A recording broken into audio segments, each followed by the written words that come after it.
opportunity in that. Good. I want to see that. I think we'd all know. And if you can do it, I'm going to pay you whatever you can. No, you whatever can't, it because that costs screws up the budget. To Yeah. do my personal budget, because I've never been able to do everything and spend significantly Is less. the board okay with defaulting on your loan? I just want to know that. I'm just kidding. Does that affect programming? Then, No. no, okay, yes. So that's been moved and seconded. Discussion? Drew, as the motion maker, you get to speak first, You've heard if that you from me. want. Amen. Al? So, $740,000. Does that get us under the equalized education spending? No. No, percent? No, that's one that Half we're in the fine. That's 1.2. So that would still be over by about $500,000? You can even get to the 2%. We'll be paying a lot less because it would get us lower. But So- it wouldn't get us under. I'm not sure if now's the time to kind of talk about the 5% protection. But I think it should be put out there that if you lower your budget enough to get your tax rate down, then Newfane, Brookline, and Townsend lose that protection. I'm not, and there's nothing against Jamaica here. I'm just putting it out there that the lower you get your tax rate, right? So if you want to pick up this sheet, this is what I'm talking about. This was put in place as an incentive for a voluntary merger. And I'm perfectly fine with whatever the board decides. I just want to make sure everybody understands the reality here, right? The implications of, and we really are in a catch-22 here, right? I mean, So you want to hold us harmful? I don't want to do, I want to do whatever you want. I just want to point out that the lower that you get your tax rate, which has always been the purpose, right? Takes away any of this protection for those towns that are currently protected. Because it will surpass that 5% plus or minus. How much longer do we have that? So if you look on the front, and this is from the finance manager at the AOE, that it will last no longer than the 4 years of the 864 and 2 cent reductions, but it likely will be less lengthy than that, but I don't know what that means because it was not told. I think it's probably would be something the legislation, that would be the legislatures would deal with. So I just want everybody to be aware of that protection. It might go away. So once we get to that 0%, that cutting that 700,000, then we can look at that and see. But I just want to make sure everybody's keeping this in. Sounds like that needs to be part of the exercise. Yeah. Well, it will be. I mean, it's a simple calculation. Well, it's not a simple calculation. It's programmed in the system. It's programmed. Yes. And will be, but it could impact that. So then Newfane would go up and Brookline would go up. And without protection this year, Newfane's at what? Where's So that it's number? on the back side. 18. Remind me. So with this protection, Without it. it's getting late. It's the other sheet. 1.951. So up 6.34% is what Newfane is up, 12 cents. Brookline is actually down a penny, and this is because of the CLA. Their CLA last year was, I want to say 99%, and it's 105.83%. So you see what you see what happens. That's nothing that is controlled by the board. That's something that happens with the CLA. Just to clarify, Yeah. without that 5% protection is on this sheet, You would be $2.16. it's 21% for Newfane, right? Right. So with, Jamaica's at 19 right now because they didn't get that protection. Newfane currently has it because the powers that be said so. If Newfane didn't qualify, Newfane this year would be at 21. Correct. If we lose the 5%, we're in that category. Mhm. And eventually we lose the 5% whether we like it or not. Right. So we're all clear. Yes.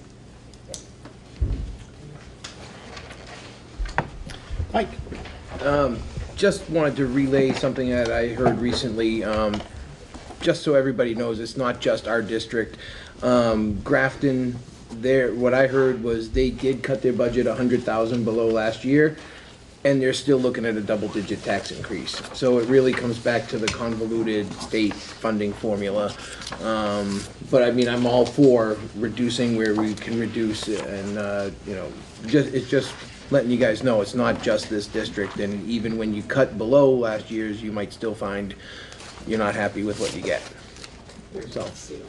Well, if it's, as I said before to this gentleman here, that if the budget is exactly the same as last year, Jamaica's tax rate is still going to go up because of the CLA dropping. Yeah. That's a Oh, CLA problem. but not 20%, right?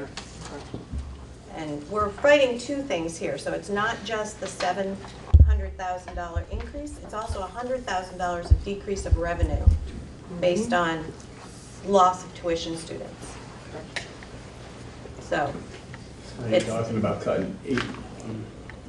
really to keep, if you wanted to keep the tax rate level, yes, then that would be what you would do. No? But I think the motion was to cut, to level fund the Level- expense budget. Level fund, yes. Further discussion? I'll just mention about the excess spending threshold one more time, because this doesn't get us below the excess spending threshold, but it reduces how much penalty we have to pay into the excess spending threshold. Am I right, Lori? Yes, so, Okay. I mean, I can, So, well, I just want to say excess spending threshold, like I mentioned it earlier, it was put into place. I'd be thrilled to see it go away myself, but it was put into place to keep spending, to help keep spending down. It lets school districts all across Vermont budget, just like we used to, right up to the excess spending threshold. And I'm sure Lori doesn't know how many school districts exceed the excess spending threshold, but there aren't very many. And there never have been very many. There may be more now than there used to be. I would be shocked if there weren't more now. But it's, that money is taken by the state. It's put back into the education fund and redistributed out, and it may be part of that 8 point whatever. That's also sales tax. yes, that's right. So, you know, but it goes back to everyone. It's just one for clarity. Okay. She has something. Go ahead. Well, I just wanted to, since I have this widget that I built, right, so if we flatline the expense budget, right, and that's what's been asked, the 739, it gives you a unified tax rate of $1.89 with the current situation, which gives Jamaica a $1.90 tax rate, which is a 4.4% increase. So 8 cents. And then all the other towns would stay, well, no, actually, they No. probably would not stay the same. They would probably lose the protection at that point, yeah. Yeah. Yeah. Yes, And go will ahead. you build out that full chart and share it so that we know what this impact would be on our fellow towns? In other words, you're going to come back with some information and you've said it will be something like this. So it would be helpful to know exactly what's going to happen to Newfane and Townsend and Brookline. Yeah, As yes. Once the work is done, I'll update all of the tax information with the most recent tax or state information that I have. Remember, I said the yield is going to change. The typically the threshold doesn't change, but it could. Go ahead. But the numbers, you won't know the numbers until all budgets in the state are passed, That's actually. true. That's true. And then the equalized pupils are still actually not finalized. There's another round of equalized pupils coming out this week, hopefully. Bob? So two questions. One, the motion. Is the motion to, what's the motion? To keep looking at the budget.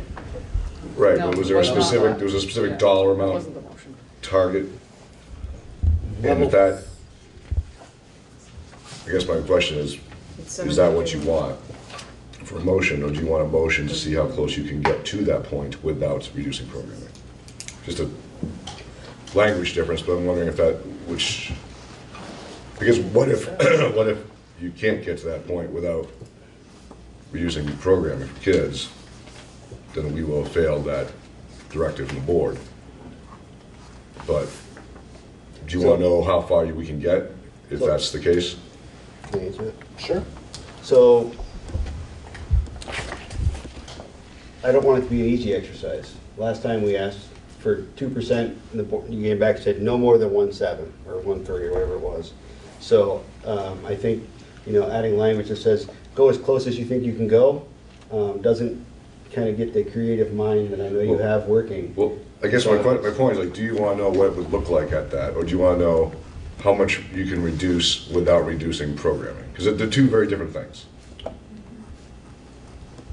Can you come up with a way to not reduce programming and maintain the budget from last year? No. I think we can tell you that right now. The answer is no. So there's no efficiency that can be gained in any of our school operations right now? $739,000 in efficiencies? Right. No. I mean, I don't know the entire budget, but I'm going to guess the answer is no to that question. Just based on the amount of money that is. The quick exercise we did last week, when I was asked about what it would cost, if Leland and Gregg cut $600,000, I named pretty much what we were talking about as far as like 6, 7 teachers, and what that would do to decimate programming at the high school. That's not even the full 7. Now, granted, we didn't look at the elementary schools, it was just a Leland and Gregg issue, but I'm just wondering, if the reality is that you can't get there, there's no way to get there, what do you want? I mean, if Do you there's, want to know what you can do, or do you want to see what it looks like to cut 700? so what I'm looking at is, and maybe I'm just looking for low-hanging fruit at this point. I'm just looking at 350,000 in new positions that we added. Well, you don't have them now, so you clearly don't have to have them next year. Depends how you find that, but sure. Okay, Let's play that they're out. not here now, so maybe we start there. And then you look at things like I pointed out before, where I'm looking at budgets from 2 years ago, where we've increased staffing, but we have less students. Well, maybe we can look at those staff members, and can we get more out of them? Can we change the way that we utilize our employees to get more efficiency out of them? Maybe we can get teachers to teach one more class or another half block. Or there's possibilities that we could look at that I don't think we've actually explored. We haven't talked about what we can do with our employees to make a more efficient operation. Looking at the way that we contract with the SU employees. Can we do better hiring those employees ourselves? So, there's some areas where we employ a 0.5 and we rent a 0.5. We're paying benefits for both of those people, more so than we would if we had a single 1.0 that was employed here. So those are the type of efficiencies we could look at in this budget that we haven't actually even talked about. They're in there. When you start looking through it, you can see them. Yeah, I guess at that level, I don't know about. What I know about is what's in my building. And I guess the point I'm getting at is, to what extent do you want that to happen? Do you want that to happen at the expense of the board's mission? Do you want that to happen simply to get a number? And the reason I ask is that it sounds like what you guys are going to be faced with is a whack-a-mole. So let's say you cut $700,000, and let's say some magical way you do that without affecting programming, which I don't think is possible. But let's say you do. These guys' tax rates go down, and then next week after that, you have Townsend and Newfane in here complaining that their tax rates just went up double digits. So what have you done? So that's what I'm worried about. And I think one of the things that the Wyndham Southeast District has really struggled with, and they came to this merger concept a much different path than this community did. But one of the things that they really struggled with is the idea of like coming together as a community to educate their kids. And I think one of the things, I get it being a taxpayer in a particular town and how that affects me and my tax rate, but I think one of the ways that we have to move forward as a board and the way we have to move forward as a community is to think about this as a collective. All right, we're educating a collective of kids from 4 towns. And because of things outside of our control, it's gonna be all over the place about how it affects our taxes. If we're talking about having an outstanding educational experience, I mean, that's a high bar. And I just wanna make sure that that's what you guys are asking for and pushing for. And I'm not saying it at whatever cost, obviously, you have to have some efficiencies and you have to have some responsibility around that. But I don't want it to become an exercise in pitting towns against other towns, which is what you're dangerously close to getting towards. And I worry about that because I think that could really tear this community apart. And I feel like if we start to play that whack-a-mole game, that's a dangerous game to play. So, and obviously no disrespect to the Jamaica folks, they have the ones, they're the mole sticking up right now. But I just want you guys to think about this. It's a collective. We're educating a group of kids together collectively, and we're sharing our monies, well, with the state really, to do so. And that's something we gotta just keep our eye on, that's all. So my thought on that is that it seems likely in my mind that, say you magically come up with this number that you feel like you're not going to be able to, whatever. You come to us, you say, here's where we're at. I don't think that necessarily we're going to say, well, all right, and we're 100% done now. We may say, okay, well, now let's put something back or whatever, but to know where those efficiencies are, to have done the exercise, to really look hard and creatively, and, the budget keeps going up, the students keep going down. It's not only student costs. We've added positions, we've added administration, we've added everywhere along the way. From a year ago, 2 years ago, 3 years ago, if we have less students, why do we have more staff? Why do we have more administrators than we did I guess I when could we say, had more students? at Leland, we don't have more staff. We have less staff than we did 4 years ago when I started here. So we have almost 8% less staff. And no, we've lost more than 8% of the students. I grant you that, but there's an economy of scale with which you have to operate within. Of course. So we've lost staff. I mean, every year I've reduced. Every year I've been asked to reduce by the board. Every year I've reduced. I've had those hard conversations that Keegan was talking about with the staff. And my concern about where this goes potentially is that the morale of the staff plummets when you start talking about all these things. And because that number is such a big number, it's staff. There's no way around it. And maybe we can nickel and dime some efficiency. I'm not going to take away from that point because I just don't know. But when if you're going to talk about a number that high, you're going to talk about staff. And if it's an exercise, in futility, and you're not going to do it, there's implications to this. That's all I want people to understand. There's implications to this, and it impacts the community. So You mentioned that actually in the. I did. And, then we had a budget document that showed a 20% increase. And, then I start really kind of digging into it and looking through and seeing that we've added a lot. And we continue to add a lot. And, I think, I've raised a fair amount of questions about this budget and whether we put enough effort into making this budget efficient. So, 2 meetings ago, I said, yeah, let's not do an exercise that we're not willing to get to. But I think we have to do the exercise because the budget that was presented wasn't presented with efficiency in mind. I still can't understand how we're adding 4 positions to maintain where we're at. I cannot wrap my head around paying 4 full-time employees to get nothing more out of them. And that's where I'm saying, we could probably do without those people, and maybe you could rearrange some other people that already work here to fill whatever role it was that we were planning on filling. Again, looking at the agency budget and some of the new positions that were created through the agency fund that we didn't really talk about. And maybe we can cut some of those positions. When we start adding those up, you get to 350,000 pretty quick. And maybe 700 is too much. Maybe we should set a number at 500. I mean, I can count setting at 350 while I was sitting here, so that wasn't hard. Well, maybe 500 should be our target. Can I ask him a question? Sure. What if those positions that you're describing are part of losing programming? They don't exist now. Well, I wasn't here, so I didn't hear the explanation for all those positions, but I would assume that we all know what those positions are for. It was at the previous meeting, though, the Okay. 12-9 Well, meeting, all the but we haven't- principals spoke to those We had an positions. understanding about what those positions were being put into place for, and that's to serve our students. So this is a reduction in services for students. It's important that we recognize what we're talking about when we talk about positions.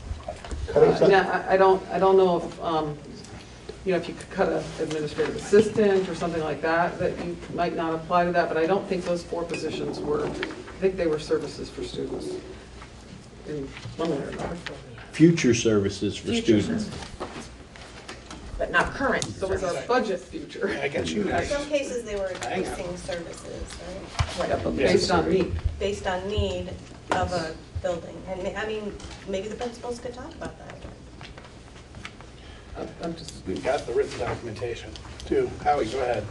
I feel for you, Bob. I mean, you're being put in a really difficult position. The thought that I have along the lines of what Keegan was saying is that we have to do more with less. So to leverage what we have, I know like MIT has the open source, the MIT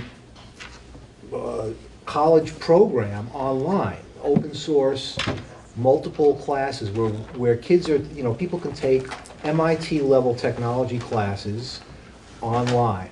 Can we leverage, we have super high speed internet, we have computers. Can we open up, replace maybe a section of advanced placement something with a section of supervised learning where kids could take whatever MIT course they want, whether it's an AP Math or an AP English course, and do it on their own with a teacher looking over their shoulder to help them. And instead of offering a dedicated teacher for that subject, which would both enable us to, cut down our staff a little bit, increase our class size, and still offer a bigger selection of courses to kids. So that's my creative suggestion on how do we get to the point where we offer more programming for our kids with less teachers. And this is all new stuff. I mean, MIT's adding courses to this every month. I mean, there's always more stuff coming out. And MIT's not the only thing out there. There's many. I mean, we should really look into it. Leanne? I really don't think there's any problem with looking for additional efficiencies. I live in Brookline. I'm the one member on the board in the lucky town this year. However, that number is artificial based on that 5% that could go away at any time, based on the less likely than the 4-year. So I don't see why it would hurt to look and see what we can reduce now. The longer we hold off and don't look for these efficiencies, the harder it's going to be to find them. That's my opinion. Yes, ma'am. Yeah, well, so listening to this gentleman say pitting town against town, I think that's off the board, because that's no way, in my opinion, that Jamaica is here. Jamaica's here to want to know what they get for their 19%. They're not saying they're not going to pay their taxes. We want to know what we get for 19%. And Jamaica has not got some of the things that other towns have gotten. So bottom line, and people can correct me in the back, but this is what we're here for. Yes, we're crazy that our taxes are going to go up. But it's not that we want Newfane's or yours to go up like they're saying it may go up anyhow. So I think to say that is unfair, that we'd be pitting towns against towns, because I don't think that's what this is about. And I think people with the thinking mind will understand that. I think it's more about Jamaica is here en masse to say 19% is a lot of money, and what are we as a town, as a school, getting for it? That's bottom line. And I know that it's getting late, but I really feel that needed to be said. Okay, any more discussion on the motion? Well, I would just say I'd love for you to contemplate the amendment of 500,000. If it was 500,000 and keep going, I think that would provide a good goal for the task to be accomplished, both for what the board is looking for and with the reality of possibly making it. If you're going to be hard, stay hard. okay? If you're gonna make hard choices, stick with it.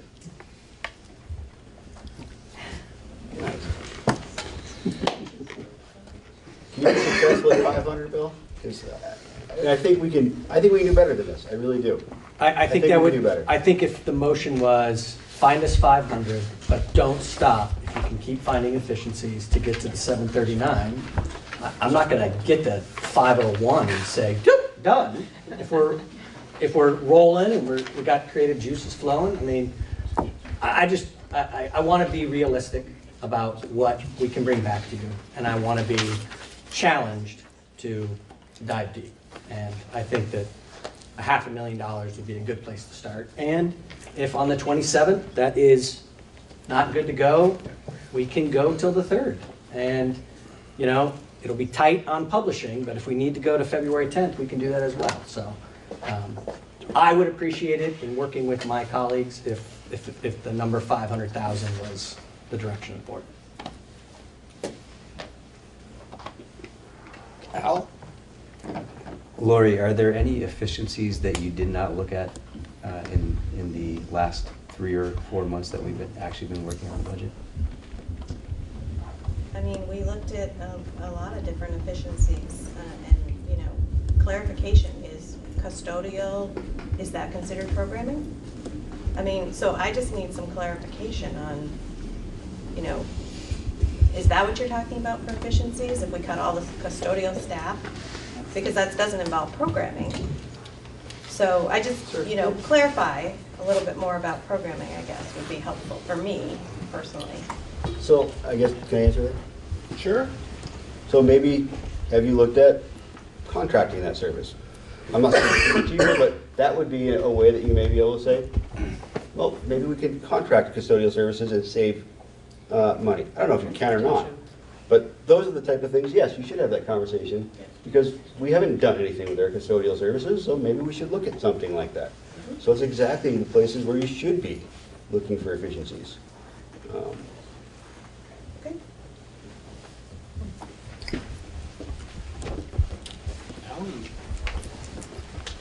I'll just say that I completely disagree with this altogether. And my vote will be no.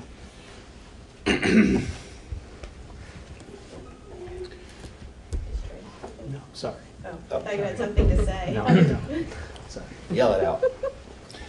Okay, so any more comments? Drew? I will be willing to, you know, make a friendly amendment to my own motion to 500,000 if the administration is going to give it a serious look and come back at the next meeting. And they tell me that that's reasonable and they can do it, I will amend my own motion, I think. I'm not a part of that, but I would expect the administration is going to take any motion we make seriously.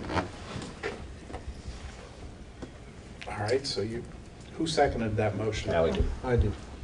Yeah, sure, I'll second that revised motion. All right, so now the amendment is to shoot for 500,000 and keep going if you can in efficiencies. Still not affecting programming, and have it ready for the 27th. Yes? I would say that we want to get it to the board by the 24th, so that some digestion could occur before the meeting. A little weekend reading. Perfect. And so if we're not able to find these efficiencies, or the efficiencies aren't deemed appropriate,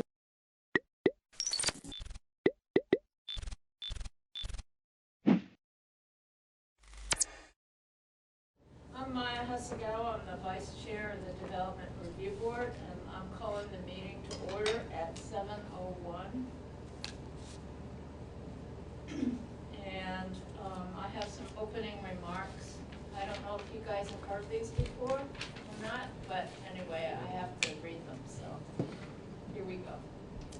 At the DRB, we hear applications for land development in the town of Brattleboro and appeals of zoning administrator decisions. Procedurally, the Development Review Board operates on the record. Broadly, this means we take a clear record of testimony from the applicant and any interested parties, and then issue a written decision with our finding.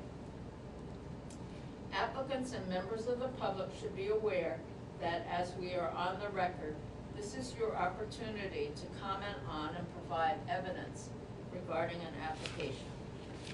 In the event our decision is appealed to the environmental court, the court will not take or consider additional testimony at its hearings, but it will look at the evidence from our hearing, the regulations, and determine if the evidence supports the findings and the decision of this board. Only interested persons that participate in this proceeding may appeal a decision made by the board. So I strongly urge all of you to speak up at this meeting, and I think you're all planning to anyway, so. As we are on the record, we are going to ask that you affirm your testimony will be truthful. So would the applicants and anyone wishing to speak to an application, please affirm the following. I hereby affirm. I hereby affirm. Raise your hand, no? Yeah. I hereby affirm. You don't have to You don't have to repeat repeat. after me Oh. until the end, and then you can just say I do. Okay. I hereby affirm that the evidence I give in the case under consideration shall be the whole truth and nothing but the truth under the pains and penalties of perjury. I do. Applicants require a majority of the full board to succeed. That's 4 votes out of 7. We don't have quite 7 people, but we do have a quorum. If we do not have a full board present to hear your application, then we will consider a request to continue your application to the next hearing. So if you think things aren't going to go your way or something, you can request that we continue. After taking testimony, the board will close the public hearing and may vote on your application. The board will issue a written decision within 45 days of the close of the hearing. While we may vote on an application, it is the written decision that controls the timeline for appeal. It should be noted that the town of Brattleboro is a party with an interest in land development applications. The town does not have a special status before this board. Documents provided to the board by the town planning department, town attorney, or other town departments will be considered in exactly the same way as information from the applicant and all other interested parties. So, I have a motion to approve the minutes of, what's our last meeting? November 20th. November 20th. So moved. Second. Any discussion? All in favor? Aye. All opposed? Anybody opposed? No? Everybody was sworn in. So, yeah, Yeah, we've been properly warned. you were properly, we've Yep, been properly, yep. yeah, I saw it in the paper, actually. so- Yep. And. Twice, actually, because this was on last meeting as well. Here comes Pardon my lateness. Strayed member. So, I'm still gonna appoint you, Okay. and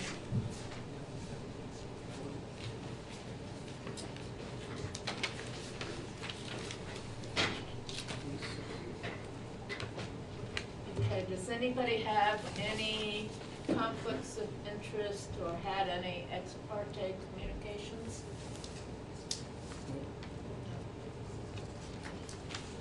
Okay.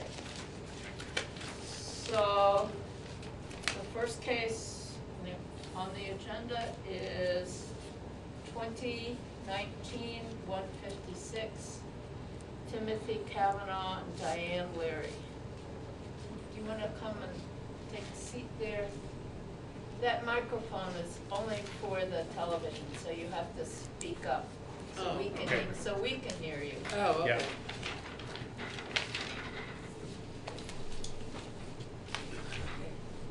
Can you introduce yourselves and then talk about your project? Okay, and have you had do you, prior to this, do you look at the? Yes. Okay, Yes. all right, I just want to, all right, I'm Diane Leary, I'm Tim Kavanaugh. and we both we're married, and we live at 55 Bonnevale Road in Brattleboro. On September 23rd of this year, almost 3 months ago, our garage caught on fire, was totally destroyed, and has since been taken down, and we have filled out a form. We'd like to rebuild a garage on the same site that the previous garage was. And can I introduce another person? Mike Kraus is here with us. Mike Kraus is the man we've been working with, the contractor. Yeah. He demolished, he took down the previous one, and if we do get permission from the board to rebuild, he will be our contractor, and he's also built a model of, He bought it with him. brought it with him if you want. Just so you can see how it sits over the brook. Okay. So is the foundation still there? Yes. or- Yes. So you're gonna use the same foundation? The same cement, I think it was poured cement The foundation. foundation's poured with panels, probably in the 20s. It's very secure. It's been built all around the rocks. The timbers down below, the fire never touched any of the support timbers. It never touched the boards on top of the support timbers. What it did do is the 2x3s, 3-inch thick timbers on top, the top surface burned, but it saved the ones underneath and the timbers haven't been touched. So the fire was going up, it burned the top surface, but 3 inches thick, it got the top inch and never went any further down. And they have pretty heavy timbers, half logs, all been there for a very long time. Can I ask a question? In the photos, Yeah. would the dark, would that be, what would we be seeing there, the dark? Can I look at it? Yeah. These are the photos I I right. assume you've seen them? Yeah, I took those and. Oh, okay. Yeah, and you see those timbers, I took pictures from underneath. Oh, okay. And I'm just curious of what the dark surface, is that from, left over from the fire? Yeah, right here? Yeah. Yeah, that's the top of the burned wood. Oh, okay. It's the top of the 3-inch thick wood. And the driveway also got a little charred. I wouldn't bother showing me Okay. those, but thank you. Yeah. If you look at this picture, you can see there's concrete underneath it, and then there's just Yeah. that top layer is timbers. No, I didn't get a chance to drive by your location, so these pictures are very Yeah. helpful. Yeah. So essentially, our garage is a covered bridge. It's I mean, what that's it the way is, and it's been there, used as a garage since it was built. I was told the 30s, I'm not sure when it was built, but I think it's been there quite some time. And the way it is now, there's basically 2/3 of the garage sit either on the foundation that's there or on the land in front of the brook. And there's only, what we have is roughly about 1/3, maybe a little more than that, that actually sits over the brook, is where Mike's going to show here with You can this. see where it is. Put it on the table. Yeah. With Diane Sure. and the television. You can see where it is by the model here. Okay. This much land is garage and pavement. Okay, The timbers go right here where they're shown, and then it's their backyard. okay. So the brook profile is right here, exactly what it is, all measured out. So they park cars here and there. There was a barn door here to drive through. They just want to completely do the thing all over again, so they have a garage back. So the garage is a bridge over the brook. Yeah, Oh, yeah. yeah. Do you have heat? Are you gonna have heat No, in it there? never No was heated heat. before. Okay. There was electricity, but Okay. it's not a heated barn, no. So you're gonna electrify it, We would like to do that Yeah. again because when we bought the house 26 years ago, there was electricity in there for lights, for overhead light inside and overhead light that's shown on the driveway. We had since had 2 electric garage doors installed, and we would probably, if we got permission, we would do that again. We're older now than when we bought the house, so. About 10 years ago, we had those doors electrified. Is there enough power, is the wires big enough going into it to support? They were, they ran it, when the fire department came, to shut it off, we had to get an electrician to figure out in our basement which one, but yeah, there's a wire and the wire is still coming up, so whatever an electrician would do now, I'm assuming since the It's probably gonna have to 30s. be brought up to code. Yeah, From the yeah. house to the garage. It- In conduit, 3 feet down, whatever you require, an electrician doing it, making a panel inside the garage. Okay, Right, this- there was a panel inside the garage, and, yeah. If you do put electricity back in the garage, you should make provision to put a charging station, just in case, an outlet. Oh, Just I in see. case you ever want to get an electric car. Oh, Or yeah. Oh, if you good sell point. the property. Yeah. Yeah, yeah. And the person wants an electric car, the state would require Okay. you to have. A charging station? A charge, or an outlet that's sufficient for charging. Okay. Which is, I think listed as what is a ground fault circuit interrupter, protected outlet on a dedicated circuit, and then there's some criteria. And I believe you need a dedicated 20 amp breaker for that. Yeah, it says Okay. either 120 volt, 20 amp for overnight level 1 chargers, or a 220 volt, 50 amp for level 2 charger. Can I ask a question here? When we get your response to our application, will that? That information will Okay, be. okay. I'm taking notes, but I can see I go home and I will get it 2 days later. But also, I just figure if Yeah. I read you Yeah. what is a standard Okay. provision, at least you'd be aware that that would be. And I'm And assuming that's- to be oh, used I as thought sentence. Brian would be here, but that would be based on the Okay. Brattleboro zoning. He's not loud enough? Well, we Oh. don't specifically have that in our He's reading. code, Okay. but it's like one of those things that we do recommend, and Okay. it is something that the state also Okay. recommends as well. It's a good idea, Yeah. as long as you're gonna have an electrician in there, just, because you never know, right? Right, and at some point, we are thinking of selling the house, and we don't know when that is, but we certainly want to make it, so that somebody would want to buy it. Yeah, or you could be getting an electric car Right. yourself. Yeah, yeah. We have a Prius now, so who knows, maybe we'll graduate from a Prius too. And it is the only access to the back of their land, the backyard, and going through the garage, through the back barn door. Yeah, you gotta get a good running start. So the house, your living area, the house, Yeah. is all on one side of this brook? Yes. Yeah. Okay. Yeah, yeah. There is a deck, a two-tier deck that does go to the back. I mean, we have. Yeah, we put on when we bought the house in Yeah. The deck goes 93. over the brook Yeah, also. yeah, and Yeah. we got permission to do that, 93. 93. Okay. And when Irene came, or other floods, Mhm. did you have any problem with the structure? Not with the garage, we did, there's a, this is the front of the house, over this wall over here, it had, over the years, been kind of loosening up, and Irene kind of It losing collapsed, it collapsed So, a bit there. we had to have somebody from the state come down, look at it, we got permission to have it rebuilt, and we had Jim Herrick from Marlboro came, and he had built a retaining wall for us when we first bought the house, so he came and repaired it, like, the spring after Irene. So this is the front of the garage. Our house is over here roughly. We have a little path that goes there. And the brook, the deck goes over the brook here, and this goes over the brook over there. So that's the two accesses that we have to the backyard, which is partly a wetland too, which is one of the reasons why building back there would not be a good idea. Could I ask you a general question about Bonneville Road? Sure. Yeah. The brook goes behind your house. It goes behind our house and then it swings, so this is our house. It goes behind our house under the deck and then it comes around between two houses. And it crosses over to the other side of the road. Yeah, there's a bridge right there to the before. left, right Yeah. to the right of the front of their house. Yeah. Yeah, but then you go up another couple houses and then it's crossed over to the other side. Yeah. Yeah. There's yeah. if you're coming up Bonneville from Western Avenue, there's two bridges that you come to early on, Yeah. and our property lies in that little bit of land that's carved out like a C-clamp or something like that.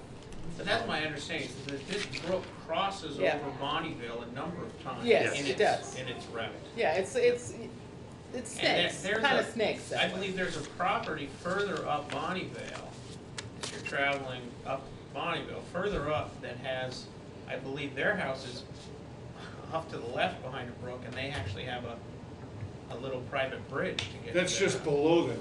Oh, that's below that. No, there's No, that he's one, but talking there's another also, one. there is a Yeah. property, Yeah. you're right, there's, Yeah.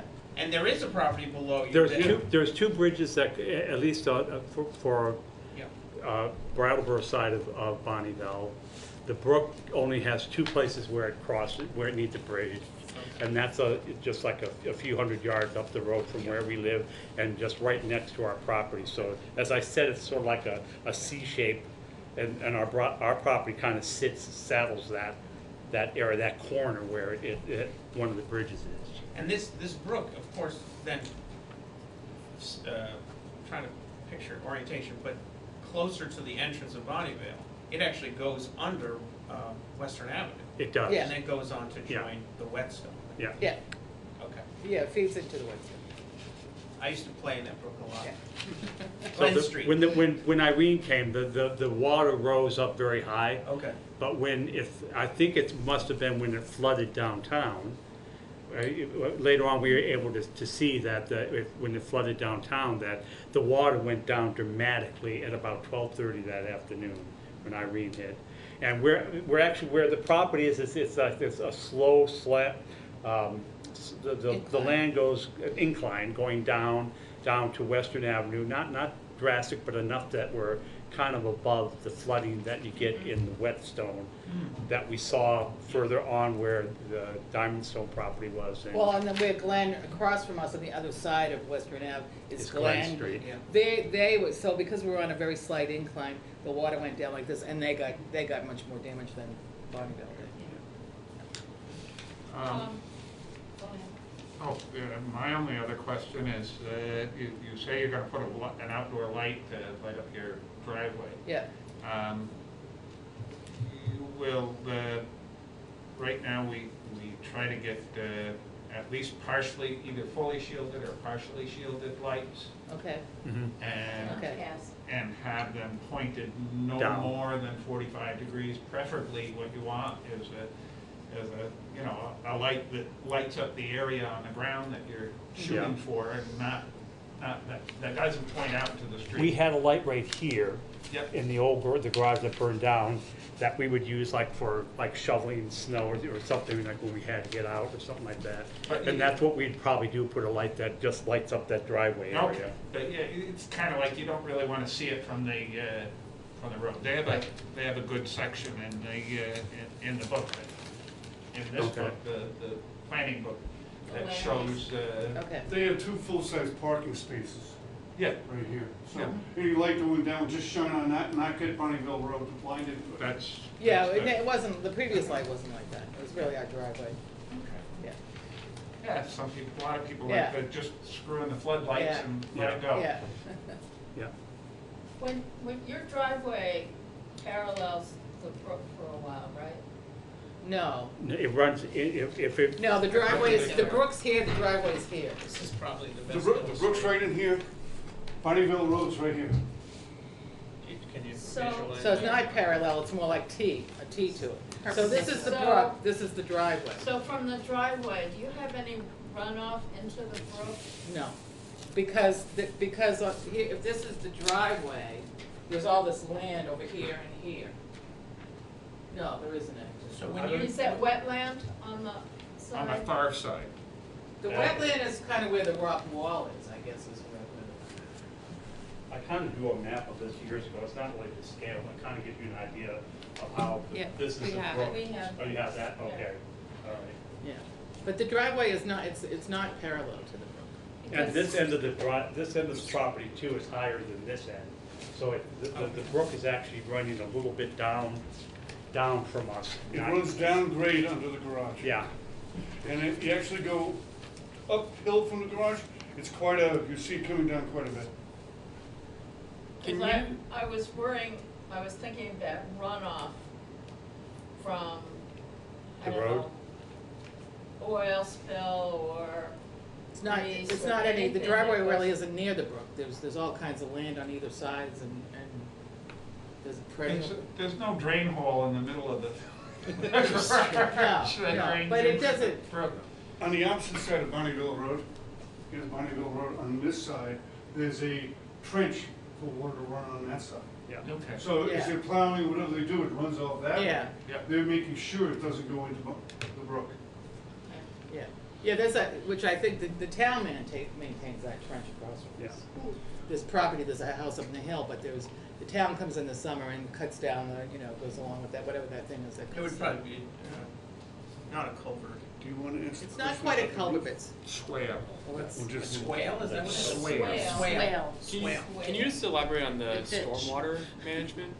One of them. I'm sorry, I didn't hear your The question. stormwater, it's kind of vague in here. What's the question number? I. Okay.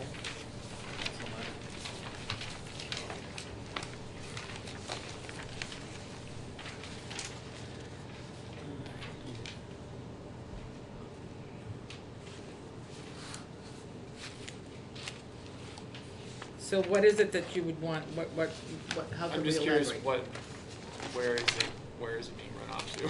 What, Based you on mean when it was like the that? Is it just going off the roof right into the Well, Yeah. Yeah? right Yeah, now, yeah, Okay. there's no garage. Would anyways, if it was Yeah. raining on it. Would Yeah, I rain don't into know the what you're brook, asking, too. because we don't have any garage now, so. I mean, the design can do. the design for, Well, yeah. it the- falls this- off in here, it falls off here, we have a roof rake, so we have used the roof rake to pull it away from the brook and put it either in the back of the land or in the front and the side. But rain just, like when it rains, Yeah. it just. Yeah. Goes straight. It would be very much like the Creamery Bridge, Mhm. which basically rain falls down on that bridge and it goes down into the brook. So same with snow, that slides off. Okay. Thank you. I think you summed it up by saying your garage is a covered bridge. It is, You it just- really. You can't drive all the way through. Yeah, it's Yeah. not used for a covered bridge, but that's essentially what it is. Must have been a charming feature when you bought the house. I know, a lot of our neighbors were very upset. We're not liking not having it, protecting our car from the snow. It's new for us to have to go out and dig out in a way, not digging out, but digging the car out. So it was a very nice asset to the, it was also good for storing, garden implements. Interesting. Yeah, piece, right. right. What would be the general size? I think this illustration shows. 20 by It's a 20 by 22. Okay. Yeah, I think that's, The Same size. platform Yeah. itself is framed for 24 by almost 24. Okay. That's what the foundation is on both sides. Okay. The timbers didn't go all the way to the edge of it, Uh-huh. so they have like 6 inches they can gain on either side, Okay. just to make it Yeah. follow the footprint, but just use the foundation that's there, Yeah. rather than coming back 6 inches. They left the timbers on the outside like a space, I don't know why they did that, but Okay. whoever built this in 1930, Bunnyville Road was probably, we spoke about this, Western Avenue was probably dirt. So- Oh, yeah, Yeah. sure it was. Anybody have any other questions? Just one kind of curious, is what caused the fire? They did, the police, They the didn't fire ever know. department, we weren't, in the 26 years that we've been there, we weren't really doing anything different. I mean, we had paints and solvents in our basement, but, we had gas cans and things that you put in garage, and they weren't able to determine. The place where it started too had dry stuff, like we have a charcoal dry barbecue pit, and we had charcoal down there that was, unused. We had, newspaper there, which was flammable, that was unused, but it was nothing, And there the was no electricity. oil or anything like The that. electricity was shut off because we weren't using that bay.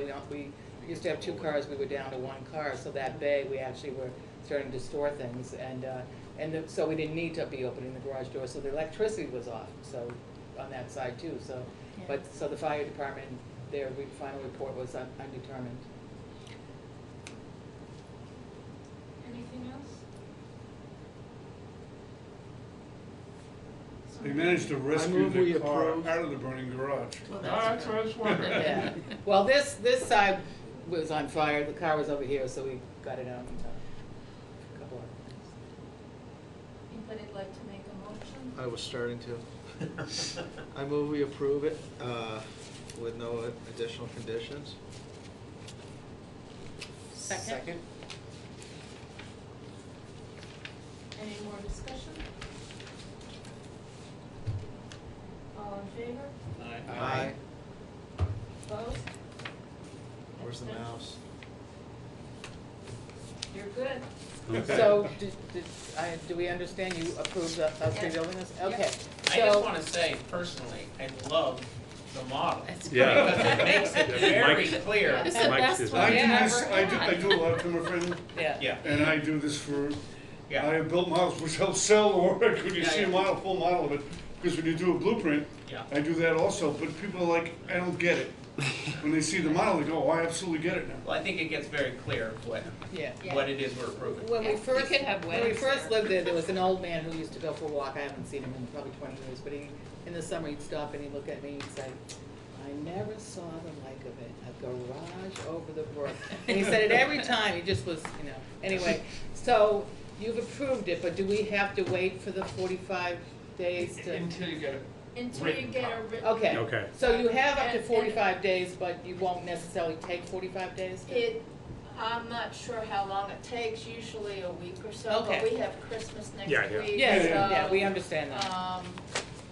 But I will sign it as soon as Okay, either Andrew or Brian types it up. okay. Okay.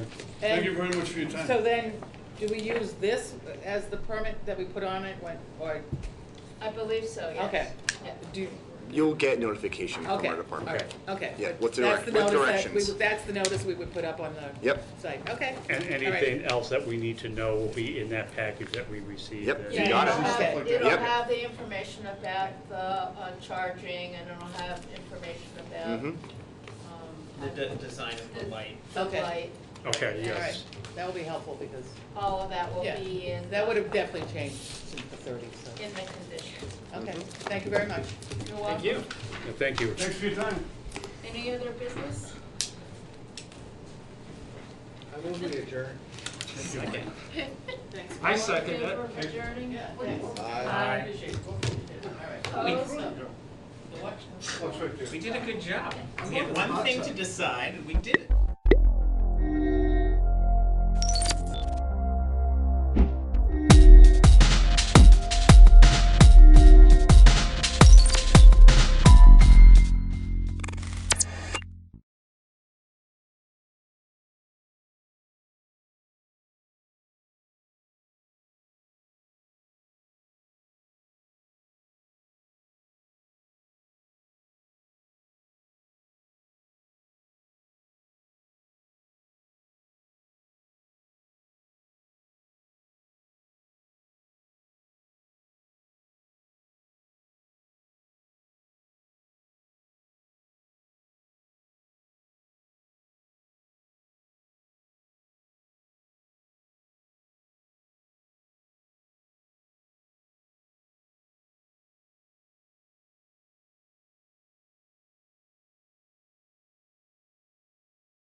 Okay, call this meeting to order.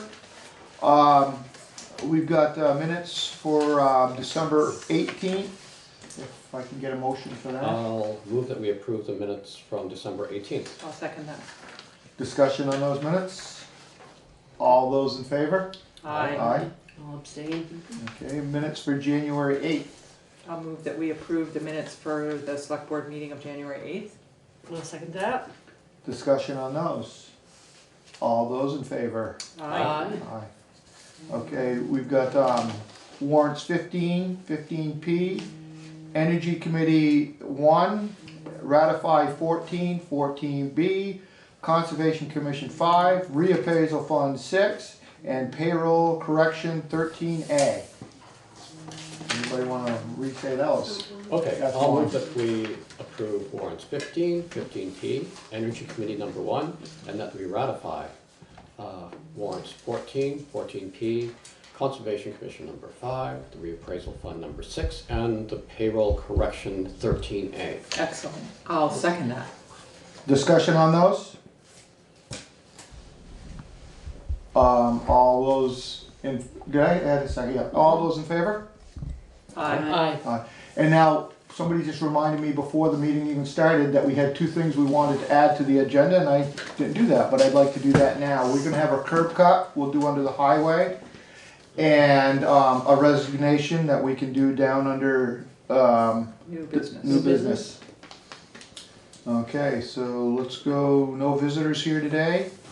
Road foreman's report. Well, we had the spring flood open house workshop 2-5. So I talked to Lee, we're gonna connect at the end of January and see what it looks like for that date. We may go down together for a real quick tour. Perfect. Yeah, so we'll connect, depends on the weather. Okay. Then we have strolling of the heifers toward the Heifer Dummerston bicycle route. That's gonna be on 6-7.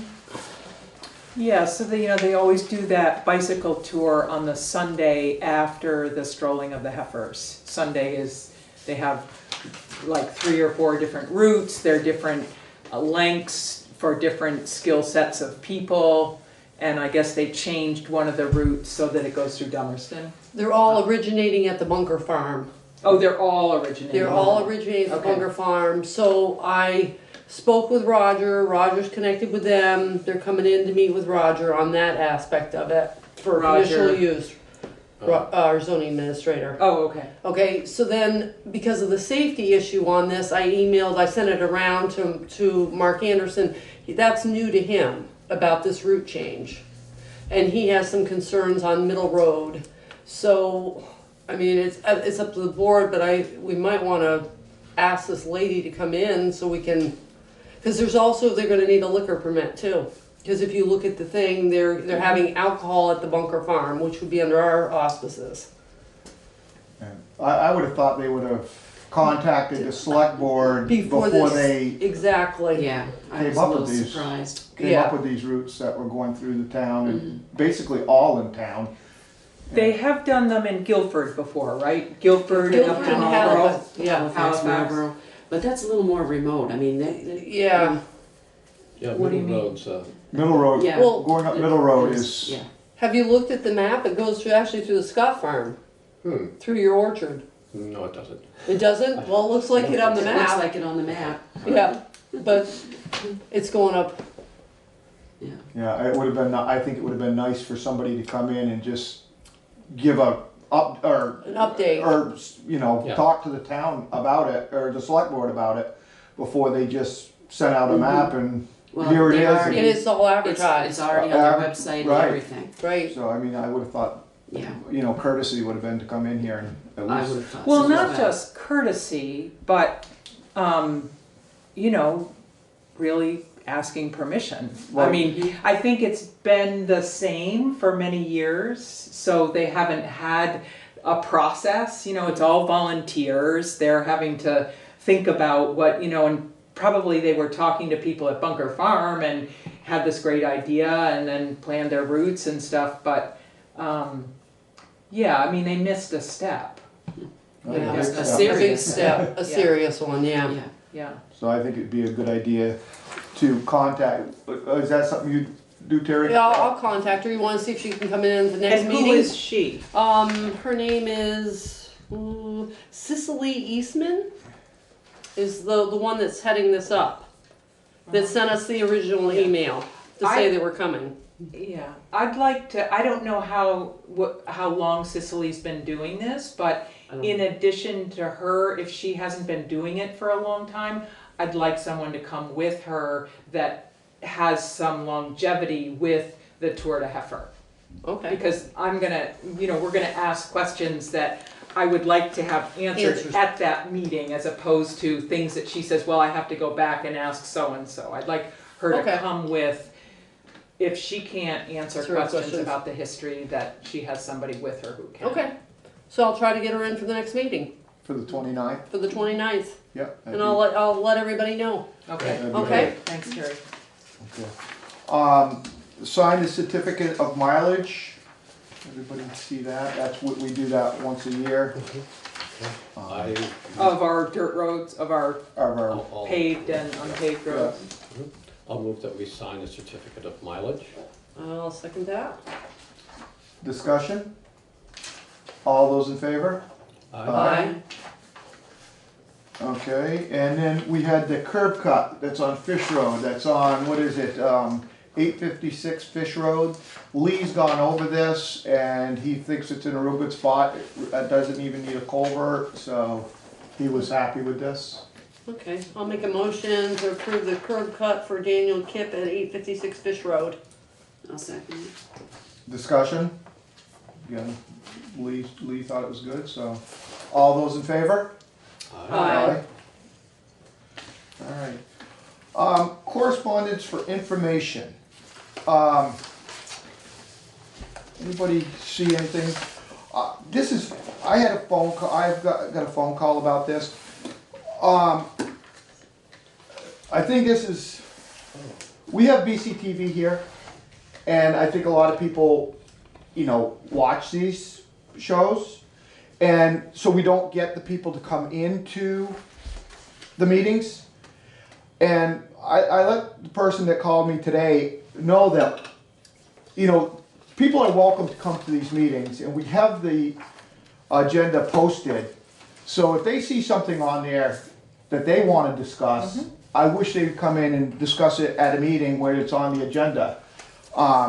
Because there's sometimes we don't discuss the stuff that's there because it's not something that we are going to discuss. We look through it.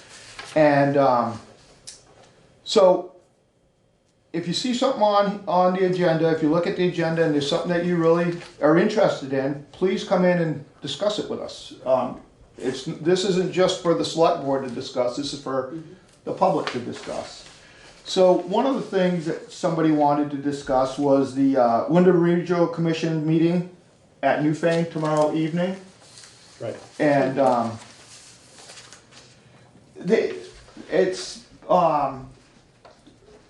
let's see, they're gonna have a meeting. They want all the towns involved in this. I guess they got grant money, and it's a communication union district is what they're trying to come up with. And so there's two people from Dummerston that contacted me that will be going to that meeting. Oh, good. And I asked them if they would be willing to come to our next meeting on the 29th and discuss what is actually wanted by the town. So one of them said they would definitely be willing to come. The other one said if they could come, they would. And Good. Okay, So- I saw that correspondence and thought, okay, maybe I'll try to get to that also. oh, Oh, that'd be great. That would be great. yeah, that would be really good. So, I remember initially when they sent out the information about they were wanting towns to commit, how much money would you be willing to commit to this project? And so that's where Yeah.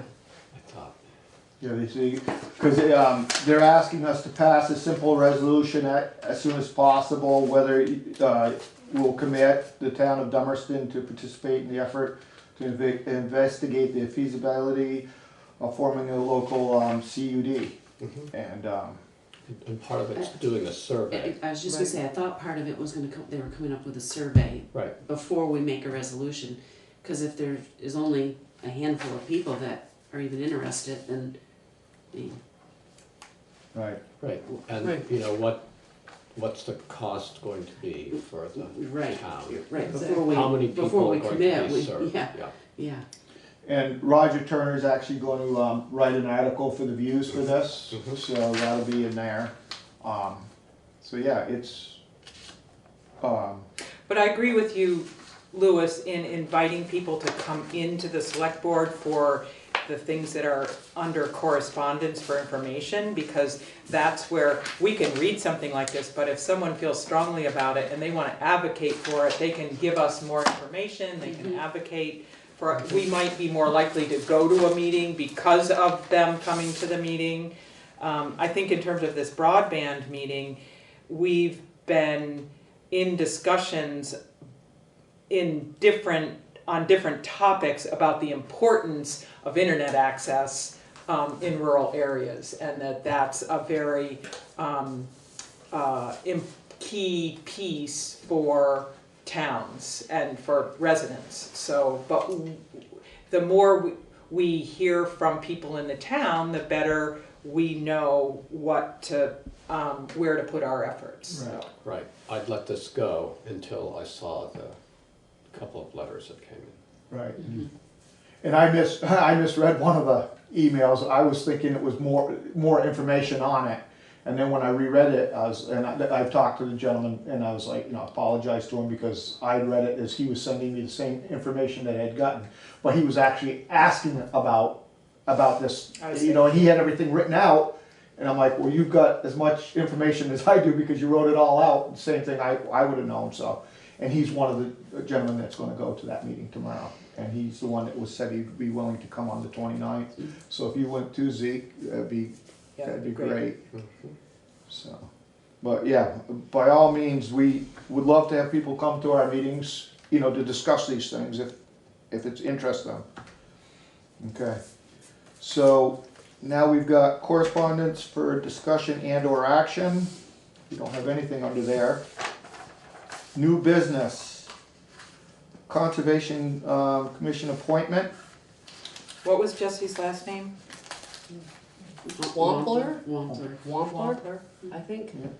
I would move that we appoint Jesse Wampler to the Conservation Commission. I'll second that.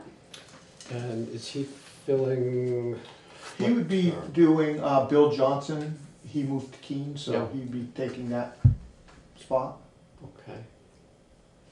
I thought he spoke really well, seems interested, seems knowledgeable, seems to fit in with the group. Good fit. Yeah. I mean, I'm impressed with the number of new people I in know, town that that are have coming just stepped forward to join different committees. Different ones too, yeah. It's pretty Been really good. impressive. It's good. I think that's why they moved to Dummerston, is because of these commissions. I mean, we do have some great commissions, committees and stuff that we have in this town, and that really involved with stuff. So did I have a second on that? I second it. Any more discussion? All those in favor of appointing Jesse? Aye. Okay. Approve the increase of $300 to the town HSA. What this is for is because the HSA is done on a calendar year. We did it for the budget for next year, the $300, but that is actually started, so we have to do the $300 for this year. So. And is it literally just $300, or is it $300 per employee? What is it? It was. Seems like such a tiny amount. It was. I think it was $75 and there's four Yeah. employees. Yeah, that's what it was. Okay. Is it increasing an already designated amount, Yes, or? adding to what we Yes. budgeted and passed at last town meeting, but the health insurance doesn't go on our fiscal year. So when we approve it, a new bill comes in December. I see, So got it. Okay, I'm we with you now. sort of estimate. Got it. Yep. We do what they tell us it's gonna be, Yeah. basically for this year, for next year, because we've already done it, so we can't guess. So I'd move that we approve the increase of $300 to the town's HSA account. I'll second that. Okay, discussion? I guess we just said that. All those in favor? Aye. Okay, we have, let's go to, the resignation if we. Yep. Whitney, Harrison, yes. I'll move that we accept the resignation of Whitney Harrison, who's been our delinquent tax collector. And so that position's gonna be open, so anyone who would like to. Volunteer. I'll Step up. second that. Okay, discussion? All those in favor? Aye. Aye. Just like to thank Whitney for her service. Yep. Yeah. Yes. Good. Geraldine, you're up. I'd like to move that we recess as the select board and convene as the liquor Control board. liquor control board. Okay. I'll second that. Discussion? All those in favor? Aye. Aye. Aye. Okay, we have, where was that? I had that somewhere in here. Which one did we put that into, Terry? I think that's under new business one. Alright. Right here. This is for Circle K, for the Class 2 liquor license for the year. Does anybody want to make a motion to? I'll move that we approve the liquor license renewal request for Circle K. I'll second that. Discussion? All those in favor? Aye. Aye. Okay, Is Gerald? that it?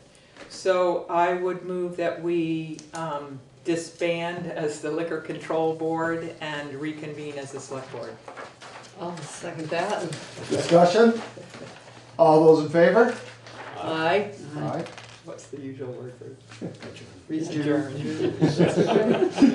That was good, though. Hey, we'll take it. Okay. So, let's move on to approve the proposed budget for FY '21.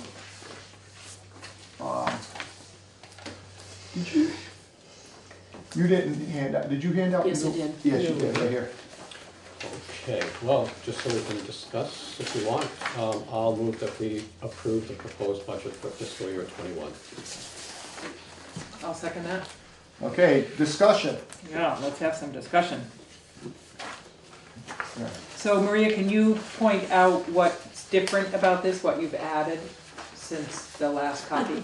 Since the last tree Since was, about 2 hours ago? since the last horse we took down. Yeah, it's hot off the press, Gerald. Okay. Hot. So what changed was, well, besides the taxes to be raised, but those changed because Yeah. on the highway fund, the actual and estimated expenditures, The highway. Yeah. Oh, that's right, oh, in the no, beginning. keep going. Highway fund? No, way down in. Right here. That's the revenue side of it. Yeah. Expenses. Got it. Down at the bottom, radios and radio repair. The third line up Right. there. Mhm. We had originally put 4,000 in there, Mhm. and we changed it back to 500. Okay, we did that at our last meeting? No, No. just did that, Lee just did that this afternoon. Oh, that's Lee- information from Lee? Yes. Okay. Lee and Charlotte. Good. Okay, so that, of course, that changed all the totals all the way Yep. down through. And then on the general fund, this is not a very big change. On the general fund, under administration, Mhm. the annual bulk mail permit Mhm. went up $10. Okay, Okay. Went from, we had 225 in there, I changed it to 235. okay. And then, from our last meeting, we added a line item to the capital fund budget on the very last page. We added a flail mower that we're gonna ask as a separate article for $22,750. That didn't change what we were gonna be asking to replenish the fund with, but what we're expending it will. What else did we change? We did get the county number. Hold on, Zeke, did you have a question about this? Where were we were going to ask for another 600 or something for painting the building? That I have not heard from anybody on. That was gonna go under, that was gonna be an additional, That's, Article? That's an article we were Okay. gonna ask Alright. for, to use out of, for Right, this so- money. So it wouldn't be in here, it's a Right. separate article, cause it's gonna happen in the current fiscal year. Ah, So, so when we go to do the warning, that'll be in there. But I think we were waiting to find out. It The was gonna be- floors, we knew the painting was gonna be $690, I think it was. 960. I thought it was 960, yeah, 960, yeah. 960. Yeah. Yep. But we were waiting on the floors and The bat cleanup. the The back cleanup cleanup. upstairs. To add all of that, For- to take out of this year's This money. year's. This year's. Because we had put 10,000, had asked for 10,000 for the heat pump. yep. And we didn't Use it. spend it. And Okay. we only spent All coming back 3,600 now. and possibly Yep. only 32 when we get the rebate back. Right, Yeah. good. So we're gonna be asking for that then. So the only other number that I added in, because we finally got the county tax, You did, and that actually jumped a lot. Oh, did it? yeah. And where is the county tax? It would be the second to last page. County. Just above Memorial Day. Got it. That's- Okay. Yes, That's another $2,000 higher than we were yeah, Oh, yeah. anticipating. yeah, Somebody's getting a raise up there, I guess. yeah. Well, when you are the one Yeah, you- doing your own budget, giving yourself the raise, I guess you can give yourself any raise. yeah. Do we wanna go back to the select board, pay? Yeah. Speaking of that, Yeah. I guess we can decide. So the only other question that came up, so those are the numbers that Change. changed. The only other question that came up was wording under the highway fund. Is the sixth line down. It would be like the fourth page in, fifth Fish page. gravel and ledge for, Same one we were on with the, Yes. radios. Yep, Okay. we've had it worded crushed gravel and ledge products. And it's been suggested that we should change that to crushing, Okay. but I'm not sure if that's the case or not. Cause we're trying to set up another fund for crushing. Well, for blasting. Blasting, cause that's blasting and crushing, that will only be the every 5 years. Mhm. I believe that funds funds for the every 5 years. Every 5 And years, this crushing we'll be doing every year. every year, We'll- okay, Yeah, we'll be doing this Okay. one. okay. So that's the only one, I'm not sure if we need clarification from Lee on that one or not. Yeah, I think we'll Um, but I think that's just something that we can approve this if everybody's ready to Cause that approve won't, this. that won't change the numbers. That won't change the numbers, it will just change that wording on that. What we're gonna Right. call it. So our budget for this year is actually up. What is it? Maybe do that. Budget, you mean The the bottom actual, line or the yeah, revenue or expense? municipal taxes, summary of municipal taxes, which would be your third page in, or fourth page in, right? So. Yeah. Anybody get their calculator? I don't know how to find my calculator here. There we go. Okay. 11.81. Percent, or, Mhm. yeah, but what's the dollar number, Maria? Oh. 103,837. 103,000? 103 what? 103,837. 11%. Up from last year? Yes. Yes.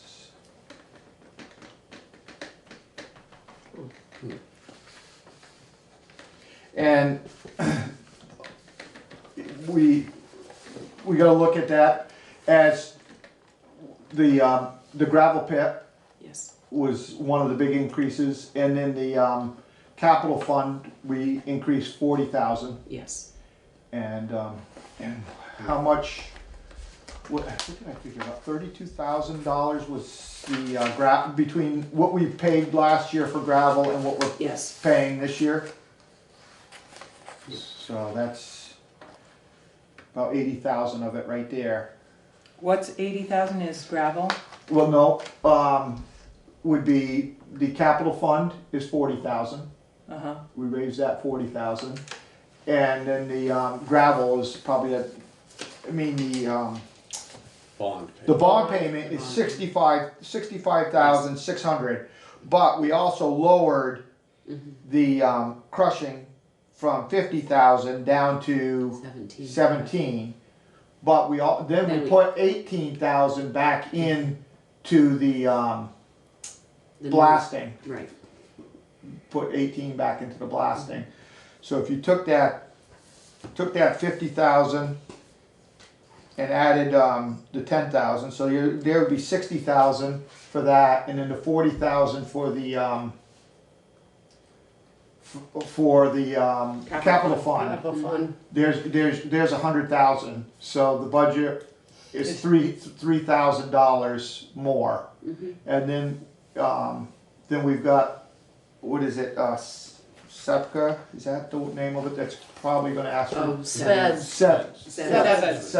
They're probably going to be asking for 56. Is that what they're asking for? 56. Yeah. So that'll raise it more. Yeah. But And there could be, well, I guess we don't know. no, we won't know until Till the 27th. is Right. the Last last day day. anything can come in. So,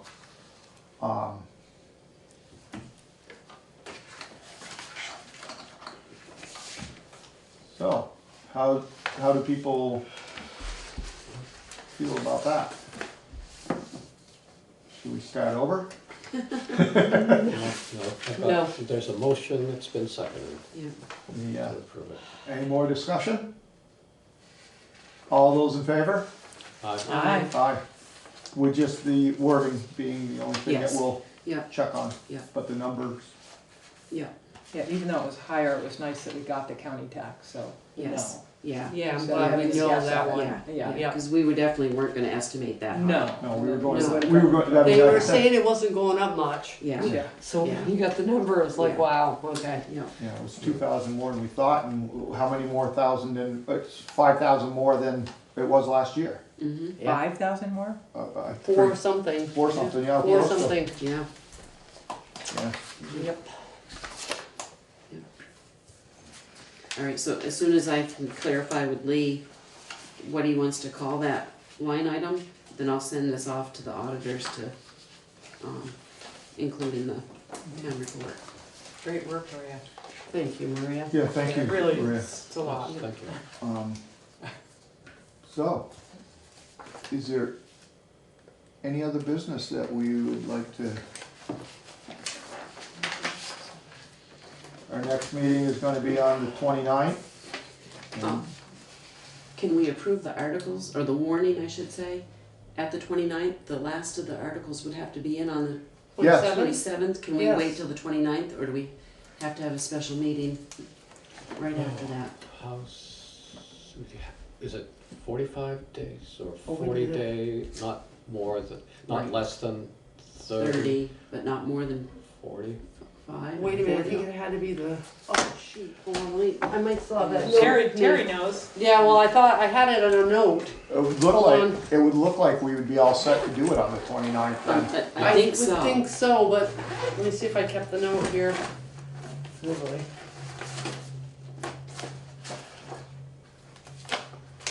I trust If we do it on the 29th, we'd have Okay. Let's see. 32 days. Earliest day is January 23rd, the warning can be posted, last day is February 2nd. Okay. So, So yeah, if we did. yeah, that's what I got off the can- webinar, So January we don't have to 23rd. have a special meeting. I don't Right. think we, We'll just Nope. put that, make sure we put that down on the agenda for. Yeah. For the 29th. Yeah. Okay. Are there any questions about what you have written up? Is there anything, because you basically got it written up, right? Right, yeah. yeah. Yeah, we've already Just looked at if that. something We else looked at comes it. in. Right. Yeah. Okay. The only I thing, think the only thing we'll be looking for is the, from Lori, the floors and the cleanup for the, Yeah. Yep. I can actually make copies and give these all to you if you wanna look at them. Other than, I think I sent have out a once. copy from I thought you last did. meeting. Yeah, but now I've actually been able to fill in the Oh, numbers. you're filling in the blanks, yeah. Oh. Yeah, okay. Yeah, the so it budget, might be too. good to have a So, copy. yeah, I'll make copies and, Okay. so. all right. Anything else? Motion to adjourn? I'll So make- moved. Okay. Yep. We are adjourned. Taking the notes, I guess you can. Yeah.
Turn this over to Kurt and also Carl, if Carl's more than willing to participate, if he is. Carl went on 2 trips to facilities. Sarah, Butch and I went on one of those trips. So we have a little, and Joe, Asia, you went to Maine and Concord. Went to both, that is correct. With both. So there was, Maine was the first one that Kurt went to by himself as a committee member, and BGS and DOC then went there. Yes. And we don't have anybody from DOC here, do we? Oh, well, that's all right. And then Kurt went to Concord, and then, did you go to Concord separate, or was that all of us that went there? We all went to Went with Concord, us. yeah. So then, Carl went up to Maine Went to Maine. with BGS and DOC. And then we went to Concord. There was Carl and Kurt. You two, Butch, myself, and Sarah with BGS and DOC folks. And then Kurt took a trip to Michigan for some reason and thought, well, I'll stop at a correctional facility there. And then he went to Alaska to visit his daughter and said, well, I'll stop to a correctional facility there. Have you seen any in Canada yet? You did, didn't you? No, but I'd like to. No, I went to one in Nova Scotia years ago. At the same time, Kurt did a shadow of a correctional officer day in the summer, beginning of the summer. What facility was that? Chittenden.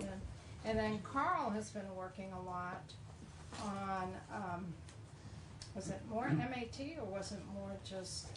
It's more baseline facility stuff. So I went to four of our prisons this summer, observed the MAT line in all of them, and then also spoke with staff, and then also spoke with P&P people in the local P&P office. So we thought this would be a good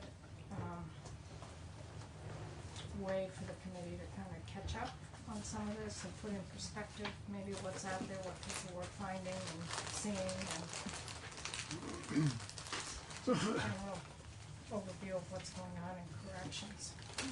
And we did it this afternoon because we weren't sure what was going to happen on the floor. One thing before we get started, we always have folks who are sitting around, and sometimes we know folks and sometimes we don't. And so if we ask questions of anyone around, we just ask you to say your name first, at least so it's on the record, so your voice is recognizable and where you're from.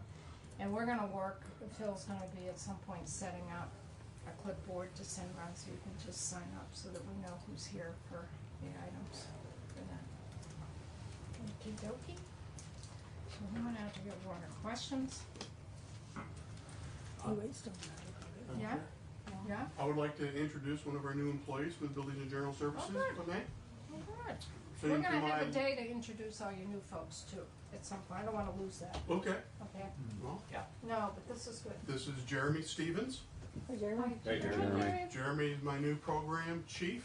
He's well, for those who knew Mike Kuhn, backfill Mike Kuhn's position. Wow. So this is his first introductory into this world, so We're not too it's not a bad. good day to beat him up, but. We'll think of a good initiation for you. I've told him stories. Oh, good. Oh, God. So Kurt, it's all yours. You don't have to sit up there unless you really want to. Oh, we Well, want, actually, I'll probably end up standing to point the thing. I'd Oh, rather okay, stay whatever here. works for you. I'll stay here. That's good. I was going to put my feet on his chair. as he does on yours when you're not here. Seriously though, folks. Okay. This is Maine. With the women's unit, which is part of this is the men's areas here. It has a fence around it. So there's a women's unit within the men's, and there's also a reentry facility, and these two are the primary ones that I visited. Although we also walked all the way down through all this, which is kind of... Is the women's unit connected to that, physically to the building that houses? This one here? Yeah. Yes. Yes. Do they use common space at all, or do they have separate space in the women's unit? They have separate Like, space. like dining and medical and, Yes, totally separate. Totally They have their own separate. infirmary and everything. okay. Yeah. There is another unit, there's a smaller woman's kind of a wing part of, I think it must be this one, Carl, correct me if I I'm think wrong. that's correct. It was right, so booking and, booking is right, just the farthest to the bottom of it. And then there's a living block. Uh-oh. I don't know how to operate that thing. Oh, I think you, okay, Right? never mind. Is there, oh, there's the air, okay. So, that is booking right there. And then up in here, there are 2 living blocks, and one of them is reserved for women who are close custody or whatever. So they've got to maintain that sight and sound separation. So it's a pain for them when they bring people in, because then they've got to clear that whole corridor there, and yeah. But the women's unit itself, it's connected by an outdoor chain link fence walkway, I believe, and that's it. And how many beds do they have in there? 100. And then 100 down at the re-entry center. So 200 total. Is it the only facility, period, in Maine, like for men and women? No, for women it is. For women it There's is, but it's several only other two. men's facilities. How many beds is the men's part, you know? Don't know. I think it's something like 500. So if I recall So correctly. in Maine does not have a unified system either, do they? They have a county system, so they're getting sentence folks, they're not getting detainees. Is this the only state facility? Or For is women. For women, it- yes. But for men, they have another? No, they have a number of them. For men. Yeah. So they have total 200 beds for women. 100 is within a more incarcerative setting, and the other one is used for reentry for women. Correct. But they have to earn to get to the reentry. Correct. Yes. So you got 200 beds total. So it's important to remember, especially when you see the picture of the reentry facility, that it is a reentry facility. So it's very different from this and other units. It's about 25 minutes from downtown Portland, which means it's fairly close to a big city. And the population is about 500,000. It's only state one. Women's facility opened in 2002. And the reentry facility is really newer, 2017. And it is a... Okay, I'm sorry. That's I right. asked the question. I didn't see it. So that's an overview of the main facility in Wyndham. This is what it looks like, the reentry facility. A lot of attention to design and making it warm, and notice there's no chain link fence or razor wire around it. 96 bed was what I had. It's minimum custody. When I was there in the middle of the day, about half the inmates were out working.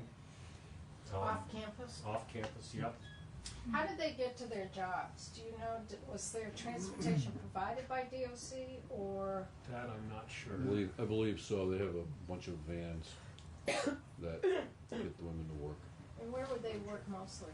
In Portland or just kind of around Wyndham, do you know? Well, there was, across the street, I think there was a farm that they worked, a horse farm that they worked in. But there are also other jobs within the city. They have a culinary program in the facility that's run by a former White House pastry chef. And then they Within the also, reentry within the facility? reentry facility, and then they also have the laundry for the whole prison in the reentry facility as well. But then they've got women working at Dunkin' Donuts and places all around the greater Portland area. Did you have something, Joe? Yes, Joe Aja, Director of Design and Construction for BGS. Yeah, the women, not only do they have some transport, but they also can get an Uber or a cab, and that comes out of their pay. So they are paid for that to go out, but they also pay for their own rides. And when they're working on the outside, like at Dunkin' Donuts, they're getting paid like the regular minimum wage or Correct. the regular salary. That is correct. High level of freedom contingent on personal accountability. So, and actually I asked about diversion of drugs, and they said they don't have a problem with it because they do more drug testing than the whole state combined. And as soon as you have a dirty drug test, you go back up the hill to the other place. So these people it's the incentive to come down here. The other thing is that up on the hill, they can see this place, and they know about it. So the people who are in the other facility have some motivation to, wouldn't it be nice to be in here? And they know it's a nice place. But inside, it's much like a college dormitory. It actually felt like a library when I was in there, because half the people were gone. But it's they had trouble apparently in designing it because they forgot to put blinds on the windows up here, and there's a hill that comes down, and lights would shine in, and people could see them and things like that. But basically, the design is very modern and very warm inside. Real particular attention to the colors and the moods that brings about.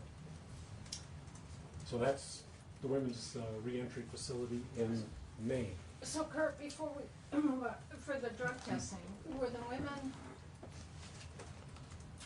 when they went out the day came back, was there any type of search done or anything to see if any contraband was coming back in, or when was the drug testing done? I don't know the specifics of that. I suspect that there was quite a bit, because she said they were tested very frequently. But they've had very few dirty tests. Very few dirty. And I'm also wondering, too, how many of them have substance abuse issues or opioid issues and that type of thing, too. I'm just curious.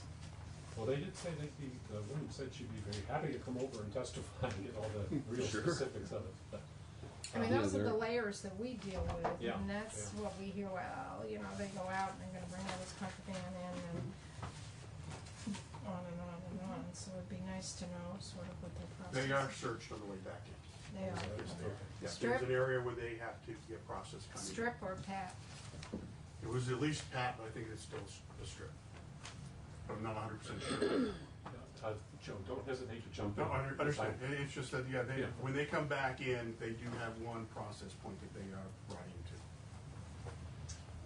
Whatever your name is. Sarah. The cost of the facility, I remember you emailed something about this, but I can't remember. How 10 million. Yes. 10 million. So 10 million, and their annual expenses for power, natural gas, and city water consumption are 138,000. So 10 million for 100 beds. Yep. 100,000 a bed, right? Yes.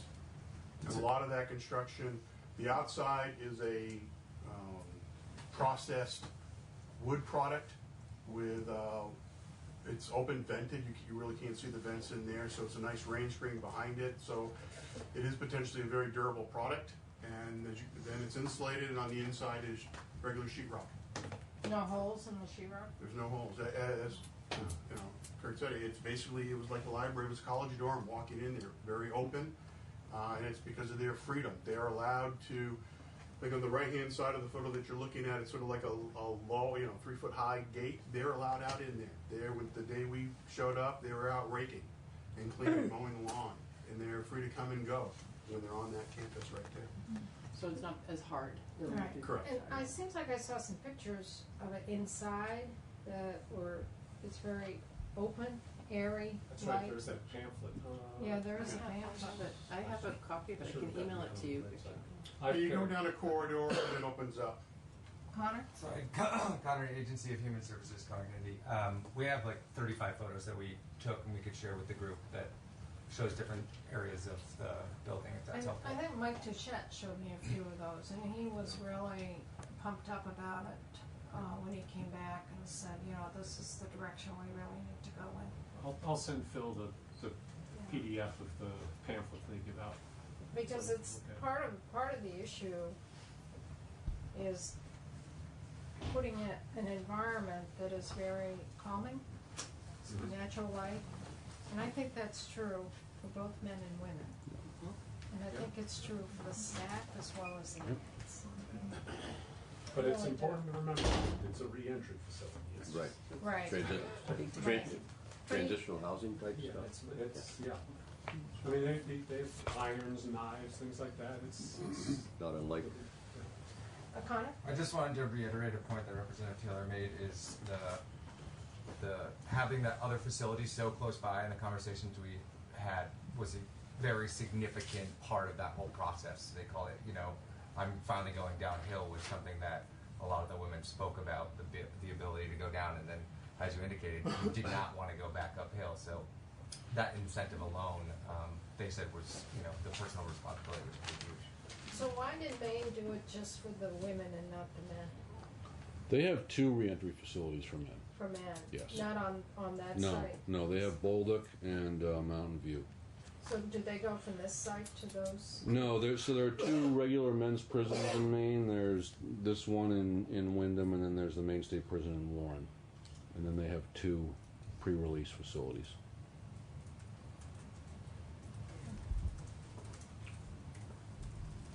The other thing that I asked about and discussed was, this is what you see here is the place where inmates meet their kids. They come in, they don't come through any razor wire, they don't come through scanners and things like this. You look out the window, you don't see a big high fence. And they said they get a lot more visitations from the family because of that. So there's a lot more connection between the family and the kids. How did the town react to that? They said something like, as long as they were in favor of it, from what I remember. And it was something like, as long as we can see it, or something. It was bizarre, or something a little bit strange that they said, but it was well received. Yeah. And actually, before they did it, Maine did this study, which resulted in all this. Which is maybe the kind of study that we were talking about, a feasibility study that really looked at their whole system. Except I noticed at the beginning of this, they said that these consultants sat down with DOC and knew, or their DOC, and knew how many they wanted in each facility, which is one of our big questions, how many beds. But they did a really extensive study of the whole correction system and the flow and things, and came out with a proposal for a big bond issue for the state that would save $7 million a year once it got going, and the bond got voted down. But, so then they scaled it back and built pieces of it.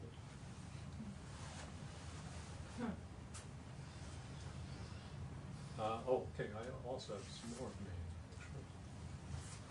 This is up on the hill part, so this is more, this is comparable more to Chittenden, what Chittenden could be. And you can see there's a lot more windows and natural lighting, the artwork and things like that. There's 2 wings that go out,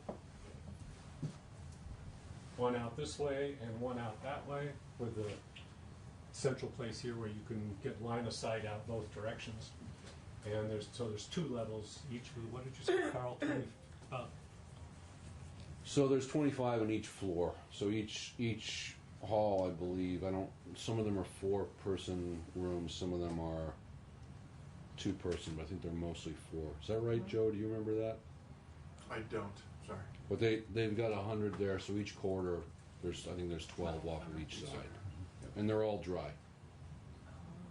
No, but All dry, and none of the doors lock.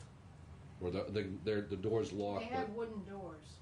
Yes, Oh. they're Oh, all this is on the wooden hill, doors. so- It's This on the is hill. on the hill, but they got wooden doors. Yeah. So what's the security level? I don't I don't think so. Yeah. We should have Big had meeting. corrections in the room, but Yeah. corrections in such turmoil right now that. I think it was medium.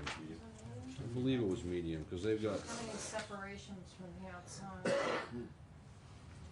Well, this is inside the big wire. Yeah, it's inside the Yeah, wire. but even inside the wire, there's separation. Yeah. Inside that. If Was I it can pretty make. quiet in there when you went in like this? With something like this, was it pretty quiet? Should be 2 wings. It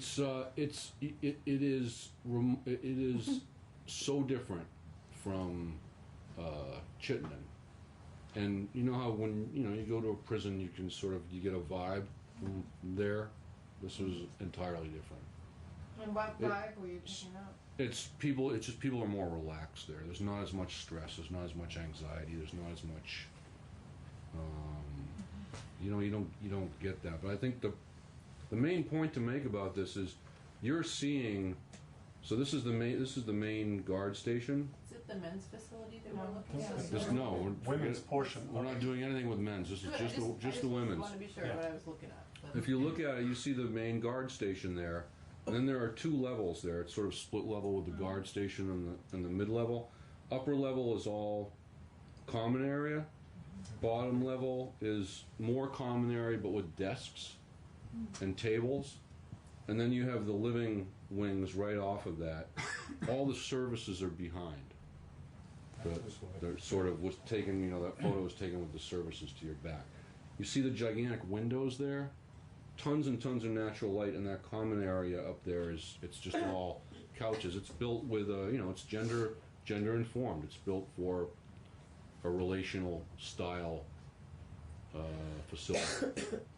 And they have outdoor access right outside those windows, and they have that 24 hours a day. Do the men have anything comparable to this, do you know, at all, on the men's side? We didn't see any of the men's stuff at all. I'd just be curious, you know? They're starting to reconstruct for men also. So they're just going through multiple phases on the same site. So that may have something done in the future. But there, when you went into the close custody area, to me it was no different than walking down a corridor at Chittenden or Northwest. Right. And very, very similar. Yeah. Long corridor, gray doors. For the men? Or for the Even the women. Yeah. Yeah.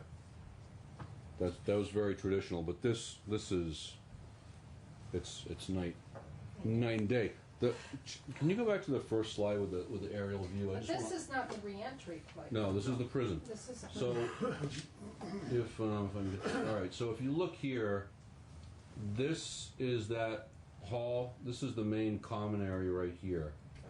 And then this is that one the two living halls, the two different floors of living hall. This is the other one.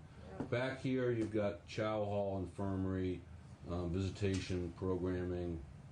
There's a library, an exercise room, and even a hairdresser back there. So if you compare that to Chittenden, there's none of this sort of disorientation that you get. Everything is right there. It's either the two living wings, the main common area, or the services right behind you. So were there any issues with having that building connected to the male facility? Because whenever we've spoken about campus style or whatever you want to say, the part for the women's facility would be physically separated, completely separated from the male facility in your core. That's how we've sort of envisioned it. This is not. Was there any issues that, outside of being a booking, sort of, for close custody is an issue, but outside of that, were there any issues? Well, they have problems with these women too, who have to go somewhere for programming because they can't go through the men's facility without locking all the men up. Right. And which they do. So there is that hassle. I think when we were talking, Carl was saying this is fence rather than building right here that connects the two. I think that's probably true. Open side fence, and most of it did have a roof over, but it was open side fence. So Connor, you had your hand up. Yeah, I wanted to point out, even at this, so the first reentry facility is full of minimum security, but even in this sort of higher security, I don't even know if they classify as a medium, but each woman has their own key to their own door. That's in the regular facility? That's in the regular facility. So that's like, even in the higher security facility, there still is a lot of personal responsibility, freedom of movement. They have their own section. So even beyond sort of reentry, and this facility is about, I believe, 15 years older than the newer reentry facility. So if there's a violation of that, I would assume there'd be some DRs or something. I don't know their actual practices. I just know it's something that the way the facility's built, they work with that in mind. So I'm curious, if you do that for one gender, do you need to do it for the other?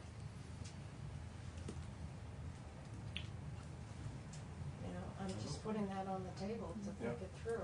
Their the prison in Warren, you know, their old state prison was in Thomaston, and I believe they closed that and they built the Warren facility. This was built in 2002. I don't know what the one in Warren looks like, but you know, the one in Thomaston was sort of comparable to our old Windsor prison. So this is Old- probably old comparable to the Springfield facility. In Newport, we do have dry cells, and they do have keys to the room for the men. In Newport. In Newport, yes. That's where that one was designed.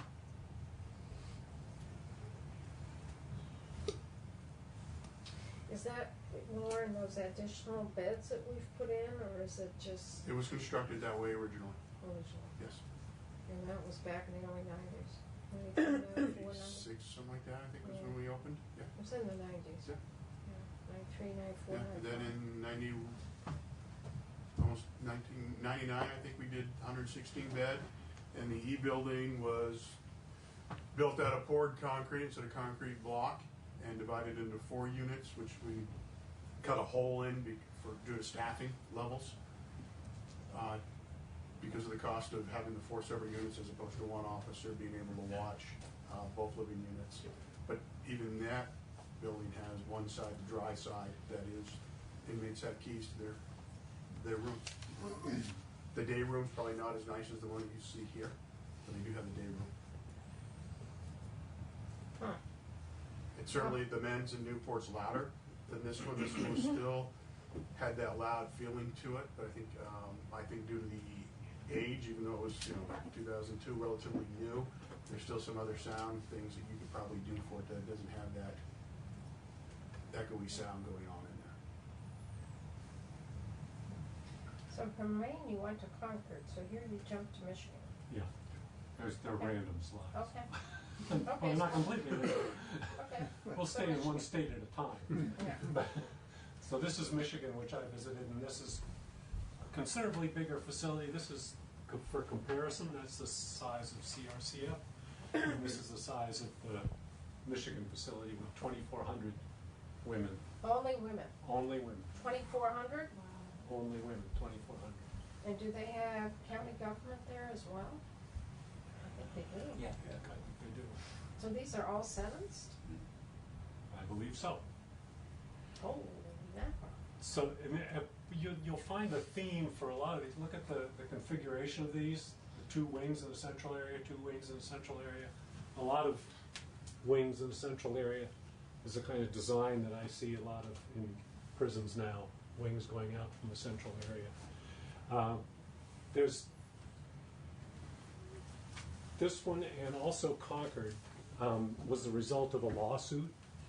So Michigan had this lawsuit, do I mention the date? But it resulted in a $150 million settlement for the inmates that sued, and also a lot of restrictions that changed the whole policy for Michigan. They were forced into it. And I don't think that, this is my fear of Vermont, is that when people are determining the size of a lawsuit, they don't necessarily take into account the size of the state. So if Vermont had the same lawsuit, we could get hit with a $150 million lawsuit. And so it resulted in this, which is a big improvement. The other thing that the law specified was that only women corrections officers could supervise in a women's living unit.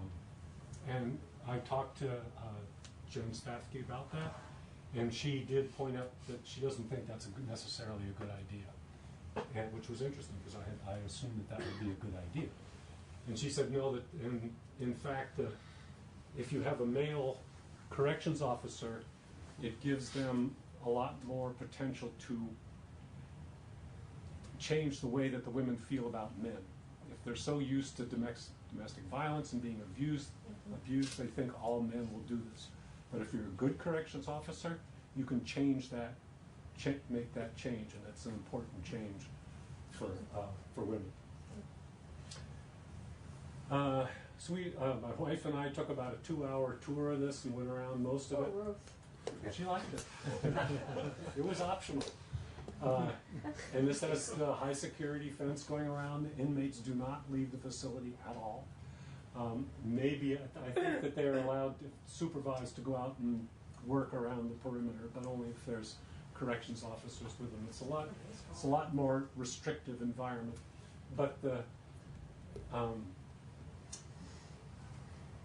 size of it gives it the ability to have a lot other services. They have full-time psychiatric, full-time medical, full-time personnel that can cover the whole facility rather than having to bring in people for those sorts of things. Yeah, total 2,024. So there's 1,000 in minimum, 753 in medium. Are they physically separated from each other, or are they commingled? I believe they're physically separated. There's like different blocks for different things like that. So they're not commingled, I don't think. It looks like they have a baseball field out there, do they? Mm-hmm. Yeah. Yeah. What was the feeling in that facility as you were walking through? Was it noisy, loud? Was it kind of laid back? Was it tension? I wouldn't say laid back, but I wouldn't say it was noisy. It was more like between Chittenden and Maine, but more on the Maine side. And you know, when you walk around with a warden, this I noticed in Mississippi when I visited down there. You walk around with a warden, how does he interact with the staff and with the inmates? And there was really pretty good interaction between them. You know, it wasn't, you know, here comes the warden, look out. It was, hey, warden. And they call the superintendent warden. I believe so, yeah. And do they call the correctional officers guards? I don't know. I mean, the language, the reason I ask that is language is really, really important. Because if we read the news articles, we always hear correctional officers are guards. And they're not. They're correctional officers. And we talk about the superintendent, and you have a very different vision in your mind when you say warden or superintendent. And the same thing when you say guard, correctional officer. It's a very different visual that you have. So, But I come away from each facility usually with something that I didn't necessarily expect to get from there. And this one really introduced to me the idea of what's called gender awareness, because of the lawsuit, because all of that was explained to me. So that it reinforced to me the need in training our corrections officers to have them aware of how that works. The other thing was that when I talked to Jen Spassky was, I asked about the training of Vermont and whether it's just, they give an extra week or so of training for corrections officers who are going to be working here. And I believe in Vermont, all the corrections officers get the same training because, and she explained this to me, that women correction officers and men correction officers in Vermont have to deal with women at various stages of their incarceration. So they might be in booking, they might be somewhere else, but you have to, knowing the difference between how you deal with women, how you relate to women, how you get them to do something, is important for the whole correction system, not just the women's facility. it's part of life. Exactly. Yeah. Operate with women different than men. Wife's happy, wife's happy. Right. Be happy with that for some. Yeah, it was $150 million, and the economies of scale is what I was talking about. That is funny. And remind me, how many people are in there? 2,400. 2,400, thank you. So New Hampshire we all visited, so everybody jumped in when you finally, or a lot of us visited. We didn't like your directions to get there, but that's all right. We got there. We got there. Okay. Two roads, same name. Again, it's Town. close to Concord, so fairly close to the services that they use. It's outside the wire of the men's facility, which is right next door here. The women's facility is up here. So there was no fence around the women's facility. 2018, And also, again, the result, and that was about 2 decades of lawsuits that finally resulted in the new facility there. 224 beds, and a bunch of you saw the place. Same architect as the main women's reentry facility. Oh, okay. The other thing too that was interesting, in Concord, we spent quite a bit of time with the superintendent and commissioner of corrections to really talk about things that they learned in the construction, things that they learned, what to do and what they shouldn't have done and wish they had done. And they're more than willing to talk to us about some of that. The facility felt like a correctional facility. It was softer than ours and much brighter. But it looked like a correctional facility. It did not look at all like the reentry part in Maine. Yeah, this a little more like a correction. They all have keys to the door, depending on what level of security they're in. They also just fairly recently, 2018, started using the full body scanners, so that they don't have to do cavity searches and things like that. And I forgot, how many women did they have there? I forgot, 230? Yeah, 224. They weren't full. You're about 180. It's a small footprint too, I remember, like the acreage of the facility, felt like it was on a, Oh, right? Yeah. In New Hampshire? It was 180, well, it's fairly large. It's all this area, so including if you include the parking room. But I guess my point, like, there's not as much green, there wasn't as much green Oh, outdoor space. yeah, that's true. Compared to the other places that you've shown us. It was that sort of courtyard. They had it's a little bit campus style there. A couple things I noticed was that right in the middle of a populated area, right dead in the Right. very Yeah, populated area. And we drove up, we didn't drive through any fencing or anything like that, we just drove right up to the front door and knocked going in. And they did mention that even with their close proximity to the men's facility, they're very cognizant of not allowing the women to see the men and the men not seeing the women. As a matter of fact, the men's prison, they blocked off all the windows and doors that faced the women's prison. The women's prison, actually that side of the prison you couldn't see out of, other than where we were in a conference room, but I think the other areas We're facing the other way. were right facing now. the other way, I think. I think you're right.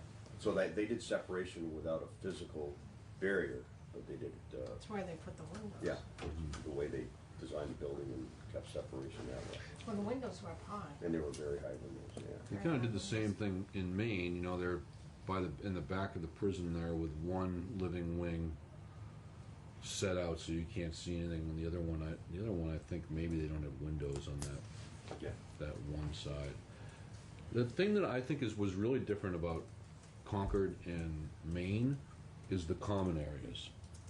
This is a common area that looks like a common area in any of our male facilities.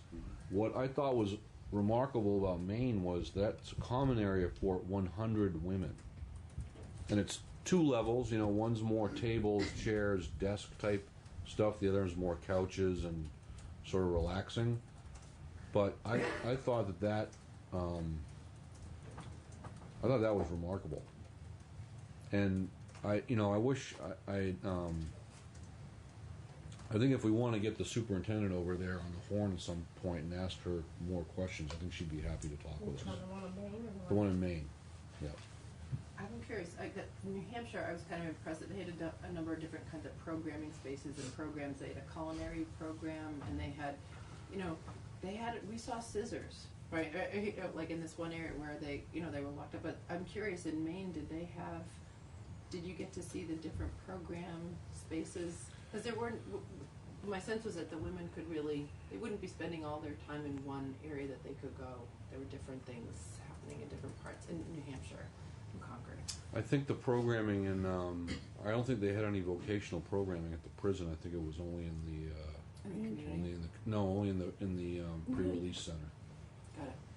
Is that right? Does that sound right? Yes, Joe? there might have been some, like the programming space up top of the library and stuff like that, but nothing really for vocational stuff. Right. There were rooms in that were before that day room space that they would be functioning. Yeah. And when I say programs, I might use it in a different way than corrections uses it. I say, like, I think of programs, because some wouldn't corrections. For vocational? For vocational, there was when we were touring around in New Hampshire, there was a space where women were there, like, crocheting, like they were knitting, and just had a space, and there were these other rooms where they could go. There was like a sewing area, a craft space, that they had different area for evening activities, and they were in a transition. They didn't have their second rec. I think they do that in Maine. They do have room for rec stuff, and I think they have yoga classes. They, like I said, they've got a library, they got an exercise room, they got a hair salon. But I think the only vocational stuff that goes on there is that they have women working in the kitchen, and but I think that's it. Okay. Just In the laundry. Yeah, in the laundry. Well, that's just in the pre-release folks in the laundry. So the facility in New Hampshire was, we went into a lot of areas that were amazingly quiet and empty. And I kept saying, now, this seems like they're on lockdown. And we asked, are they on lockdown? Oh, no, they're not on lockdown. But there were just huge areas that nobody was in. 0 people were in these areas, especially some of the seg units, obviously. And even the commissary, they do the commissary for the entire prison system within New Hampshire in Concord. The women do that. That big commissary was on the end of the long hallway. The warehouse. So, yeah, it's like a big warehouse. So if a prisoner down at the other prison wants something from commissary, they have a system to get him that stuff out of that particular building. There was nobody in that place either. So which kind of was, I thought was a little bit strange, but maybe they were on lockdown and just didn't want to mention it. But they did take us right into living units, so that was fun. I think part of that was the layout of the facility, is that, having that perimeter, which was exterior wall, which was also their perimeter security. And so you had those long corridors, and we did go by a few of the rooms that had people in them until you really branched out into like that day room where the living units were. Yeah. And that was one of the downsides that they mentioned with these living units that you see here, where Kurt's head, is the fact that a lot of daylight coming in, but the problem being is they still have a mix of male and female officers. So when going by there, you were able to actually look in, and the women had issues with that. But what that provided mechanically was a wonderful thing, is the mechanical chase was between the two. So those units were back to back. And so you don't have any exterior windows in each living unit or in the rooms, but you had it at the end of the corridor, at the end of that long day room. So that's where all that daylight, it was glass floor to ceiling, which was a nice feature. But I do think that, if we were to look to do something along those lines, it would still have it so the rooms had access to natural daylight and not have these large glass issues. one of the women commented on that. Yeah, it was. privacy. Yeah. The layout that you have, I don't, probably if you stared long enough into one of those pictures, you could actually see the toilet. And I think that is part of the problem. A lot of the rooms had their lights off as we were walking through. And so that was a little detrimental. In our facilities, between the two doors is where we have the toilet. So basically, when you're doing, their officers walking through doing a bed check, it doesn't matter, male or female, you're sort of looking over them because it's a smaller window in the door that you're looking through. So it provides a bit more privacy, but then again, there's a lot more to hide behind. So it's a happy medium.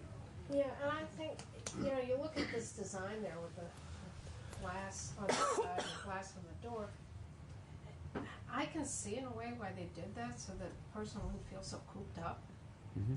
You're looking out. You're not cooped up in this room of cement blocks. But the superintendent, we were walking through, or warden, I guess she had mentioned that if she had to do it again, they would do the glass. The door was yes, but the side glass, probably not so much because of that privacy issue. So, but that's a workaround. It was still a very nice looking facility. There were other pros and cons to it from a BGS point of view for construction, but it was still a nice facility. So that leads into my question, and this is probably totally premature. But BGS lives in your world, and DOC lives in their world. And DOC's world right now is in total chaos, to put it mildly. I mean, they're changing whatever direction they're gonna go. And we're pursuing a new facility that then opens up to other things for men as well. To do the women's facility is gonna open up a bigger issue for the men in terms of do a standalone or do it part of another campus. BGS can design something in BGS's world, but may not work in DOC's world. And DOC would need certain needs to communicate with BGS. So how are we gonna bring those two together when we've got one department that's really trying to stabilize? I think we're already doing it. We have calls set up every month. You know, we're still part of the same state organization, and we want to achieve the same goal. You know, between working with Eric here and then our commissioners back there, I feel like we've had great lines of success. I'll just use an example. Like, we have stuff break in our facilities all the time. We jump on the phone, BGS is there and can fix it.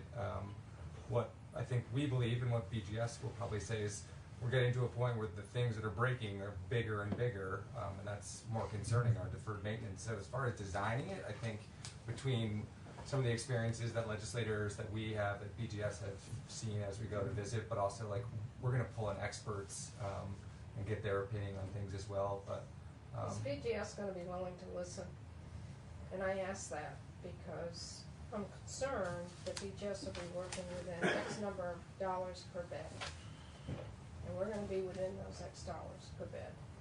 And we're not gonna have other people telling us what to do with our construction. Well, it is, I mean, I've cost is heard an that. issue. I heard that. Cost is an issue, so I you're heard looking at that from that, your but it's boss. how to, you know, make that work. Where is that fine line when, you know, I've got 34, 5 years plus experience in seeing this stuff, and where we do fail in certain areas, I think the New Hampshire facility, like I said, they had some issues, but they were all concrete block, filled concrete block. Could you get by with, could it be done faster with precast, similar to what we had down in Springfield, and make the areas softer and more inviting, like the day room, the larger lighting, natural light coming in? Yes, I think that that's possible to be working with corrections on and things like that. The bottom line is, you know, corrections needs, wants this, and when we put it together to make that all work, well, here's the cost, and then potentially where are those cuts? It's the bottom line. And that's what they said in Concord too. That they said it would be, it's gonna cost you, they said, well, we can't afford that, so let's change this, let's change this. But I wanna make sure that the two departments are working in tandem. Well, there's gonna, I'm saying that to BGS, and I know with DOC, right now we don't have a full-time commissioner interim to stabilize everything, but we're gonna move forward at some point here, I would assume this session. We're trying to figure out the women's facility that then has implications for the whole corrections system, facility-wide. We need to have those two departments working in tandem. And that's what I really wanna emphasize, that those two departments work in tandem.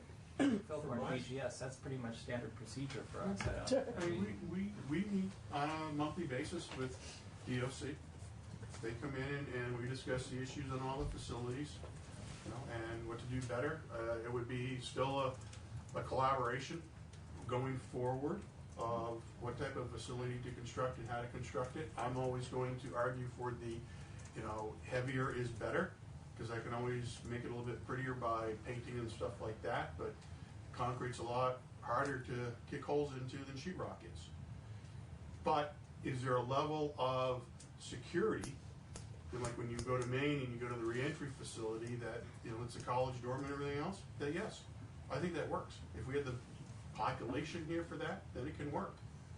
But, you know, if you have the population that's slamming books in their doors all the time and, you know, every month you're replacing a door, then the harder roof's better. But I think it's the whole facility that you gotta look at. It's not just, you know, although I probably would argue for make it all hard, because it's easier that way for me, it's a population. But during that, if you're looking at the greater needs, how to spread that out so over time, as the population shifts, you're not losing something and having to go back in and renovate an area to make it harder because of the population change. Hospital. Yes. From my perspective, there's a lot of people that have to work in tandem to make this work. It's not just BGS and DOC, it's also the training of the corrections officers, it's also the laws that are putting the people there and how long they're there and whether they can be moved out and whether they'll come right back in again. There's a whole bunch of people that really need to work together in order to make the corrections system work in general and for the facilities to properly support them. So it's going to take a lot of coordination. So then the question becomes, to your point, Joe's point, Eric's point, everybody's point is, a lot of it's gonna depend on what the legislature decides they wanna spend. And what value that we get for every dollar spent, and what we want to accomplish. I mean, if we give him, you know, we give you $100,000 a bed, and what DOC really wants is $120,000 a bed, we're gonna have a problem. And it's been a little bit of my experience is we always underfund construction projects because we don't give good estimates, good honest estimates. And you know, Joe and I've been having that conversation. I wasn't saying a word. It was like my happy place over here. It was a dry smile at the moment. But I think that's, Alice, I think that's what it's going to come down to. You know, will the legislature have the intestinal fortitude to give the DOC and BGS enough money to build a facility that we think is the right facility for whichever gender population we're building for? Because we're just, you know, we're under stress, and the women's facility is soon to be under stress with St. Albans. The St. Albans facility itself still have 250 odd prisoners down in Mississippi. Multi-year, multi-million, I can't say billion yet, but the longer we go, the closer it's going to get to that number. You know, what's the legislature wants to do? What do our colleagues in the hall want to do other than nothing? Or think you can put up a building in 6 months. I think that no one should be there anyway. Pardon? Or think that no one should be there anyway. Or nobody should be. So then there's Alaska, which is There's interesting. snow. You were there for Christmas or Thanksgiving? Well, that's in July. I wasn't flying over there. I was there for Thanksgiving, and there was snow, yes. It was Anchorage. This is outside of Anchorage, 15 miles outside of Anchorage, which is the major population center of Alaska. And this was interesting. When I came in, the first thing, and I met the superintendent or warden, I can't remember which she was, and the commissioner of corrections was also there. And my wife wasn't. So. Well, your daughter was. But the first thing she said was, "We're all about safety here. That's our primary concern: is the safety of the inmates, safety of the outside population. We're all about safety." Alaska is a more conservative state than Vermont. She asked about, what's going on in Vermont, and I said, well, we're trying to reduce the population in prisons by offering these, trying to get more community-based services. And she said, yeah, we tried that in Alaska, and it didn't work at all. And so what my daughter told me afterward that was controversial. They passed the first part of the legislation, which was to build the structure of the corrections but they neglected to, they never got to the second part, which was supporting the community services. Oh, really? So you only got one part of it done, and so it didn't work. So that's why I say things have to be done in tandem. You have to really have the legislation that supports the kind of facilities that you're trying to maintain. This was a very interesting facility. Most of it looked like this. This was the entrance to the main part. But I mean, you can see that you're talking wooden walls and things like this on the outside. These other units in the back, the same kind of.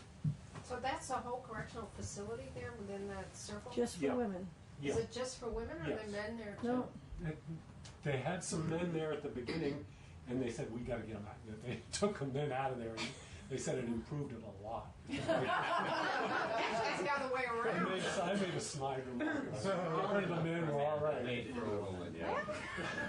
But these are smaller units, and there's one of them that's faith-based, and there's another one they have different kind of, where they're all living together and with a more religious attitude towards it. It's not a specific religion, but and there's another one that's for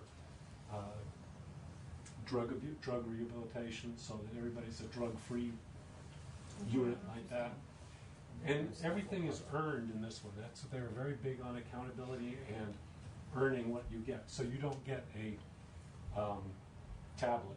You have to buy your tablet yourself. You have to earn the right to have a tablet. They have different colored shirts for different units, so people felt they kind of stood out when I'm a member of this unit, so I'm not like the general population, I'm a little bit better. They had a lot of, and I've run into this at a couple other facilities, and I need to find out still about Vermont, how much community interaction there is. Community being what? Outside the community. Outside the Yeah. not community So, interaction within different right. segments. Actually, there's a point on that too, because they said if you do this sorts of thing, you want to keep these smaller units separate from the general population as much as possible, because the faith-based and the drug abuse ones and things like that, they don't mingle that much. They don't live in the same proximity. So they separate them more in terms of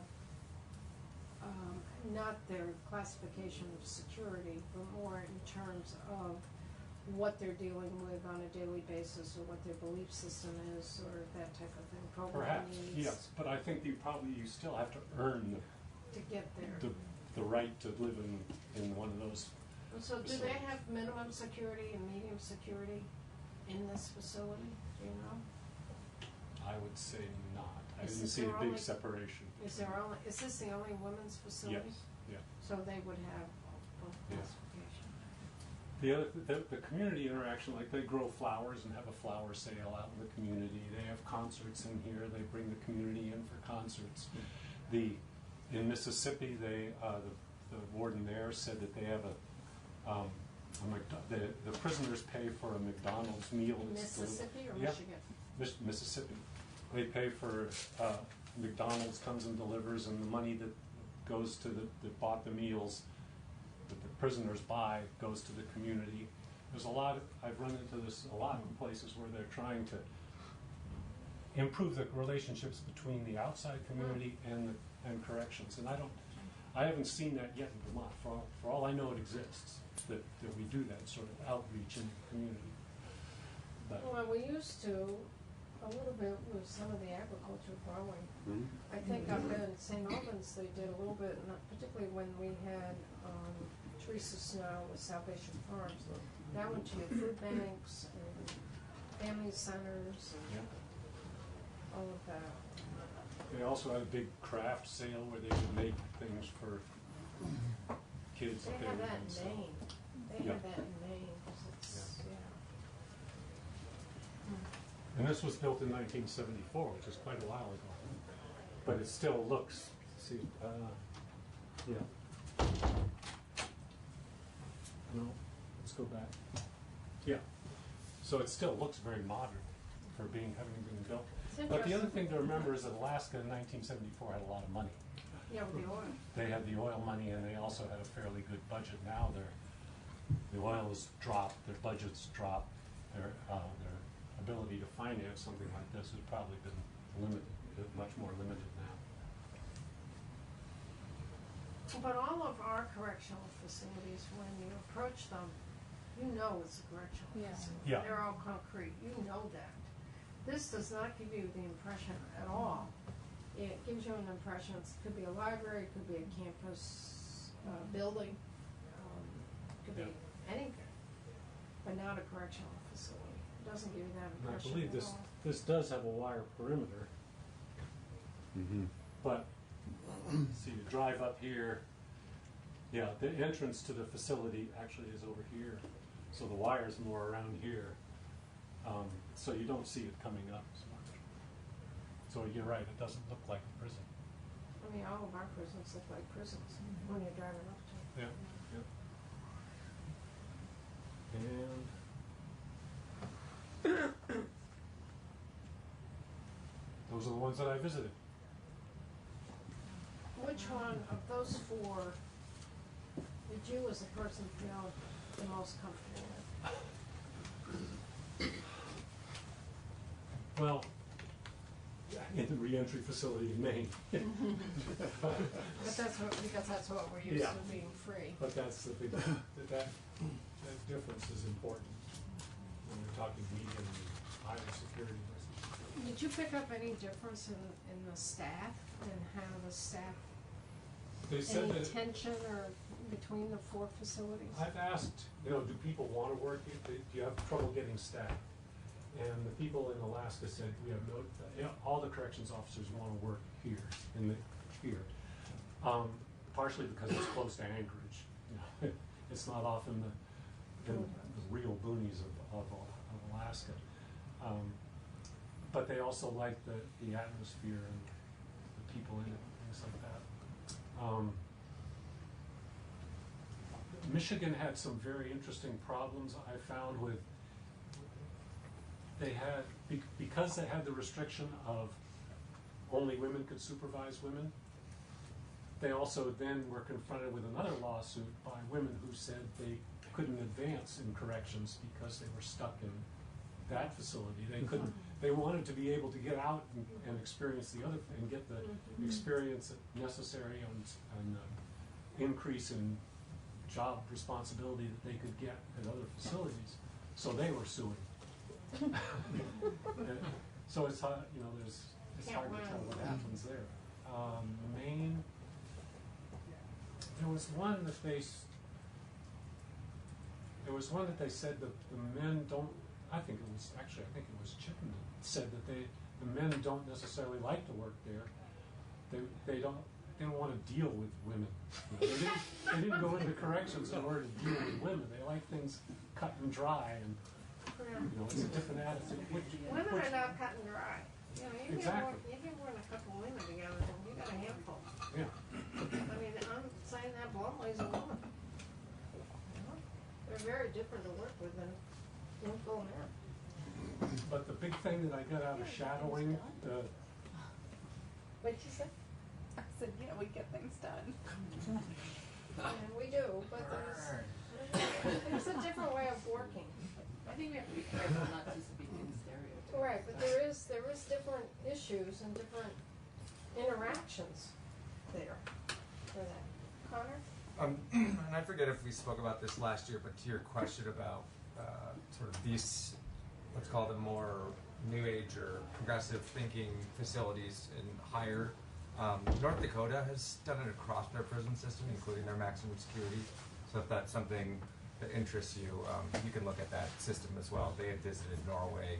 They're I don't think it's a commissioner, but commissioner and deputy commissioner came back and started making some immediate changes. And to your point, I believe Norwegian's model, when we were talking about community, is they want to basically create good neighbors.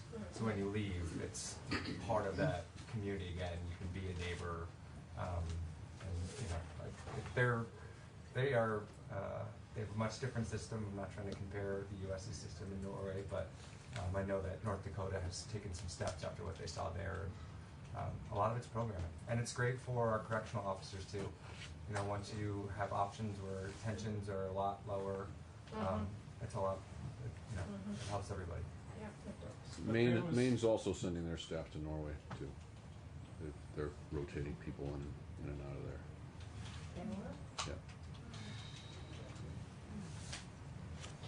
Well, when I shadowed the corrections officer at CRCF, it was actually very good because he was floating, which meant that he went around and took different jobs to relieve somebody of one thing. So I wasn't, fortunately, stuck in the control room unlocking and locking doors for 8 hours. So he showed me that, and I stayed there for about 15 minutes, and then we'd go somewhere else. And I was on the unit. He was relieving somebody, just, you know, you can go get lunch and we'll take care of it. And so I was there, and the unit, I'm not sure which one it was at CRCF, but it had I think the day room was about the size of this room, and then the hall going off with and we were standing there. He was doing paperwork, and one of the inmates came in, and she was kind of waiting at the door, and he said, you know, what's going on today? And she said, oh, I'm going out to work, you know, to do the work around the facility. And she said, that'll be good, yeah. And she said, but my head's in a bad place. I'm really not feeling that good today. And I noticed that he didn't respond, that he just kind of kept working on his thing. And then I think he might have said something, you know, like, you know, how are you doing again, or something. And she said, I'm really not feeling very well at all, you know. And he said, well, maybe you ought to write up a slip for mental health. You can go talk to mental health. And she said, yeah, okay, that's probably a good idea. And so they did that and left. And we left, and he said, later he said, you know, that I should not have asked her how she was doing. That was because then it just spiraled down, and she started using that, and she ended up not going out. Which is what she really would have been the best thing for her. But and he said the hardest thing is for new corrections officers is to not be a friend. Now, I talked to a couple of people. I talked to my manager. I explained the same story. The town manager, and he said, yeah, public safety is like that. Our cops are. That's why we have 4 floating social workers who go to domestic violence. I talked to my cousin, who is a Unitarian minister, and she's, as I was explaining it to her, I was thinking, that just doesn't. It's not a good excuse. You have to be human. Yeah. And the thing is that if you ask, what is the job of a corrections officer in Vermont? You know, what is their role? And it's not to be their friend, to be their counselor, to be there to rehabilitate them. The person who is a corrections officer, and I can show you, the job description doesn't talk about making prisoners feel good and things like this. It's all about treatment, supervision, custody, things like that. It's a safety issue more than it is security of the facility. And that's where the training comes in. And I talked to Jen about this too. It's very difficult for somebody to learn how to put up an appropriate barrier between them and the inmate. Inmates who are criminals and very good at manipulating people, and they do it all their lives.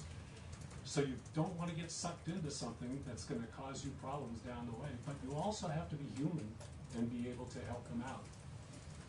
And that's why in Norway it takes 2 years before any corrections officer comes into a facility and actually starts working. They're trained as social workers more than as prisoners. While we have a 6-week program. Mississippi had a 1-week program. It's and of course the people in Norway get paid more. Each prisoner, as I've heard, ranges from $90,000 to $120,000 per inmate in Norway. So on the other hand, their recidivism is down to 20 or something like that, where ours is at 120 or 60 or 70, yeah. 50. So that saves you money. So where do you put your money? In training, or do you put it in larger facilities? If we had the recidivism rate that Norway has, we would build a facility for the whole of Vermont with 450 beds. But it's to get there. Yeah, It's to get there. yeah.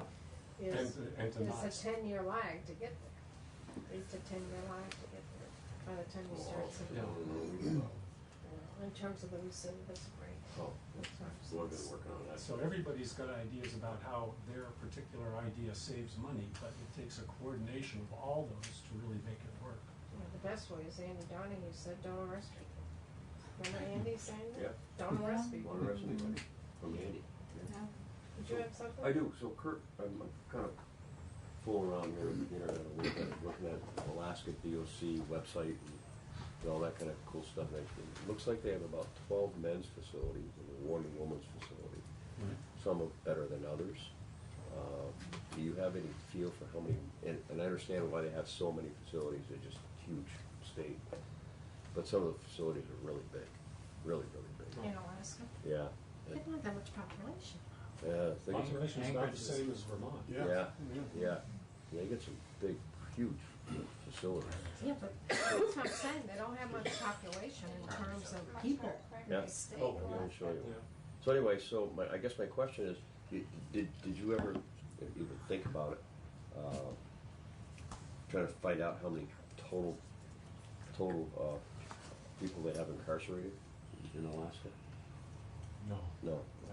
That's one of 12. That's a pretty big facility. How many else? Yeah. Jesus. I do have budget numbers for Maine if you're interested in that at any point. And I don't mean anything, I'm just saying it. It just seems to me that they've got a lot of people. I'm looking down their facilities, various facilities, they've got a lot of people. Why don't we go with Carl and Kurt about your thoughts on when you shadow correctional officers and your discussions, and Carl, you looked a little bit more intently on different issues with corrections, and bring us all up to speed here. There was one thing that I wanted, two things that when I think about it that I would want to add. When I was in the Chittenden facility at one point with one of the officers, and I mentioned the slamming doors, and he said, well, you know that those slamming doors, they're good, because when I've walked through and I hear the door slam in back of me, I know that it's secure in back of me. And You mean the Sally ports? no, just the doors between unit and the hall, between the hall and Right, the area you go in, you open a you door. open, that's your Sally port. No, we're talking, it's not the double doors. Anytime you go into a unit, you have to buzz in. Right. And they open the door when you Right, go they in. don't open that door until you're in this confined area, usually. No. Well, sometimes they're at the end of the hallway. Yeah, That's yeah, what you're going through a hall to another one or something. So when that door slams, he says, I know that that door is secure and nobody's gonna come up behind me. And That was a correctional officer? Yeah. How long have you been in the system, do you know? I don't know. I think quite a while. See, And there's a in- real culture, in- that's the thing, there's a Yeah, real culture. and in Michigan, the guy said, some of these women are vicious. They've killed their kids. They've burned their husbands. They've done terrible things. These are, we have to have facilities for these kind of people. It can't be all that nice. Thank you. I mean, it's a fact. You still don't want to lose sight of what the facility's for. Yeah. I have mentioned to several people things, what you said one day, Butch. When people get mad at the overcrowding of the correctional system and everything, I says, one of our committee members, Butch, I says, just remember, we don't invite them in. They come knocking on our door, and if you don't believe it, you look at the papers on Monday morning. Yeah. So all you're gonna do is watch the Raymond Day. Yeah, watch Raymond.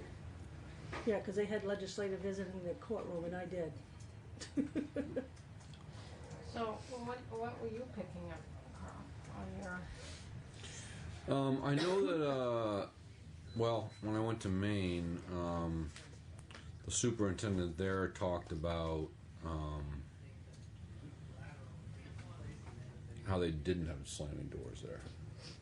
And that was something that she was very proud of, and she seemed to really think that that changes the tenor of the facility. There's one thing that they don't have a loudspeaker. They don't have a loudspeaker system there, so the guards have to yell from the guard station. And she said that's one thing that they would, as soon as they can, they're going to put a loudspeaker in, because they don't want yelling, they don't want slamming doors. Those are two things that they felt are real triggers for women. So where did you hear that, Kurt, about the slamming door? That was in Chittenden. That was in Chittenden. Yeah. But what Carl says is backed up by what other people have said to me. You know, if you've got women who are incarcerated for domestic abuse with men that are yelling at them, with slamming doors, it is a trigger. But on the other hand, there's always a but on the other hand. Okay, so what else did you pick up, Carl? So, are we just talking about Chittenden, or are we talking about No, all of it. all of it? I went to the MAT lines at all four of the facilities that I went to, and the MAT line in Chittenden started at 5 a.m. You were there at 5 I was there at 5 a.m. for the start. I got there at 4. I got there at 4:30. And home? what's that? What time did you leave home? 3:30. No traffic. You were dedicated. And they have to do that there because that's the only time they can have the programming space. The programming space during the rest of the day is used for other stuff. At all the other facilities, it was much later in the day. And what I've watched with that is the sort of level of stress that the MAT line puts the guards under, particularly in the male facilities. I think that they have 2 guards there, and they might have 20 inmates. I'm sorry, 20. Yes, 20 inmates, 2 correctional officers for that MAT line, and they have to pull people off of the units. It increases it increases overtime, and it also leads to having less people on the units. And I would be curious to know about what happened in Springfield. That was like 10 in the morning. Not to take over, but the altercation Yeah. that happened there? Yeah. I don't remember when it was. What time of day? Anyways, the 2 things I heard from corrections officers were that the MAT thing was a real challenge, and The giving of it. well, there's challenges operationally with pulling people off of units to supervise the line. There's the issue of security on the line. There's more issues than. Yes, driving no, people on. that's sort of the operational piece. The other piece they talked about a lot is why are, and this came from some of the PNP folks too. There are people being inducted who have no history, and they just want to serve their time high, which that was the complaint of a lot of them. Now, whether that's an education issue for the correctional officers, whether that's a procedural issue in terms of induction, whether it's both, I don't know, but that's what I heard. And the other piece that I heard from them too was just the overtime piece and what a toll that's taking on them. Those were the takeaways for me. Were you picking up on both ends, both you folks picking up real morale issues with our officers? I heard that at Chittenden, yeah. but the other ones, the people I've talked to weren't as familiar with the rest of the system. But, you know, when you're working the kind of hours that Carl's talking about, and then something like this hits the news, and people see you in a corrections uniform outside, you know, when you're on your way to work or something, it's not the kind of place it's not the kind of place you want to work, the kind of job you want to have. One of the things that bums me out is that every facility that I went to, I remember saying at least once to a corrections officer there, saying that I appreciated their work and that they have no bigger advocate and champion than the commissioner, and the commissioner's gone now. Because he was always in here talking about the quality of the people and the hard work that they did, and you see that if you go there, and you can tell that people are putting a brave face on it, but I get the sense that the morale's not great. So I have several COs that work at Northwest State that live in my district that contacted me this summer after they resigned. And it was because of the overtime. One of them was in a pretty bad accident on his way to work. He fell asleep because he had less than 4 hours of sleep between shifts. And they made it very clear to me that they liked the job. They liked what they were doing. They felt it was important. It was better pay and benefits than most jobs offered. And yet they were so overworked.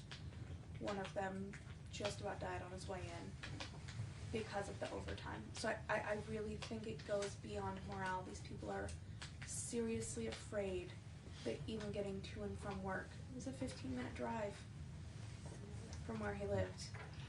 It wasn't an hour-long commute. So if he's falling asleep on the way to work and then going into work that tired, how does that brings that, the other safety is, in their minds, they see something hit the news, like the incident at Springfield, and they wonder, would I even have enough energy to deal with that? Right. Well, they're always on because their adrenaline is going up. That's what's happening. So, just on the morale issue, I know they came to me this fall, and one just a month and a half ago, to express to me how frustrated they were. And I thought that was relevant in this discussion. Did they talk at all about feeling supported by their superintendent, or feeling supported or not supported by their superintendent or case supervisor, shift supervisor? They talk about that at all? In very unkind terms. So was it they weren't supported by the folks within the facility or central office? Inside the facility. They felt that inside Northwest State it was very much a supervisors and a CO's club, and there was a severe difference and lack of respect both ways. And I've picked that up in correctional officers that work in Springfield, because I've approached them when I see, out in the community, purposely go up and ask, and I've heard the same thing. I've asked specifically because when we feel that higher up nobody has our back. Mm-hmm. Yeah. We immediately think it's central office, and I really wanted to find out where that was, so I specifically asked, is it within the facility, the building? Is it your shift supervisor? Is it the superintendent? Is it central office up in Waterbury? Where? And they said it's inside the building. It's not central office. Because we always jump to central office. So I just wanted. Yeah, no, it was conveyed to me on more than one occasion that the superintendent in Northwest State was very punitive towards people that did not see him favorably, and shuffled people into positions that they should not have been in because of that. But that's a personnel issue, and I'm only hearing one side of that story. So I do want to make that clear as well. Bless you. Did you hear, either one of you hear any of that in your talking with officers, that they didn't feel that somebody had their back? I heard that once. If think officers came to the Women's Caucus last year and were distressed about the overtime issue. You know, we hear it too, though, like, you know, with the Brattleboro retreat, like there's in a 24/7, a facility that operates 24/7, for the safety of the facility, you have to have a full staff, and so this mandatory overtime is a challenge. And I've heard from in corrections, when, you know, it's just not very attractive to recruiting new members, and when we have a workforce shortage in the state, Right, and it's exacerbated. And so if we're thinking about a new facility, I do, you know, I really now, even more than ever, like to think about location to workforce. And then the other piece is like, you know, could there be with a training program, like, you know, better training, would it, you know, all of those We're pieces, talking you know. about a culture shift. Yeah. That's what we're really talking Yeah. about. It's a How do culture we shift. help shift? How do we do I that? wish I could talk about what I talked to Jim about today, but I'm gonna let him tell you about it, About the culture shift? everything. Within corrections or within what he saw when he was in Rutland? No, here, Jim Baker. The other thing that I ran into, He's He's seen all this already, 2.5 days on the job. Yeah, 2.5, he says. That's what he said to me as well. 2.5 days on the job, and he's already, Yeah. Wondering why he's doing it. you know, he knows why he's here, but wondering why he took the job on. But, No, I you mean, he know, went through this with the Butler and with Police Rutland PD, Department. yeah. That's why he's brought on. So, to the employee piece and the overtime, a few years back, Terry, you remember now, so maybe we were Rob using, Hoffman. yeah, we were using 60 to 70 temps, maybe more at the time. No. More.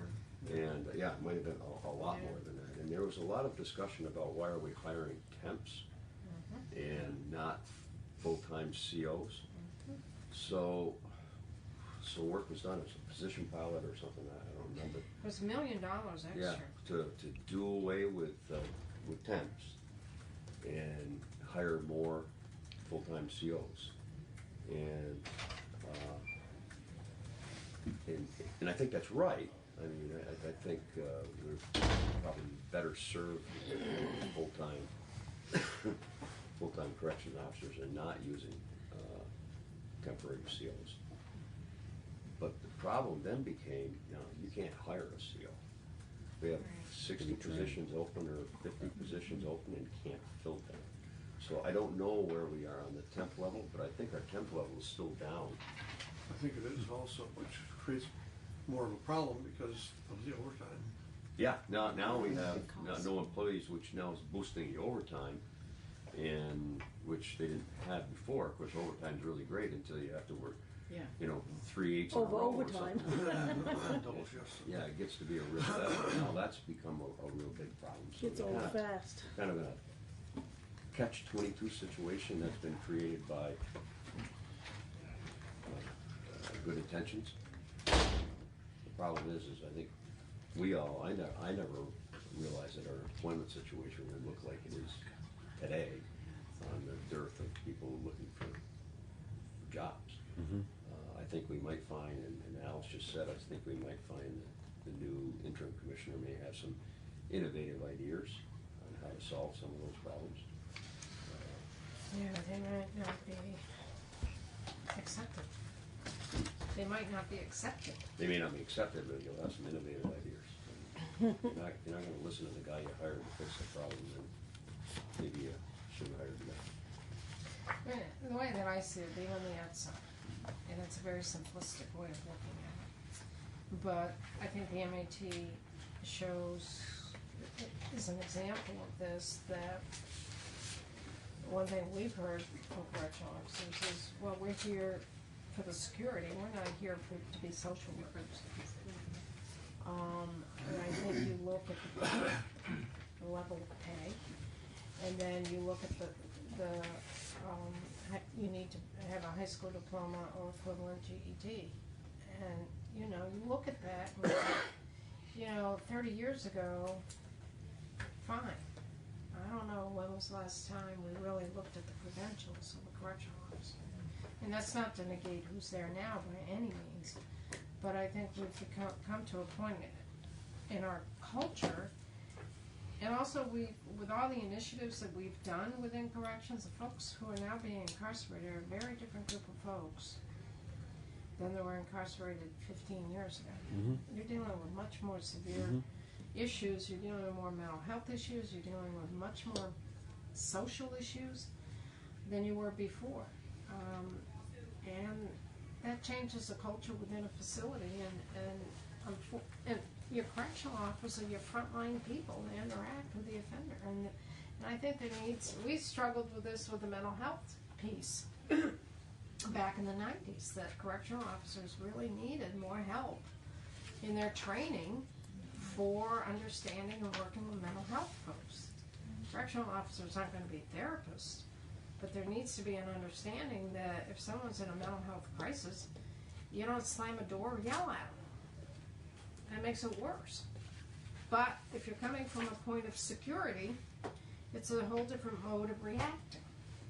And so that's where I get into saying it's a culture shift. And that's going to be very, very difficult to make, and it's going to take a long time to do it.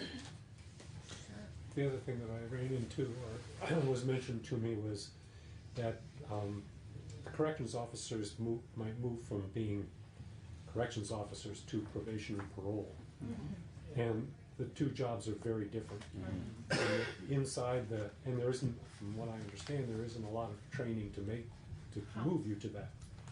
So when you're a corrections officer in prison, things are very cut and dry. If the prisoner does this, then you do this. This is your reaction. But when you get out into probation and parole and you're managing people in the community, you need to be able to look at other ways of dealing with things rather than just hauling them back to prison, which is one of the reasons why we get so many people coming off furlough into prison, is because the people managing them manage them as prisoners, which is what furlough is. It's extension of the walls. But this person mentioned that there's no rewards that he can give. Now what's up? Sorry. Oh, nothing. Walls came up to hear what's going on. Hear what's going on? Yeah. I just wanted to be something I needed to know. For corrections? Yeah. You never know. Hi. You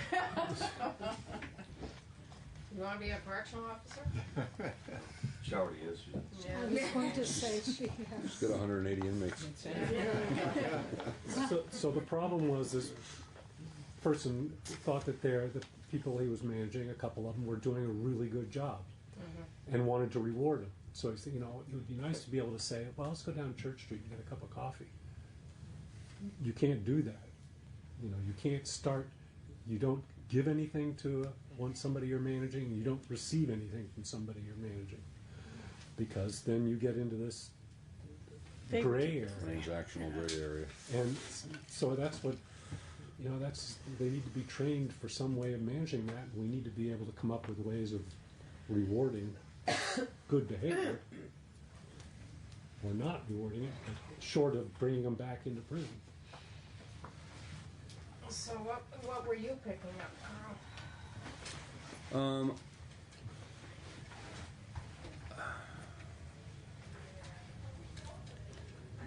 I talked to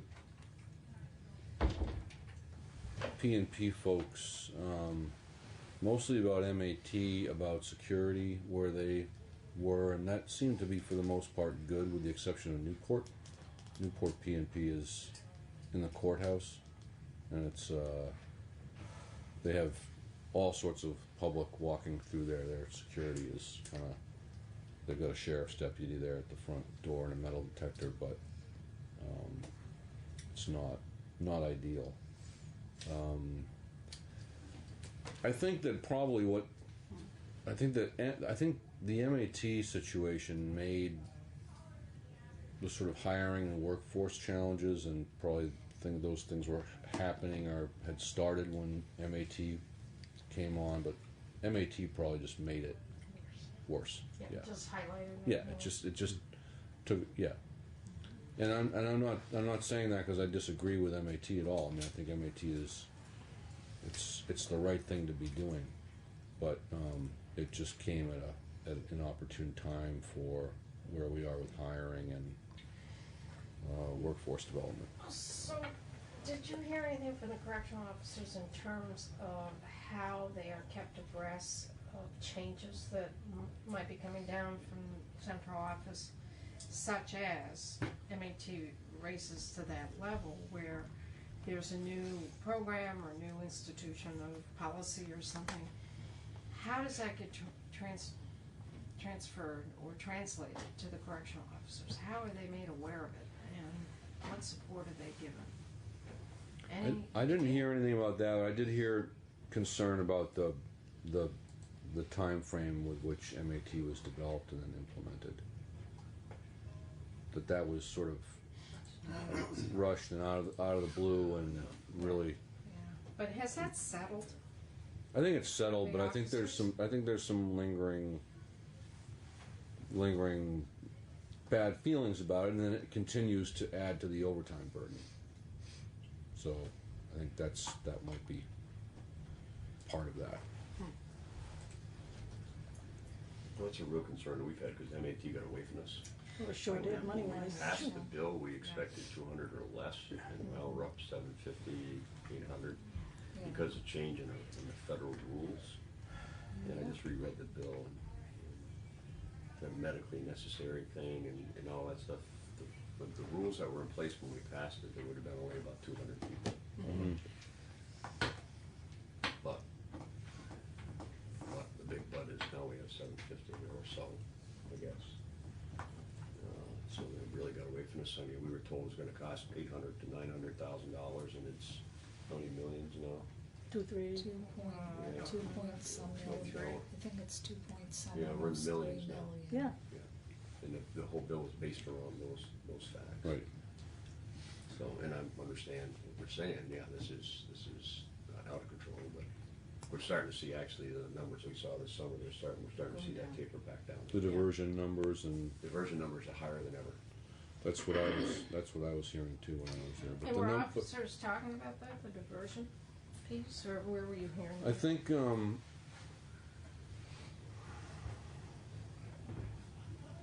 trying to remember now, but what I was hearing was that the diversion numbers weren't getting any better as the summer went on. Well, we heard this summer that we're an anomaly in that. Any other states that are doing MAT or are introducing MAT, their diversion rates are going down. We're the only state with diversion rates going up. So there's something suspect there. I have my thoughts, but I'll keep them to myself. Well, I think that, this is just speculation here, but that might get back to that issue of people being inducted who don't need to be, along with introducing a new currency.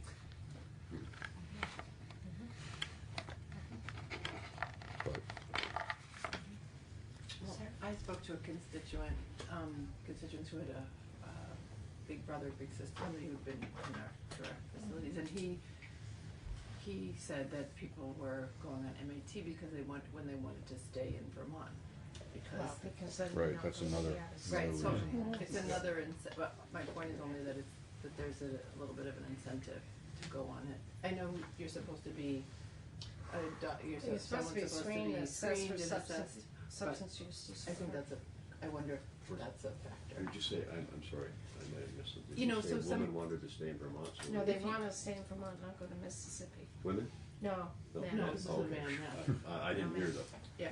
Sorry.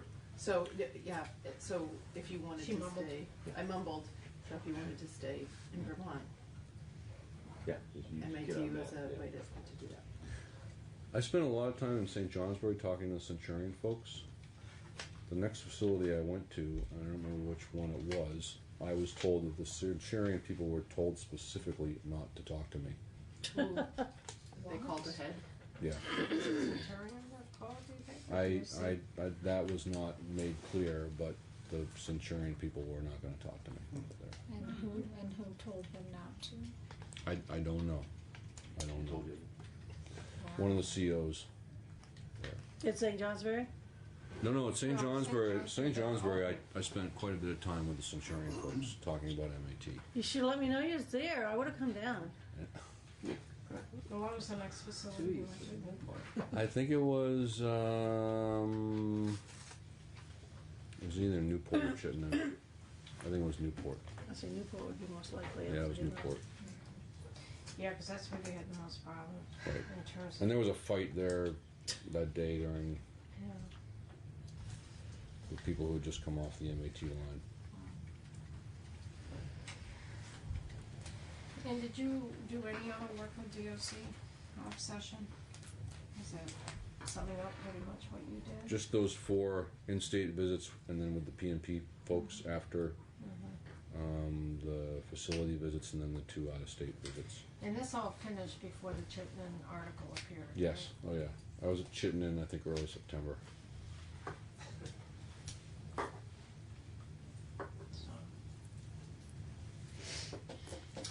Well, there's a lot of food for thought. Yeah, we've had a lot thrown at us today for thought. So we'll have our work cut out for us as we continue working for now. Anything else on this? Because one thing we can transition to, I'm looking at the time, 20:04. We just got, as I was talking earlier, Appropriations Committee, budget adjustment. Teresa just came in. Did you get a copy of this at all, Phil? No. Or if I've got it by email, I wonder if it's something we can quickly do for the next 20 minutes. 20:04. I'll just say one more thing, Madam Chair. I'm really glad I spent that time this summer to do that, because I feel like at least I have some education on what we're talking about here in this committee, and it would be much more difficult to be having some of these discussions that we're going to have without having done that. So I'm really glad I took the time to do that. It was time well spent. Thank you for doing that. And thank you, Kurt, for doing all your tours, all your trips. That was good. Yeah, I like it. Learn a lot. It's always something. So I'm gonna quickly shift gears here to budget adjustment appropriations. You didn't get anything by email by Teresa? No. I did. This is a paper copy. She said there wasn't much, but once we start working on it, they need it by Tuesday. So that's why I'm thinking if we could spend some time today doing it. Boy, the internet is. That's really weird. It is weird. Today, right? Is it slow or? It's been just like awful intermittently. Yeah. Yes. This is kind of weird. Thank you. Okay, Glad you were here. That's why you called. let me look at this real quick. She just handed it to me. So.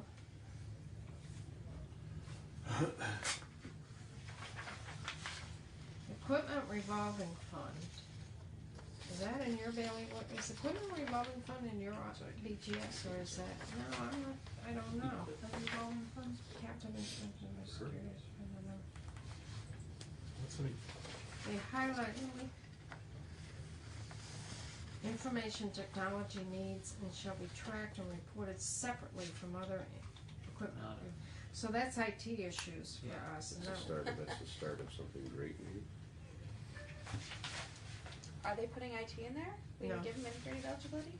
No, this is something different. There's an equipment revolving loan fund. Okay. Equipment revolving fund that each department feeds into, and then it's departments can use that when their equipment needs to be upgraded, and they do have IT that they take out of this as well, and I think they just wanna carve that out. Shall be used for the intended purpose of establishing revolving loans for information technology needs. So that's our IT needs. So to take the pressure off the capital bill and take pressure off general fund, but there isn't much money in it for that. Let me see. This doesn't make any sense. Transportation fund. Carry forward. Payroll, we don't get into payroll.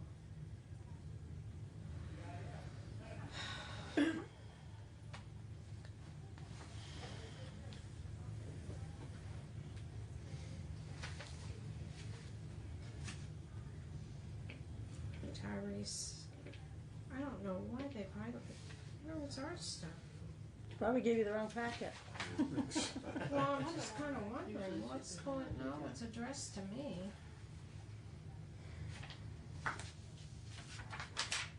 This doesn't make sense.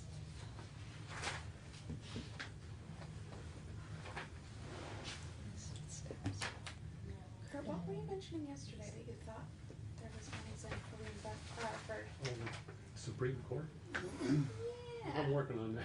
I'm not exactly sure how that works. I need to talk to Catherine Bennett about it.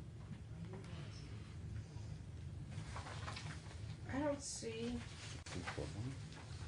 Any adjustments we have to I make? don't see Project, the anything Supreme for Court, us. between the Supreme Court What am I and missing? Is that the total letter they sent to every Never gonna committee? happen with It their must be, funds. but I don't Just see. highlighted your. No, I'm looking at the ones that are highlighted, none of it pertains it to was us. started a project. It was a $25 million one that started and then it Capitalization of the IT. It wasn't Huh, the, that's the only thing that I see. case management. That's it. It was an IT program? No, no, no. Transfer to It's BGS. a remodeling. Got it. Transfer to the BGS Equipment Revolving Loan Fund to capitalize an IT revolving fund sub-account. Do you know anything about that? This sounds really strange, I do not. That's the You're only giving thing, money to us to capitalize an IT. that's the only thing that pertains to us. Why not to give ADS? Yeah, that's what I would think. I know, that's why I shifted gears. I can ask my finance. Has he been around, are we off the record? Kind of. Yeah.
let's get started at 5:04. So we want to add to the agenda discussion about special ed hiring.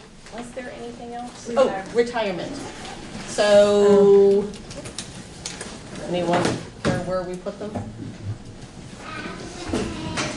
Before superintendent search, because I know that we. Gotcha. Okay, so we'll do retirement, and then, okay, so seeing no objections to that, let's start with approval of minutes, January 8th.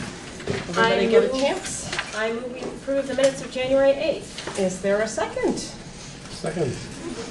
Any questions, corrections, comments? Seeing none, all those in favor of the minutes, of approving the minutes of January 8th, say aye. Aye. Any opposed or abstentions? I am abstaining, so I wasn't here. Okay. All right, communications, I'm gonna say we have a lot, so maybe we'll put those under the special ed discussion since they all pertain. That's good. Welcome, everyone. There is a sign-in sheet going around, so if you can sign in. Committee reports, none. Warrants and payroll. So we are looking to pass the warrants of January 8th, which is 1094, 1095, 1097, 1099, and 1098. Sorry about that.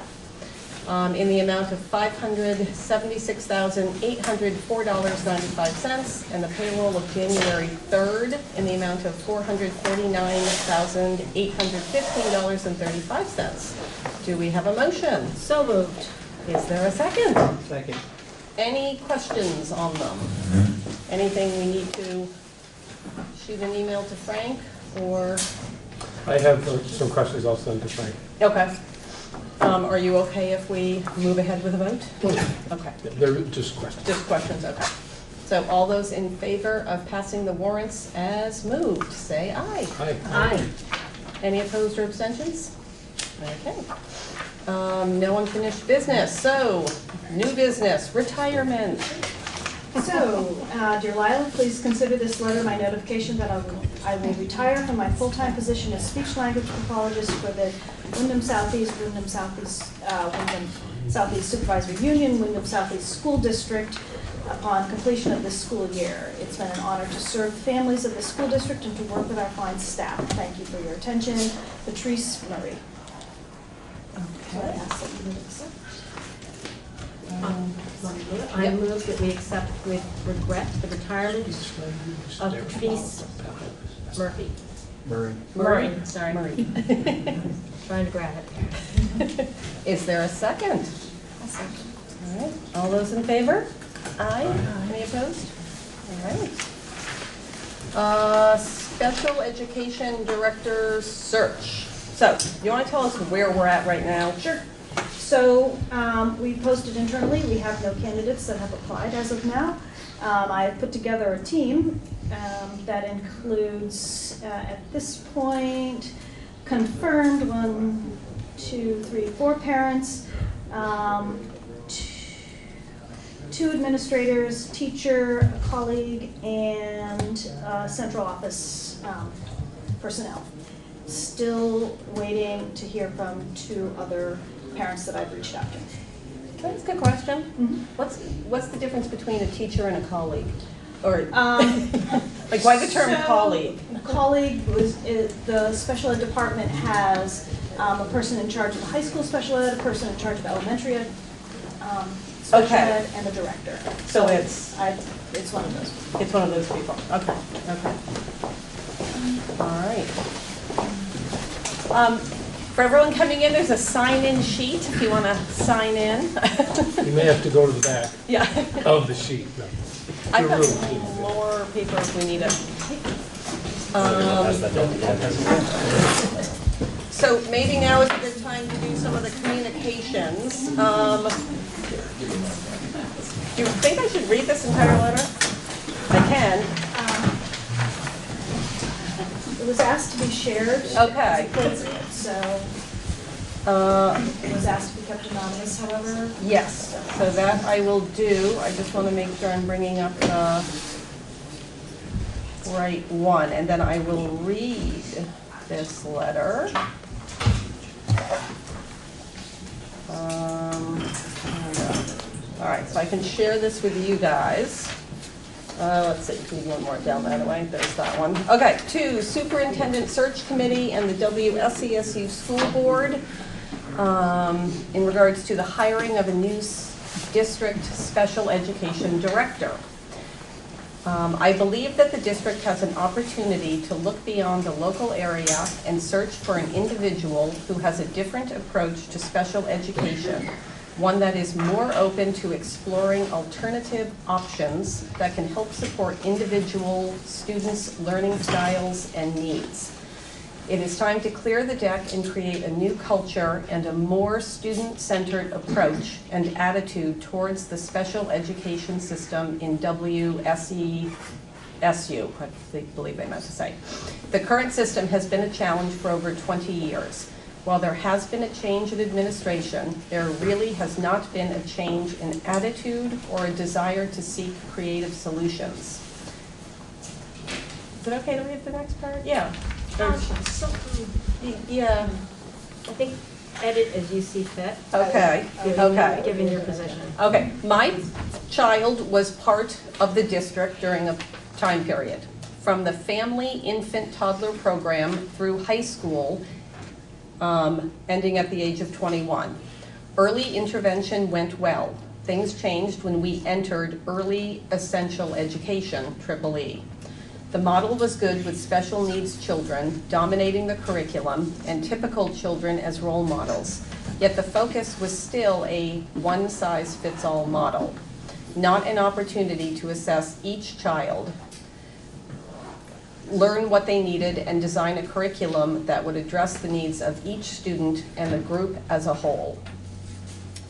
I chose to homeschool my child during their elementary years. We re-entered the system when my child went into middle school. I appreciated Kathy Phelan's teaching style, enthusiasm, and approach. She designed a creative educational model for the students in her classroom that also empowered the paraprofessionals to take leadership roles. However, I watched as she was worn down by the system over years. The last 3 years of my child's schooling were not as creative and or inspiring. When people I know in town have a child with special needs, I grieve for them, not because the baby was born with special needs, but because I know the extreme challenges they will have to face with the school district and the state services. These new parents will have to fight for what their child so clearly needs and deserves. I am sorry that they will have to learn to navigate the school district system and go through the same struggles so many parents of special needs children have had to go through since the 1990s. It is so unbelievable that 20 years have passed, and yet I hear the same frustrations and challenges with the special education system that I went through when my child was younger. How can the district say they can educate our children when the administration has not changed their approach, learned from past experiences, or grown in their approach to educating special needs children in 20+ years? I feel this school district does not and has not challenged itself to learn more, try new approaches, create a real individual education plan. And I am so sorry that other families have to go through that experience. Over the long haul of parenting and life, it is the time we have with our children that is the most important. Our school district should be enhancing this time, not creating more stressors. Members of the Superintendent Search Committee and School Board, please take this opportunity to break out of the culture that has been set over the past 20 years and seek out a person who will embrace the Vermont way of being at the forefront of major issues that face our nation. Educating all our children is our responsibility, and doing it with creativity is the Vermont way. Signed, a concerned parent and educator of people with developmental challenges. All right, so that was one letter we received. Can I just go feed my kid? Sorry. He just walked into the conference room and I'm going to be a parent for a moment and say, this is food. Okay, now I'm asked. You're good, you're good. Parenting and running a meeting. Parenting and running a meeting. Just remind me that he's in there so I don't leave him on. Thank you. Okay, so what other communications do you think we need to share? Again, keeping things.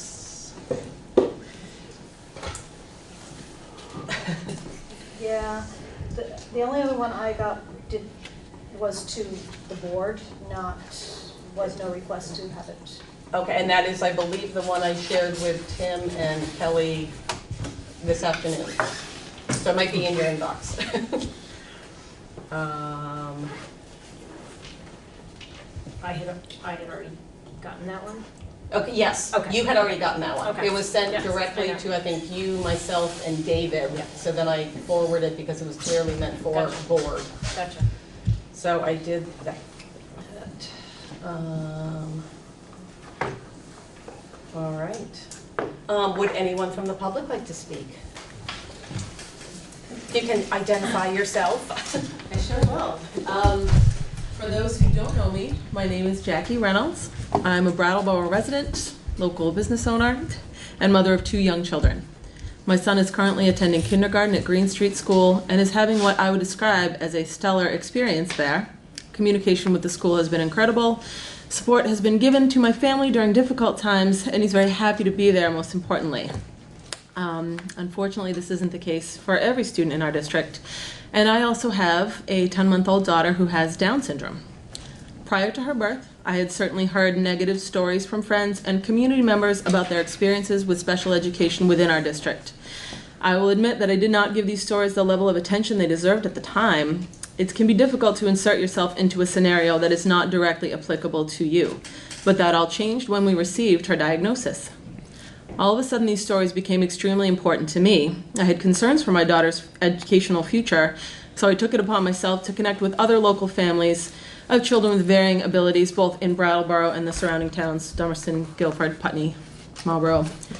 And over the next few months, I learned of some remarkable commonalities in almost all of their stories. And of course, privacy prohibits me from producing any sort of list of the folks that I've talked to, but I can say that I have connected with over 24 families to ask about their experiences with special education in our district, and of those families, 1 reported having a very positive experience.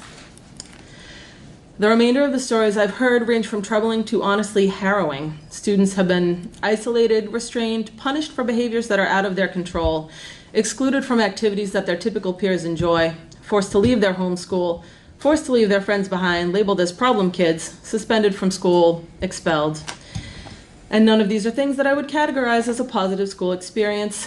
The parents I spoke to had a long list of complaints, and it's going to sound very long, but I'm making it as short as possible. I won't read, it's not the 200 that I have, but it's some.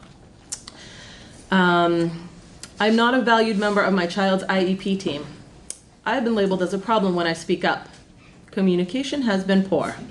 My child is being punished for being misunderstood. I don't understand why my child doesn't qualify for one-on-one support. My child has been restrained. My child will never make friends because they've been forced to change schools. I know that my child would succeed in a private school setting, but I can't afford it. I allowed my child to be placed in public school, and they reverted to some very concerning behaviors that just weren't happening when they were in a different setting. I don't believe that my child is being educated in the least restrictive environment possible. I don't believe that my child is being included enough. I don't find out about concerning behaviors in a timely manner. They are added up over time and lead to decisions that I'm not a part of until after the fact. My child's team doesn't believe in them. Special education in Brattleboro is broken, and I am afraid to attend tonight's meeting. My participation will be looked at critically, and I'm afraid that it will affect my child's experience. Please do not mention my name to anyone. It hurts me to hear these things and also to say them. Some parents are afraid to speak up. I've attended several school board meetings, and I personally am afraid that the board may believe that things are going fairly well. And I'm here tonight to make the case on behalf of myself and other families that things are not, in fact, going well. I found difficulty in organizing a meeting with all the families I've spoken to. Time constraints are daunting for all families and can be even more so with families of children with varying needs. And there are also many more families that I've yet to find time to chat with. Yet even with the small sampling of folks that I've spoken to, I find the trends in responses alarming. And I intend not to simply be another voice of complaint in this matter. Moving forward, we will have an organized delegation of parents and work toward more open communication with the special education department.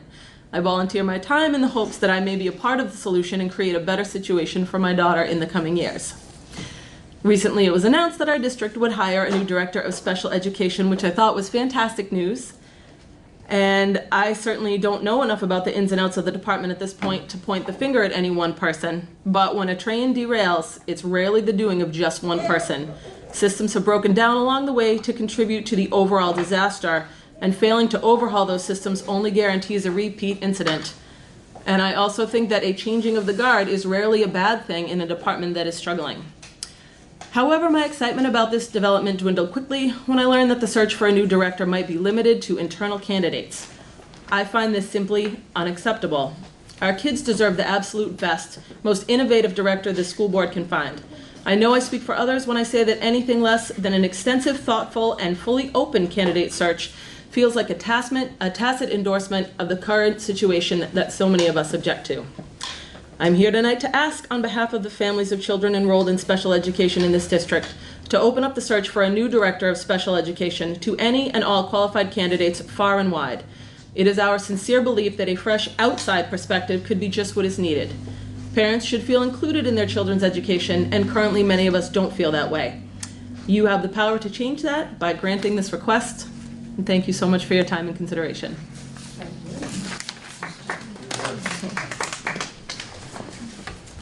Anyone else want to speak on this?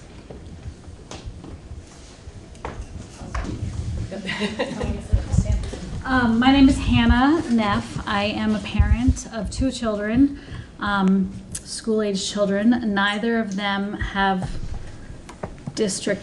are in the district, I think, although one is supported by the district. So I have my child has multiple disabilities and special health needs. He's actually my easier child to get special education for, and I feel pretty grateful for what we do have. We moved out of state and for a couple years, and that was eye-opening to see how differently things might be, and mostly I saw positive things in other states. So I think that sometimes we don't know what else is available, or might be supportive for our kids if we just keep doing what we're doing currently.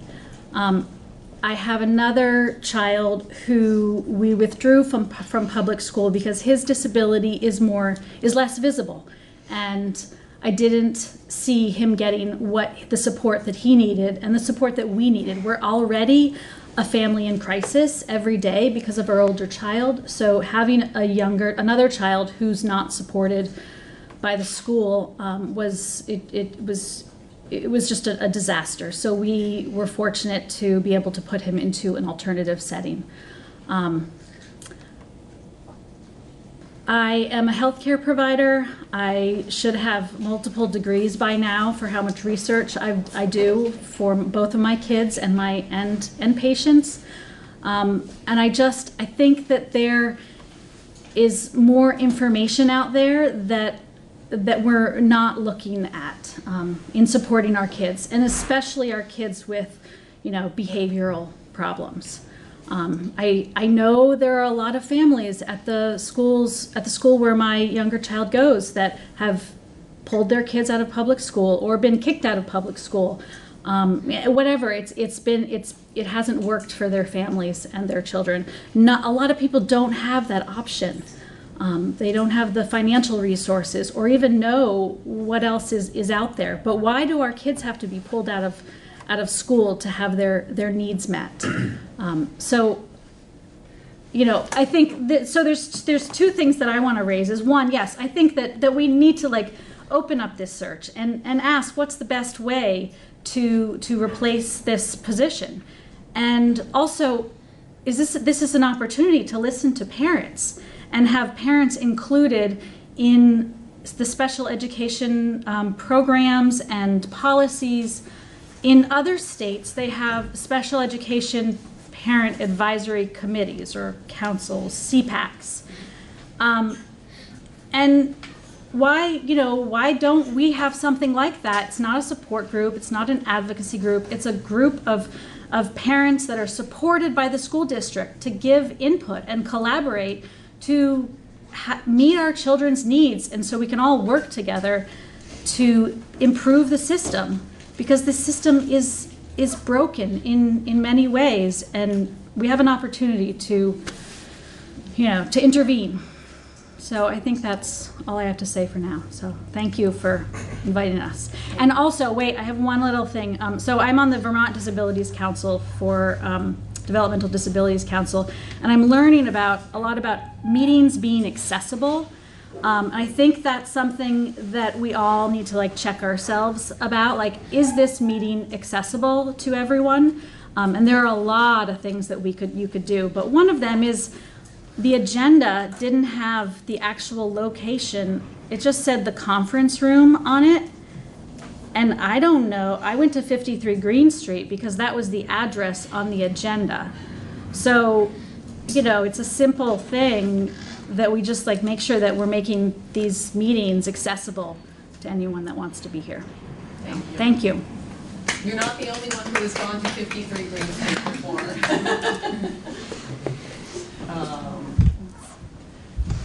Any other comments from the public? I'm Jude, or Judy Robinson. I also went to 53 Green Street tonight. So I'm really glad to be here. My daughter is going to be a 9th grader next year. She's an amazing individual. She's one of the 12 finalists in Windham County's Got Talent. So come to that show. She has Down syndrome, if I didn't mention that. And so, this meeting, in my opinion, already is a success because of the pouring of parents who came. So congratulations to the board, because it always seems to me that if there's a lot of involvement from the public, you're doing a good job, So I just say that right off the bat. And I only found out about this meeting a couple hours ago by chance. So I just wanted to say I don't have the background, and maybe some other people don't. I support the parents who are here sharing their stories. We are up in Marlborough and have our own story, which isn't related to Brattleboro. But because my daughter's going to be here and I'm really looking forward to a positive relationship with the district in this way, I'd love to get, after the parents have a chance to fully represent themselves, to hear kind of the nuts and bolts. Who is on the committee? How long is the hiring process? Open for the candidate search, kind of when you're projecting this, just those things that I'm sure you're all weighing that I'm not aware of.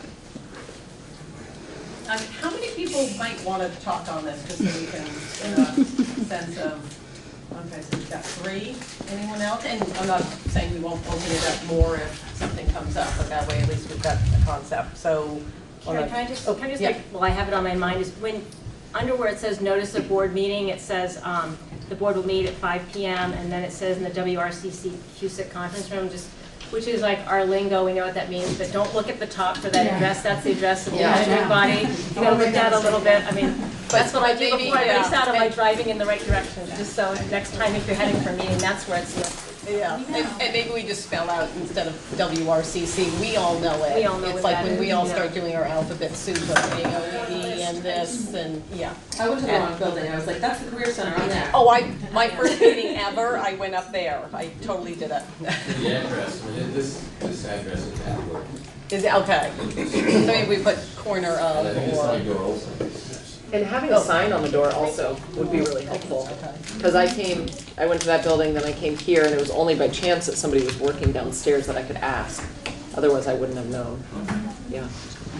Okay, oh, I would suggest that we take up exactly, tell me your name again? Jude, right? Me, yeah. Yeah, what you just said. Can you just give us a brief synopsis of the nuts and bolts of where we're at, who's involved? Because I've heard it through the grapevine, and because there hasn't been that much public notification of the Sure. special ed families. So, today is the 15th, so this started last last Wednesday, when we received the resignation of our current special ed director. At that time, it was our superintendent's recommendation that we agreed with, that we would do an internal search, and she listed the people involved. It was never our intent to exclude anyone. Please know that we are also in the middle of a superintendent search.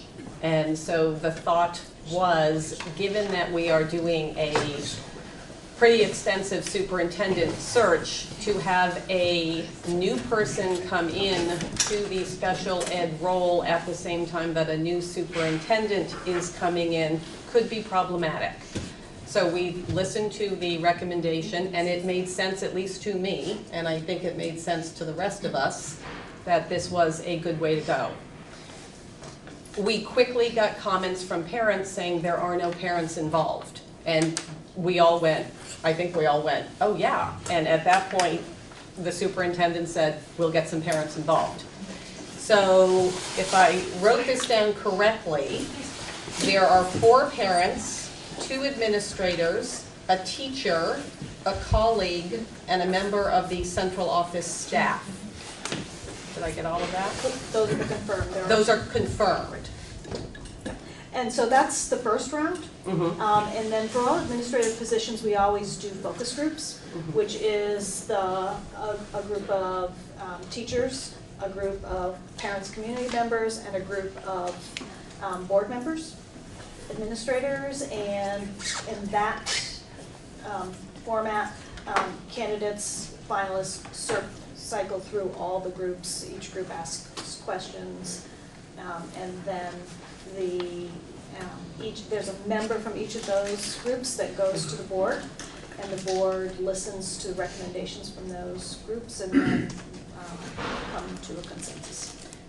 And so you said 2 rounds. The first round is the larger group of the parents, administrators, teacher, colleagues, central office. What's their role? What are they looking at? They look through all the applicants and then do the initial round of interviews. Okay.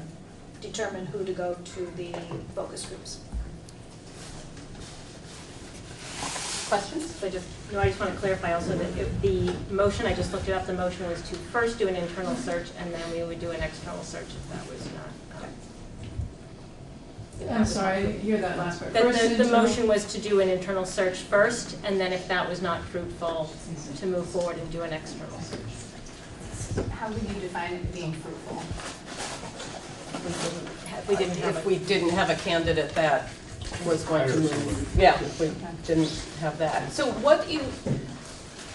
can you talk to us about timeline? Sure.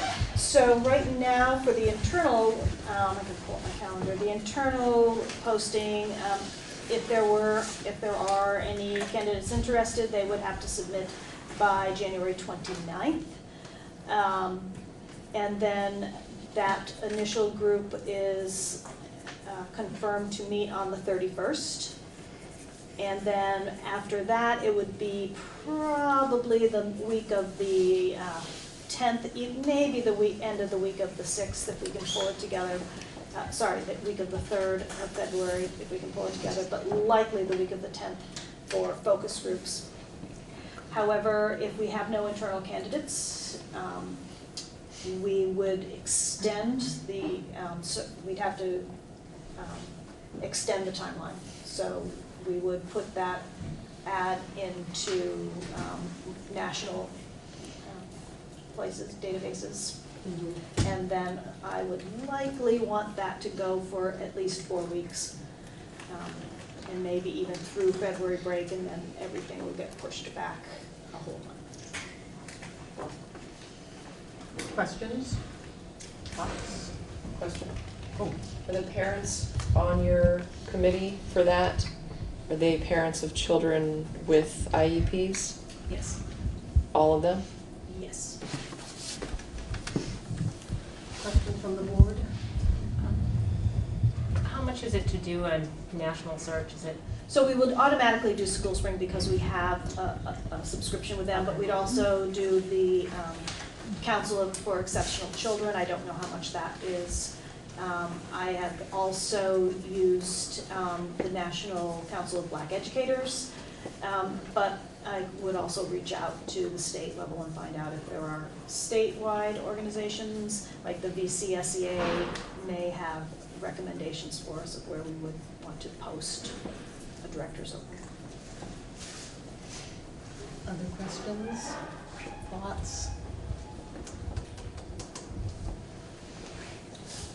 So now I think it's what are our thoughts on this?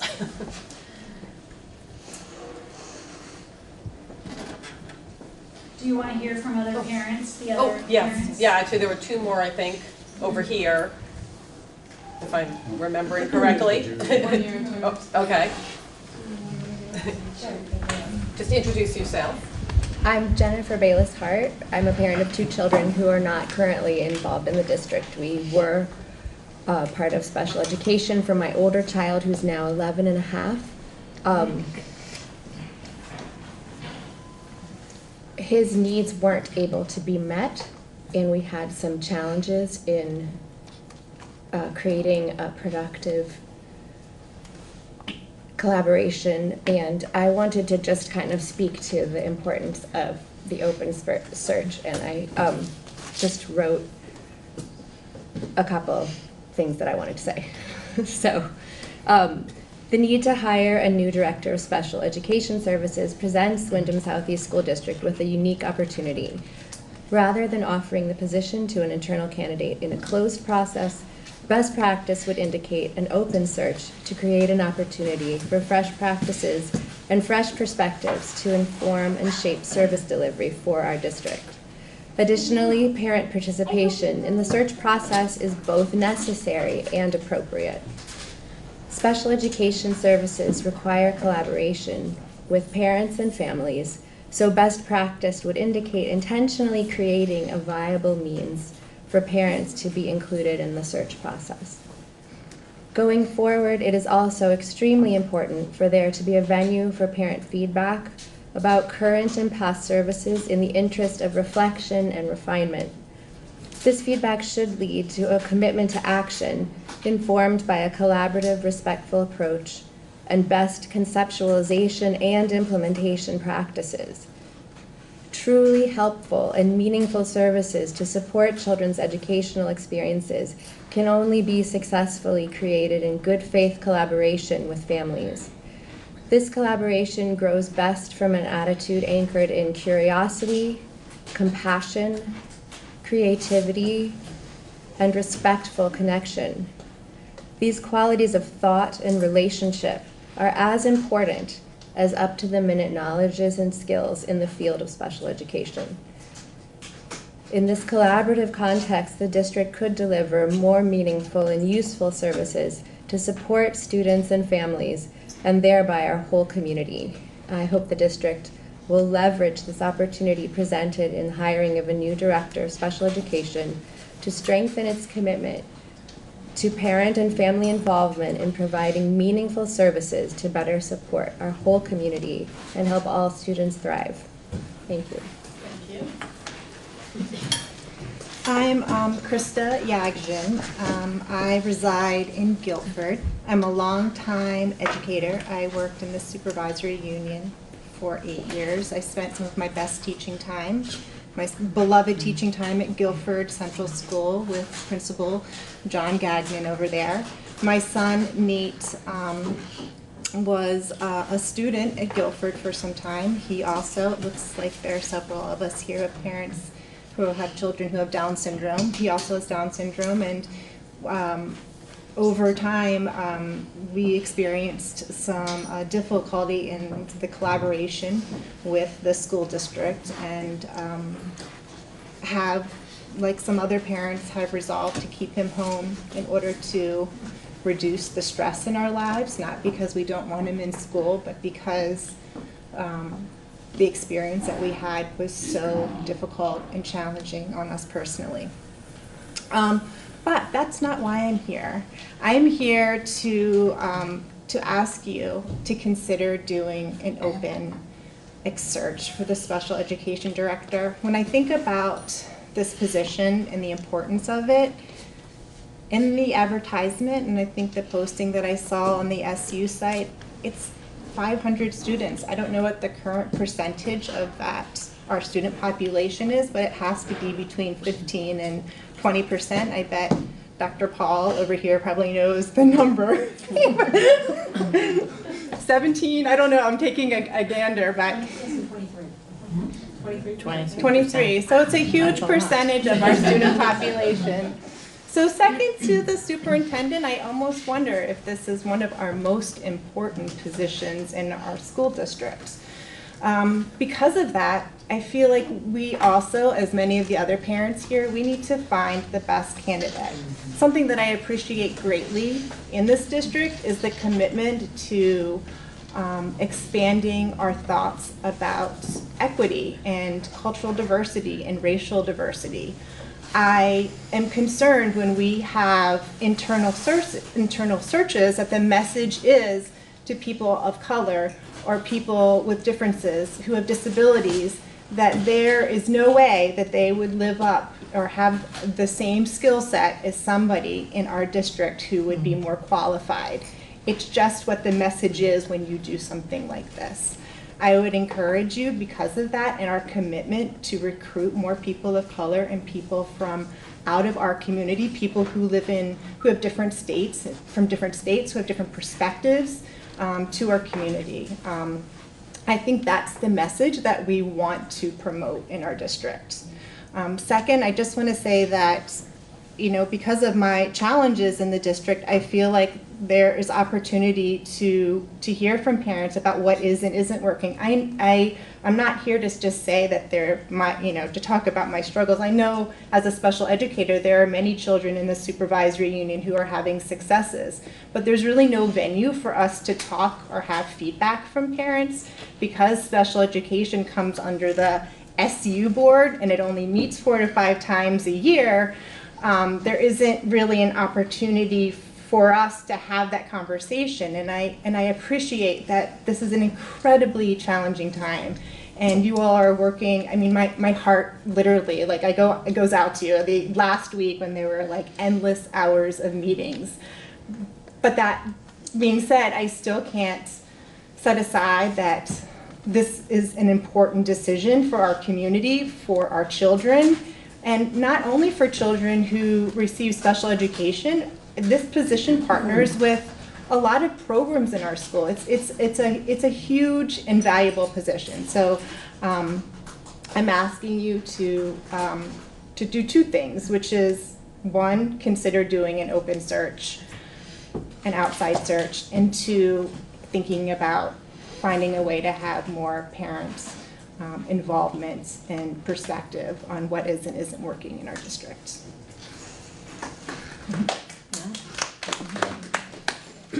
While we're on that, just slight diversion, how many people have filled out the Survey Monkey for the superintendent search? Yay! Okay, thank you. I just want to make sure it's getting around. So if you didn't raise your hand and you're sitting next to somebody who did raise their hand, have them forward you the link, or we'll get it to you. Did you want to talk, sir? Sure. Hi, everyone. My name is Will Lonis. I live in Guilford. Aside from having a couple of children who have special needs, I've worked with the disabled population primarily at Mount Snow since the mid to late 80s.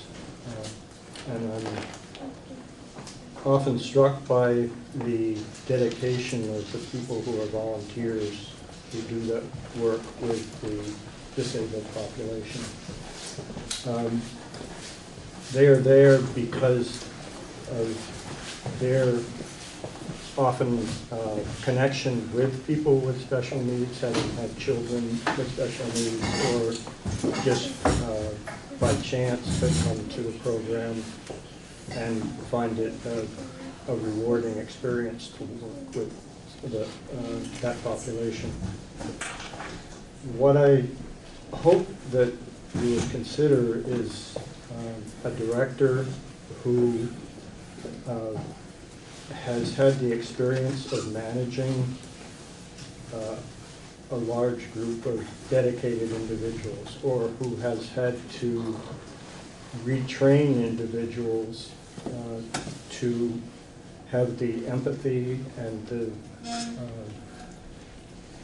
the tools to really work with students to develop their potential rather than to fit them into some mold. I think each child or adult with special needs is different. And I think that it's important for people working with them to recognize and enhance those differences. So if this system is not working so well for some of the population, I would hope that you can get someone who is more experienced with change, and also be looking for more teachers who have experience working with special needs, rather than trying to have the resident teacher population convert to working with special needs. That's all. I'm Lisa Nicholson. My daughter is a senior here, and she has Down syndrome. I would say that she's probably one of the folks that Krista referred to as having a fairly successful experience in the school system, coming up from Winston Prouty through Green Street School, middle school, up through the high school. I'm also on the Youth and Transition Committee, which is organized through the Voc Rehab Agency, that as a parent representative. And what I discovered as we're moving towards, this is her senior year, so we're moving towards graduation. We've had success, but I wouldn't say it's without flaws. I think that there is definitely room for improvement around diversity. I think the teacher experience has been erratic in terms of, the embracing of inclusion, the understanding of how to work with someone with differences, and I guess I feel like I personally would like a special ed director that is working towards not having a job in the future. My vision would be a special ed director that is in a partnership position with another, manager, to have a collaborative approach towards education that's very much inclusion model of education, and have a real vision around that, and get support from the supervisory union around that. So I think diversity is where that's at, because I'm not sure that even though people are kind and interested, I'm not sure that there is a deep understanding of how the value of inclusion. I see on the transition committee that the guidance counselors know very, very little about how to help people with differences move through a transition out of high school and be successful members of the community. In fact, we had to fight for the last 2 years to even get anyone from the high school to sit on that committee, which happens in this high school. To me, that's like amazing. Like, this is an opportunity to help people be successful, work, participate, go to college. And when I ask the guidance counselors, they're like, well, we're not aware of what programs there are for people with disabilities. A special educator said maybe the gathering place would be a good outcome for my child. I was like, no, that's a day program. Vermont is not a day program state for people with disabilities. So I think there's room for improvement, and I am concerned, as other people are, that there might be a great candidate within that has all this vision that says, I want things to change. I think we're concerned that we're just going to get the status quo, and we don't want the status quo. I think most parents agree that I've spoken to in my community of parents, and even people without kids with disabilities, that there is room for change and growth in that area that all kids can benefit from. Because we all know, I'm sure everyone knows, that even kids not on IEPs or 504 plans, there are 25% of kids are on IEPs and 504 plans. I can tell you there's probably another 25% of kids that need the type of quality educational skills that a special ed educator brings to the system that they're not getting, and they're falling in the cracks. So I think that's 50% of the school population that would be more successful with fresh, new perspectives, high quality educational approaches. And I think, maybe there is someone within. I think it's worth looking at if there's someone within, but I also think it's important to not close the door and just automatically usher someone in because it's easier. That's just my 2 cents. Options. Do any other parents want to speak?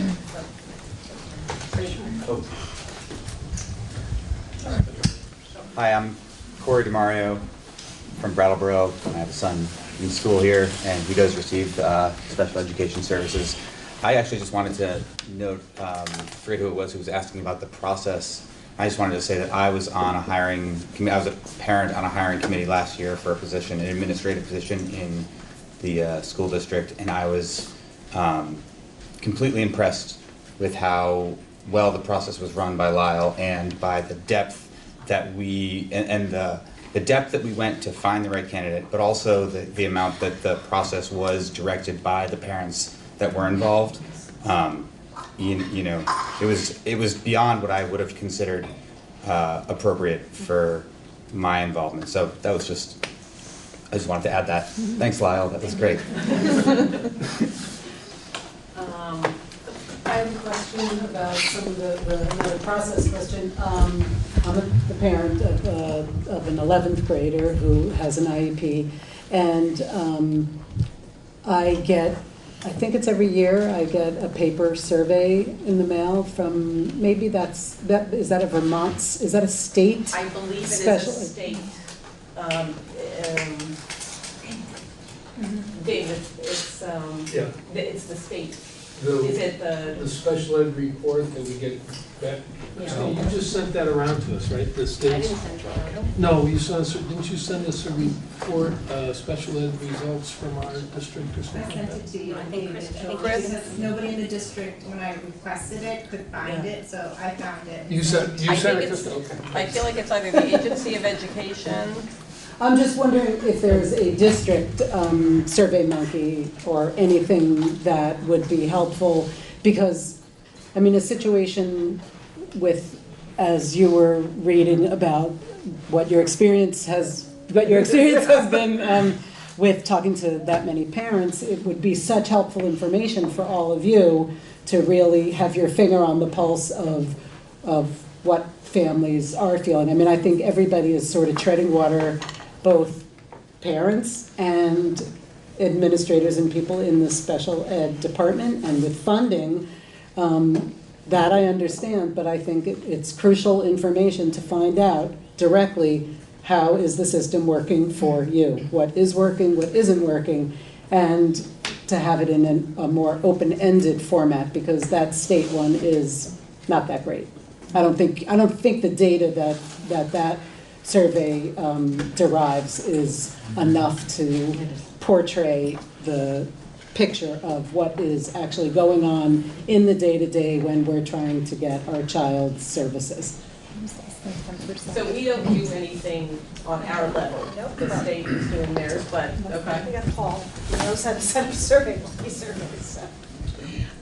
So options as to where we are now. I think one more before. Sorry. Oh,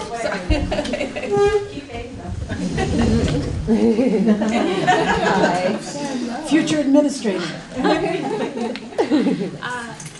Hi, y'all. Tasha Tillman from Guilford, and I apologize for the tardiness, but I schlepped my 7-year-old and baby in between extracurriculars and dinner to come to these because I just want to show that it's important to come to these and that community members are listening and that we care about who goes into these really important positions. And I think that I'm always on team transparency, and it would be really great to include as many willing and able parents in this process. I have a 7-year-old that has an IEP, and I'm very pleased with how that process happened through his kindergarten year, and I would love to continue to be pleased through the process of him working and making as much progress as possible. So, thank you. Thank you. All right. So, possible options. In no particular order, we change nothing. Or we say to central office, go wide. Is there anything in between? Is there? The third rail is because our role as a supervisory union board is to hire the superintendent, and after that, the superintendent hires everybody, and we have not heretofore dictated to Lyle how she runs her searches.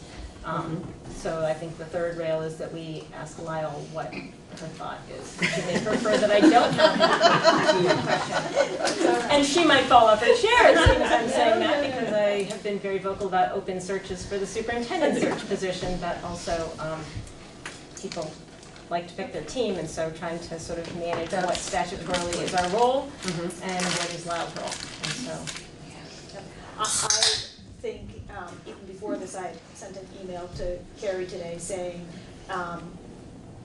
I think that our thoughts were good, but I would prefer at this point to open it to a wider search. If there's an internal candidate that's worthy, they'll come through the wider search anyway.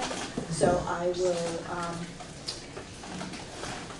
put that ad out widely, and I'll extend dates. I will continue to use the same.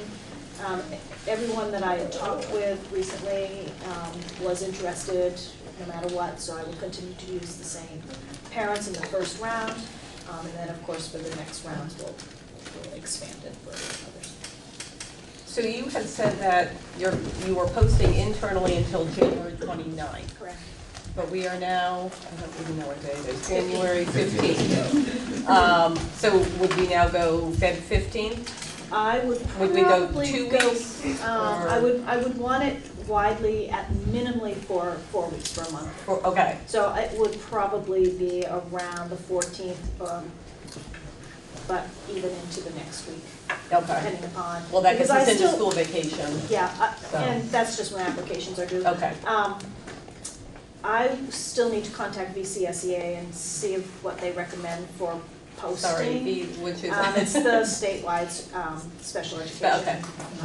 What they would recommend in addition to what I already would consider posting. So it might be the end of the week before I can repost. So I would probably want it to go into the third week in February. Okay. So there's plenty of time for people to pull together their stuff. Pull together their stuff. Okay. Yeah. But I don't want to wait any longer because good candidates will stand up. Okay. Thank you. Yeah. Sorry. Hi, I'm Andy Pachuli. I have a special needs grandson, and also work in the district. But I think something very important happened here tonight, and it's great that so many parents came out, parents of special needs kids. And I didn't quite, Hannah. Yeah. Now, I hear everything you've all said, and taken that to heart, but your suggestion of the group that meets routinely, I think you called it CPAC. CPAC, sounds very necessary for us going forward. The shame of this is that it feels like a lot of parents speaking tonight have a lot of pent-up feelings that they have not had an opportunity to express. So with a group that meets regularly, that that would be a good thing, I think. You know, that you have an opportunity to have these conversations, have this dialogue, and make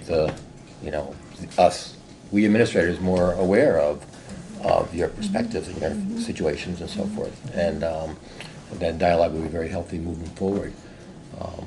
And just one other thing, that regardless of who the new director is, special ed director is, I mean, status quo will not be maintained. It's status quo, I think, in most fields today, because the change is accelerated, and the status quo means you're falling behind. So that, there's many new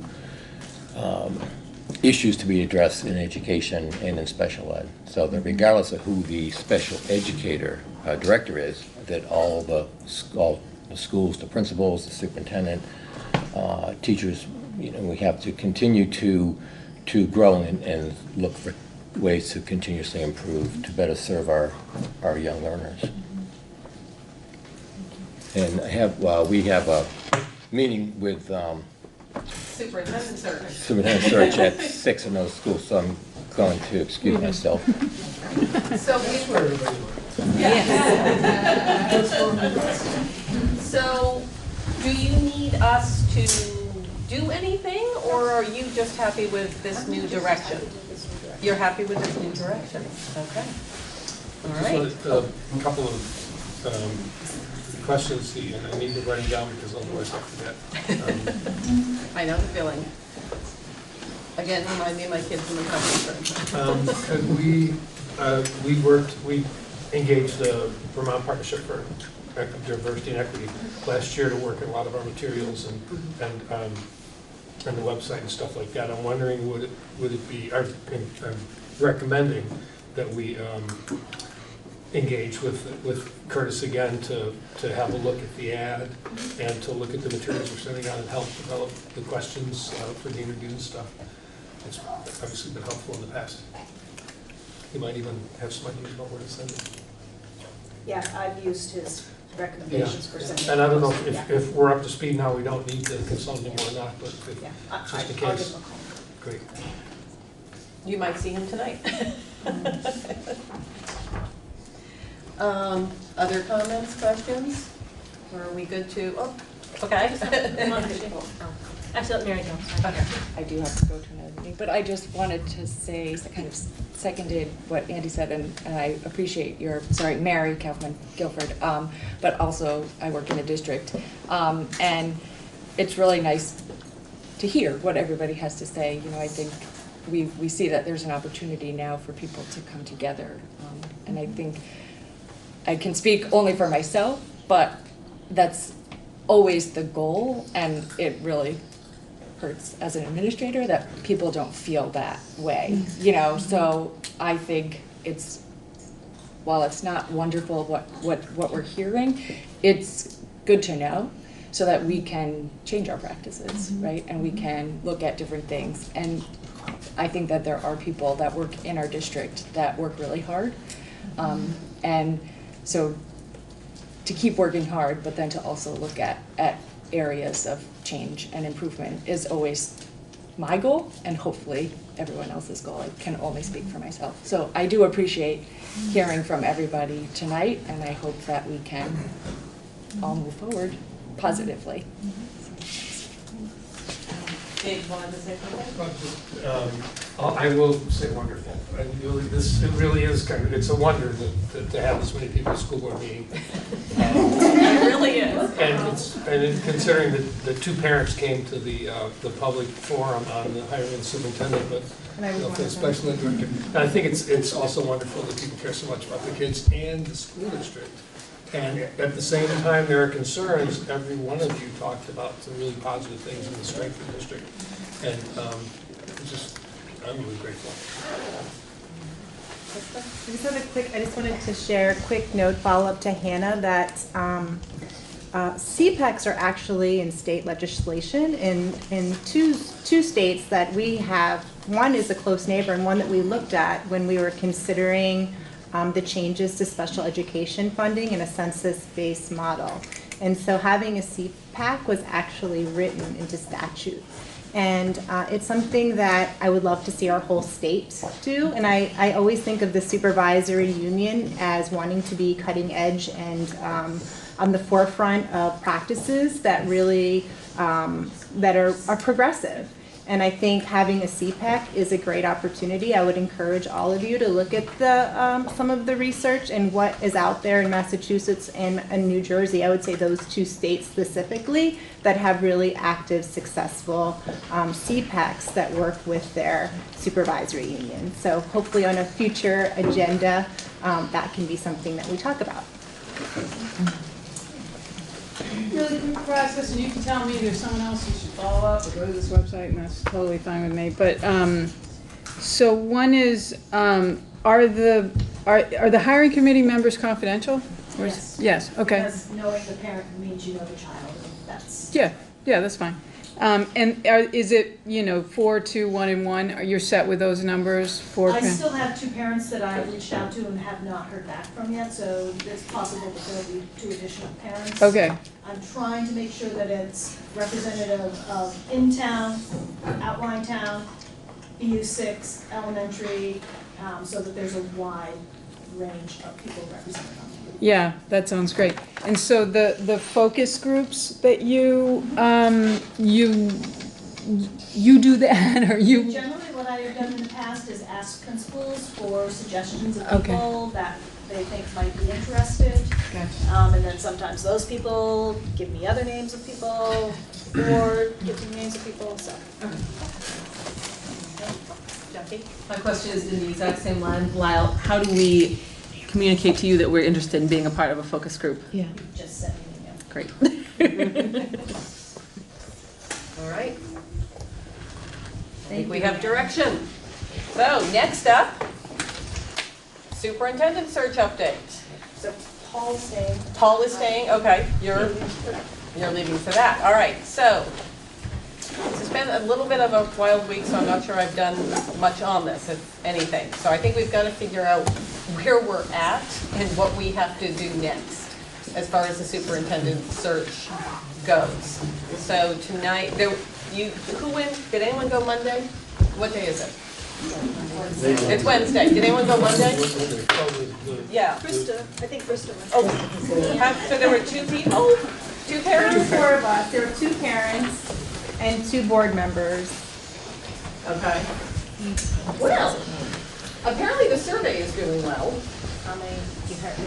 I just heard that there was a nice spike as of Monday, that there had been. It went out to some social services, some collaboratives around the community. I think maybe and a couple of schools sent it out too. Yeah. So there was when I checked in with Jen on Monday, there had been a nice spike that was making her happy. So is there more we can do to really push next Mondays in Dummerston? I can go to that one, I think. There's another community forum Monday the 20th. So I guess it's just how do we really get this out there? And again, we are telling people you can do both, or you can just, go to a forum and or do the survey. Some people might be more comfortable with the online form of a survey. Could we allow people to go to a forum that's not their specific community if it's a more convenient night? I couldn't go Monday because then Oh, absolutely. You can go into Dummerston. Okay. We literally, the intent was having one in Brattleboro is good, especially for a lot of people in Guilford and Vernon. It's a quick, easy way to do it. And then having one sort of on the north side of Brattleboro is good for the Putney, Dummerston, and North Brattleboro people. It seemed like a good way, but this is not, there's no residency requirement. So I'm very, Sorry. I'm probably not the only person who read it that way, that you should just go to your town. So maybe if there's a way to add that and put it out to people, like you can go to any of them. That works. So I think we'll just have to I'll get with Jen and see if we can do more major pushes, but everybody share it on social media if you can, and I would recommend the schools to share it on their Facebook pages too. Yeah, that helps. Okay. Newsletter for people who don't use digital. We asked them to do do that. We asked principals to I send it out. sent it, yeah, but I'll send it again. So we'll do schools and I'll get with Jen on that, And one of okay? the things we did during our parent surveys, a lot of the schools, and I'm sorry there's no principals here, is that they set up stations in their schools, like during pickup or drop-off time, where parents could fill out a survey. Okay. Which I thought we did that, I've done that before in the past. Then that, if people don't have, some people don't have internet or computer access, then it makes it real easy, like while you're here, if you haven't done that, then it's a station that they can do it. All right, so I will get on with Jen, I will bug schools, principals, and the like. I think one of the things we had to think about was our next steps in terms of advertising. I think those are the things that really, because this survey thing is moving forward. Yes. And hopefully that, and we put a lot of effort into that, but if we don't get that ad out, it's gonna be like, we've done all this good, we've like, Right. we've created the Mona Lisa and locked the doors to the Sistine Right, Chapel. right, and put blinders on everyone and said, you Da can't look Vinci's at thing it. and lock the doors to the Sistine Chapel, because no one's gonna see it. So I think that's really where we have to, concentrate, and writing an ad, getting the ad Getting written, the ad written. and who's gonna take the ad out. I think those are really critical things. All right, so Jen is going to, I believe, have something for us on the 24th. So if that is the case, do we meet, I think we have to meet the week of the 27th, and we have to be ready to go. So she's going to give us a report that's going to hopefully state what we're looking at. Make sense? Yeah, and then we have So to do the 27th? The week, we should meet the week of the 27th To hear, to hear from them. to hear from Jen, Yep. and Curtis probably.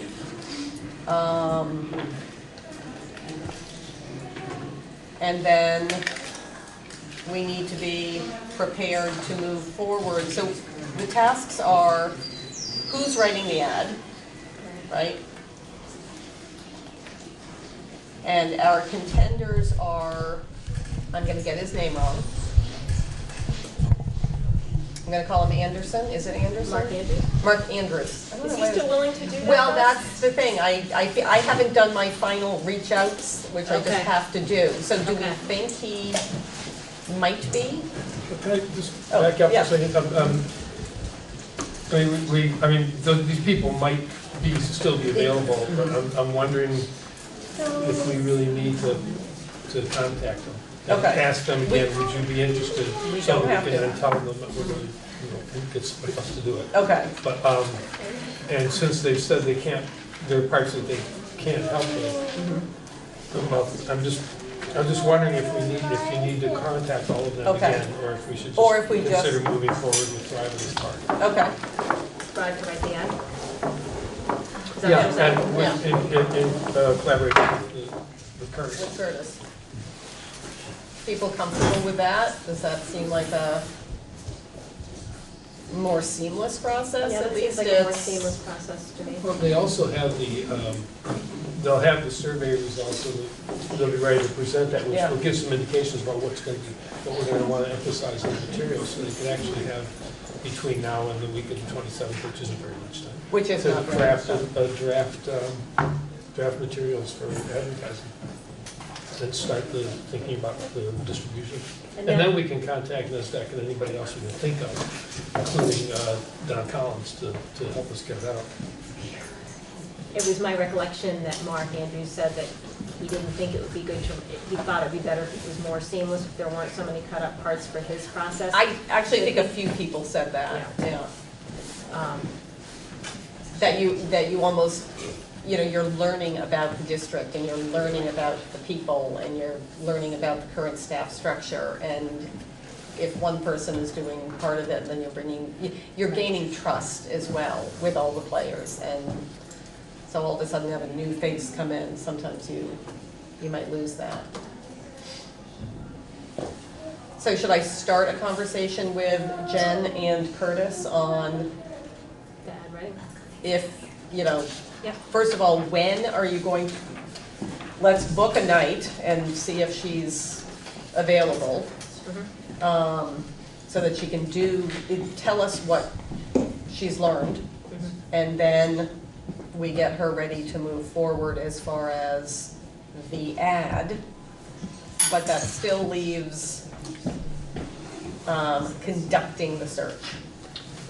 This is, my cheat sheet has been there, all along, has been their proposal, because they really laid out in more detail than than NESDEC or the others did about what they actually would do. And the next step between the defining the skills and abilities and what kind of leadership and the input from stakeholders, the next step is to develop and implement the recruiting plan, and it's to craft a customized job notice, post to online job boards and other media sites. So, the strategy for that, professional organizations, affiliated interests with school leadership roles, and then a word of mouth message to assist with network recruiting. So that's the next step in the process. After that comes manage, sort, and review candidate submissions. So, Okay. That was part of their proposal, so we could consider asking them to. Can we hire them now for part 3? For part 3. Well, yeah, okay. So you're recommending NESDEC is what you're? No, I'm recommending Thrive. Oh, Thrive. And then after that, the distribution, once those materials are available, and then contact NESDEC and see if we can also use their proprietary network, if they would also distribute the materials once they were developed. But would you also be having Thrive do points 4, 5, and 6? Managed sorting, well, not right now, but yeah, it would make sense. Coordinating interviews right through the rest of the process. Right, through the rest of it. Yeah. Well, and if I'm kind of thinking that, are in favor of doing that all along, and just, to have them do the whole process, because it is what they do for a living. But, we've had some other concerns along the way, so, we've been doing it step by step, and I'm happy to go either way. Might be easier for them if they just knew they were going to be finishing it up. I agree. But, Comments? It seemed like previously people felt that NESDEC probably had a wider network. Is Thrive limiting that? No, well, my impression from NESDEC was that they have, well, you've got their thing actually on there too. They offer use of their distribution system for So they have $12.85 or something. No, between 3,500 and 5,500. So that is their search outreach. It includes publicizing the executive vacancy through NESDEC's exclusive regional and national networks.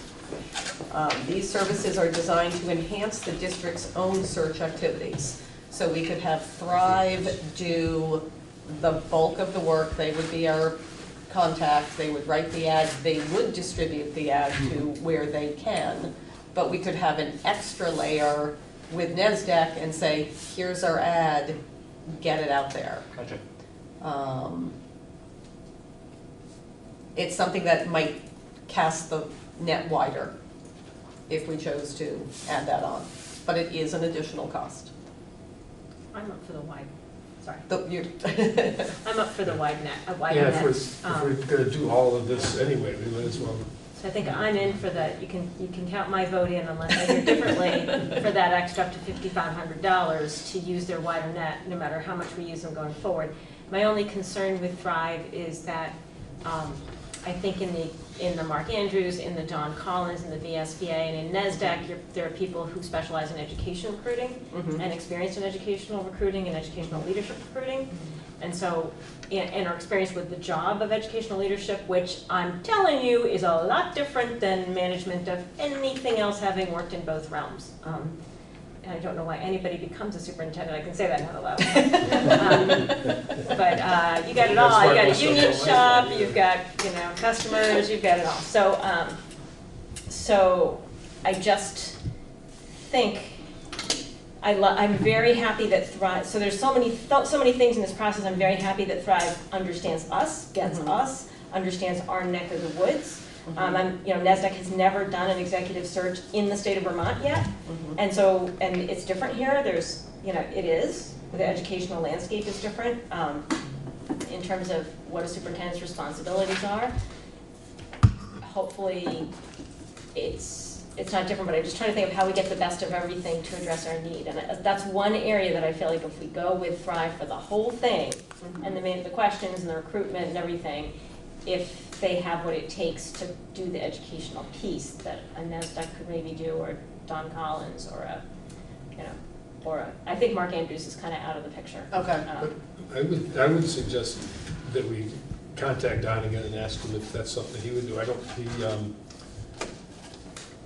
And I did not contact him this week. He knows the education community in Vermont really well, and probably in his electronic Rolodex, could contact pretty much everybody. Do you want me to reach out to Don and say?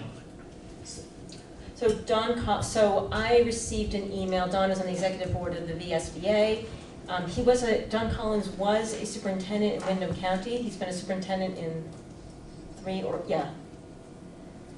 he was chair of the House Education Committee. He's been a principal. Well, he was a chair. I thought it was Sure, I thought it was House. But anyway, so he's been in the education world.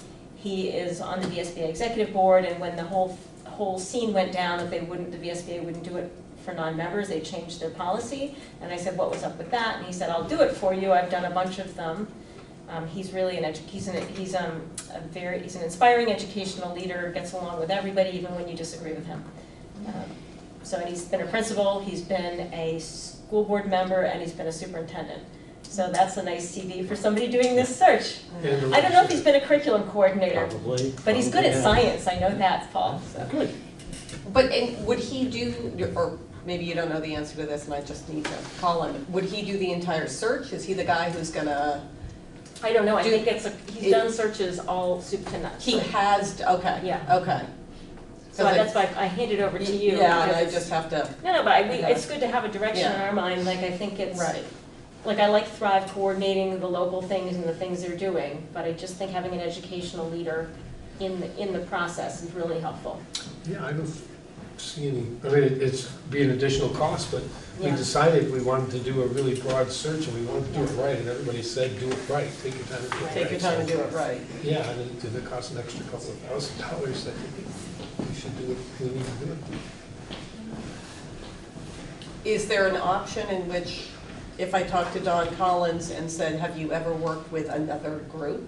Is there a Thrive with Don? So he brings the educational perspective at certain points? And again, I don't want to micromanage Jen and have her have to have an unwieldy process. Well, I think in terms of coming up with questions and sort of managing focus groups and helping us sort through candidates, I think that's where an educational leader is going to be bringing more to the table than your general recruitment person. Okay. Maybe I've missed something, and maybe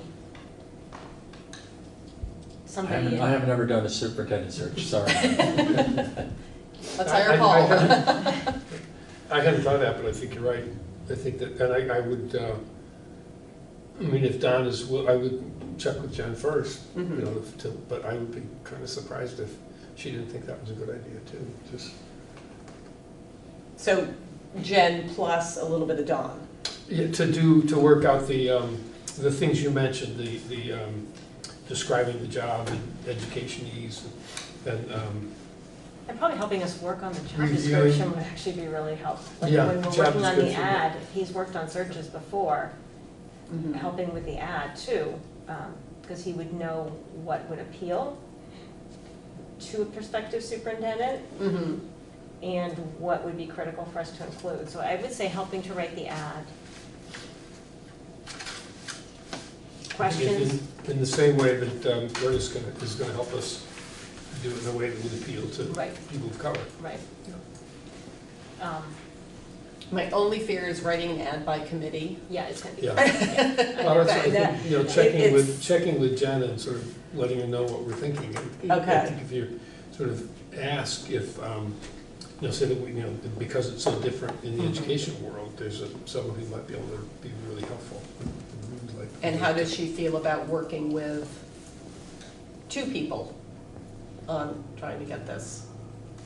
Because of Curtis. Right, if we Yeah. keep Curtis moving forward on parts, and I think that's just where we have to be prepared at our next meeting to make the actual final decisions. But I think right now, let me make sure I'm taking this away. I'm gonna have a conversation with Jen just about how does she see things moving forward if we were to hire her for the rest. And does she think it could work if we were to bring in Dawn as the educational expert? A consultant, education consultant for them to consult. For them to consult with, and especially around making, I liked your comments on the ad, and then the questions and the focus groups. And helping us sort through the candidates, frankly. Right, yeah. If I'm hiring a lab position, I know what's fluff and means nothing. Right. But maybe not so much on a superintendent. you know, Right, so. right. How to really have a critical eye towards, okay. And then should I be having a conversation with Dawn as to would he even be interested in little pieces, consulting work, or does he only want the whole thing? Which may be that may be the problem, I don't know. Right, he might just say, I'm not interested in doing work like that, it's either, okay.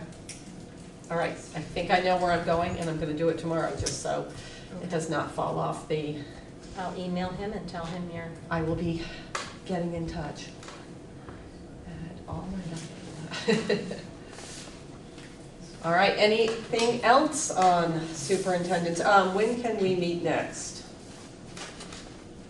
Well, how do people look on either Monday the 27th, Tuesday the 28th, or Wednesday the 29th? Do you guys have a meeting on the 29th? Monday, well, PP, what the heck is today? No, we don't have a meeting on the 29th, but the PPEC, the Programmatic and Performance Equity Committee meets on Wednesday at 6. Okay. And that's our kind of, we've That's had a your- regular every other Wednesday schedule, and we're trying to get back on it. Okay. I have a select board meeting on the 28th at 6:15, so earlier than that, or Monday, anytime. I don't think I can do Monday, and I'm on the PPC as well. What time is the PPEC, I'm sorry? 6. Could we do it either before, well, before doesn't work well for you. I could, it's at Green Street School, I could be there for 5. We want to do 5 to 6 for the SU, and then PPEC could meet at 6. Why not? That works for me. So Save some Wednesday, the gas and- 29th at 5. And we're thinking Green Street School? That's where you guys are? No, we're at the library, but it's the Brooks Library. I It's an think easy. it's Warren, wasn't it Warren for the Green Street? The last one was, the next one is, the next one hasn't been warned yet, and it's at the library. You could make it to, at Green Street and save yourself the... Yeah. Oh, no, Green Street is, Maureen said that they are, they're trying to find a night custodian, and so they're not sure how available the building is gonna be in the evening, so that's why we scheduled it at the library.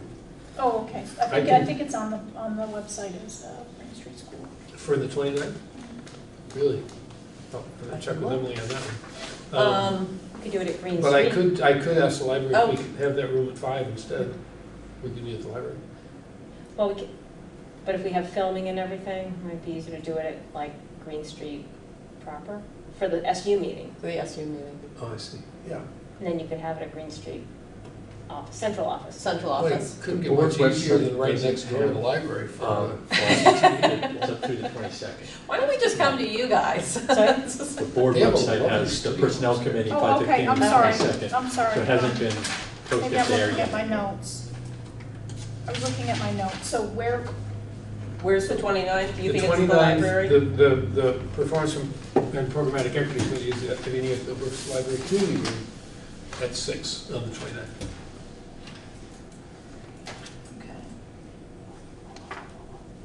So does that scotch the melding one into the other? Because that community room we've been preempted before. I mean, No, it's different this time. It's ours. That was, yeah, I don't know why that happened. It's never happened before. Hopefully it'll never happen again, but I talked to the librarian to get it confirmed. right, but is it also available At 5? after? At 5. I'll find out. Okay. Yep. All right, so let's tentatively do Wednesday, the 29th, 5 PM, location to be determined. I think the only thing on our agenda, other than maybe a warrant, will be this, which will be. Reviewing the survey. Will be Jen's presentation. So it'll be Thrive's presentation, and then I will be reporting back on Jen and Dawn. And we should be making a decision that night as to the next step, at least about writing the ad, so that we can move quickly and get it posted, and possibly about NESDEC, because if the minute we have an ad, if we agree that NESDEC gets it, boom, it's out there. And then our people can at least do places we know of. I also wonder like, if, does the board want to give you some power to hire people if you feel you need to do that, so we can just move this forward? Is that any advantage? Because just when we have 2 weeks between everything, you know, that's time. And I know we're not going to get the survey results until, I mean, I've got all these timelines here. I've got the special ed timeline. When are we getting that, the 20, like, I don't. So, okay, here's the question. Do we want to, yeah, I see what you're saying. Do you at least want me to possibly have the authority to hire Jen to begin working on the ad? Right. So that there is a chance, and she might say no. She might say, you've already put a lot of work on us for a short period of time.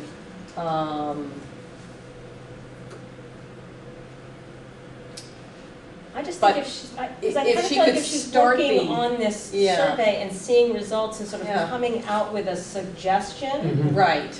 That if we could kind of be looking at that suggestion. On the 29th as well. On the 29th. Okay. And even maybe if you have an educational person to shop it to also at the same time. Okay. We could be looking at a semi-finished product, so then we could, in quick order, maybe have a meeting Friday night of that week. And it's out. I'm so popular, and then get that ad out and start the process. I'm on for that. Okay, Really, okay. Do it Friday night, Saturday, Tuesday, it doesn't matter. All right, Get so it done. I think one of you is going to make a motion. Motion to. Tim, that's going to be you, right? Motion to grant Carrie authority to hire Thrive for the remainder. Well, am I doing for the remainder, or are we just on the ad? For writing the ad. I think we're just right now, for the next week. For the part 3. The job notice online. Craft a customized job notice, post to online job boards and other media sites, post to professional organization and other places that have affiliated interest with school leadership roles, craft a word-of-mouth message to assist with network recruiting. So we would be hiring Thrive to do this step 3.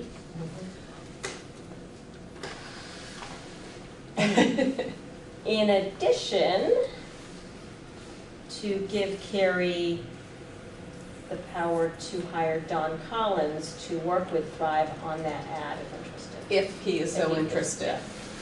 Okay. You're not going to hire somebody who's not interested, so I guess we can get rid of the last part. Yep. Okay. Don Collins to hire, well, we give you authority to hire him. If he's not interested, then you won't be doing it. I won't be doing it. So we'll be thinking about taking it to NESDEC or something. But then that's a whole other package deal that I can't, right. We'll But that, that, we'll have to recontact them as well. Yeah. Well, the NESDEC, I think, is just anytime we want. We say, hey, here's our ad, here's our $3,500 check. We kind of set up, well, I imagine them with this big office full of people and they say, oh, we got another one. Yeah. And they've got something that reads it and takes the email and takes the address on. No. That one it really just did seem like, nope, you give it to us and give us your money and we will blast it. Yeah, but I can be flexible. I was surprised, frankly. Okay. Yeah. So, but that I think we can do at the next meeting. Right. But right now, this way we're going to walk into our meeting on the 29th, possibly with an ad or the beginnings of an ad. And if we could have it before that meeting so I can digest, because I'm a slow thinker. Yep. that might be a really good goal, just to have some things sort of to work Okay. on. Sound good? Does that sound good? Okay, all right, so we have a motion, do we have a second? Second. All right, any other questions or comments? I think I know where I'm going. I just want to make sure, a couple of things. I've sort of been delegated by, you can imagine that the administrators might have an interest in how the process is going. I was thinking this was interestingly timed, that their forum is at the same time we're Yeah, deciding and on so this. that was the question. Did you guys know that the forum was going to be at the same time as your meeting? No. Because administrators are like, "God, we want to be there, but we got to be at the forum." Right? I guess we may have, but I mean, we're like, that was There's the day too we had many- 5.5 hours. Yeah. Right. We had like 5.5 hours of meetings, so. Yeah. So by they hour, were 5.5. bummed. They really Okay. wanted to be here to talk about the process. Don't they I- have any ability to delegate? Well, that's why I'm here. One of the questions I had was, if, it didn't sound like it was, but would there be any value in contacting NASDAQ to say, heads up, we're thinking, I can we're gonna absolutely provide. do that. Right. I can absolutely, so I can add NASDAQ just saying. I actually could- put Just that a in heads minutes. up. I thought we already had it Right. decided. Right, well, and it would behoove us to at least contact them saying, here's where we are in our current process, here is what we think the next deadline is, would you be available to do this, and just at least get they're okay. So let me do that, so I've got Jen, I've got Dawn, I've got NASDAQ. A very pragmatic question is, who's going to get the applications and how are we going to be sure that the applications are in a common format? Because it'll be really hard to That's what- score. That's what Thrive is. Okay, so, but if both Dawn and NASDAQ are going to be also working their networks, how do we ensure that when they say, hey guys, look at this superintendent position, that they know who to contact and what materials to provide, what information to give? So Right, is it coming through, is it gonna be on School Spring and everybody's gonna say, go to School Spring? It is gonna be on School Spring. I would think it would be on School Spring, but I would think that. The NASDAQ is gonna put it on theirs too. Right, How but it works. I guess I was thinking, wouldn't the ad have something saying to apply, Yeah. go here? And I think. Where's here? Well, and I think where we're heading, right now, we've gotten down to Thrive doing now part 3, which is writing the ad. I think at our next meeting, we need to make the decision, are we going with Thrive for parts 4, 5, 6, and 7? Because if To we manage, are, yeah. if To they manage, become the clearinghouse for everything, that ad should indicate that. Does that make sense? And that could just be a question I ask Jen, and just say, Jen, right now we want to hire you for part 3. We have not authorized hiring you for parts 4 through 8. If we were, though, what is it in part 3 that you will do differently so that you are the clearinghouse? Right.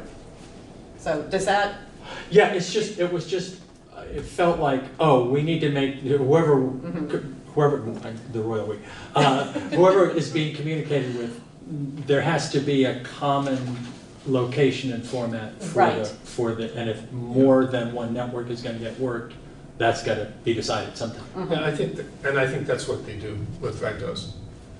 Right. I mean, they understand that process has to happen, and that if another network is used, there'll be the format will come to them and something they can use. They're not gonna be sitting there with, hundreds of pieces of paper trying to sort through and compare them. They're gonna have it pretty solid. Right. Like with the questionnaire, it's gonna be really straightforward, Is easily compiled. Thrive gonna create the rubric for vetting the applications? Gradually, but probably with Don's, Rather, okay. and other, with a lot We of haven't support, gotten I'm there sure. yet. yeah. Yeah, the That- process of screening the resumes and stuff like that, we haven't talked about how we're gonna do that. They couldn't really do it, given that with their level of expertise, unless we gave a really specific rubric to, we only wanna talk to people who have this, and this. I think we're all gonna wanna look at them, or some of us are gonna wanna look at them and decide which ones we wanna interview. I mean, I can't imagine that we wouldn't I mean, I don't think we're gonna get Participate. like 100 applicants, so I mean. No, you know, I'm that hoping would be for, sort of I'm hoping for a unheard of, dozen. so. So Thrive isn't going to, the plan currently isn't for Thrive to vet the applications? We don't We have, don't have a we haven't plan made for that plan. Yeah. Okay, We would consult, as we've been doing, we ask people that can advise us effectively on that and then move forward with that. okay, Making it up. right. And so then the next question was focus groups. Is there an intention to have focus groups? Yeah, it just hasn't, details have, I just, Yeah. No, we're modeling this on Lyle's process. I'm Okay, pretty sure that okay. once we get to that point, we're taking what Lyle has been doing that we've been very happy with and moving forward that, which is focus groups. And then it's a long, like the principal process that she's been going through. okay. So what I've got is steps: create ad, distribute ad, receive applications, vet applications, focus groups, recommendations to board. It's kind of what I understand Lyle's, Yes. that process Yeah. to be. Thrive, Dunn-Collins, Curtis are gonna create the ad. We're nearly at the create ad location. And it sounded like Thrive, Dunn-Collins, Curtis would be collaborating to potentially put together a first draft for the 29th. That's our That's the hope. fingers Yeah, crossed, fingers crossed. hope. Let's get everybody lined up to do that. Then Thrive, NESDEC, and Dawn would also be called on to distribute, Possibly, if they all if they can. continue to agree. That would be ideal. Yeah. That would be really broad and ideal. But then Thrive presumably would be the receiver of the applications. That's what they do. Correct. And then next steps vetting and that's to be determined. I don't know about, I haven't gotten there in my head. Right, I feel like we're all ready to go up to the let's get this ad written because we know how important it is to get out. At the same time, I feel like Christina is saying, I need one more meeting where Carrie's gonna come back and say, here's what Don Collins might do, and then we can see exactly where we're at. Right. Well, and I'm not Right. sure also in the screening process, is NESDEC is using their own proprietary program, maybe they would be the more sensible place to be the repository of that. No, that's where my, okay. Like, I don't know how their system is gonna work with Thrive's system. Okay. Collecting and, you know. So I think there's passing along. still details we have to work out, which I think is me having some long conversations with Jen, with Dawn, and with NESDEC. Yeah. Saying if we did just hire NESDEC for your outreach, how does that work if we're not hiring you for the rest? You know, Yeah. just. Yeah, I think the question is if we're using your proprietary database, Yeah. how would that dovetail if somebody else was sorting or, and I think to compare how that sorting and that repository and how questions are gonna get directed and everything, who's gonna do that? Who's, right, how does everything connect? And then touch points back to the board. One is gonna be board approval of the ad. Also board approval of the search process. I mean, sort of, and possibly even all of that on the 29th, or it sounded like maybe shortly after.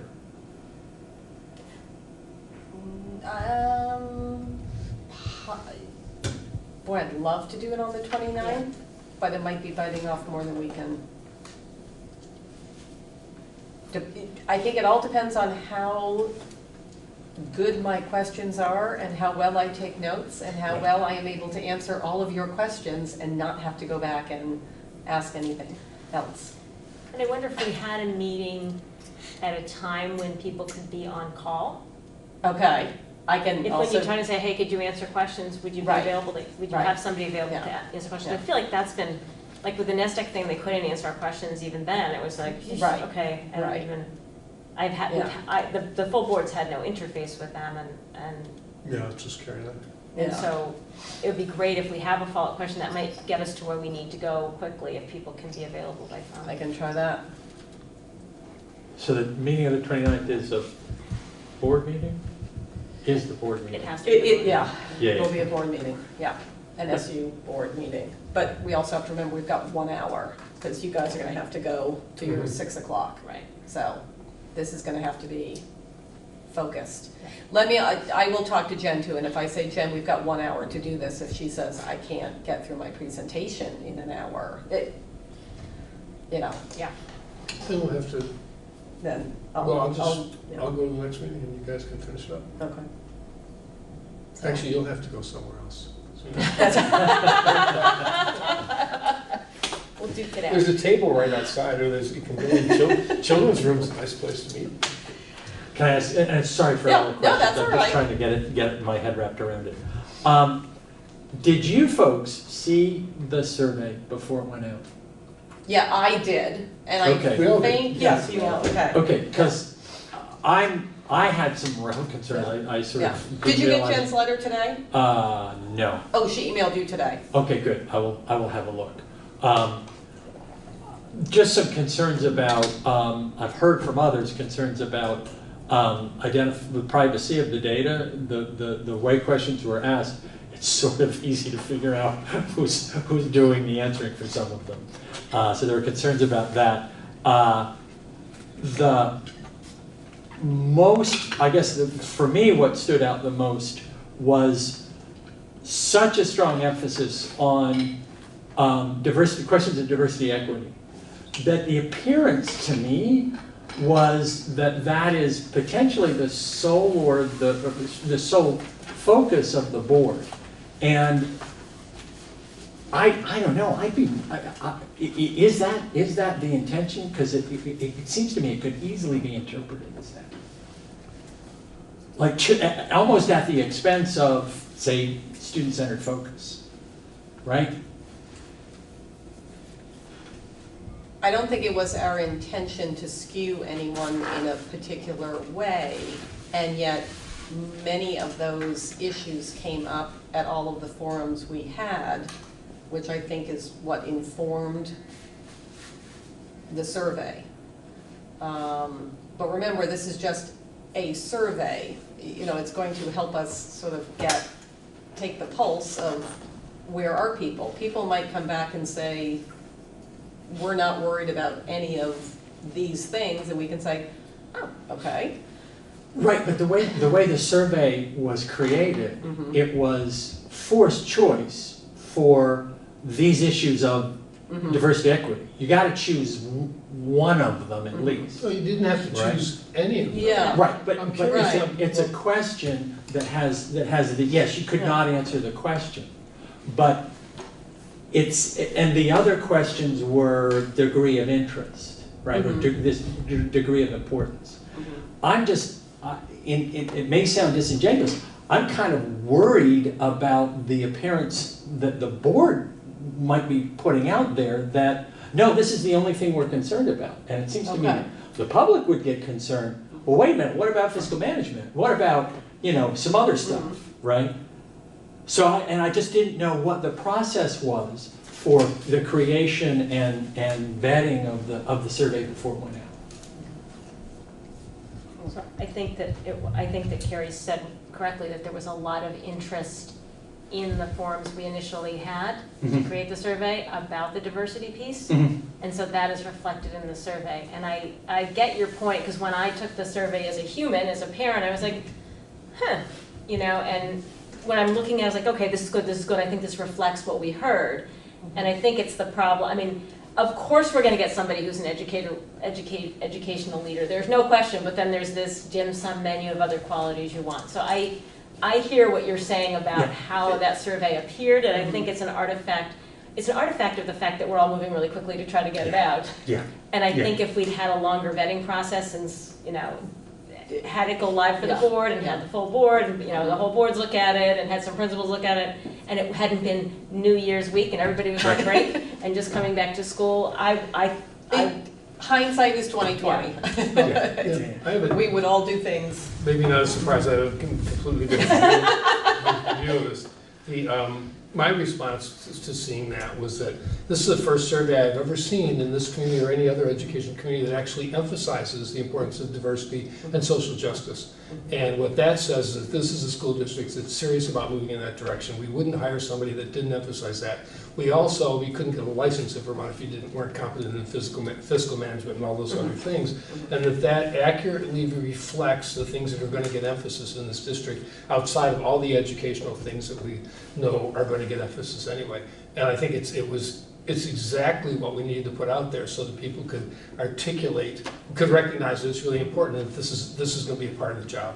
And we're looking for people, particularly if we can find strong candidates in all of those other areas that also have experience in doing that kind of a transition in the system, then they're going to have a very good chance at getting hired in this position. And I think if you don't emphasize, if you don't emphasize those things, then the people that have those skills won't think that they matter as much as people that have a good, strong fiscal background. And when they do, and they matter to this community. So I'm not, I wouldn't take it back or change it at all. I think that's the appropriate emphasis. Any reason LGBTQ populations were left out? No. Did you see the flag when you came in the door? No, I mean in the questionnaire. No, there's no reason they were left out.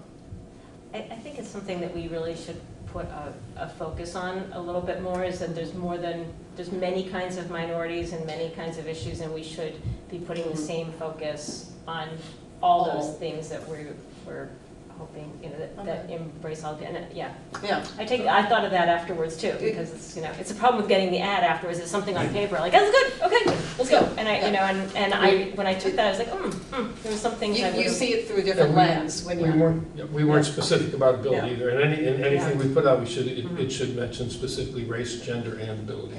Differences in race, gender, and ability. I mean, Lyle's our first female superintendent, so we shouldn't take that for granted, Right. So. Right. Great, sorry for taking up the time. That's right. You keep us thinking. We appreciate that. All right.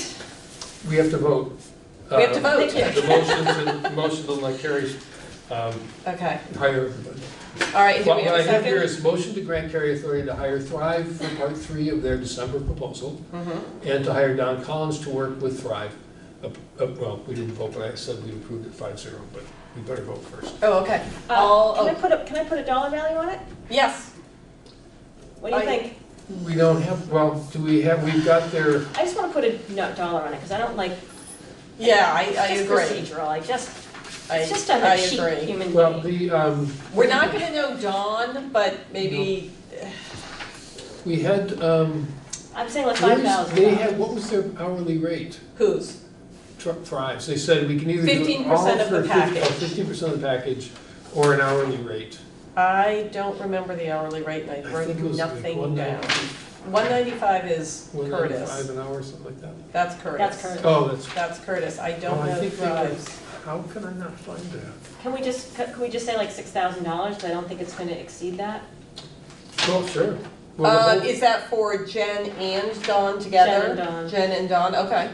And if you needed an amendment, then no, I you will can hire Jen and say, tell Don we'll get back to you. I have to get the motion amended. Right. Exactly. Right. Yeah. Okay. Okay. So between Jen and Dawn, not to exceed 6,000. Okay. I think that seems. I think that seems. I think that should give you. I don't think you should have to come back to us for an amendment. Okay. But I'll make it $7,000. No, I think 6 is good. Okay. Let's keep it at 6. All right. Just a sec. I gotta put in a semicolon. Okay, not to exceed 6,000.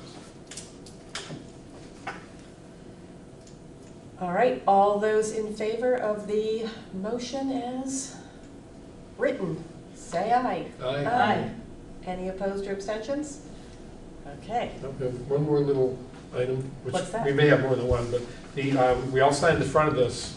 Do we have to sign? No, I think we now only have to sign the front. Are you going to work tomorrow? Huh? Could you take these? Sure. I forgot to give them the line. Yeah. Oh, I'll put them in name here. tags. Yep, we'll get name tags. Okay. Oh, all So yeah, this did goes back to everybody? last? Yes, all this goes back. All right. Any other business? Only to thank you, Carrie, for continuing to move this process on. Appreciate it. You are very welcome. All right. Would someone like to make our favorite motion? So moved. I move we adjourn. Is there a second? 6:53. Second. All right. All those in favor? Aye. Okay. Fantastic.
as you can see, our agenda is fairly loose today. We may come back to committee this afternoon after the floor to do some work. That is to be determined. But for this morning, we will have a review of the constitutional amendment clarifying the prohibition on slavery and indentured servitude. And then you will have some time after that this morning to do some constituent service or, I don't know, go get some balloons for your friend. At any rate, friend. Do you have one? Do you have a friend?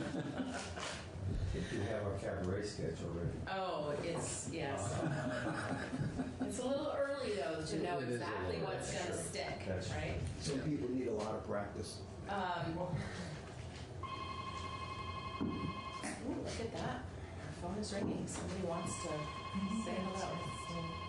They're going to turn the volume off. Oh, off on this unit? Well, go ahead and answer it since we're not actually started yet. Yeah, how do you that we did last April or May? Maybe it was. I don't know. Probably it was April.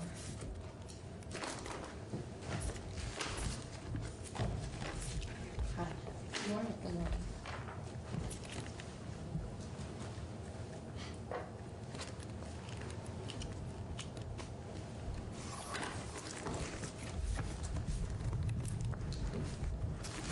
For the record, Betsy Ann Rask, Legislative Counsel. I'm reviewing with you Proposal 2, as passed the Senate, that clarifies that slavery and indentured servitude in any form are prohibited.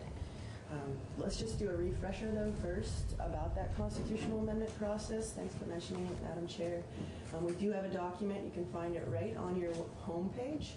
Here's your House Committee on GovOps homepage. If you do want to just have access to that constitutional amendment procedure doc, it's listed right on your homepage under additional information, so you can just click on that. And there's that document that provides all the details for how to amend the Vermont Constitution. I won't go through all of it in detail, but the big picture is that constitutional amendments is a long process. It's 2 bienniums followed by a vote of the voters. So we're not even halfway through this process right now. Constitutional amendments have to start in the Senate, and they can only be introduced every other biennium. So this is a biennium in which amendments can be proposed, and then it has to go to the House. And the House's options are to either adopt it as is or not adopt it. The House cannot amend a constitutional amendment after it's left the Senate. It's essentially locked in. Just to clarify that point, does the House have to act one way or the other? So an amendment could get sent to committee, and by inaction, that would be the same as not adopted. That's correct. Okay. The House is not required to take an up or down vote. Okay. So it's like any other piece of legislation that it could hang on your wall if this committee chooses not to pursue it. Okay.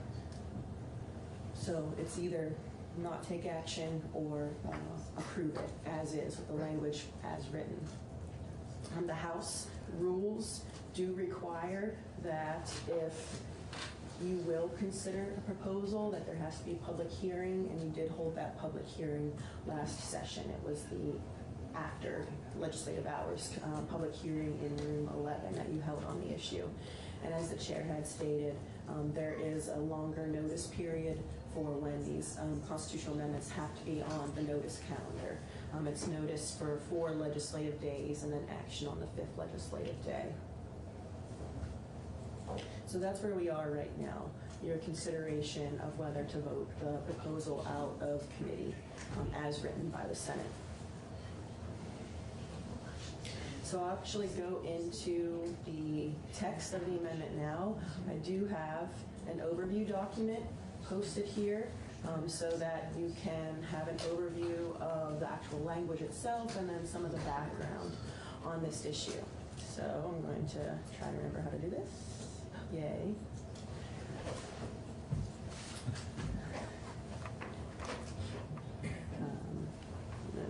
I'm doing it for her.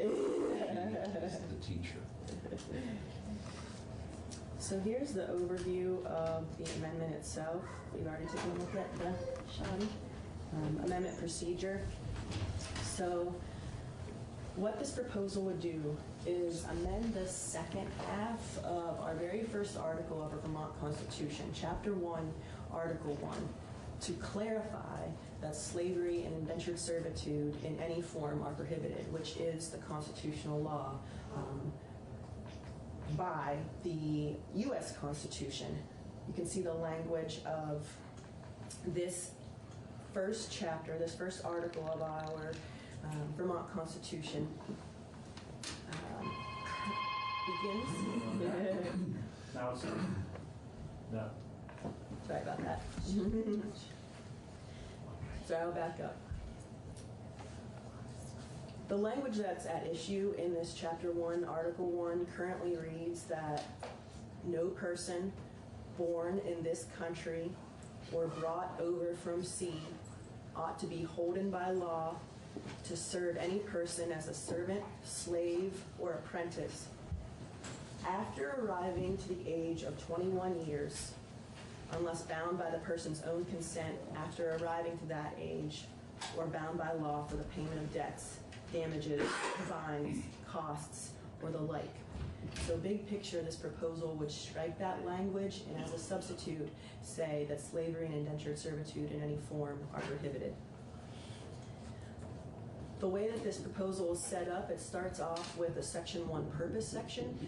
These have not always been provided in constitutional proposals, but more recently the legislature has been including these purpose sections for anyone going to look at the document to have a summary of what the purpose is supposed to do. But if this gets to the stage of going to the voters, the practice has not been to include that purpose section on the general election ballot. So right now, this purpose section is really for informational purposes now as it's moving through the legislative process. On the general election ballot, voters would only see the actual text of the section to be amended. But for the purpose as stated in Proposal 2, it provides that this proposal would amend the Constitution of the state of Vermont to clarify that slavery and indentured servitude in any form are prohibited. Then Sec 2 goes into the actual text of that Article 1. You can see that that language that we currently have in regard to slavery and indentured servitude would be repealed, and in place that language, that explicit statement that slavery and indentured servitude in any form are prohibited. And then Sec 3 provides the effective date. This is the standard effective date for constitutional proposals. It would be upon ratification by the voters of the 2022 general election. If it makes it through that process, which again requires concurrence by the House this session, and then next biennium it would go back to the Senate, start over again. It would have to be adopted in the exact same form that it leaves now, and then the House would again have to approve it. And then it would go to the voters, and if they approve it, this would be at the 2022 general election. This document then provides some background regarding this constitutional text here. It's remained relatively unchanged since it was first added in our 1777 Vermont Constitution. That's Vermont's first constitution. The first half of this article provides that people are born equally free and independent and have certain natural, inherent, and unalienable rights, which are enjoying and defending life and liberty, acquiring, possessing, and protecting property, and pursuing and obtaining happiness and safety. The second half, then, of this Article 1 begins with therefore, which seems at least to indicate to me that the second half of the article is a result of those rights that were just stated. It says right now, therefore, no person born in this country or brought over from sea ought to be holden by law to serve any person as a servant, slave, or apprentice after arriving to the age of 21 years, unless bound by the person's own consent after arriving to such age, or bound by law for the payments of debts, damages, fines, costs, and the like. So if you look at this language now, a literal reading of the language does imply that there is an age qualification on which a person can no longer be required to be a servant, slave, or apprentice, that 21-year age. After that, our Constitution, by a literal reading of it, provides that after a person reaches that age, they can't be bound by law to serve as a servant, slave, or apprentice. I think that is really the big issue that this proposal represents, to address that age qualification language in the Constitution. So our 1777 Constitution has been described as being based largely on the 1776 Pennsylvania Constitution, but the PA Constitution did not have the second part regarding restrictions on a person being a servant, slave, or apprentice. That was added specifically by the Vermont framers, so it wasn't borrowed from Pennsylvania. That's unique to Vermont's Constitution. Wow. This is kind of a different question, but when you refer to that being read literally, yeah, aren't there a couple competing, I guess, views about that? And you know where I'm going with this? Yes. Sorry, but do you want to keep going? No, if you get my gist. I do. I'm going to talk more about the history of slavery and indentured servitude later in this document, and maybe we can have more fuller conversation about that. And I wasn't looking to tailor it specifically that, but just as far as there are some people that the constitutions are a living, breathing document, or those that feel that it should be literally interpreted. Okay, thank you. And one thing to keep in the back, when we look at a document, our Constitution, one of the things that to look at in constitutional construction is what was happening at the time that the language was put into the Constitution. But we'll get to that. I have more information on this in the summary document. Thank you. So this language in Article 1 has only changed 3 times since 1777. Here, there's a link to a history of amendments to our Vermont Constitution, if you want to take a look at it real quick. Hold on. Here it is. So here we have the original language. Here's what it used to look like, if you want to compare. It started out in 1777 by saying that all men are born equally free and independent. Now we use persons. We'll get to that in a minute. And then provided our rights, acquiring, possessing, and protecting property, enjoying, defending life and liberty, pursuing and obtaining happiness and safety. That language hasn't changed. But the language regarding slavery and indentured servitude has changed. The original language used to say, therefore, no male person born in this country or brought over from sea ought to be holden by law to serve any person as a servant, slave, or apprentice after he arrives to the age of 21 years, nor female in like manner after she arrives to the age of 18 years, unless they're bound by their own consent after they arrive to such age or bound by law for the payments of debts, damages, fines, or costs or the like. So you see how it started out. There was a difference in age between men and women. In our second Constitution, the 1786, there was no change to this language. In the 1793 Constitution, there was just a slight change in the punctuation with the therefore, making it all one sentence. And then after the 1924 amendment to our Constitution, which came after women were granted the right to vote, the language changed to just say, therefore, no person born in this country ought to be brought over from sea, held by law to serve a person as a servant, slave, or apprentice after he arrives to the age of 21 years. So it eliminated the distinction in ages between men and women to say people generally can't be held as servants, slaves, or apprentice after they arrive to the age of 21. And then finally in 1994, the Supreme Court justices revised it to make that language gender neutral. So now we just have the all people language, maintaining that 21-year age qualification. Rob? If they went, did I read that right, that they addressed some of that in 94? So 1994 was the requirement that the Vermont Supreme Court justices revise the entirety of the Vermont Constitution to make it in gender neutral language or gender inclusive. So they went through the Constitution and wherever it said he, they would make it a gender neutral. Purpose, yes. As opposed to, okay. Sorry. And it was not for, specifically the language in our Constitution says it's not for any substantive change. It was only to make those gender neutral changes. So that 94 amendment was not substantive. Okay. So that's a summary of how that language has changed. Then we get to the 13th Amendment of the U.S. Constitution, because this law always reigns supreme. Our 13th Amendment to the U.S. Constitution was ratified in 1865. The 13th Amendment provides that neither slavery nor involuntary servitude, except as a punishment for crime whereof the party shall have been duly convicted, shall exist within the United States or any place subject to this jurisdiction. I want to highlight that term, involuntary servitude, versus what our Article 1 uses now, which talks about being a servant, slave, or apprentice. And the language, proposed language of your proposal, oh, I'm losing my tabs. Jim? Sorry. I'm joking. Sorry, one sec.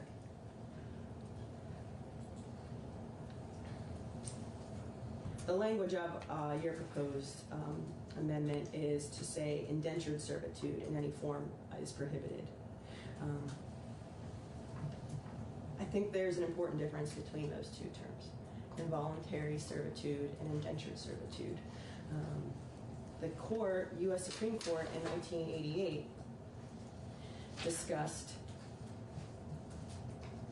that not all labor that's compelled by physical coercion or force of law violate the 13th Amendment.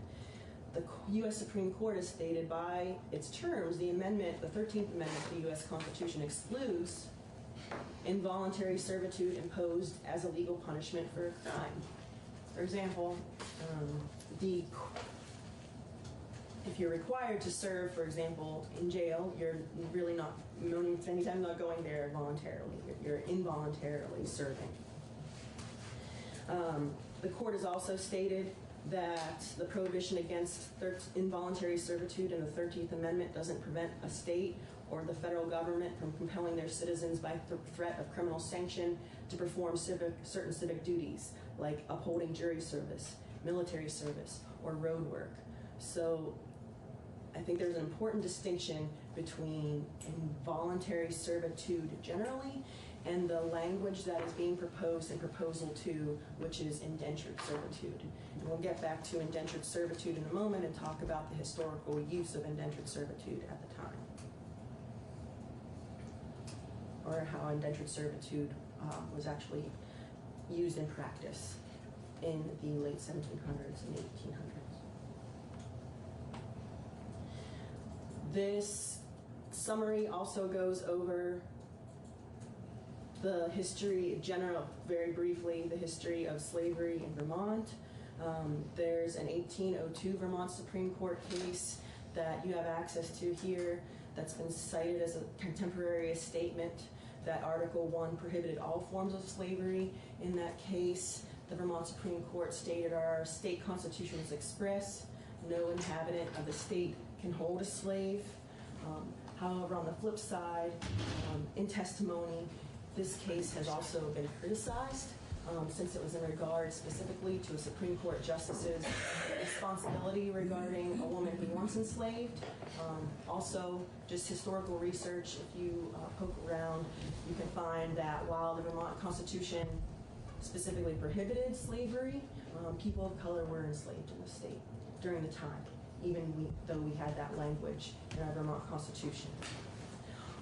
Although I also have found in 1820, a Vermont governor's address also lamented Vermont not doing more to advocate against allowing another state into the Union without a provision in its constitution restricting the power of enslaving a part of the human family.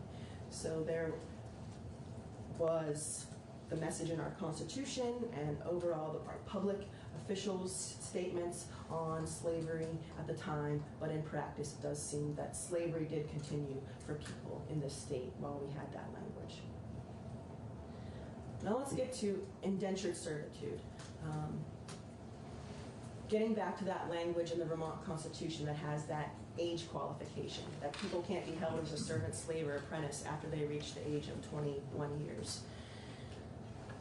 While we had that the Vermont Supreme Court in 1837 appeared to acknowledge, at least in my reading, that a Vermont Constitution provided an age-based restriction on indentured servitude when it was adjudicating an estate case. The language in that case said that girls being more than 18 years of age could not by our law be treated as infants or minors. At common law, males and females were upon equal footing in this respect, but that section of the Bill of Rights in the Constitution of this state, which declares involuntary servitude illegal and not allowable after males arrive at the age of 21 and females at the age of 18, has always been considered fixing the age of majority of females at 18. And this was a contemporaneous construction with the adoption of the Constitution.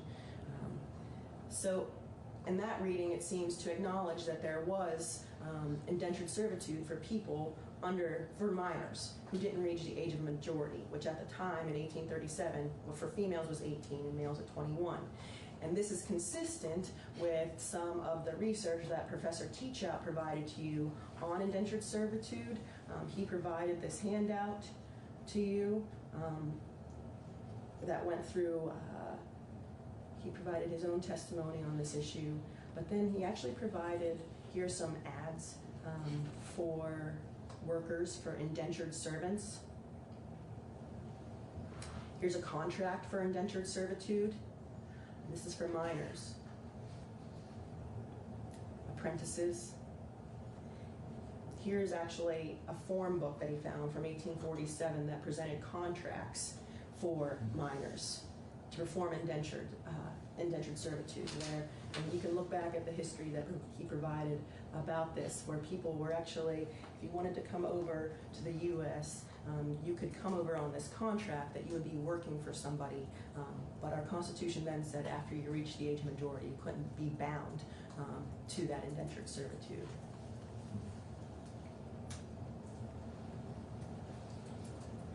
So I think that's why there's a specific, a definite choice to not use the overall term involuntary servitude, which could include things like jury service. If you don't want to go there, you're being required involuntarily to serve, versus the indentured servitude, which was the term, referencing the term at the time of what was actually happening with minors who were forced to work. And there were even contracts for that work while our Constitution had that language saying that after a certain age you couldn't be required to serve any person as a servant, slave, or apprentice. Trying to get back to the actual doc. For some reason I can't find it. I'm gonna have to brush up on my IT.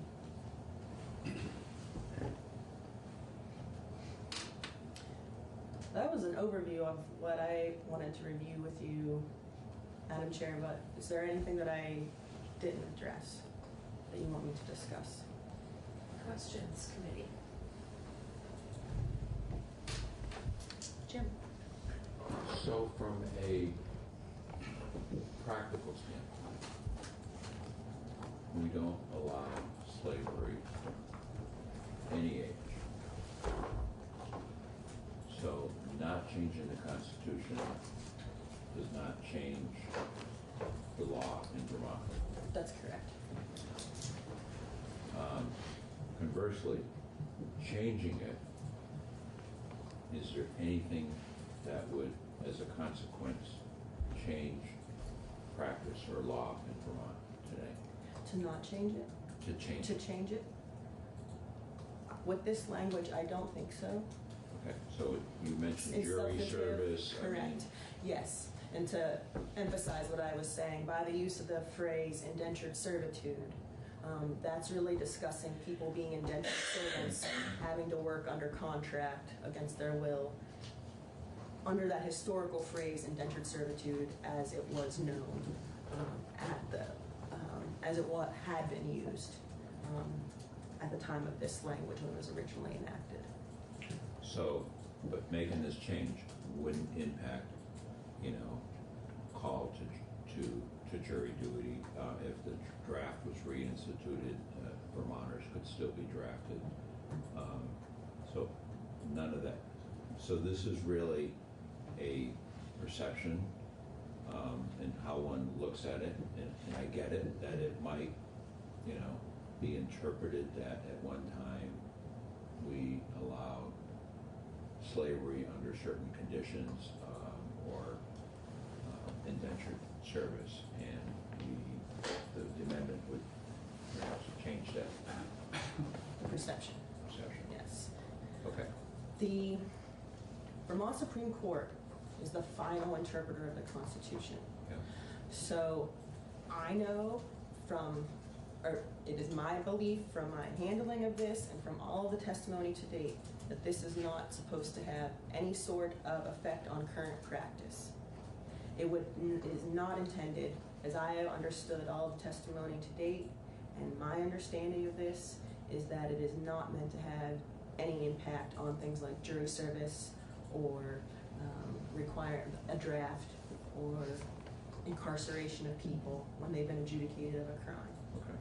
I can never say with certainty what the Vermont Supreme Court would, how the Vermont Supreme Court would adjudicate this, but there has been no indication from any of the testimony to date that it would have any substantive impact on the law as it currently stands.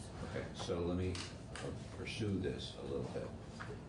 When we held a public hearing last spring, there was one witness, I believe, that suggested that there be no reference to slavery.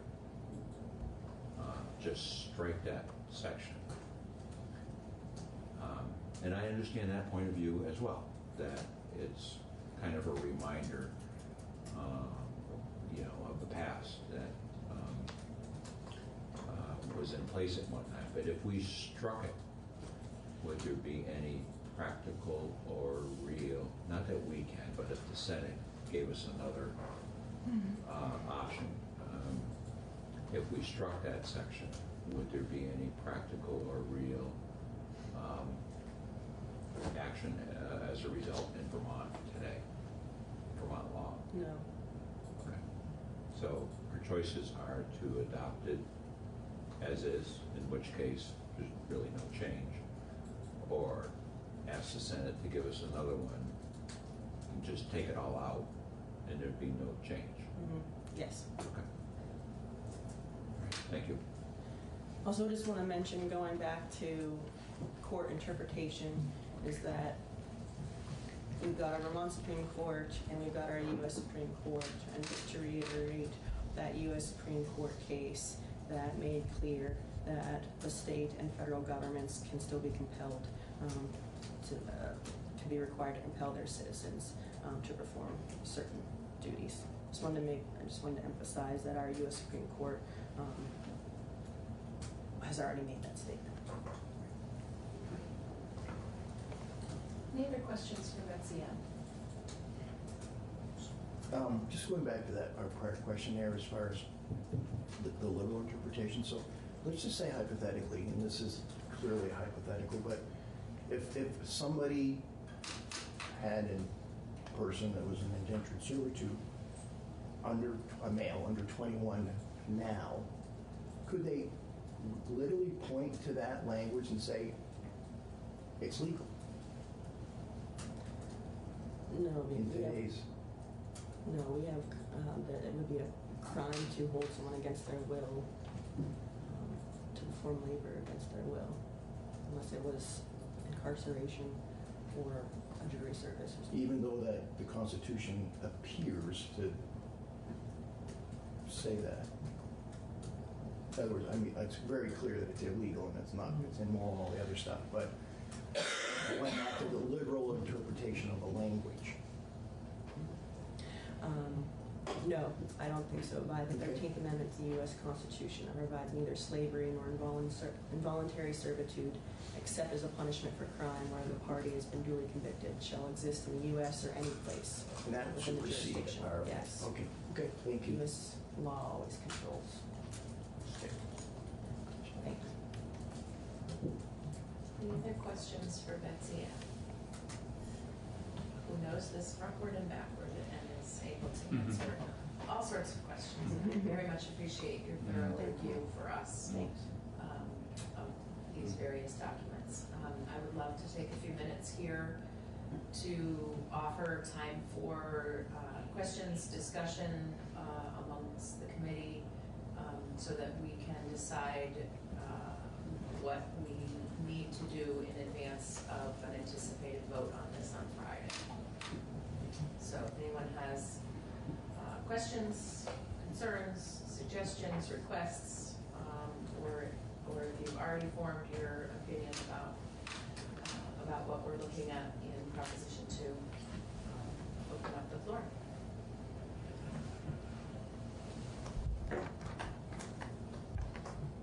Jim, and then I see Rob sort of looking like he wants to say something. I'm trying to block Maybe him, we can just go, maybe we can just go around the table, starting with Jim. I have absolutely no problem with making the change, and I will support the issue if that's what we vote on. I'm curious if you can, and it may be unfair for you to characterize it, but there was at least one dissenter in this on the proposal because that senator felt that changed the historical look back of our Constitution. I'm not the okay. person who All right, does that. that's fine. I mean, Thank you. no, but it sounded like Let me see. Professor Teachout initially had that same perspective, but then came around as he listened to more opinions and testimony on the change. Characterizing what he said I to us. believe that's accurate. I'm just, changing the Constitution is a big deal. And while this on the surface seems straightforward and a positive thing to do, you know, given that people can interpret that we allow certain things at one time, it may be worth, I think it was Senator McCormick, giving him just a couple minutes of why did he oppose it? I mean, it's not easy to be 1 out of 30 or 1 out of 150 to vote differently on something. I just maybe informative, that's all. I'm not saying it would change anything. Ralph? I'm totally fine with the way that it is.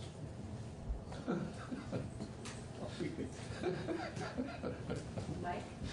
I agree. I'm ready to vote and put this on. Once again, Just vote right now. Marcia, questions, concerns, more information you need? Just a question, and I'm perfectly fine with this also, but some people, constituents have said that the word slavery should be removed entirely. It should not even be present in the Constitution, Vermont's Constitution. So I wonder why, when this was written, it was included. Can you give us any? I really hesitate to try to pass on other people's perception. Yeah. Didn't Professor Teachout talk about that during his presentation?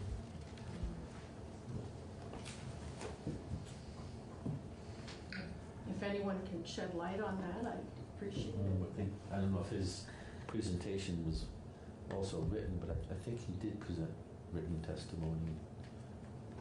He did. Might be Nelson?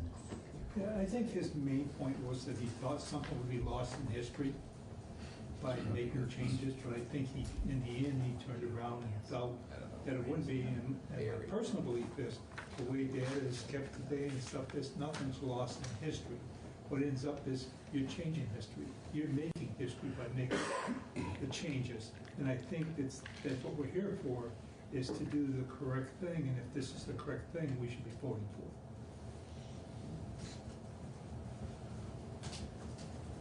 I do understand that. I'm just asking about the one word slavery, not the concept that's trying to be achieved here.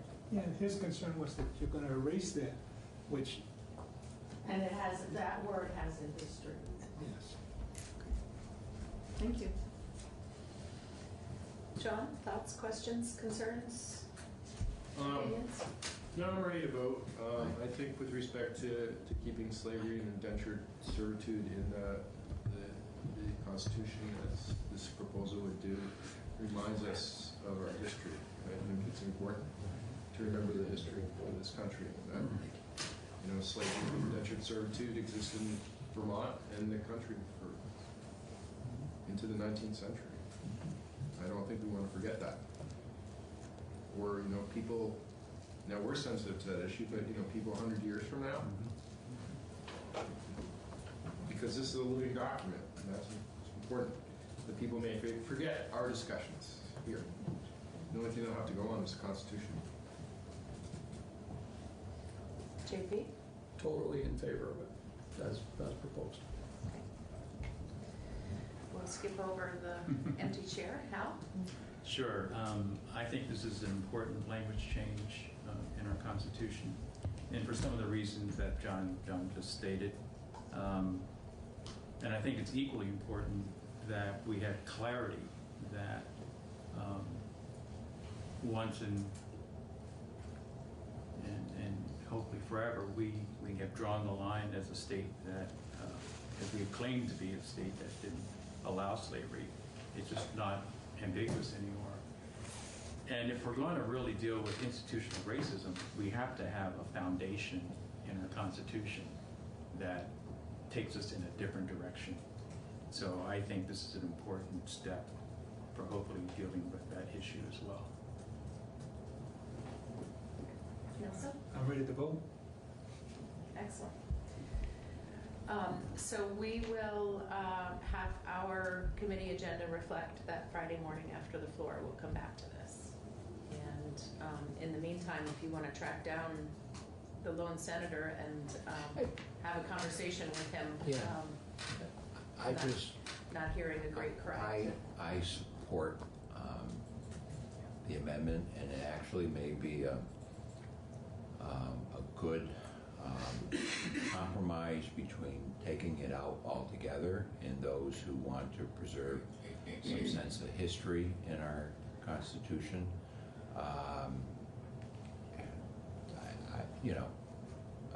I'm totally fine. I take our responsibility very, very seriously anytime we amend the Constitution. You know, a law we can pass and change next year, but not the Constitution. So he had a perspective. Quite frankly, I wouldn't have expected him to have that perspective, but he did.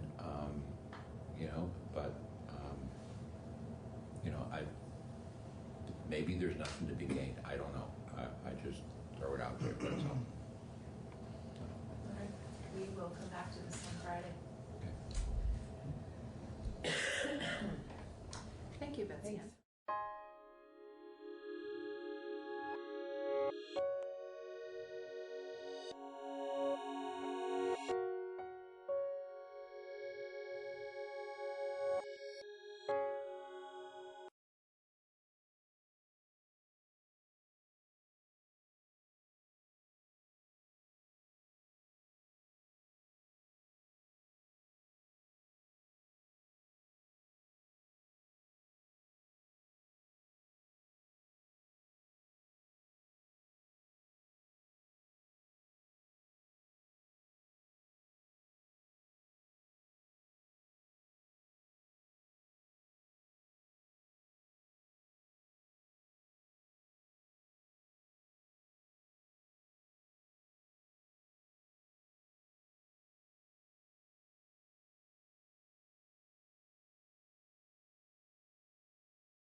Welcome, everybody. Please rise for the Pledge of Allegiance.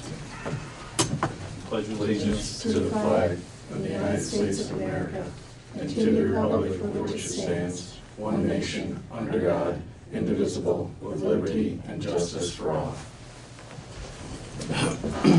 Additions to the agenda tonight, we need to sign the annual mileage certificate stating how many miles of road we have here in the lovely town of Vernon, and also add the discussion about the solid waste article, so we can make those 5 and 6 under new business, I guess. Moving and seconded to add mileage certificate and solid waste article. All those in favor, please signify by saying aye. Aye. Aye. Those opposed? And I'm going to ask that we move 2 things in the agenda. The executive session, I'd like to be the first thing that we do after we're done here, and then the salvage yard permit directly thereafter, since John's already here waiting for us, so we don't have to make him wait till the end of the meeting. I don't have any remarks. Open public comments on agenda items only, please. Yes, ma'am. I noticed on... Can you state your name, please? Oh, I'm Brana Zlakova, former member of the Fiber Optics Subcommittee of the Planning and Economic Development Program Committee, and I noticed that you have communications union districts on the agenda, and that was something that we looked into. So I was hoping Munson would be here, Munson Hicks would be here, because he was the driving force in that subcommittee. I have our final report, and if you have any questions, I would like to be able to answer them if I can and help, you know. During the discussion, we very may well pull you up here. Oh dear. If that's okay. Yeah, that's fine. All right, great. All right, we don't have any guests. Actually, I have some open public remarks based Sure. on some old business. Okay, is it on the agenda for this evening? It's not on the agenda, but it's under old business. So I was going to address the executive session. Okay. You can't speak in anything about the executive session, you realize that, right? That's why it's called an executive session? Correct. Okay. So there's just a few things. So I was told that the executive session that we went into on December 17th, maybe all shouldn't have been in the executive session, that some of it should have just been in the regular session. Sure. So with that said, I would like to address I'm curious who told you that. Martin Langeveld referenced it. So Is he a lawyer or He's anything not. like that? Okay, No. thank you. You're welcome. So is it okay if I publicly speak, or are you going to chastise me? I'm asking you questions to find out the validity of a person that said that we did something incorrectly. Gotcha. So I just thought that this was government for the people, by the people, so I would like to speak and be heard about the last agenda meeting of which I spoke on December 17th. Is that possible to address that session, which is also listed under old business, which is on the agenda, and it seems like it's allowable under the public remarks agenda items only? It is not allowable to speak about anything regarding an executive session. Gotcha. Even if I speak in hypotheticals? Absolutely not. Okay. So, so I do think that, can you tell me exactly then what in executive session of the last time that we spoke, because it's not all executive session information. So what information in that session can be brought forward? So, for example... Again, you're talking about things that happen in executive session, and we cannot discuss that. But you actually can discuss certain elements of the executive session, because it actually shouldn't have all been in executive session. And you have your documentation that you are more than welcome to make public. Gotcha. Thank you. You're done. So when will I be able to ask questions, just holding the select board accountable from some budgetary issues that I brought up in executive session in the December meeting? You can get your town meeting. There's your Okay. answer. So I can't come again to another select board meeting to have these issues addressed? Is that what you're saying? because we have quite a few more select board meetings before town meeting, that I would like to follow up with some of the issues that I presented before and see if there's been follow-up on timesheets, on spending for Again, hotels. you're talking about stuff in executive session, and if you don't stop, I will end this meeting completely for the rest of the night. We will adjourn. When can I come back to have the meeting, those issues addressed? You can address your issues anytime, but not at this meeting and not regarding executive session. Okay, so If you when would can like- when can I come back, even if it's executive session, to address the issues that I brought up at the last meeting? Tell me, because I would like to be on the agenda for that meeting. You can't be on the agenda. The Okay. general public can't be on the agenda. Okay, so how would I be on the agenda to speak, to ask for follow-up from the last time I was here? You can do that during non-agenda items, or you Okay. can do it during agenda items, but you Okay. cannot speak regarding the executive session. Okay, so non-agenda items, let's see. Oops, I'm on the wrong agenda. Okay. So non-agenda items is where, let's just see here. It's, So you're gonna go to executive right after this, correct? And then you're gonna see Johnny McKay and his issue, and then where will I be able to speak? Where it says public participation, non-agenda items only. Okay, gotcha. All right, so that's where I'm gonna speak today. Sure, as Okay. long as it's not regarding the executive session that was held at the last. Okay, and if it is, then we can go to executive session again, correct? Sure. So that the select board can be held accountable and I can ask questions related to our last meeting. Whatever you'd like to do. Thank you very much. Because I'm sorry, did you just call me a piece of shit under your breath? No, I did not do that. No. Excuse me. No, he didn't say that. He might have said the last word, but he didn't call you that. Okay, because I definitely did hear that, but I'm hoping that it would just stay civil. Thank you.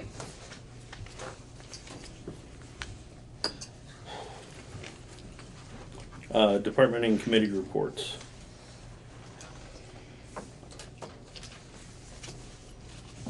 Don't have any approval of meeting minutes, regular meeting and budget meeting.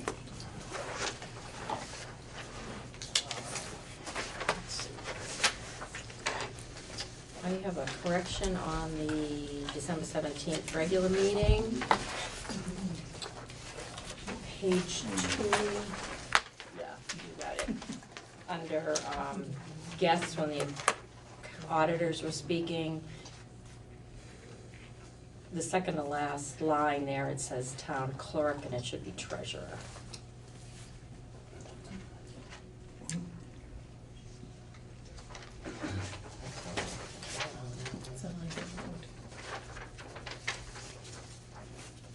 So I move that we accept the regular meeting minutes of December 17th as corrected. Second. I'm sorry, do we need to make any changes to the motion that was made to enter executive session on that time based on the information that came out? The question that was asked yesterday I'm just curious if that needs to stay the same.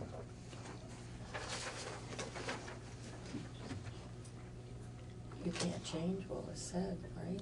No, you Okay. can't change what. Okay. Yeah. I don't remember you. Okay. The minutes are what was actually said, right? Okay, so where are we at with this? He's got it all from, Did we just do the regular because we had corrections? Just the regular as Okay. corrected. Moved and seconded to accept the regular meeting minutes as corrected. All those in favor, please signify by saying aye. Aye. And those opposed? And I move that we accept the special budget meeting minutes of December 18th as written. I don't have anything. Second.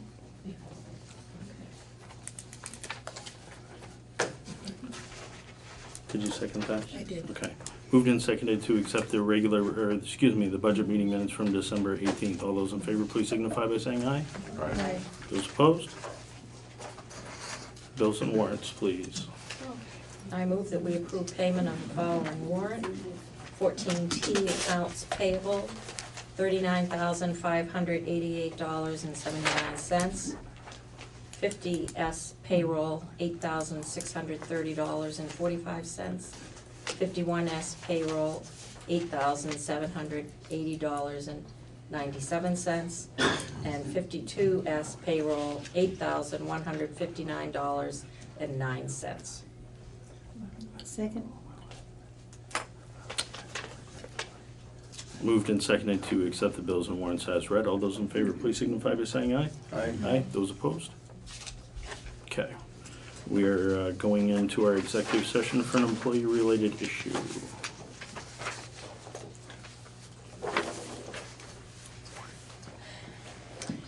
Mr. Chairman.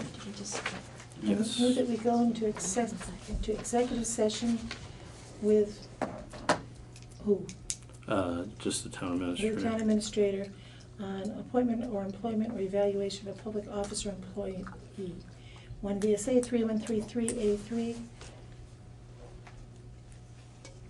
Second. Moved and seconded to go into executive session on employee-related issue. All those in favor, please signify by saying aye. Aye. Those opposed? We are in executive session 6:41. at 6:41.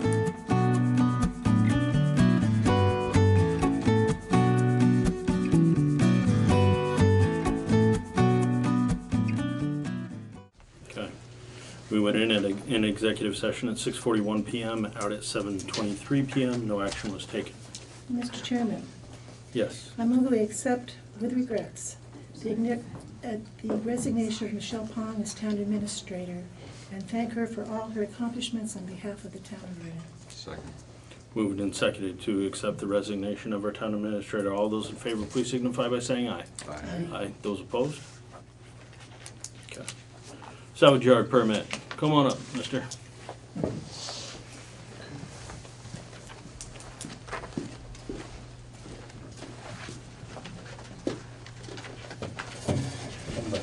Chris, nice to meet you.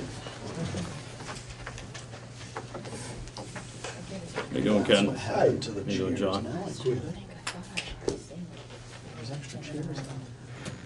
So we got all your paperwork. We got your money. Now it's, I don't know if you guys had any questions. I printed up some pictures of stuff I do. A lot of people don't understand what I do. Sure. Again, I need to print out the 7 different ones, but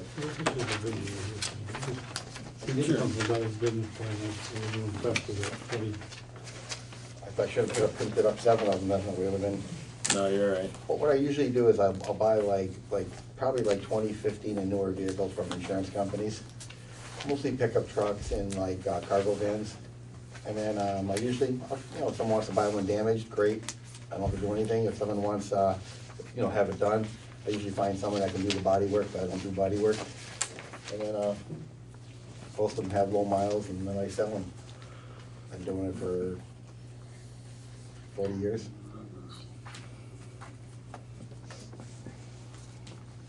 I saw all those trucks pulling in, I probably fixed every one of them. Not those particular ones, but ones just like it. I think it's pretty much the same thing Larry should be doing, same type of thing, just live model salvage, so. That the guy that does the Subarus? Yeah, yeah.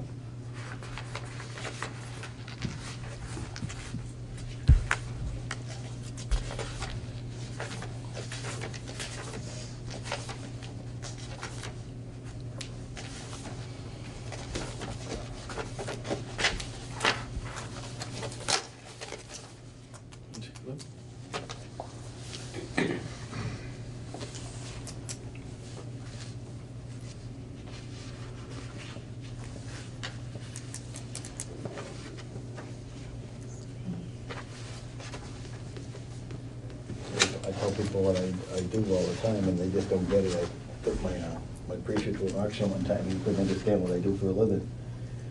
And he said, well, how do you know they run? It's got 6,000 miles on it, and no one pushed it down a hill. I'm gonna have it run to get hit.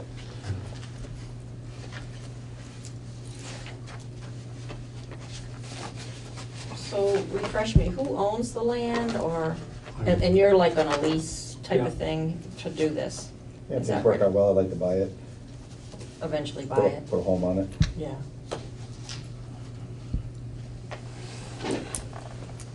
Can we put this, can we keep these? Yeah, you can keep it. Okay. Sorry about, like I said, I never thought of making 7 copies. Let's see where they all end up anyway or something. So just for the select board, the process is that you would sign the certificate approving the location. Usually that's because of zoning laws in certain towns, so you'd have, and most times you'd have to go to the zoning board to make sure that the area is zoned for salvage yard. So after that approval, it still goes to the state for the Act 250 information. So that, but they can't start that process until this is signed. Correct. That's- I've talked to Vincent from the state, and he's on board.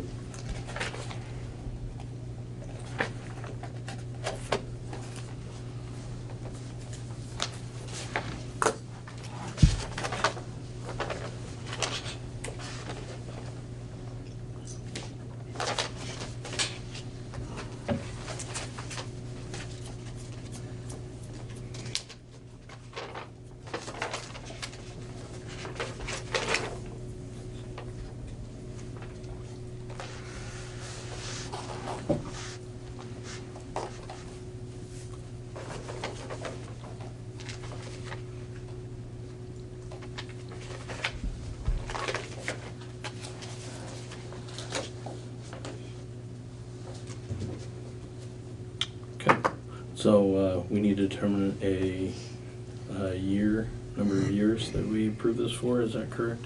Yep. Up to 5, I think it is. And then we need to sign it. Being that there's no zoning laws in Vernon, I would entertain a motion for a length of time and an approval.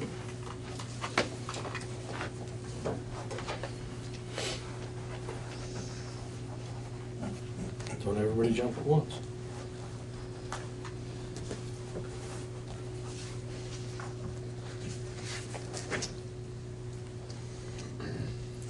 I'll make a motion that we approve the salvage yard permit for, I just don't know how many years, for 3 years?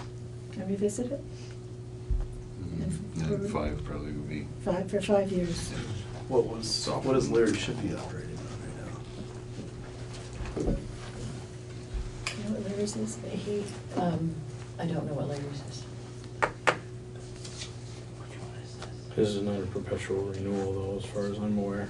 I But think he does come could have back. been, could have just not been in front of me yet on my time on the select board too, as far as I know. I think he's the only other one. Yeah, I'm in just Vernon. trying to keep it fair, that was all. Right.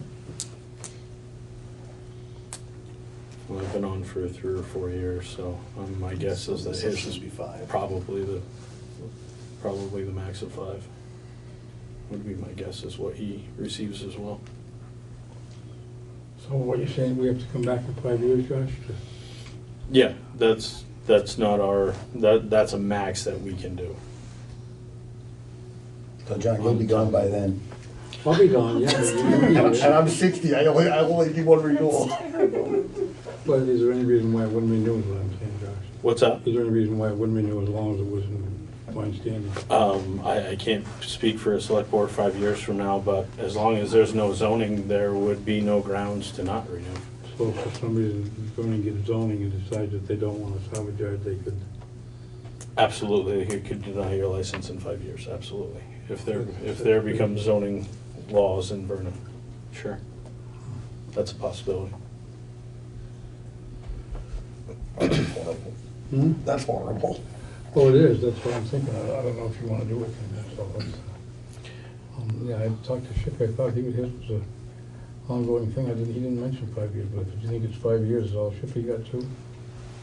That would be my assumption. I Yeah, don't yeah. know the answer, 100% of what Mr. Shippey has, but Yeah. But if there's no zoning at that time, there wouldn't be an issue? correct. And in 5 years, I really don't foresee there being zoning in Vernon. No, I don't doubt it. No, it hasn't been for how many years? I think enough people would fight it. Then it would take long enough for it to go through the state that even if it did end up winning at some point, that you are not looking at 5 years down the You'll be road. dead by then, right, yeah. Yeah, yeah. That's all it Me matters. too, probably. Well, So- that's what we have to know. If it's after us, it doesn't matter. I won't be doing it when I'm John's age, that's for sure.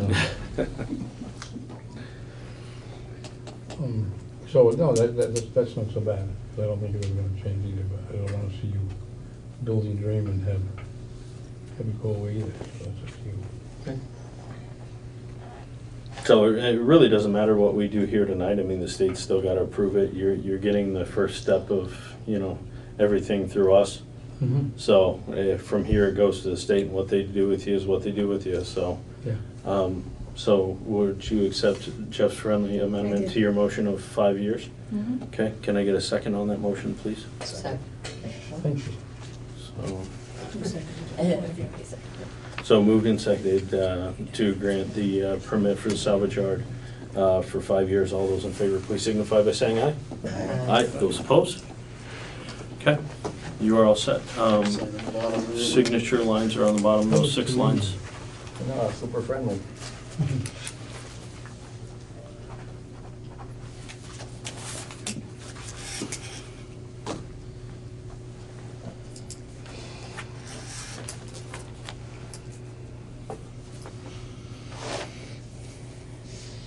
Oh, they'll call and contact Vincent, or should I?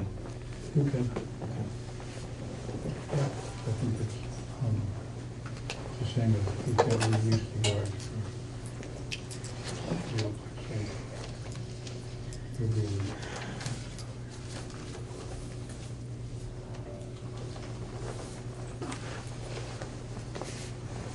Okay, you guys are all set? Thank you very much. Appreciate it. You're welcome. Good luck. If you get t-shirts and hats, make sure you get them out around Vernon. Advertise it. Thank you. You're welcome. All right, we need to accept the resignations from the Solid Waste Committee of Michael Root, Joshua Unruh, and Christopher Parker. Is there anything left on the committee? There is no voting members left on the Solid Waste Committee. Bob is the lone standing member, but he is not a voting member due to his status at Wyndham Solid Waste. So moved. Second. Moved and seconded to accept the resignations of Michael Root, Josh Unruh, and Chris Parker from the Solid Waste Committee. All those in favor, please signify by saying aye. Aye. Those opposed? Okay. So, speaking of solid waste and recycling bids. Do you want to come join us, Bob? Looks like you put some work into this, my friend, and I appreciate it. Happening? Unless you are. Well, give me a Beginning, minute. it's Bob, I contagious. did get these from Peter. Oh, you did? Yes, Good, I did. thank you.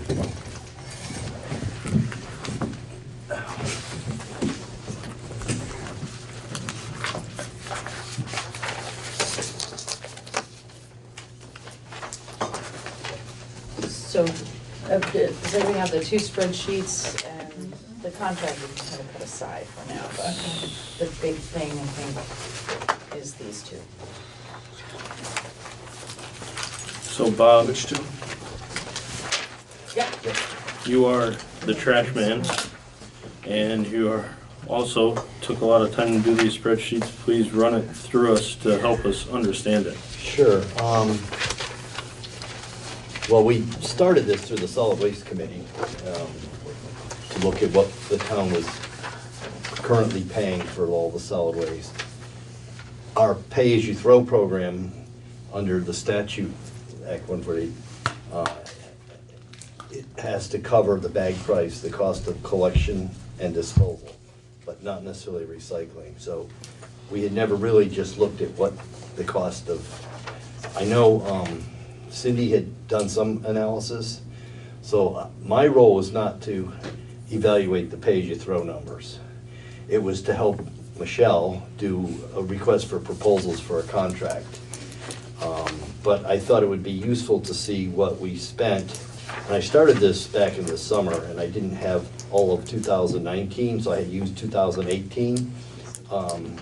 And so the one spreadsheet, it just says Town of Vernon curbside trash recycling cost and recycle rate, January 2018 to December 2018.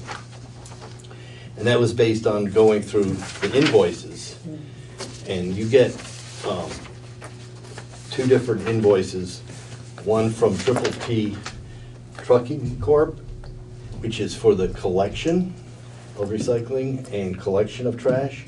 Then they have a sister company called Brattleboro Salvage, which is where the trash is tipped at their floor up there at their transfer station. And they charge for recycling, single stream, and trash. So I went through all the invoices for a year and broke out and showed what the charges were based on actual invoices. And you can see it cost about $126,000 total in 2018. 2019 will be higher because they did raise their prices on recycling. So the Solid Waste Committee had said, you know, we don't have a contract with Triple T, and it might be good to lock in a contract so that we know for 3 or 5 years what our costs will be if we're going to continue this curbside program. So we drafted a request for proposals. Michelle sent it to 6 or 7 companies. I think it was like 12. 12? All right, a lot. Oh, And everybody. lo and behold, we got one bid for everything from Triple T. We also got a bid from Good Enough for just the compost dumpsters at the highway garage and the municipal building trash and recycling. So what I did is I just took the next spreadsheet, says estimated cost for curbside trash by Triple T starting in July 2020. I took the tonnages that we used in 2018 and plugged in the new bid numbers. And what it shows you is that the new program, if we had the same tonnage as 2018, would be about $20-some thousand more per year, due primarily to the cost of recycling. Recycling's gone way up. It's more expensive than trash. And that's throughout the industry, so. And last year, that's why we bumped up our solid waste by like $20,000 because the recycling tipping fees had gone up last year too, so. And what's going on with the composting state, all that nonsense? Well, it's gonna be mandatory for everyone starting this July. So that's going to change these? No, this includes the composting. They don't have to collect it curbside. But their proposal continues the 2 dumpsters at the highway garage. And those are still gonna be accepted after this is implemented in July?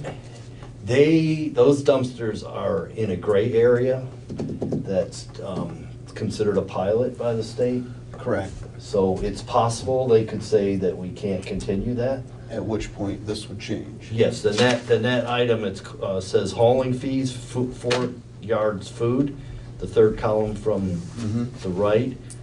That cost is projected to be about $7,000. That would go away. But then what would happen with the mandated compost? There's no obligation for a town to provide composting services. So it's one of those state mandates that means doesn't really work, you know. At Wyndham Solid Waste, who I'm representing tonight, we have a compost program. And so there are places people can bring it at no charge to our transfer station. So this number won't go up, it could only stand to go down to 6720? Well, it could go up if there was more. Well, correct. No, this number is their bid. This is their bid for 3 years or 5 years? There's an annual increase. 3 years All right, for the but bids. there's an yeah. annual increase in their bid, but. But with the exception of that, the only other change would be that 6720 could potentially come out of there. It could come out. All right. But, so, anyway, you have, the other part of this, from the Solid Waste Committee's perspective was,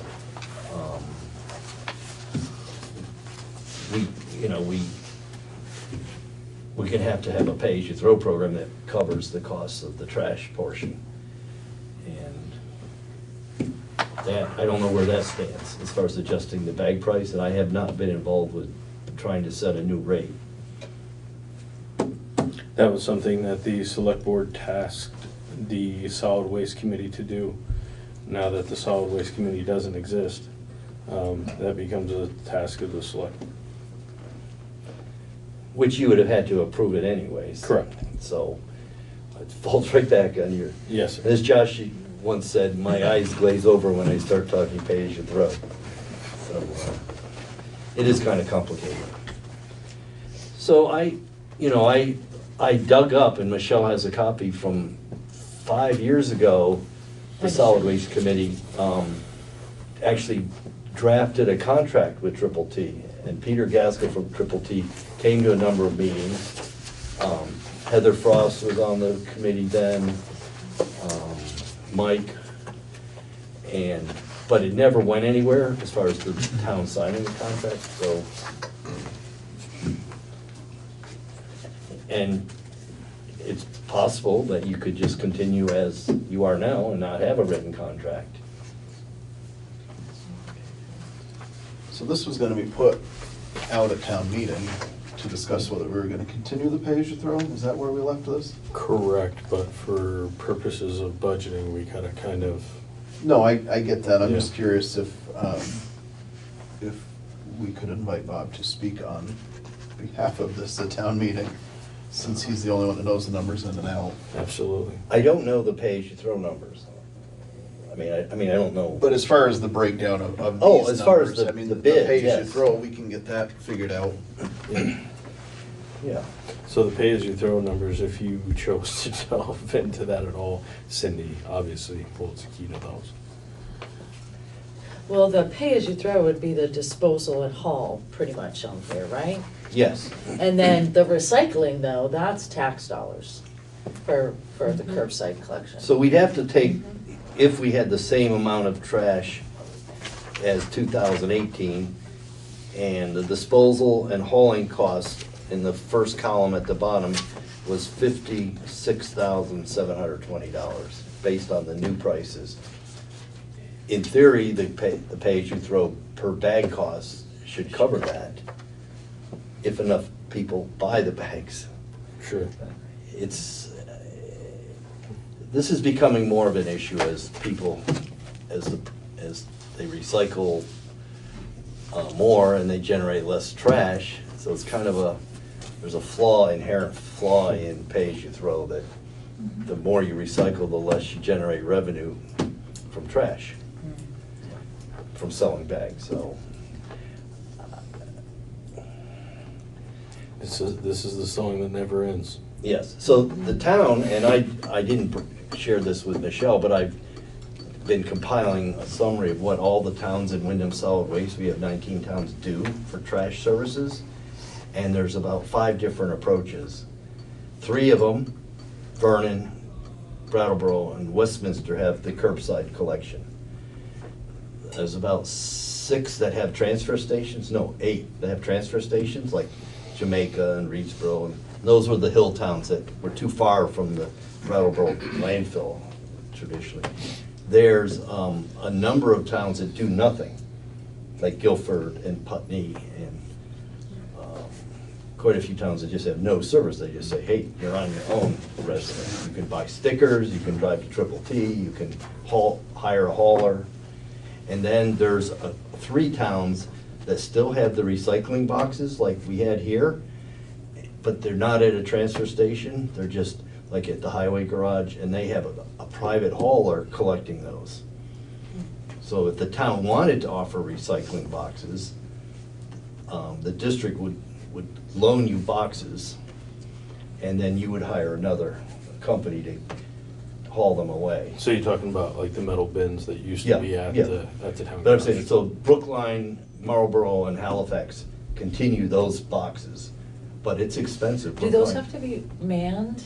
No. When they're open, they don't? Yeah, they're 24/7, Okay. just like Fairground Road was and Vernon Highway. But it's cost Brookline, Little Brookline of what? 700 or 800 people, I don't know what it is, over $12,000. Putney got quotes.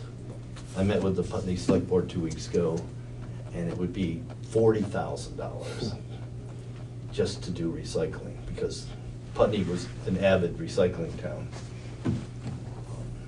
The bins, you mean, having the bins? And, Different well, we locations? lent the bins out, we had Yeah. 100 and some bins, we just said, here towns, anyone who wants them, because we own them, but Right. no charge. So that saves the towns the rental cost, because if you didn't have them, there would be a monthly fee. So you have a number of options.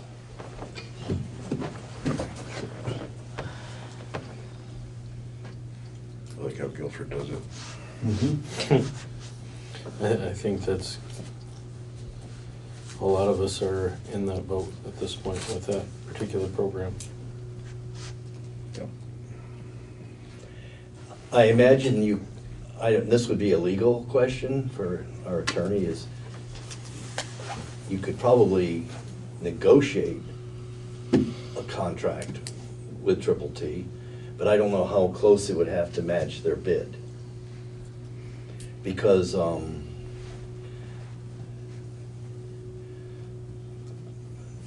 the numbers changed versus what their charges now. They went up. Well, there's multiple issues that we have to deal with this, because if we decide at town meeting, or if the town decides at town meeting that we are no longer gonna offer curbside pickup, this contract is, doesn't mean much at that point. Well, right now, that's not what they're deciding. They're just deciding if they're gonna Continue continue pay pay as you throw, that's what I mean. So curbside would still be happening with recyclables. Yeah, with recycle only, not in the trash. Right. But this contract is encompassing both. You could offer just curbside recycling and not offer trash. I thought we had discussed that we were gonna see what the difference was between the two at the last meeting. with But Bratt. it's actually That's shown what here. it is, that's what this is. Yeah, it's got. So that's why we wrote the RFP to show different options. It's like, we could select some of these services, but you can't But they just would offer still trash. continue to do it if that was the only service that we wanted to keep with them, I guess was my question. We did put that in the RFP that we reserved the pick. right to pick and choose what we wanted to do. So if you look at Triple T's Yeah. bid, it does have, just the residential recycling and just the residential trash. So it's portioned out so you can, a la carte it. A la carte, yeah. But you can't, under state law, offer curbside trash, but no recycling, But you can do recycling, but no but no trash. trash. But I don't know any towns that do that. Yeah, Other than the ones that hold the bins. the bins. Yes, right, but as far as residential curbside pickup. And actually, the towns have no obligation to offer any service, whether it's composting or, as a matter of fact, the solid waste districts don't even have to, we wouldn't have to have our compost facility.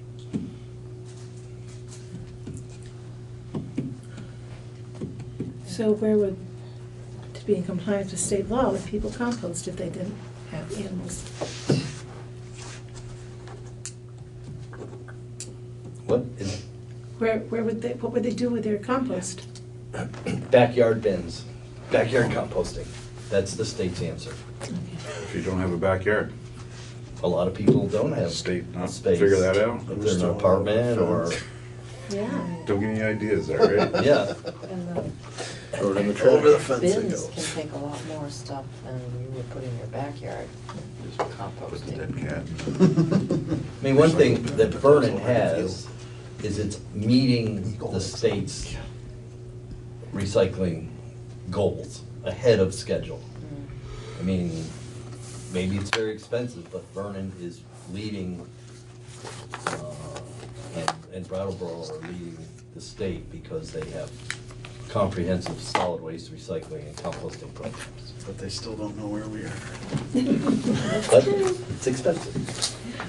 Sure they do, just say be well.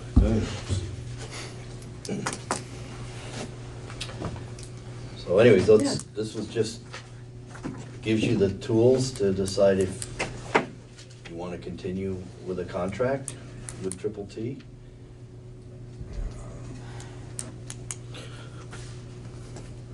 And I'm not making a recommendation here, I'm Sure. just presenting this information.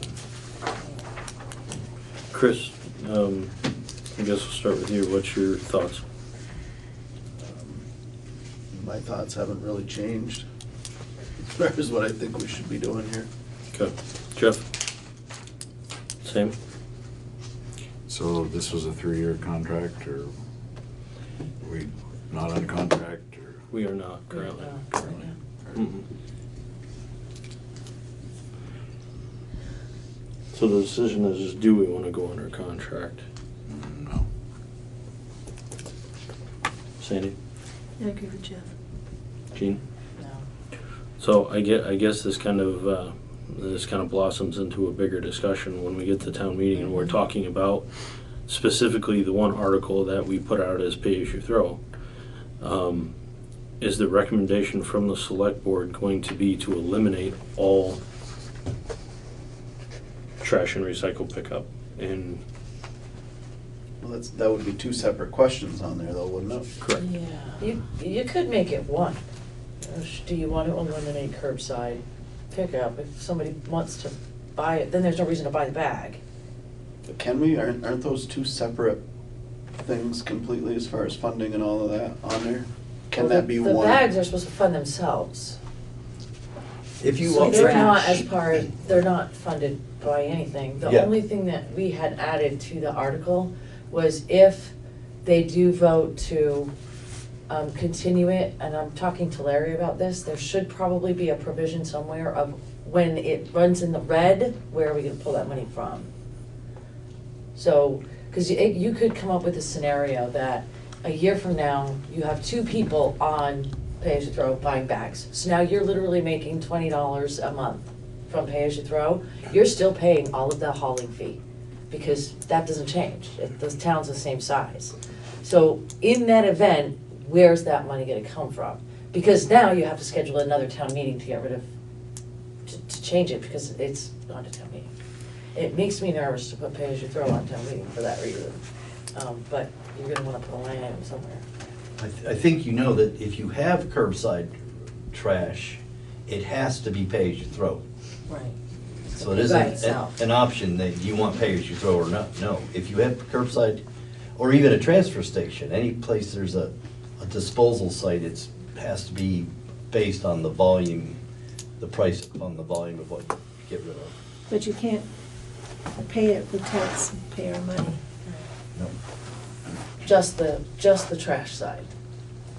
Well, no, the town could subsidize, The pay-as-you-throw? yes. How? We were under the impression that pay-as-you-throw was required to pay for itself. Yeah, that's what we were reading, that it's required to pay for itself and the hauling fees. I think, I'm not sure of that. I think that was, I had pulled out something because Peter was asking about it, remember, a Yeah, couple of it meetings was ago. that was and a it question that Triple T had, and I disagreed with him at the time, and we went back and looked at the legislation, and Yeah. I was right to disagree with him. Okay. That The pay-as-you-throw pay-as-you- has to be self-sustaining. The pay-as-you-throw can subsidize the recycling side of it, but not the other way around.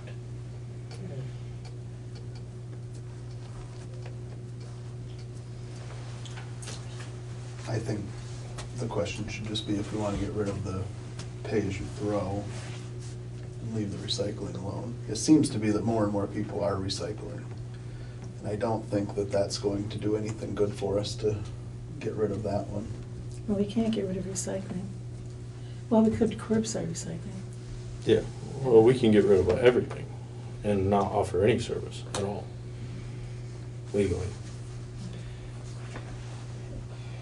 There are plenty of options for people if the town did not have any program. They can go to Triple T up the road. They can go to Wyndham Solid Waste. Does Triple T sell stickers the same way that you guys do? No, but they charge a gate fee Okay. every time you go there. That's, I think it's $25 to go in. I don't know, never been there. But, so there, it's not like the town residents wouldn't have good options. Well, besides that, you have individual haulers as well that you can contract with as a resident. And if the bins went back for recycling at the highway garage, that You'd have is to a hire way someone difference. to call them and take them somewhere. And that's a fairly significant cost from what Yes. you're saying. But this with, I mean, hauling every week has got, it just seems like it shouldn't cost as much as the weekly hauling, you know? I think it would be less, but We don't really know that, but, depends how much they're used. yeah. They, Well, you're saying Putney is spending, what did you say, 48,000 a year about for that? no, they That didn't, system? they just got a quote on it. And you said it was about 48? And that was for, Do you know what their tonnage is? Just off the top of your head? Because their population is about 50% higher than Vernon's, if that gives you any. Yeah, they're about idea. 3,000. Oh, okay. Because you said Brooklyn was what, 8? I forget. Somewhere I'd have to thereabouts. look it up. So we'd probably fall somewhere around 25 to 28, I would guess, with So bins if we're hauling. what I do have, and I didn't do this for today, but I have the tons of recyclables that Vernon generated right up until June of 2017, when we closed the processing plant. So that's the best numbers we'd have, and we could say, okay, assuming we have that same amount of usage, you could then get quotes from haulers to just service those boxes. but that's before pay as you throw, right? And our recycling went way up once pay as you throw went in, so those Yeah. are, yeah. I'm just saying a it's- little squishy numbers. So who hauls for like Brookline? Who is it that? Triple T. All the garbage goes to the same place. Yeah. Garbage and recycling. Yeah, But there are other haulers that would probably bid on that. There's a Casella company that ended up with most of the town transfer stations, and those boxes are picked up by that company, and it's less than the Triple T costs. They're in Bennington, right? Yeah. So I'm available and willing to help the town evaluate these other options through my work at Wyndham Southways, so. Okay. Thank you so much, Bob. for all No, of you're welcome. this. This is very invaluable. Michelle did a nice job, we worked together on it, and Yeah. we got it out, and got bids, and Bob was a huge help. He was a really huge help. it was pretty complicated, Yeah. but, so. It And I'd be would glad to- actually, remember, be a little more than this, because I don't think we included the rec and the fire department, right? The recreation dumpsters. Are they in this bid? I don't know, because that's what we were getting called on, and just to keep it even Yeah. out for anybody. I think it was. Didn't it say municipal on it? For municipal. But the municipal included the rec department, oh, it didn't? No, it does include the school. It does include the school, all right. Yes, But but it's not not, the parks. it's not a huge additional, I wouldn't think so. no, it's seasonal, Yeah. so. Okay. So do we need to make any changes to our article based on a conversation tonight? Nobody's interested in signing in a contract currently because we don't know what the town wants to do until town meeting with curbside and recycling and all that stuff. I mean, you have a handshake arrangement with Triple T. They've been doing it for years. Yeah. And I think most everyone agrees they provide a very good service. So with what we budgeted, we'll be okay with our current handshake agreement.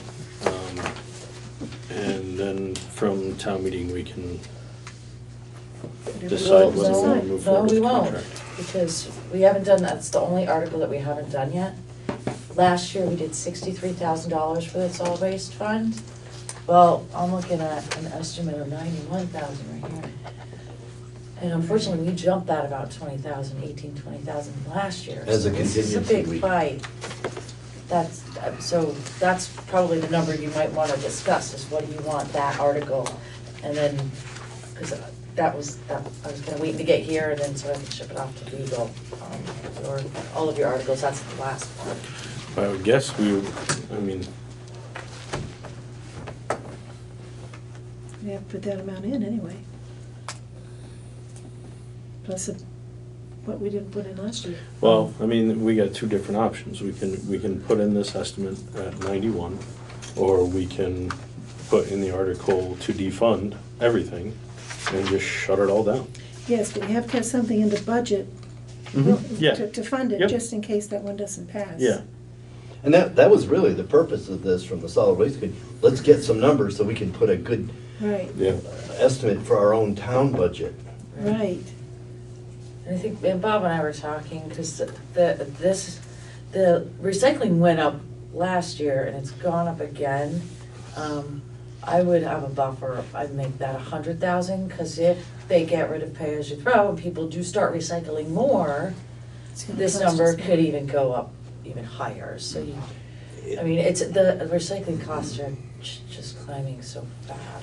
Just so you know, at Wyndham Solid Waste, our transfer station, we have recycling bins and we have trash, and it's costing us, and we go through Triple T. I have a contract, we bid it, I've had different companies over the last 9 years. We're spending $180 a ton for recycling. Trash is $102 a ton. And what were you spending 2 years ago on recycling?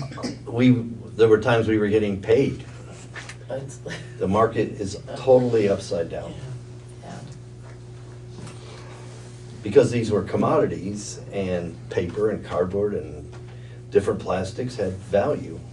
Wait a minute, so it's cheaper just to throw it in the trash than it is to recycle? It is, Okay, but it's not an option in Vermont. well, if you have your own dumpster, it is. Of course. But, so we're, Okay, so, with the upcoming article, that we need to decide on, it's the last article, right? Before you can send it I to mean, Larry. except for the marsh fund and Yeah. those sort of things. how does the Yeah, article this read is now, Michelle? $63,000 to fund the solid waste. So will the town vote to appropriate $60,000 to fund the solid waste program? That's what I read last year. Right, okay, same thing. Right. So we should at least put up to 100. That Because we've would got to be make our up suggestion. almost 30,000 that we didn't do last year. What's that? Because last year, it cost, the estimate was 91,000, almost 91,500. This is with the new numbers, but that Yeah. Bob did this with the new numbers. This is on the This bid is that last we year's got. So this- tonnage.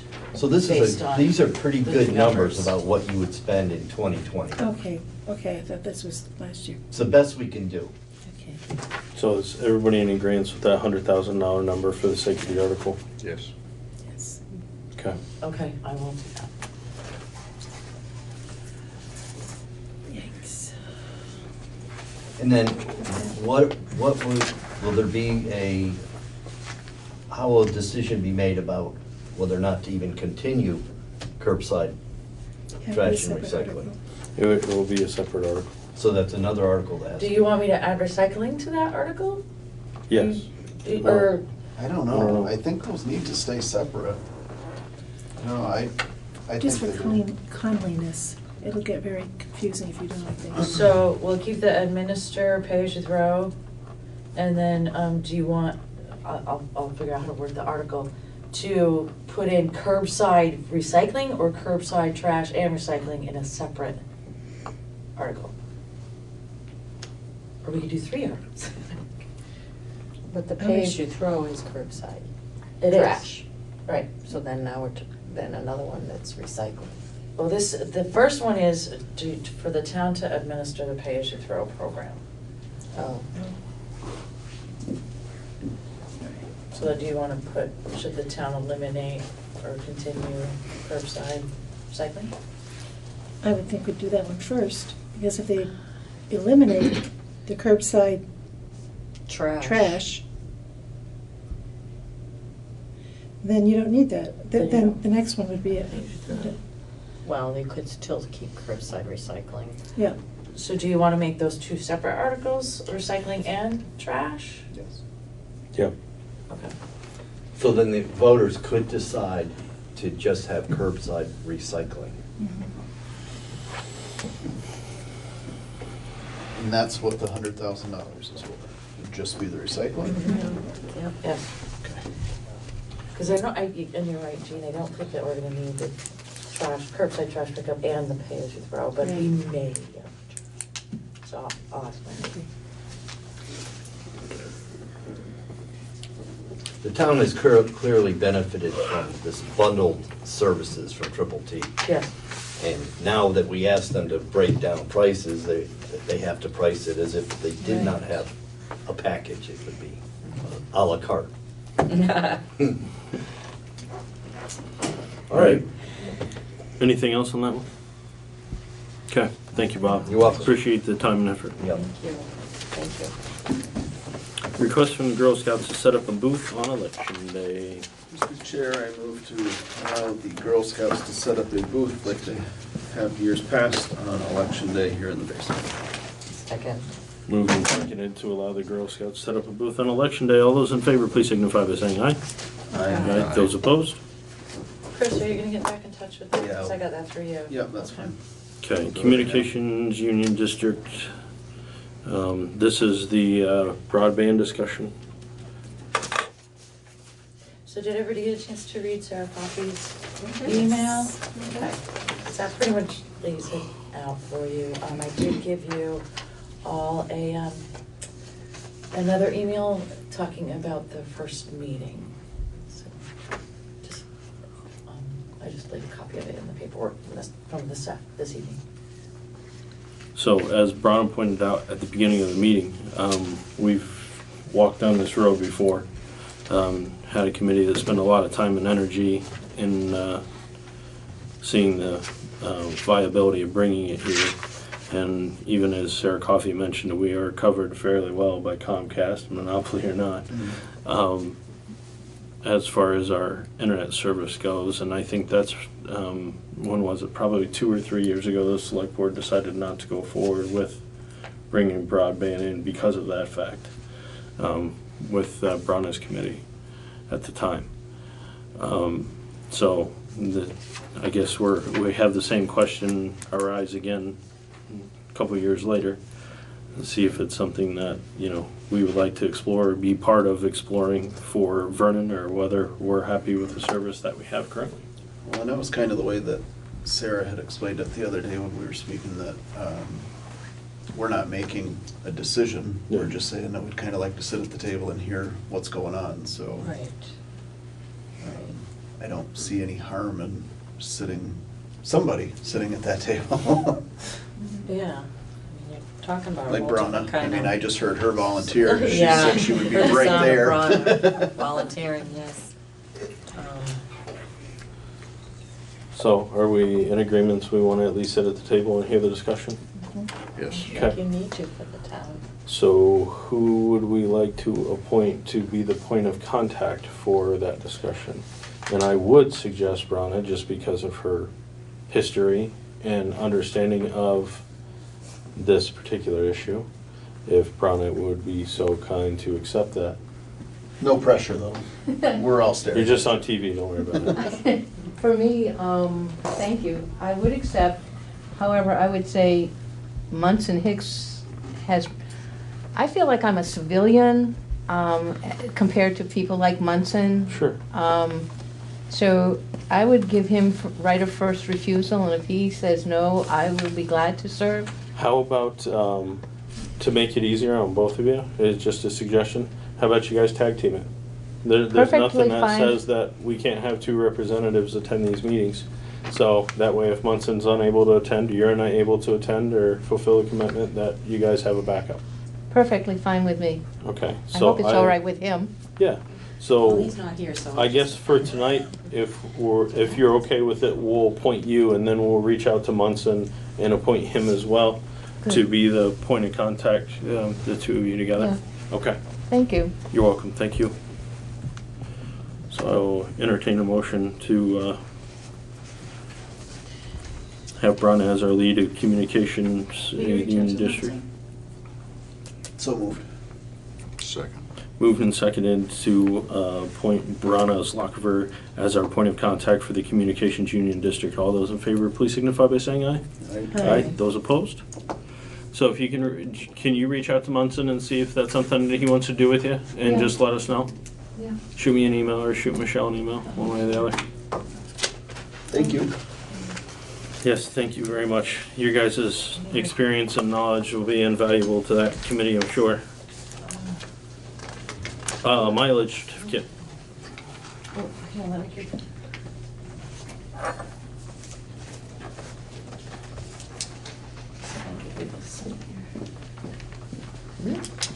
That's the next meeting. Oh.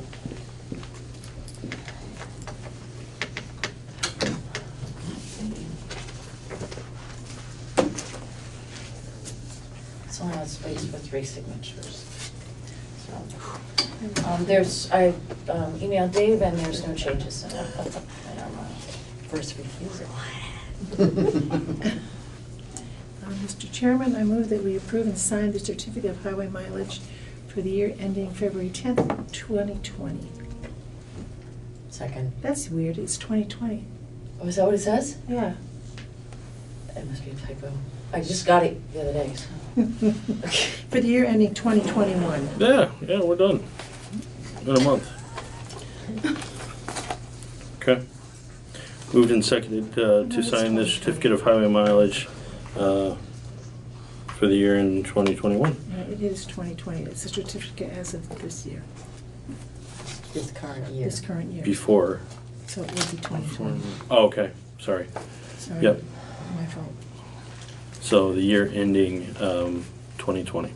All those in favor, please signify by saying aye. Aye. Those opposed?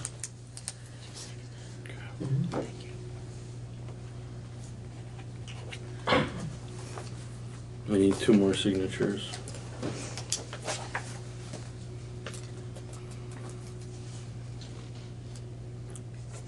So the solid waste article, we kind of got ahead of ourselves, and do we have everything squared away on that? Okay. Yep. Paul- We all agree on 100,000. Yes. That's kind of got. Yeah. You have to come through and approve the whole ordinance. Yep. Okay, policy to bill for emergency services discussion.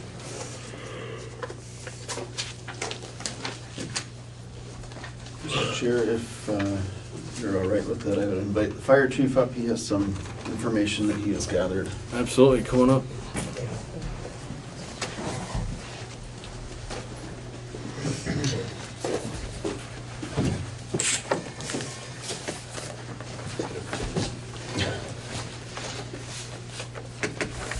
Gave you plenty of time. Yeah. Most of what I have is information from when Dave Andrews tried to push the ordinance for billing through, and so there's something we can take from here. I did speak with Tom Goddard about pricing for certain apparatus. He charges for full-size apparatus, which would be engine, tanker, $200 per hour. And Tom Goddard is Putney. Putney, okay. You said 200? 200, yeah. And then for smaller apparatus, 75, which I would assume would be brush truck, rescue. And then they have an ATV, which is $40 an hour. And $30 for personnel per hour. Okay. You said 30? How much is personnel? 30. And that's the only one I've actually got any information from as far as for pricing, for stuff like that. Okay. I've only got one copy because I just got it tonight, but Dave Andrews, when he was doing this, he went and did article definitions, which cover anything from alarm activations to non-permitted burns. And stuff like that, and just basically breakdowns of everything. And my understanding is the town treasurer would be doing. It's undecided. Or, okay, so I guess that's pretty much what information I have, other than what we could steal from here. Did Dave write up a policy, like a? Well, yeah, he did. He named it the Vernon Fire Department Service Reimbursement Ordinance. Okay. Do you happen to have that electronically? I don't.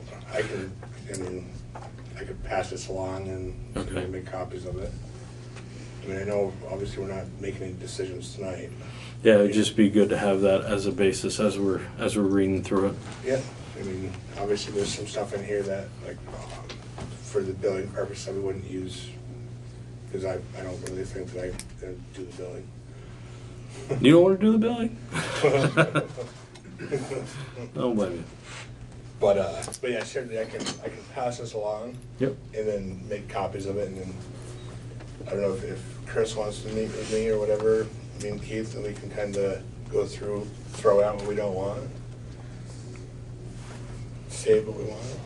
Sounds like a plan to me. When do you want to do that? I'm pretty much open except for Wednesdays, so. All right. It'll have to be sometime next week. Yeah, no, that's fine. Okay. That's fine. So, We've got more copies at the house.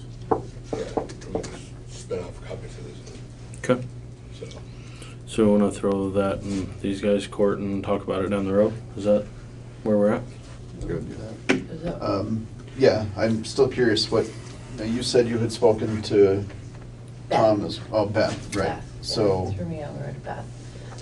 They do it much like Guilford does, whereas they'll go for billing insurance. They don't do medical in Putney. But she's the treasurer of the fire department, so she handles all of that billing herself. They said that they don't go chasing down people who can't pay for it or anything, but she was talking more about the structure of it, and that's how they do it. But we don't have the fire department doesn't really have a treasurer. Take that role.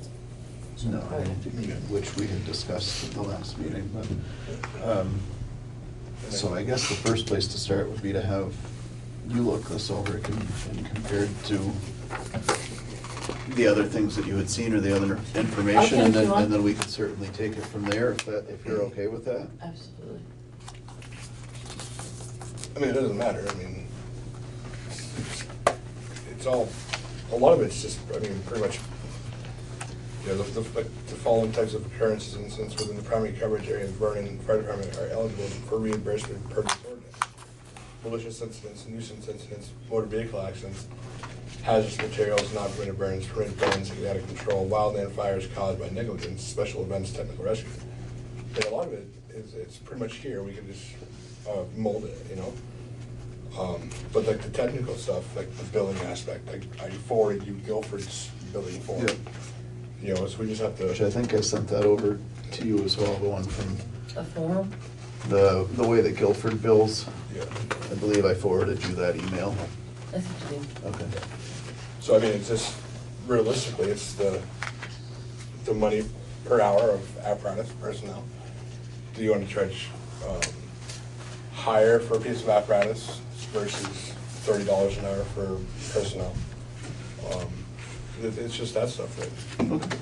I mean, maybe we can get a copy of what Putney and Guilford do for, you know, their ordinance or their billing stuff. I asked for, they don't have, Putney doesn't have like a written policy because the fire department does it through the fire department, so it's not like a town. Well, I'll connect thing. with Tom Goddard and give much more information than I can from him Yeah. on this.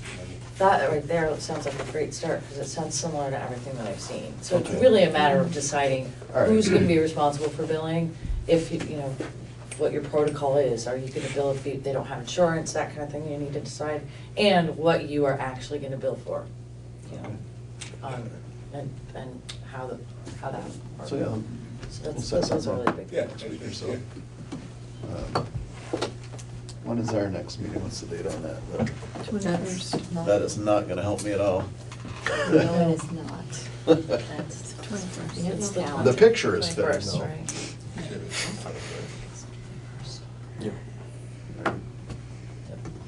Do we want to look at the first meeting in February, or do we want to put it on the end of this month? What do we want to do? Up to you guys. If you think you can have it done for the next meeting, let's do it. But if you need the extra time, let's do the first meeting in February. Sounds like you got most of it. We're just gonna make some edits. Yeah. If you can do it in 2 weeks, let's do it. And if Yeah, not, let's do then- that. Let's set something up sometime next week. Yeah. Okay. Okay, so we'll put it on the agenda for the 21st to continue the discussion with more better information. More better. More better information. Okay. Travel reimbursement policy, we made some changes to it. We got notes back from the town attorney regarding portions of it.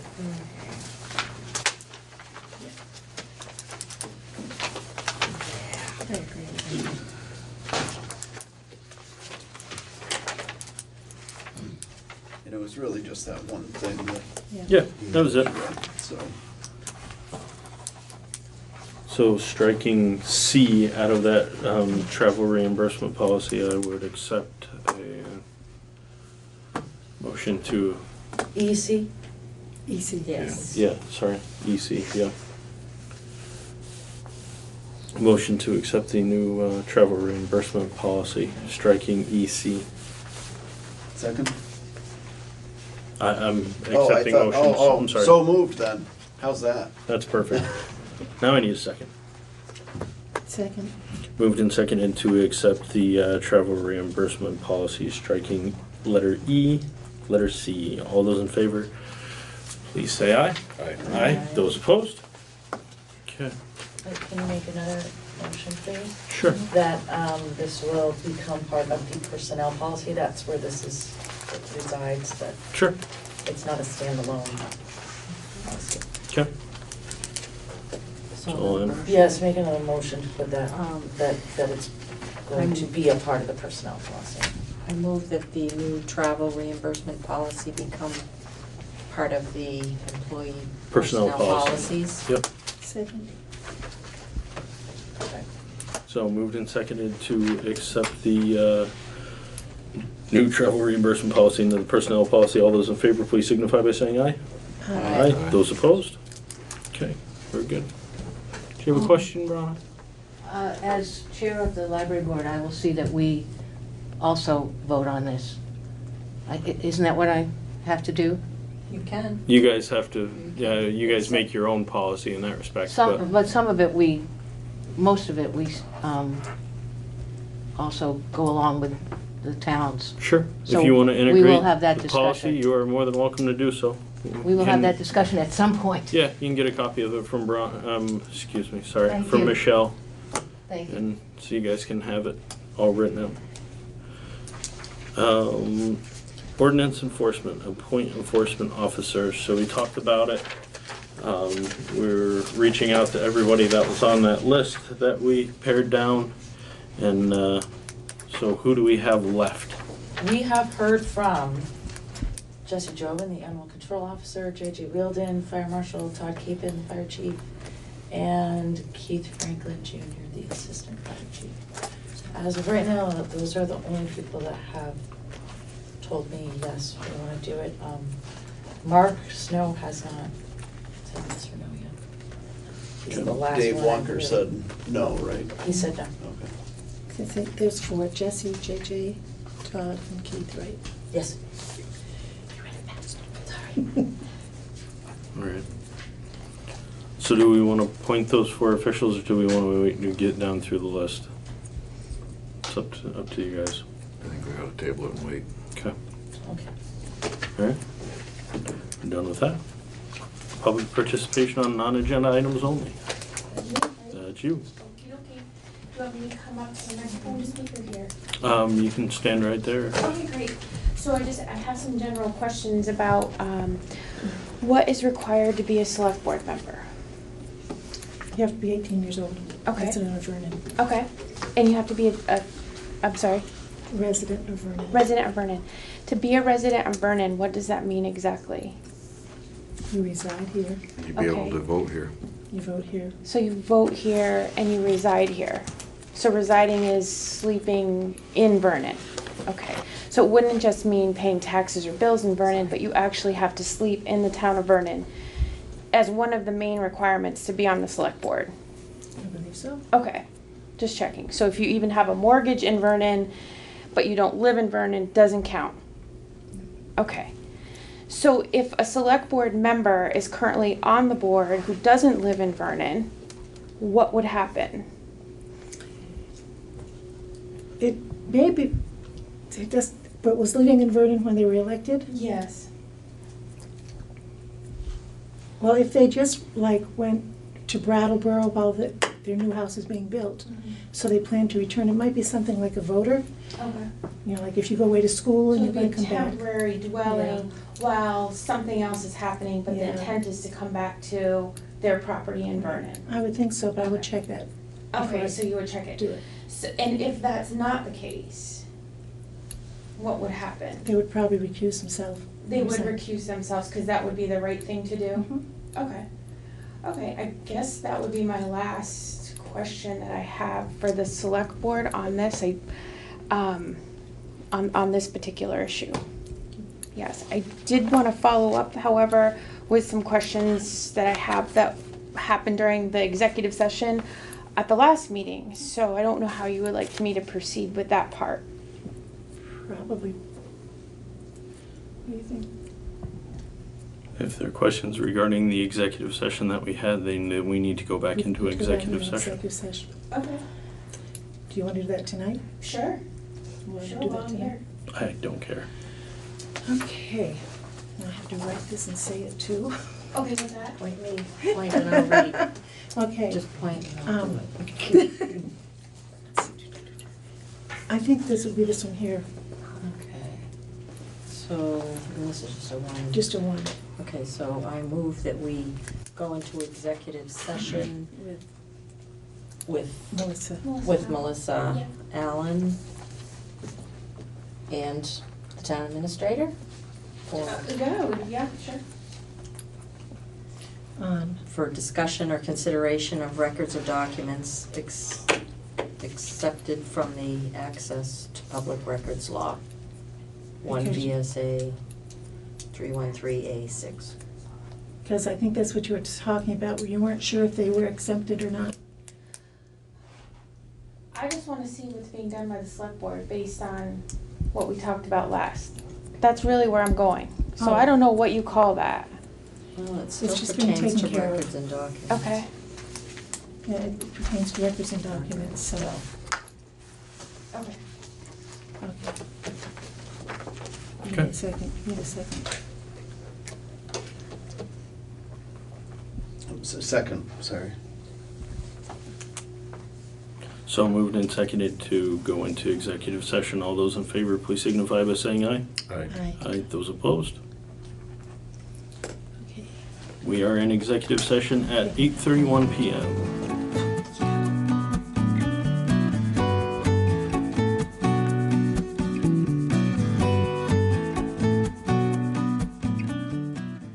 Okay.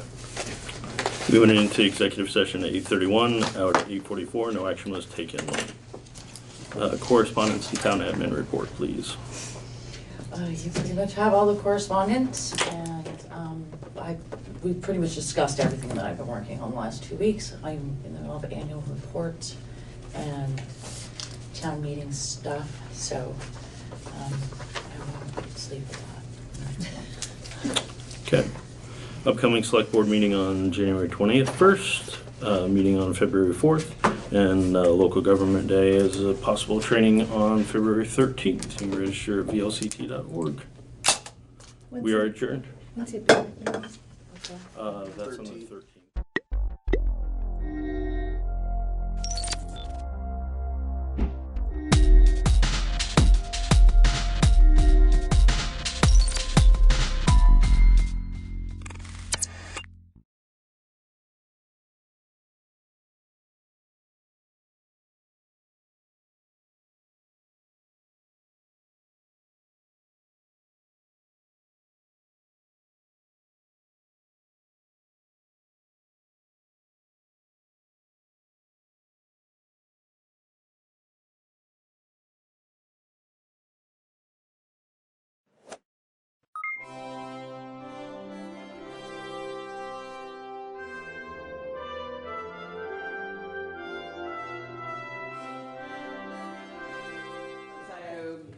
the meeting to order. We're right on time here. You're on the record? All of you, yes.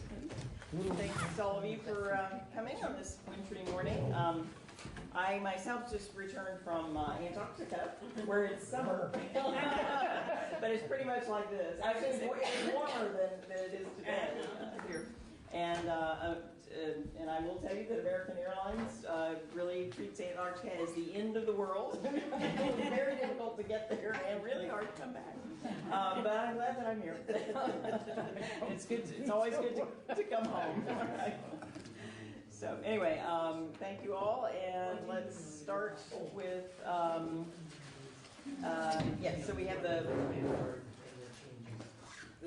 special ed testimony. I had because I was gone, we had some communication problems about that. So apologies to Katie, but she is going to testify to us or give us kind of an overview of some concerns about special ed that she wanted to call our attention, but the other people that she was trying to get to testify will not be with us today. So Katie, I will turn it over to you. Okay.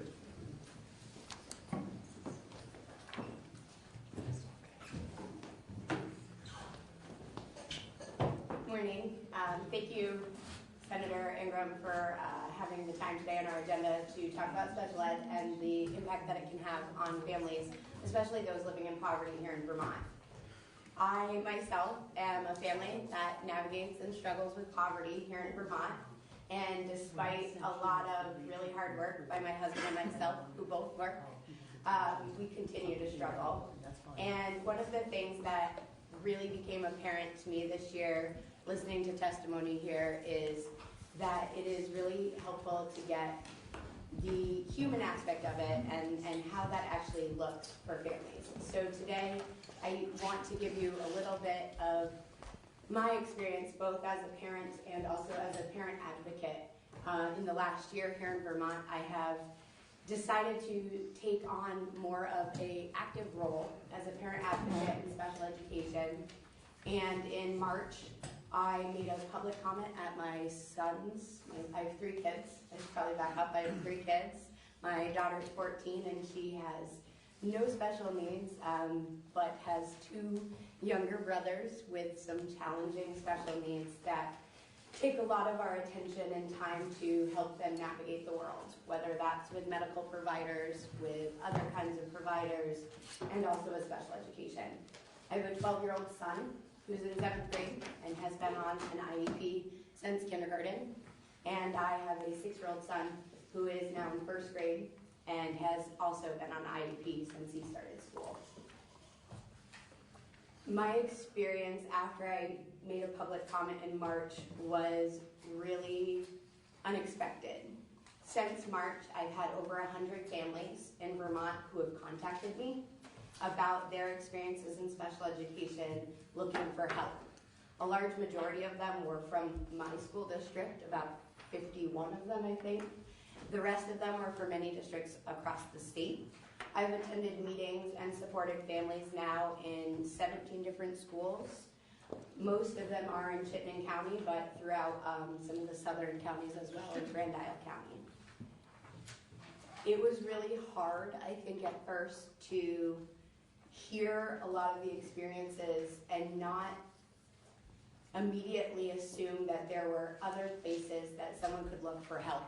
I immediately refer people to Vermont Family Network or to Legal Aid or to any of those agencies that can and usually are able to support families.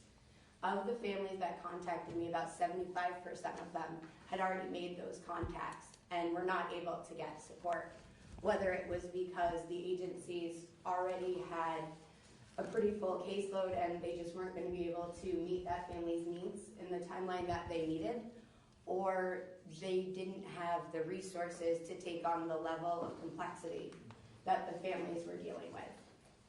All of those families are families that are dealing with poverty and would not be able to afford a lawyer or an advocate on their own if they were paying out of pocket. When my family and I were struggling, this was a few years ago, but we were going through a complaint against my son's school for not providing 3 months of services in the IEP.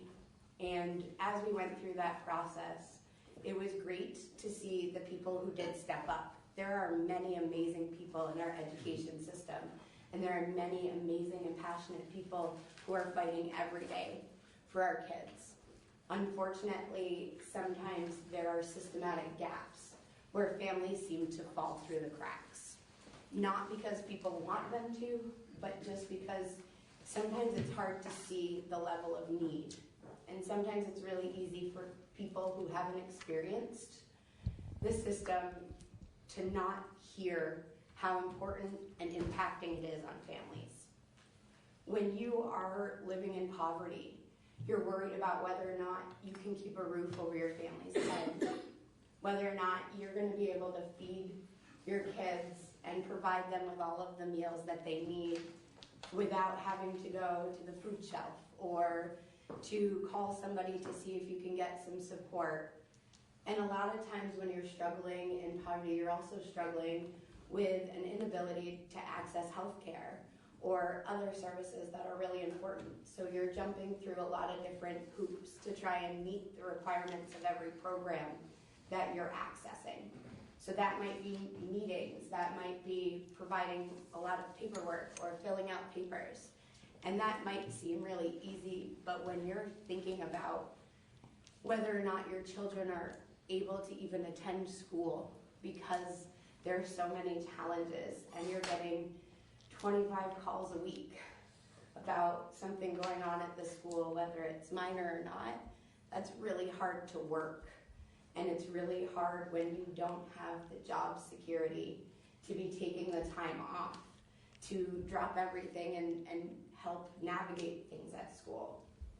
And it was really surprising to me to see the impact that that can have on families in poverty, because if you're choosing between your children's future and their education and maybe your medications, if you're disabled and you don't have adequate health coverage yourself, and it comes down to getting to pay for your child's field trip or getting to pay for something they need to be able to go to school, a lot of families are having to make the choice to not pay for their medication, or they're having to make the choice to call out of work knowing that they don't have the benefits to provide them with paid leave, or oftentimes knowing they're putting their job at risk to make sure that their children are able to have an education. A large number of the families that I've supported or communicated with don't need a lawyer. They don't need somebody who's going to come in and fix everything and do everything for them. They really need somebody who's going to explain to them what their rights are, what the process is, what the avenues to navigate anytime there's a dispute without having to have somebody do it for them. A lot of these families don't understand what their rights are as parents. And so therefore it creates a lot of tension between them and the school districts, because the school districts are doing their best, but when they have all of the families to support, it's very easy for things to get lost in translation, for lack of a better word. I was very surprised when I looked at the numbers of the families I've been communicating with, and when I thought of my own, to hear some of the amounts of wages that were lost in IEP meetings or navigating school districts. And I was also really surprised to hear the amount of trauma that a lot of these parents and families are dealing with as a result of their experiences.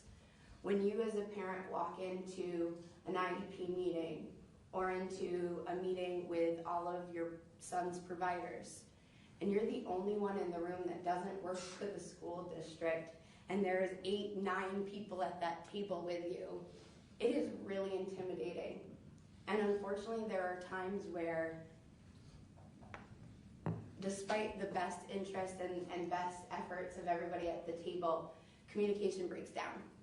And when push comes to shove, as a parent, you do not really have a ton of say in that process. And unfortunately, a lot of times it seems like parent voices are being lost. Parents are having to choose which conversations they can focus on because they don't have the ability to take on everything that needs to happen. There are a lot of parents who have learned the regulations and processes and what should be in an IEP and what progress monitoring looks like so that they themselves can be that advocate. But unfortunately, that comes at a cost. We talk a lot in here about generational poverty and how we can help parents better their situations and get on their own 2 feet and be financially stable. But if you are in 5, 6 meetings a week, whether that's an IEP meeting or meeting with the behavioral team or meeting with the nursing team or meeting with the math specialists, and then you have to also get your child to whatever outside providers they might be engaging with. And you also have to worry about making sure you can pay your bills and that there's food on the table and still get time with your kids. There's not a lot of time to go to school or to worry about whether or not you should think about going back to school so that you can have a better job, so that you can have better benefits. If you, as a parent, are in a position where you're doing your best for your child and you're really thinking about their future, their education is important. Most parents I've spoken to will put their children's education above all else so that their children can have a chance to not be living in poverty. And when they do that, that is when they lose their jobs.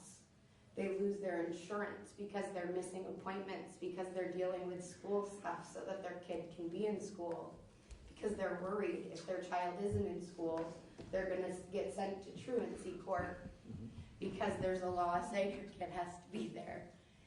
It's a double-edged sword, and everybody in the system is trying their best, but we really do need more funding in Vermont for support for parents in navigating the education system. Vermont Family Network is an amazing agency that does really amazing work, and over the last several years, their ability to support families has continued to decline because their funding doesn't allow them to attend meetings in person. It doesn't allow them to be as hands-on and involved as they used to be, so the parents that they used to be able to support are no longer actually getting that support from them. Oftentimes it can be weeks before somebody's able to get back to them and have reviewed the documents, and by that time things are getting really tricky, and a lot of times parents are having to decide where they're focusing their energies, and it is hard to figure out which battle you should pick on what day. I would encourage our council to continue to engage in the conversation around special education, not just around accessing support for parent advocates, which in this last year, the Vermont Developmental Disability Council actually provided 11 people with scholarships to take a special ed advocacy course. And I was lucky enough to be one of those, and it was really amazing to be able to learn more about what's happening nationally, but it was also really hard to hear how far behind Vermont is in a lot of areas around child find, identifying the children who have disabilities and need to be evaluated, around adequate evaluations, making sure that evaluations are being done in a timely manner, being done by qualified professionals, and being done in a way that is transparent and accurate. It was also really surprising to hear that Vermont is pretty far behind in terms of the way that we're supporting the families with specific learning disabilities and requiring families to wait until their children are significantly behind or significantly delayed in areas to be able to adequately access those supports and services, which is not the way a lot of other states do it. In many other states, that is not a gate that families have to navigate. It would be very helpful to families who are living in poverty, who don't have the money to hire a lawyer or to hire an independent evaluator so that they can be sure their evaluations are accurate, to be able to access support, whether it's parent advocates, whether it's increasing access at Vermont Family Network or legal aid, or anywhere. I think it's just important for us to think about this conversation because unfortunately it is really uncomfortable to talk about for a lot of reasons. It is hard to talk about the systematic areas where we're maybe dropping the ball for these disabled children. But if we're not willing to engage in the conversation and start addressing the trauma that these families are going through for their children, we are only going to continue to see these families struggle in poverty and for the generational poverty cycle to continue. I think that's all I want to say today. I apologize that it's not more thought out. I definitely just wanted to give you guys a bit more of a perspective from a parent who has spent a lot of time really learning the system, and I myself am still struggling. This past week, I intentionally wrote down how many communications or how many hours I spent navigating for my own 2 children. So I had more than 27 phone calls. I spent more than 15 hours either in meetings, on the phone, or reviewing documents in just 1 week for my 2 children, on top of being disabled and working full-time. It is not reasonable to expect families to do that on their own, especially families who are struggling with getting their basic needs met and those who don't have the education to do so. And I think that the more that we can provide families with resources and support, and also school districts are doing the best that they can, and maybe just need a little bit more support from either the Agency of Education, our elected officials, or maybe the Agency of Human Services would also be a good place to look at the impact that trauma is having on families living in poverty. Thank you. Thank you so much, Kate. Appreciate your perspective. Question from Representative Copley. Katie, special ed advisory course, was that out of the agency, or is that something that some other organization had? So the Vermont Developmental Disabilities Council made the decision to put some funding in their budget for special ed advocates. And there is a national organization called the Council of Parent and Practicing Attorneys. And they have actually created what is, and I'm thankfully in seat 2 now, so I'm taking the full year intensive. It's a national class, it's online, and it meets weekly, and it is actually what they're working on for the professional regulation of special ed advocates nationally. But it is a national course through the COPA agency that the Vermont Developmental Disabilities Council decided to fund. Go ahead. There's a budget line item for them. They are funded through AHS, through Human Services. But I'm just trying to think of which budget. I think it might, they have their own. Secretary. There's one, I mean, it's dedicated in law exactly who should serve on that advisory council, families and parents of children and that type of thing. But that's not. That's not this. And I do think it is important to to have know. an advisory council on special ed that is functioning under, and we. I do think it's important to note about that there are a large number of parents who have submitted applications and shown interest in being a part of that aren't even getting responded to. There are some issues with it that we're trying to, that the past couple of years we've tried to amend and make sure that the state's following the rules according to the federal, according to the law that we have. So this course was something that the Developmental Disability Council spent some time looking at avenues to get more parents educated and informed. This is the first time that Vermont had actually had a cohort. There was 11 of us that took the first seat, and I'm actually the first Vermonter to take the second one. Thank you. Thanks. You mentioned one entity that helps, that they just need, who did you say was? Vermont Family Network? Yeah, okay. With them not familiar, they do good work. Are you just saying that we just need to give them more money? They have had a decrease in funding, or they've been level funded, and they're not able to have the staff on site that is able to attend meetings or provide the supports that they were able to provide several years ago. Okay. So that's simple, unfortunately, simple but not easy. Exactly. My second question, do the family, parent-child centers provide any help for? people in your situation? So they provide a certain level of help, but unfortunately, again, there's another agency that has a large amount of families who are seeking their support and very limited resources. They tend to refer people to Vermont Family Network or Legal Aid, and I myself, I worked at Vermont Family Network, have a lot of interaction with Vermont Family Network, often find that they aren't able to help because of the level of complexity. And with legal aid, every time that I've contacted them or supported a family in contacting them, the response has been that it's not something that they can take on right now. And usually that's the end of the conversation.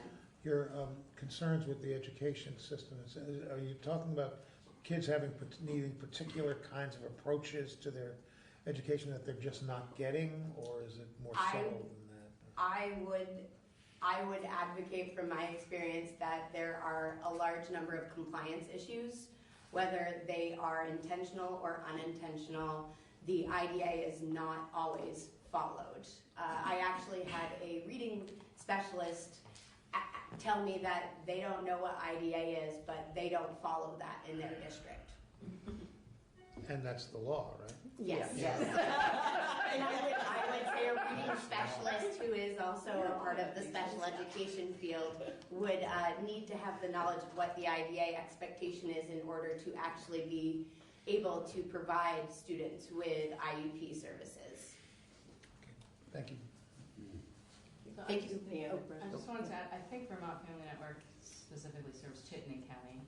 They serve the state. Most statewide, and that statewide. But Vermont Federation of Families is another partner organization to that also has parent.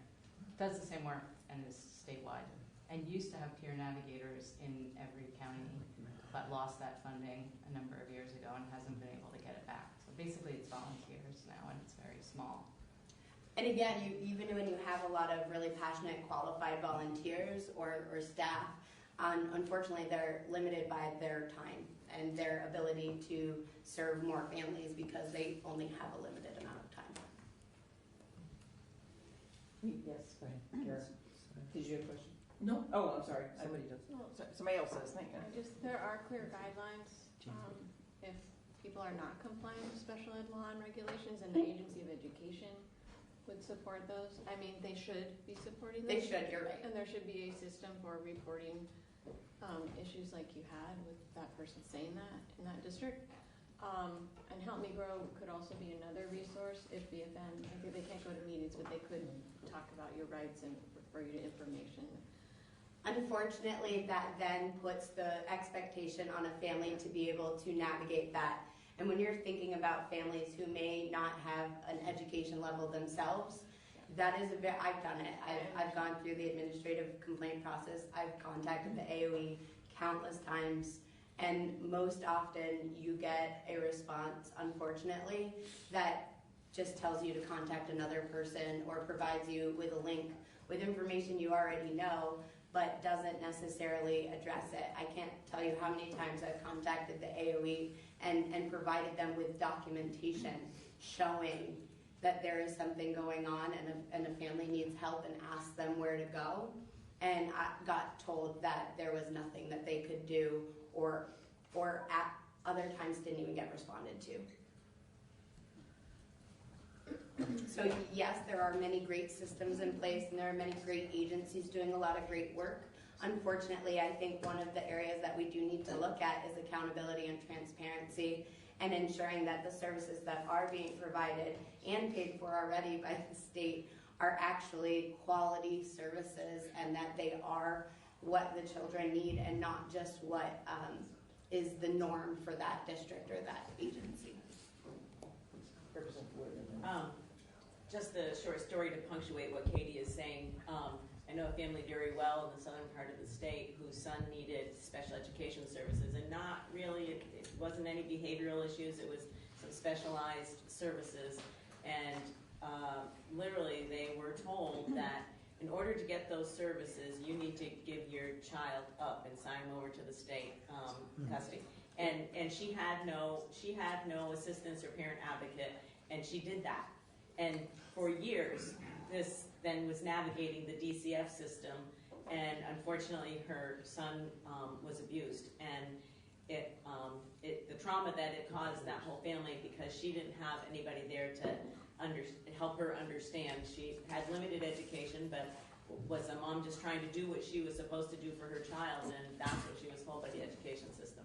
And if you're a new American and you don't even have a release in your language and you don't understand it, you're just signing things so that you can access those services, that must be very scary, because you could be signing anything and not know it. And there are a large number of families who, because they think it is the best interest, will just sign whatever they need to because they want to help their kids.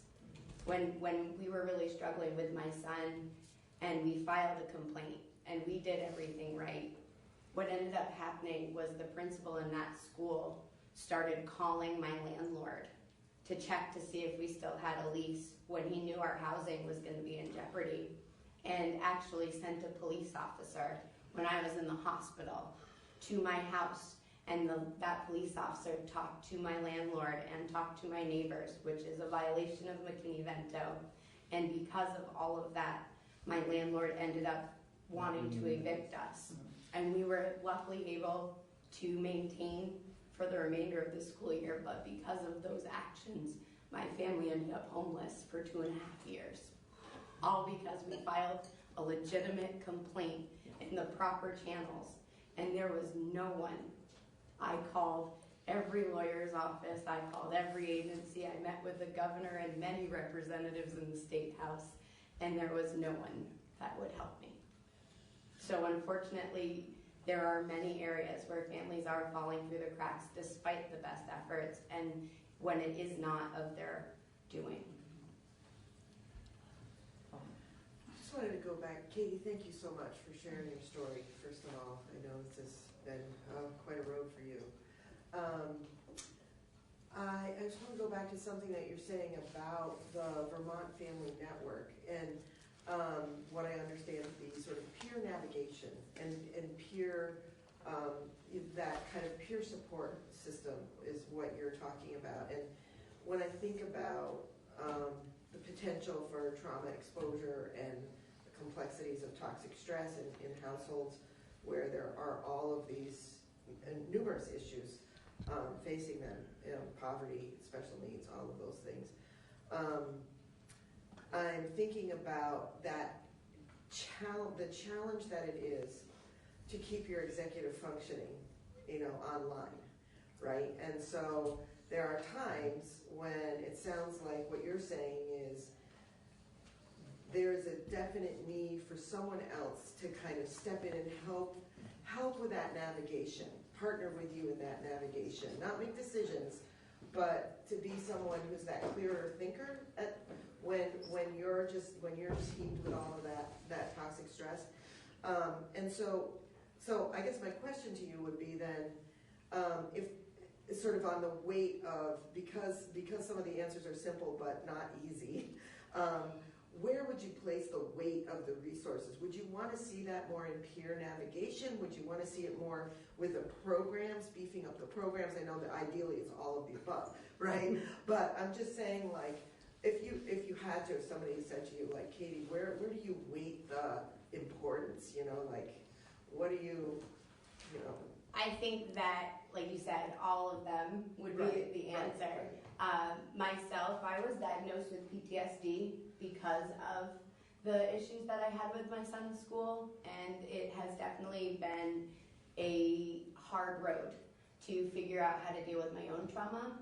And what I've learned from that is it makes me much more compassionate, empathetic, and able to sit next to somebody else in an IEP meeting who I know has gone through similar trauma and see them completely triggered and unable to even be engaged in the conversation, because in that moment they are stuck in the trauma that they've experienced, whether that is going into all of these meetings and having the school in a sense push back and maybe question your parenting, or take your children or call DCF and make calls to DCF. I've had false claims made against me after my complaint. So there's a level of fear for a lot of the parents, and having somebody who has been there and navigated it that can say, hey, I'm here.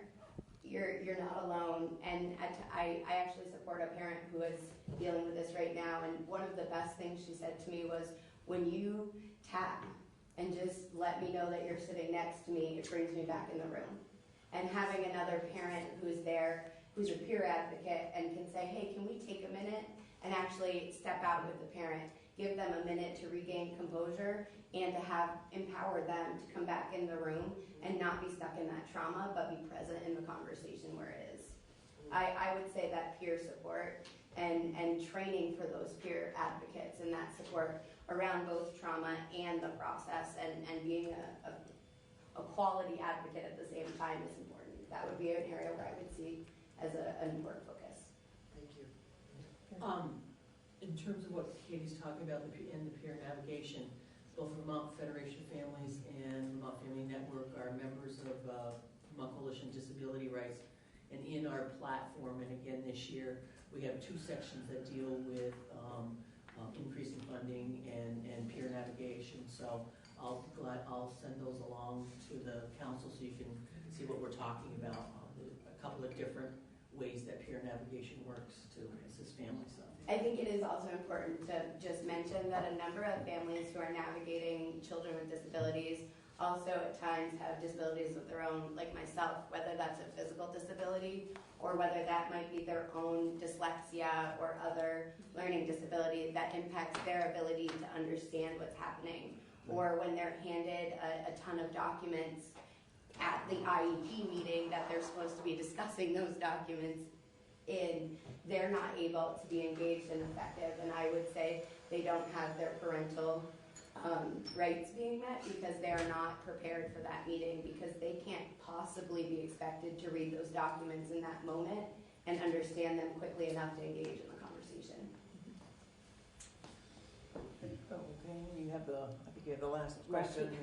So it's more of a, so regardless of this, council is one avenue of action, or at least support, but you have 4 of us up here, regardless of where we go. We are very much engaged in this, and I'm very familiar with Vermont Family Network, and they've empowered me, my oldest son, who's now 41 plus, I walked out of a informational meeting when he was in, I don't know, kindergarten, that I could discover what that information meant for teaching a parent what their rights are. I walked out of there feeling like Rocky, this. So I. And you played the music too. I didn't know this door opened, and so I can attest to the power of the empowerment. And so you've got many up there who will not forget what you said today. Thank you. Thank you. Thanks so much. Yes. I appreciate There's that. Rocky playing in my head.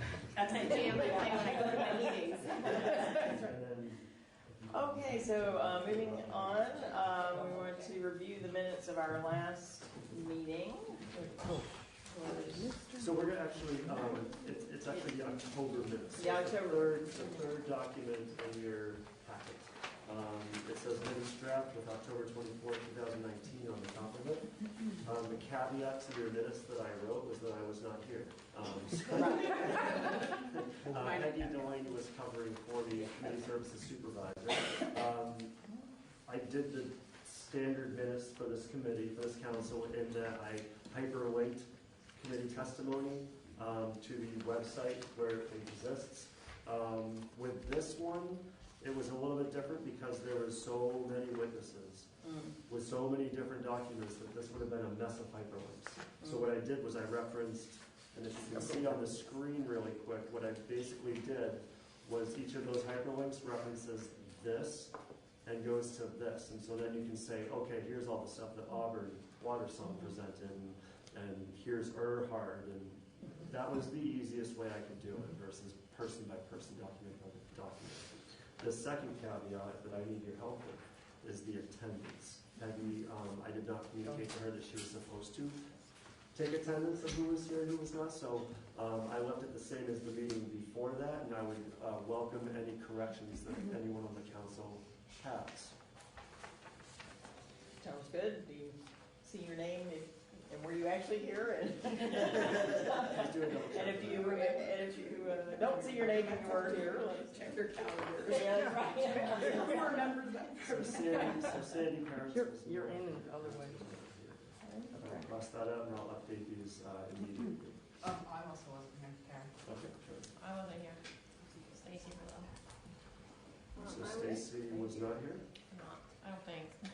That's right. Okay. I think I was Jenna here. was here. Okay, Jenna. Passed around the signage. And Mike, I was here, not Laura Bernard, but I was here. It was you, Jenna. Oh, gotcha. Okay. Okay. Alrighty, so I would accept a motion to approve the minutes with those changes. So moved. I'll second. Thank you. Any further discussion? All those in favor say aye. Aye. Opposed say no. All right, the minutes are approved. I'm going to ask my partner in crime, Katie McLean, to come up and we can go over some of the notes from the off-site meeting in Rutland. That's the fourth document in your packet. It's 3 full pages, and this is a compilation of the big pieces of paper I was jotting notes furiously on, listening back to the audio from the meeting, and the handwritten notes that were submitted. So this is a compilation of those, and there's much room for mixing things up and error in that, so please review them and let me know if there are changes to be made. So I would just say that Nick did a great job of pulling all these documents together, and my only role was trying to read through there are some that just didn't make sense, or maybe I thought should be shifted in terms of what category they were in. So take a look and see if you want to move anything into different categories, or something doesn't quite make sense. We were doing a little bit of guessing, trying to piece the conversation back together. And during a time that the State House was completely closed and we were offsite working from home as well. That always helps. Can I just Yes. ask a question? The order, is Yes. there some sort of, should I read something into that may have had more? Okay, just your, That is, I think the order was the big pieces of paper kind of copying them coming down off. as they went. Yep, yep. Should there be an order? That's a good question for the council. well, this is what people said, this is not up for us to say. It might be helpful, to know how many of the groups, because if all of the groups identified one category as a challenge, that might make it something that would be a priority. I don't think anybody disagreed with It would be tough to do. Yeah. That would be a really tough thing to do. I hear you. We didn't identify each group as I was writing on the big things. I was just going, and then there was things on the sides. And, Yep. Yeah, that would be difficult. Would it be safe to say on the wrap-up priorities that that was a more focused, I think that was at that's end the when we honed all- in Yeah, yeah. kind of ranking? That third page, yes. Mike?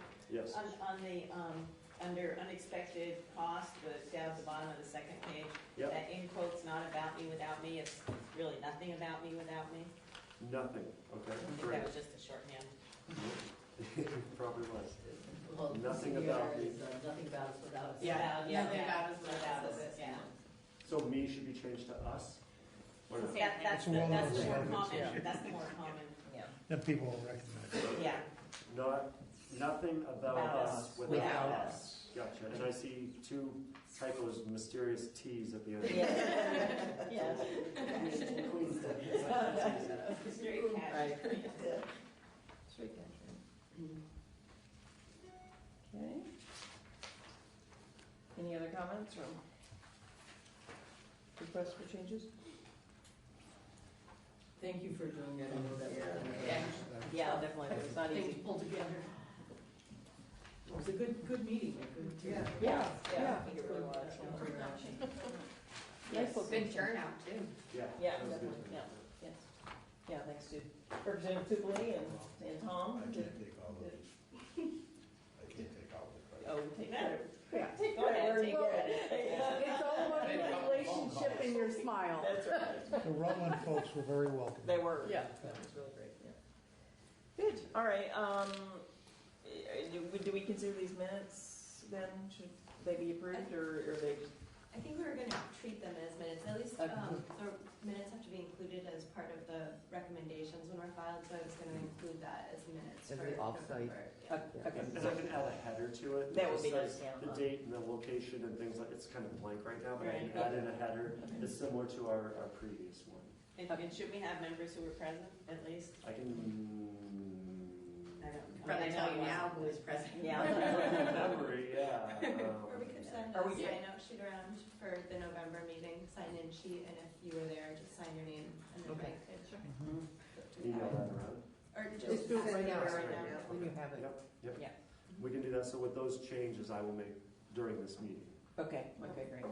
So, yes, we have a motion. I'll make a motion that we accept those as our November meetings with the adjustment. Second. Thank you. Any further discussion? All those in favor say aye. Aye. Opposed say no. Okay. So the mechanism I'll use is I'll send an agenda around, a separate agenda that says attendance at Rutland, and just cross your name off if you weren't there, and we'll go from there. Oh, okay. Okay? We check if we were there. So you Yeah, know check that if we- you were there, yeah? Yeah. Yep. I think that's all I had, and maybe it's on to you. Thank you for what you do, folks. All right, thank you much. Great, all right, so thank you, Katie. So we'll follow the kind of format here that we have listed, and that means Katie will walk us through what our charge is and what we reported in 2018.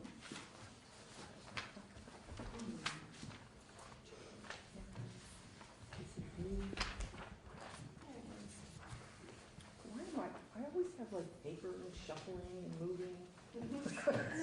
It's an occupational hazard. Anybody else? Once you, I remember walking in from from the parking lot, like I've got a backpack and shoes and lunch and and I'm dragging things, and I look over the senator, not you, Senator, but some gentleman get on the car, just a phone, and I'm like, what am I doing wrong? That's what staff is for. Yeah, sorry. we don't have any, Staff takes care of the I details. look like I'm moving in every day. I'm a big picture guy.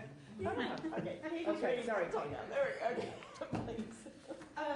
So our task for today is coming up with the end of year recommendations. So I thought before we move forward, it would help to just take a step back and look at what you're required to do statutorily. So Act 207, subsection D, specify what the work products are. So first what I just referenced is the compilation of minutes, and I don't think that was actually done last year. But what I plan to do is to just add an appendice onto our recommendations with the reports attached, or the minutes attached, so that information is all together. But by January 1st of each year, the council is to submit its compilation of meeting minutes from the previous calendar year that summarizes the advisory council's activities. So we have them all finished, we just have to attach them to the recommendations. Part 2, oops, I'm sorry. There we go. Part 2 is the recommendation, so that will probably be what we're most focused on this morning. But by January 1st, the council is to submit a list of policy recommendations and legislative priorities from the previous calendar year to the General Assembly to the appropriate state agency or organization that are aimed at reducing incidences or mitigating the effects of childhood poverty. So this is a change from the previous council where there was a full-blown report, and this has been limited to policy recommendations, a list of policy recommendations. And then the third subsection is legislation, and we've passed the introduction deadline at this point for both the House and the Senate. So at this point, that's irrelevant unless a whole committee was interested in introducing a bill. So that is the charge. And if it's helpful to folks to look at last year's report while we're moving through, might put that back up so we could just take a look at what we had, the different categories, and work from there. Yes. If that's Oh, useful. that's a good idea. Okay. Yep. I'll share it with them. I also took the first 2 pages of the act and put it in your packets, which would be the charge. Okay, 207. Okay, great, thank you. So I don't think we really need to walk through this, but there is just a statement, purpose, and authority, so that would remain the same as your statutory charge hasn't changed. And then this jumps right into the recommendations, and the recommendations were grouped together by subject areas. So there were recommendations on childcare and early learning, after school and summer programs, several recommendations on affordable housing, economic empowerment and employment supports, trauma and family supports, and then last year you had to come up with benchmarks. You don't have to do that this year. That was a 1 year, that was just a year one project. So that doesn't have to happen. So that's last year's report, and I know that several folks submitted recommendation suggestions already, so I think those are posted online as well. Great. Thank you very much, Katie. Any questions? No? Alrighty, so I was thinking we would just go through section by section and yes, please do it.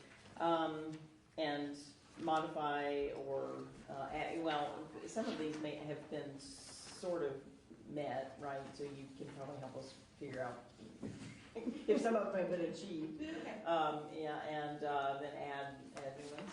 That sound like a procedure. So the very first section is childcare and early learning.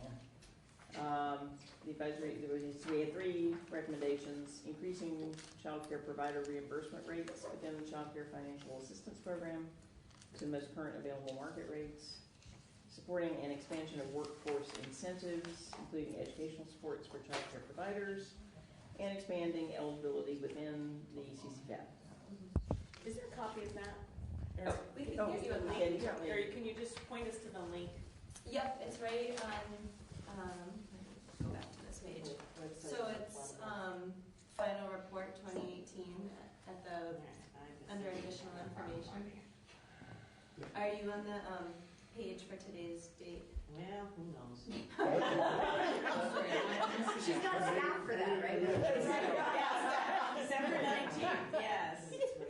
Oh, all right there. Thank you very much. Okay, final report. So.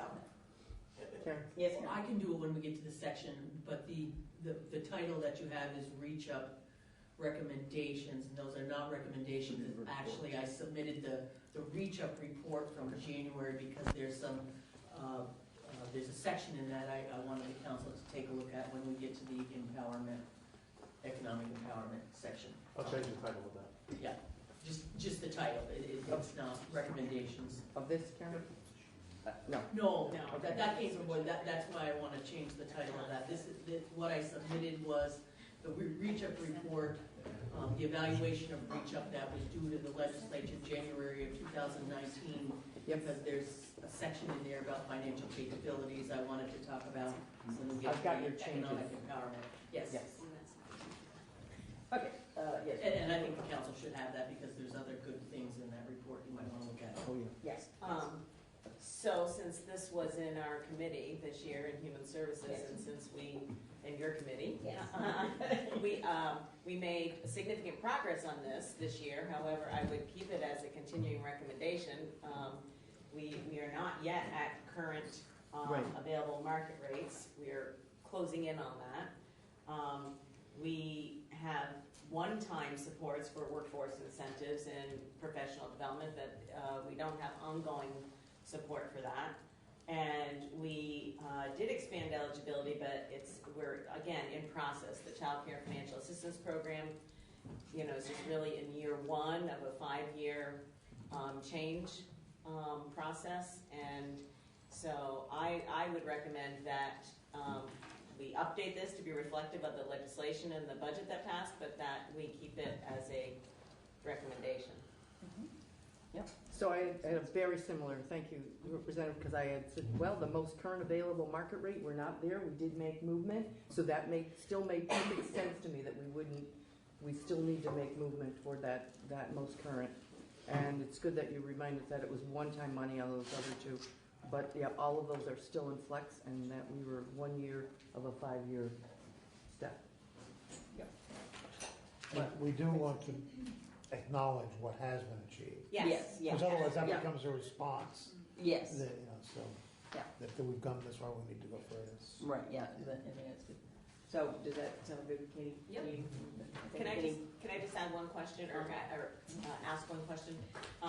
So one thing that we didn't put in there is about accessibility. So increasing access to, and arguably, increasing the assistance through CFAP increases access, but I'm actually talking about increasing the actual numbers of child care providers and numbers of spaces for children in child care. And we are doing a lot of active work on that, and it seems odd to leave it off. I mean, last year we didn't put it on, I don't know why, but so I guess I would amend my recommendation to add that as a SD. Okay, yeah. Do we need to specify how we would do that? Like repayment of student loans or, Well, what I was really thinking there is that, we just put out 1.4 million in, it's a partnership, actually, a public-private partnership. So Okay. we've put some one-time dollars legislatively into it, but also the, no, I'm gonna forget the acronym, but, there's private philanthropy money that's already gone into that as well, through Let's Grow Kids. Yeah, okay. Yeah, they're funding people. Right. I know, he's looking over there at me, I can't think of it. So what we're talking about is increasing the actual capacity, the number of spaces available, and so it's infrastructure, really. Okay. They could have had a union. They really child. I know that we'll leave it. That's super fast. Okay. Just Moving along. Indulge me 10 seconds of whining. Yeah. Sweep it under the rug. That was before I was old. All right. Any other? Just that it remains one of the top things even from the offsite meeting, the childcare. It's Right.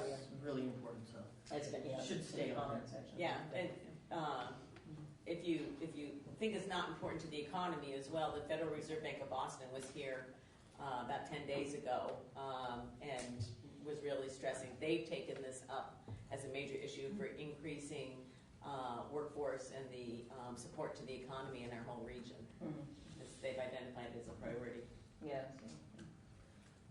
One thing we heard about at the public hearing was access for second and third shift. I don't know if there's any way to include variation in the time frame, because I know typically it's just that kind of daytime spaces. That's especially true given the importance of tourism in our state. A lot of people who work in the ski areas in the evening. Nursing. Yeah, good one. Yeah. Restaurant. Speaking of the this, that is part of watches. increasing access. The restaurant hours. Good point, Katie. Okay, great, yeah, thank you. All right, well then, if everybody's satisfied with those changes, we can move on to number 2, which is after-school and summer programs. And so there was basically one overarching recommendation to increase investments in after-school and summer programs to expand high-quality programs and increase statewide access. Have we made progress in that area? Did we? The childcare, when we were talking about childcare, that included after-school programs for those age cohorts. I can't tell you exactly how much has gone to after-school programs, but it included that group. So Yes. I've been, after school had, as it indicates here in the second paragraph of this report, they had some boost in 17, 18. I think in 18, like Representative Wood has said, it may have been underneath the cohort of the child care, but not a whole lot that I can think of happened directly for them, other than the fact that they were working and engaging with the supports that we had already just given them. So I would like to see that continue to be a priority within our council, for 2 reasons. Number one, because there's a lot of discussion in the federal level that it's been cut from the president's recommended budget. And for the strength of our Senate and congressional people, it's been reinstated in the past, but I don't know where that's going to go. And so that's something to really worth watching. And I don't know if it's another time, but there's something else that I've been working with that I thought fit well within the after-school cohort, because I know that, remember a couple of years ago, people have been on here, we had the youth rights. They met, youth across the state met in Randolph on their own with some support to come up with this sort of Bill of Youth Rights or rights, Declaration of Youth Rights that we included not last year but the year before in our referencing. And there's maybe a mechanism that I've been working on with having heard from both Canada and, believe it or not, like Helsinki students, that the whole country of Canada has passed this Youth Voice Act that encompasses their ability to have a voice, a structured voice that comes into decisions that are being made within their state government, and, well, in this case it would be state government, that they want to have a voice in. So I had checked with people that I will be introducing or working on a bill to see how to structure that. So I was hoping that maybe we could offer it as something that we could support under the after-school point. And I don't know. I don't think we passed it out. But if it's only 2 sentences, rather run on. But can I just read it and then? Yeah. Is that okay? Certainly. And then I just wanted to see if it would work in there or not. It was just yesterday that I really worked on it with some people. But it would say that young people. Oh, young people. Youths. They live in, all right. Young people are problem solvers who are eager to be engaged in making our state a stronger, healthier, and happier place to live. Vermont youth have collectively written a Youth Declaration of Rights that we should recognize. Vermont should commit to requiring and collecting meaningful input and feedback from our young people, especially on policies that affect them. So I was hoping that we could maybe insert that, and I offer that as a possibility. Great, yes, thank you. So not really changing leaving the No, overarching right, thing, but right. adding that as a. Right. Can I ask a question? Yes. Not about of Representative Lanford. So this referred to the $600,000 in the tobacco settlement funding. Mm-hmm. And honestly, the tobacco settlement funding went through so many different changes last year. Can you confirm whether or not this stayed? Can anybody up here legislatively confirm whether or not this stayed? Because I can't. No, not yes. I think there's somebody here, but I believe it was over a 3-year period, and it wasn't taken away. Okay. We'll I can do it maybe, quick. yeah, Ruth, maybe. So it was one-time money, you're correct, it was through tobacco settlement. It was allocated over 2 years, and the grants have been already put out. Okay. There was $2.5 million in requests and $600,000 were granted. Okay. I just want, Yes, yeah. if it didn't actually go out, it would have been right. And so do we? Maybe we should update that section. That saying section, that. yeah. And so, can I ask Amy a question? Yeah. Did you say there were $2.5 million worth of requests? So that just sort of aligns with the $2.5 million shown by the after-school council? We can provide details if you want. I just feel like we should update it. Update the language. Yeah. Is that clear? No. Okay. Okay. Good. I'm glad I asked. So, it says we allocated it, and so I guess we should say that we made grants to however many organizations, and Amy can give the details. Yeah. So we can insert after that report, and then we can just give some details as to what happened. So keep the first sentence and then Yep. just have Yep. some description. And then do you want something about the 2.5 in requests or no? I think showing what the need is part of what we should do here. yeah, I think that would be good. Yeah.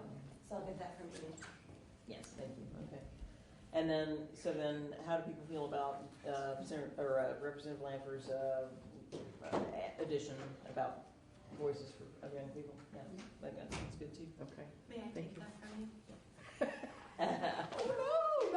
Oh no! Thank you. Thank you. Okay, any other additions or changes? Okay, great. So we will move on to section 3, which is affordable housing. We made 3 recommendations here. The 3-legged stool, increasing capital investments to reduce the shortage of affordable housing in Vermont, for example, by providing full statutory funding for the VHCB. Second, increasing rental assistance and other housing-related financial supports, for example, increasing funding for the Vermont Rental Subsidy and Housing Opportunity Grant Program. And third, expanding investments in support services to increase housing retention for families, for example, by increasing funding for family supportive housing. So these are kind of the 3 standard umbrella recommendations in this area. I'm kind of looking at Earhart, and if there's anything you want to add or say about that. Just note, thanks again for taking testimony on housing, and I think I would add to the title, Affordable Housing and Homelessness, Family Homelessness, because we had some compelling testimony both on the Family Supportive Housing Program and its outcomes, its positive outcomes from Emily Higgins at OEO, as well as the positive outcomes from the HOP, or Housing Opportunity Grant Program. So I mean, I think these can remain pretty much as is. We provided a fair amount of data points and outcomes that may update some of the narrative that comes after the recommendations that's supportive. And I'm happy to work with Katie to highlight some of those, but they're all on the October meeting website. So the only thing I might add to this is, just to put a finer point on it, you heard from Ellen Hender at the Upper Valley Haven about the positive outcomes for and the need for more money for family supportive housing, and I would just say that that's probably one of our, that and the HOP program are 2 of our highest priorities for homeless families and alleviating that this year. And I'll just also add on the HOP program, one thing that did not maybe receive as much attention, and I know Sandy has talked about this in the past, but one of the recommendations from legal aid is to increase rental arrearage assistance, which flows often through the HOP program to help kind of go upstream and help prevent evictions to begin with for families that are having financial difficulties and for whom a month or 2 or possibly 3 months of rental arrears might actually prevent the spiraling downwards into homelessness. So I would maybe just say we could put a finer point on the HOP and family supportive housing based on the testimony that we heard. And again, happy to work with Katie on the kind of narrative, the needs statement. Maybe one other thing, we did hear testimony from 211 about the safety net and loss of the 24/7. That's since been restored, at least through April for emergency housing, and then only from till the end of the fiscal year for the rest of their resource and referral services. And I guess I would recommend putting in something about 211 and fully funding 211's 24/7 services for the next fiscal year, since that's going to be up for discussion this winter. That as a dean, Yes. One thing that I agree with that, Earhart, that recommendation, and it's not that we direct people what to do, but through the Halloween flood, it was clear that they were directing people to 211, which they sort of immediately put back to 24 hours somehow.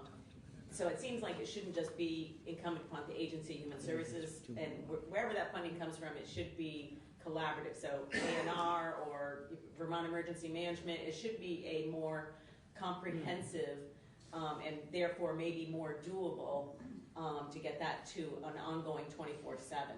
But that wasn't really my comment.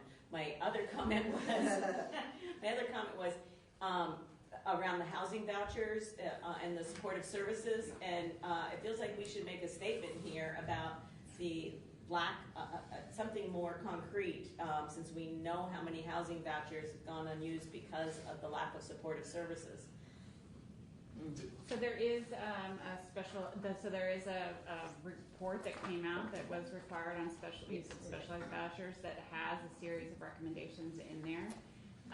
One that I want to point out in particular is that report actually suggests that Vermont rental subsidy be considered more flexibly instead of just increasing funding to do Vermont rental subsidy as temporary rental assistance, to consider Vermont rental subsidy largely supports reach-up families. At this point in time, I think it's almost 100% reach-up families because of the way that program is structured. And the legislative report suggests looking at ways that funding can be used more flexibly to support reach-up families who are homeless. And I think in an effort to address maybe some of the imbalance between services and subsidy. So that's what's in that report is different than this recommendation. So that might be one thing to consider. But that report also has a series of other recommendations in it. So Sarah, can I just, people who had, and while our illustrious chair was traveling the world, I was trying to gather, people who had responded from our council with ideas. And so I tried to keep it in one, and then Sarah, you sent an email with an ask, or at least to take a look at with the specialized housing voucher report. And she had indicated, thank you for saying what page it was on. It's a long report. It's a long report. So she said on page 30, number 2, and dialed it right in. Yeah. So I printed it, and so I was looking at you because that was one of the many recommendations that are within this report that you had suggested maybe it might be something that fit in our world. So the language is here, right? Mm-hmm. And it's number 2. Number 2. Which is consider increased flexibility in the way the Vermont rental subsidy is used to support housing stability to families receiving reach-up. Currently, VRs is an important housing resource that predominantly serves reach-up families experiencing homelessness. Maintaining this resource to support permanent housing stability for reach-up families is critically important. At the same time, considering the increased availability of federal rapid rehousing assistance, it may be helpful to consider more flexible options for the use of these funds to support housing stability for reach-up families. It's kind of a lot. Do you want to maybe pare that down, or we can condense that? I'm sure. Yeah, I'm sure if you just use the first sentence, it would be. Yeah. Okay. Right. Increased flexibility is the most important thing for subsidy for reach-up families. All right, so I'm going to pare that right off in that first sentence. Okay. Is there another one?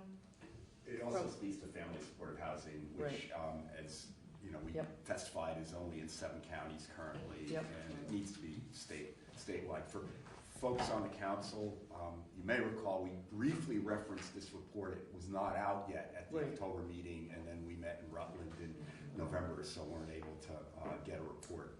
It would have been nice to get an overview from Allison Hart in the Secretary's office on that. But. So if I'm looking at it, Eric, that's number 5?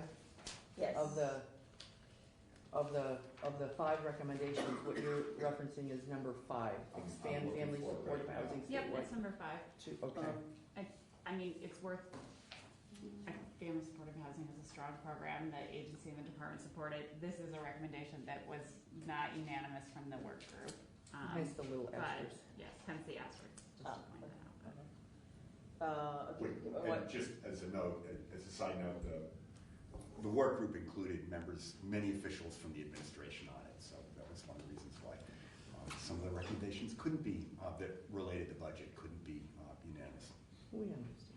Okay. So Katie. At the public hearing, we did hear some feedback around the education of homeless children and keeping them in school, and if we're going to be making this affordable housing and family homelessness, I don't know if there is anything that the council might want to note about the education aspect of homeless children. I wonder is this the best place? The I'm only not other, sure, yeah. the only, I mean, maybe under 5, trauma and family supports. Oh, that would be, yeah. Would it be okay to go to there? Or would I you think rather- that it would work in either one. I just, if we're adding the family homelessness to that category, I think it would probably feel better to have it under that as opposed to trauma, just because it is directly dealing with homelessness. But I think it could go in either category. We only have 2 over on that one, so we. Yeah, it might stand out a little bit more in 5 is what I was kind of thinking. But, Well, I have a yeah. question, doesn't family supportive housing help homeless families stay in the school district? Maybe not, maybe that's not one of the services. No, it's not specifically designed to help people stay in school district. But if that's one of the issues, if they, they would be trying to maintain the family in the house. In housing, Yes, yes, that would right. keep the kid in the school district. And unfortunately, that they would need to be able to access family supportive housing for that to impact them. And I think as we just heard, because it's not in every county, that wouldn't necessarily be something that would alleviate that, I think. I mean, to just put it in context, at this moment in time, there are probably about 300 homeless families in Vermont, and family supportive housing serves families who were homeless, right? But family supportive housing caseload at this moment in time is about 150 families. So it's not to scale. I think it's the point that that Earhart's raising and others are raising. And my experience in the program was that it was very focused on your housing and your access to staying in housing and keeping you in housing. And the conversation around the education piece was more around giving you the number for places you could call that might potentially be able to help you. So can I just, so when I see, or, you know, family supportive housing, what comes to mind is Harbor Place for me. And am I getting that wrong? Yes, wrong. Not totally, okay, so I'm thinking No, that that's this okay. is, Harbor Place is essentially a nonprofit motel operated by the And they Champlain have a Housing lot Trust of- that has a contract with the Department for Children and Families to use that as a really affordable motel choice for folks who need emergency housing in Chittenden County. Family supportive housing identifies families within a community who are homeless and helps place them into housing and provides long-term support services for them in permanent housing. So it's just a different thank part you, of because I think of it. the services that are there, that it isn't just the hotel. That was That's what was true, an yes, attractive, yes. it was the wraparound. When I think of the supportive services, is that within that scope, they're not just at a hotel, they're there and there's, you know, somebody there for employment and there's people there to assist. There's certainly more support at Harbor Yeah. Place than there would be in a run-of-the-mill motel, Yes. where someone is, you know, in the motel thanks to a general assistance temporary housing voucher, motel voucher. It is very different that way, and people often graduate from Harbor Place into Champlain Housing Trust housing or other housing opportunities. But family supportive housing is more like what you heard from Ellen in October, and the family that she supported in the program at the Upper Valley Haven in Hartford.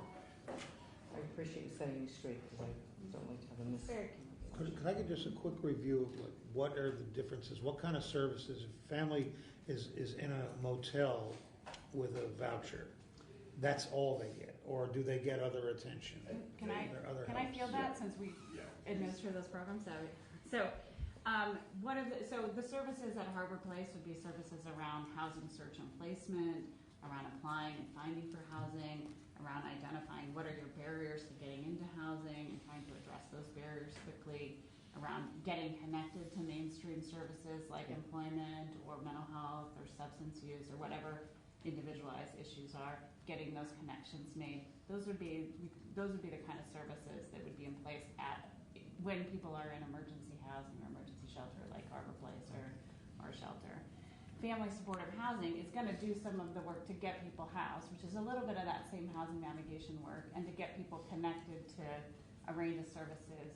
But then they're going to provide long-term support services, individualized, intensive, home-based case management for families in that permanent housing. So that family gets leased up in housing, they may have experienced homelessness. Other times, they may got a lot of things going on.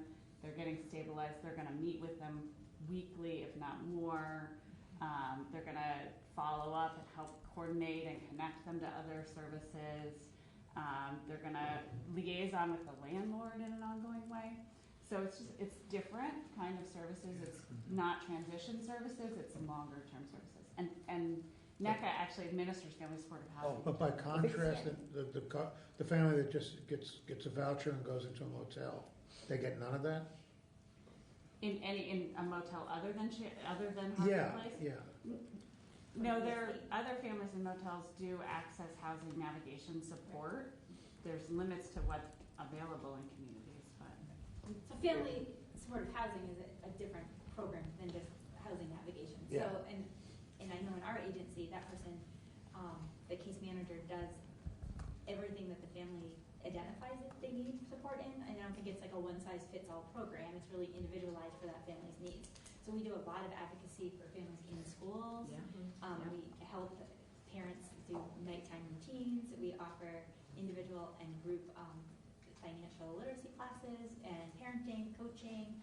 So that it's really designed around what those Specific families needs. on that caseload need. And it's not limited to So housing. It's- no one just gets a voucher and the address of the motel and we They're say not good able luck? to- No, they could be themselves, but they're not. And it's more individualized because the goal is to keep people housed and families together.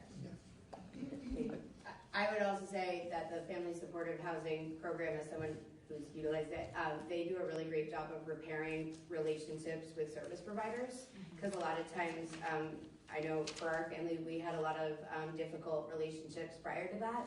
And so that person really helped us repair those relationships and build trust in systems and in providers, as well as the financial literacy piece was a huge step, really helping to understand how to budget, really helping to understand how to effectively budget and how to come back from maybe going out and buying something that you didn't need but maybe had, we all have those things. Maybe it's a couple books from the bookstore, whatever that is, but really working through that with you in the moment as you're going through it so that you're not alone in it and you don't end up back in that spiral where things are out of control and you aren't able to access support. So it's really about building that trust and ensuring that you feel comfortable talking to your provider and letting them know where your struggles are so that they can help you in real time with the struggles as they're happening.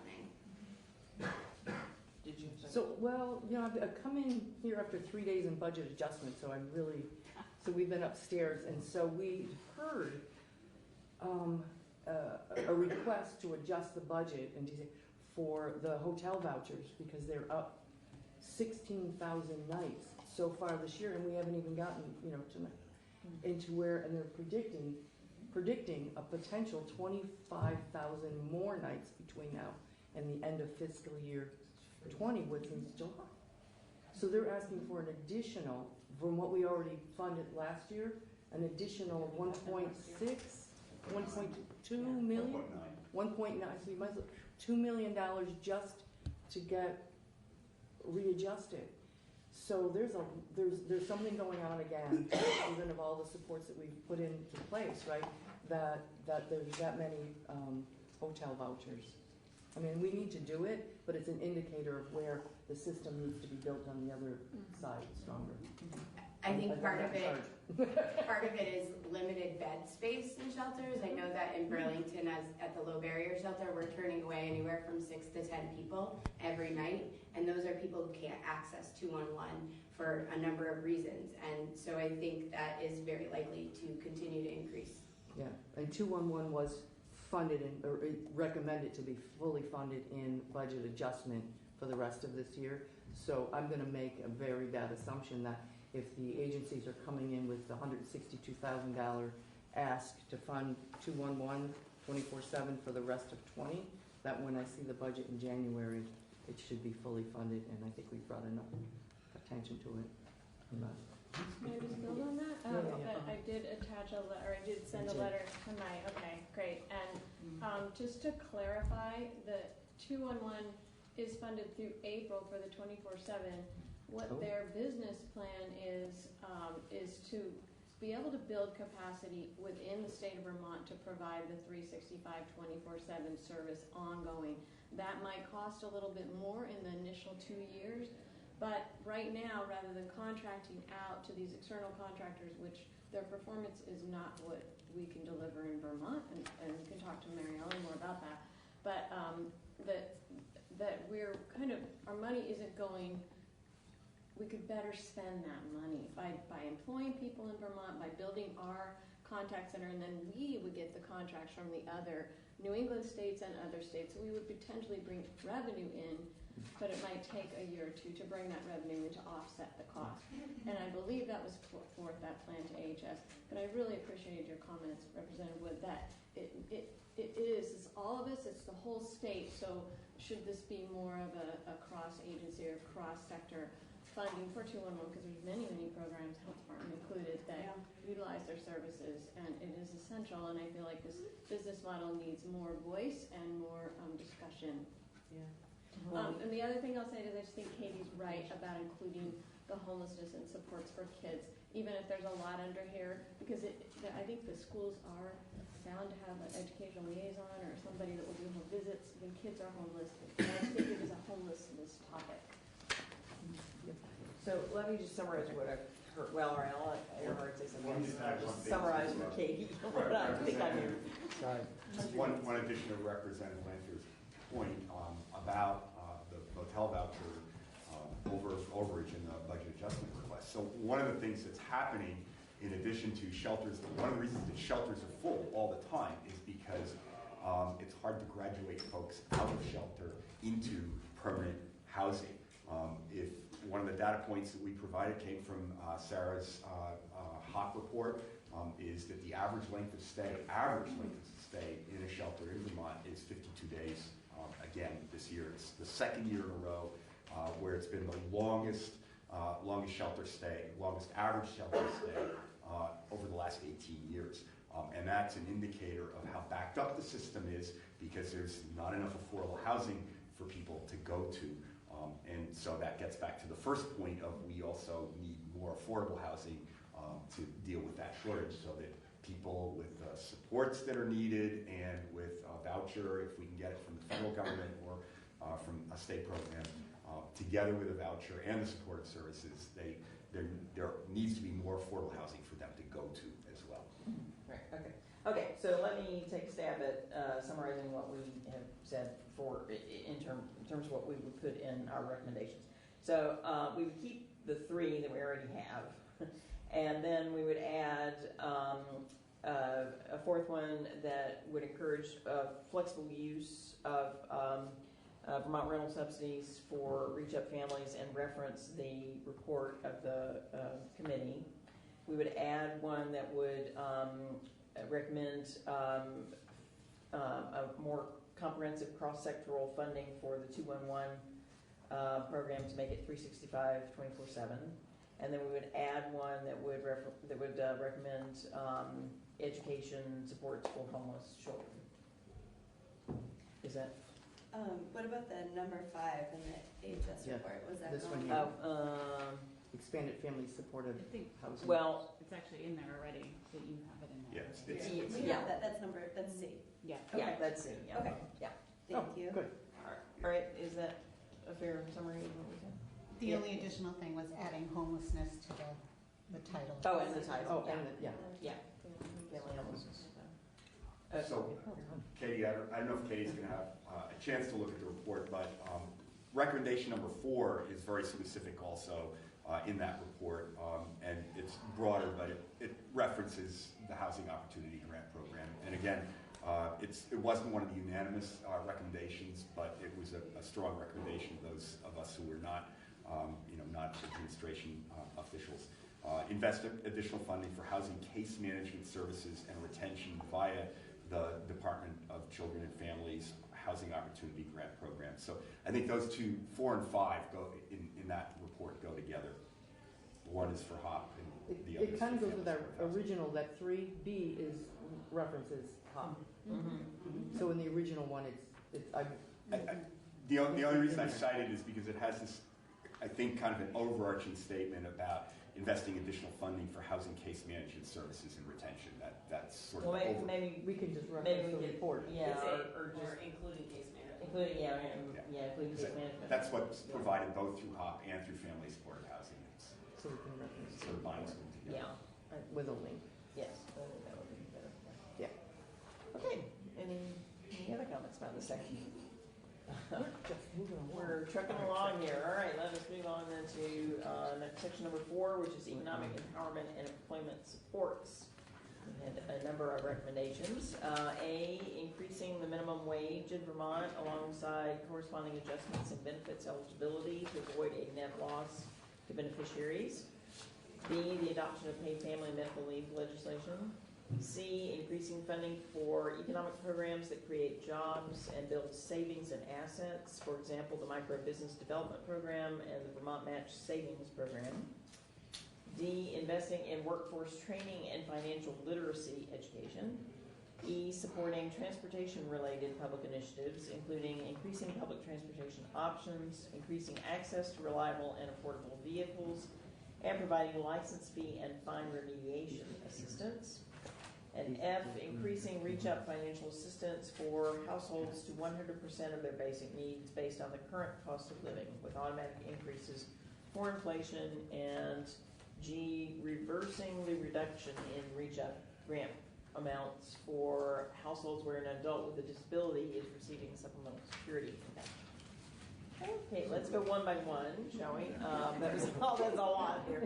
And I can just say that we heard from Karen, and Karen provided a really nice, she's got several, good, so she can speak So to her I'm going to updates. pass this out. Okay, that's about reach up specifically, right here. These are, well, it's about reach up and all of the economic, but Amy may want to speak to the reach up. I just read the voices thing, and I think they make some good suggestions for tweaking the language. I'm sorry it's not in color, so you can't see the changes, but they're very brief. I'm also passing out, in addition to some of the recommended changes, I'm passing out a one-page excerpt from the Reach Up report that I put in there that talks about financial capabilities, financial future programs for Reach Up participants. And I'm also passing out the testimony from Travis Pullen about the volunteer income tax assistance program. So what I'm suggesting is in the economic empowerment employment, I did send this to Katie and Mike and Diane. I did not send it to you because you said you were out of town. So, and I didn't send this specifically to Mike separately, so I will do that. I just don't have it on this computer. So absolutely continue the minimum wage, and I think Voices has some language on that. Adoption of paid family leave, Voices has some language on that. In item C, in terms of increasing funding for economic programs, I suggested adding the word increased base funding because for the past 3 years, we have increased funding in micro business, but it's always been a one-time. And so I think it's important for people who administer those programs to be able to count on that money in the base. And we have had it in the base at one point in time, and then either the House puts it in, the Senate takes it out, or something like that. So absolutely appreciate the extra $100,000 that has been in for micro business and the addition to the IGAs. But that should really be something that should be in the base if folks are willing to go along with that. In section D, investing in workforce training and financial literacy education, I am proposing adding in between training and the financial literacy education is adding financial capability programs. That is different than the financial literacy curriculum that is taught in the education system. And that's something that's part and parcel of every economic program, whether it's teaching people how to save, whether it's teaching them, how to, repair their credit.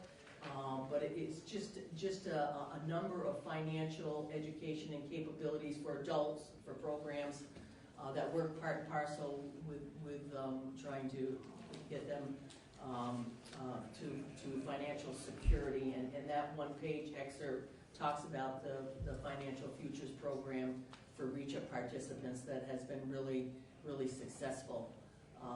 So I'm just adding financial capability because it is different from financial literacy education curriculum. E is fine. I am suggesting adding one section to support funding for tax preparation programs for low income. For example, the Volunteer Income Tax Assistance Program.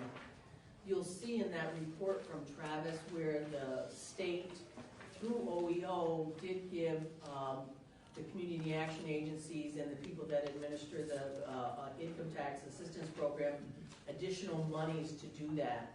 I mean, this is a program that saves low-income taxpayers upwards of $8 million in tax credits and assistance, tax rebates. That money was provided through OEO. It was discretionary money. It's not necessarily going to be there again, or maybe Sarah can speak to that. But I just think this is something we should hopefully have even the tax department or someone in state government take a look at. They operate on a very minimal, less than $50,000 grant from the federal government. And what this program does with the volunteers and doing all that is just tremendous for low-income folks, and they certainly can use more resources. And I moved the Reach Up to item G, and I was hoping that Voices would recommend, there's been a couple of groups that have been meeting about Reach Up changes, and as you know, that we did do some significant changes last year, but in Voices under Reach Up, in that document that they sent out, first page, right?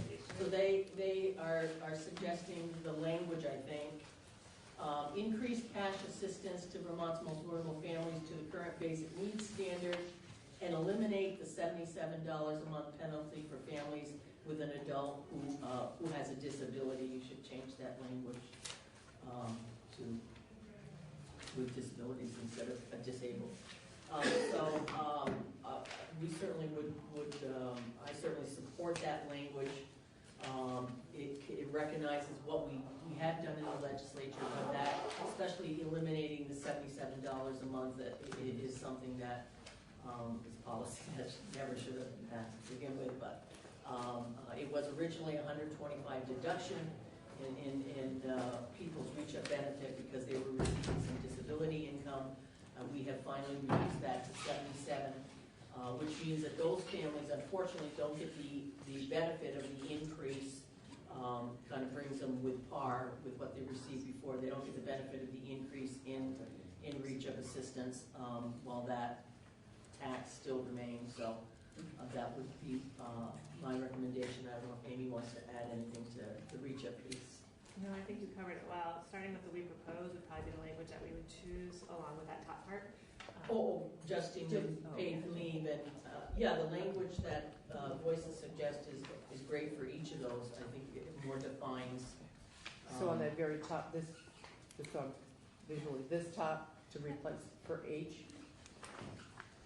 We'll be replacing G, but also they have changes. It would be a new H if we followed your other. Yeah. They have changes in family and medical leave insurance. They suggest some just a different line for family and medical leave. They say provide economic support and job security to families facing a serious illness or bond with a new child. And that can go under B, the adoption of paid family leave. Okay. Yeah. And I'm taking the lead from Amy here. Yeah, we also suggest using a supplemental poverty measure and coming up with a Vermont specific one if possible. I don't know if that fits into this section as much, but just a better indicator of the balance of services and need gives us a better picture of how families are able to navigate. One of the things I liked about the language from the last recommendation was that it said increasing Reach Up financial assistance for households to 100% of their basic needs, just because I like that it's making clear that we're eliminating the rateable reduction. So we both want to eliminate the rateable reduction and increase the basic needs budget so that it's the current budget. So I just would like to have that 100% of needs in there if possible. That's the current act. That's what's in the, that was what was in the, the laws. Yes, the current. Oh, it is? Oh, Is that 100%? At the public okay, I was just reading. hearing this year and last year, we heard a lot about the benefit cliff and the struggle that folks who are living with a disability are having with trying to return to the workforce. And so I just wonder if there is anything or any language that we might want to consider including around either the benefit cliff or supporting increasing opportunities and access for disabled folks to return to the workforce. And while Abe does reference the benefits cliff, trying to raise the minimum wage about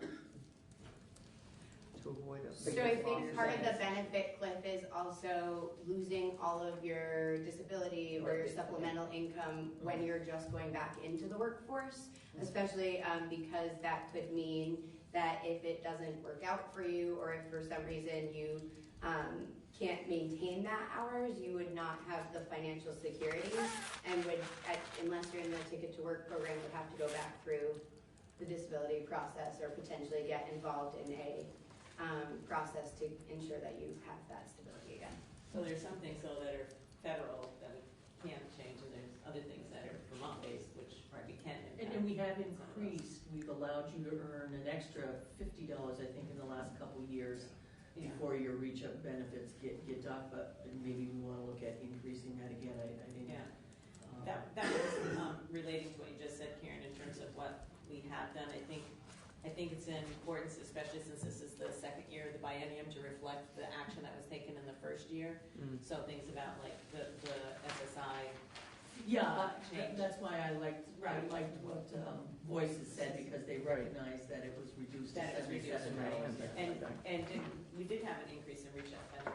You did? In reach up. About So 6. I just think we should put like we're doing with childcare, put what we did do. Yeah. I can work with Katie on that too. Okay. Yes, Andy. The other thing I would like to see is with regard to increasing the minimum wage, if we could say increasing the minimum wage so that it's consistent with a livable wage. The concern being that, if we say increase it to 15 by whatever, 2030, we won't get there, right? And I had another thought about that. Well, I guess I would also say increase the minimum wage for all workers, so that would be my suggestion, so that we don't exclude high school workers and tipped wages. Yeah, because it doesn't, it's implied that it's everybody. Increase minimum wage in Vermont alongside the adjustment, right? So in terms of recognizing with the legislature, do you want to do that in the actual recommendation, or do you just want to put it in some of the stuff explaining it, saying, that the legislature increased reach up to, by such and such an amount, and reduce the reduction to 77? Do you want to just say that in the body, or do you want to put it in the like in the recommendation? narrative, I think that's been the pattern, is to do it in the narrative. Erhard, did you? Well, yeah, just was one of our priorities as well to look at the income disregard and also the asset limits, which was another factor that the General Assembly has increased the amount of assets that someone can have who's on reach up over the last few years. So the two kind of go hand in hand, and I would urge putting both of those into the recommendation. Okay. So are you saying increase the income disregard? Or examine it, or? I think continuing to increase the income disregard, which helps with the benefit cliffs issue. Okay. So think about how to summarize what we've said here. Well, I think we could go off of what Karen passed out to us. So A and B, well, B, I think, with the recommendation was to change the language to the voices language regarding family medical leave. So. We'll just, you just add that and then to adoption of paid family leave. I think you can keep the, adoption of paid family leave and medical leave legislation, which provides Provides economic support and job security Yeah. for families facing, just Yeah, we just could do it that add way. to it. Yeah. And then C, we'd add the word base funding. D, we'd add financial capability programs. E is the same. Be a new F regarding tax preparation programs. Yep. G. Would be the old F Yeah, would be the old F. with, we're okay with? Yeah, I think we're okay with. I thought that was the voices language. And the voices language.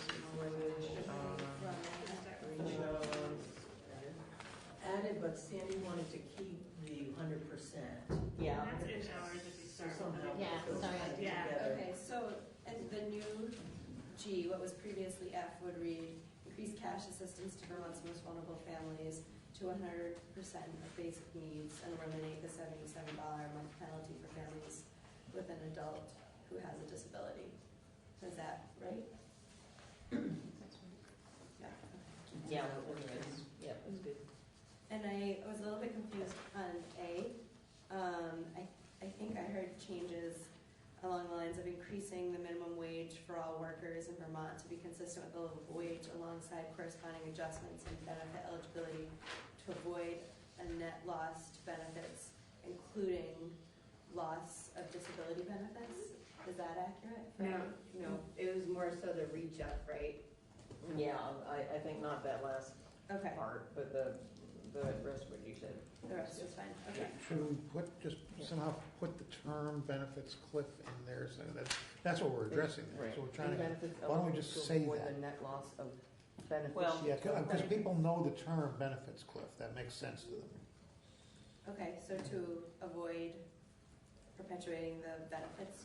Well, Yeah. yeah, okay, that's good. Good. So, Okay. all right, cliff. And then the H, so what used to be G is now H, reversing the reduction and reach up grant amounts. Oh, no, we've already covered that, right? We've already covered that in the $77.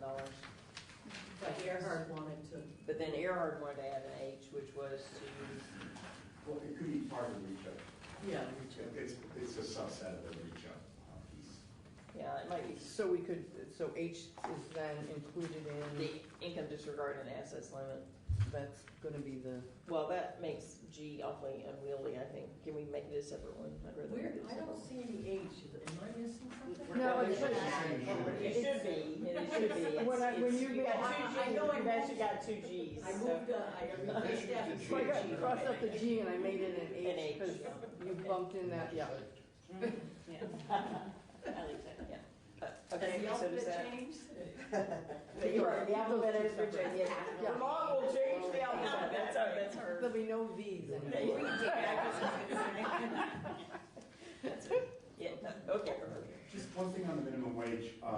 So we're part of the coalition around minimum wage as well. And one of the things that, I think that became potentially problematic last year in the passage was the issue of nonprofits and others that provide social services, especially to folks with disabilities, and the pay for them. And if we do raise to a $15 an hour minimum wage, there's a potential there that some organizations are not that are state funded are currently not able to provide that.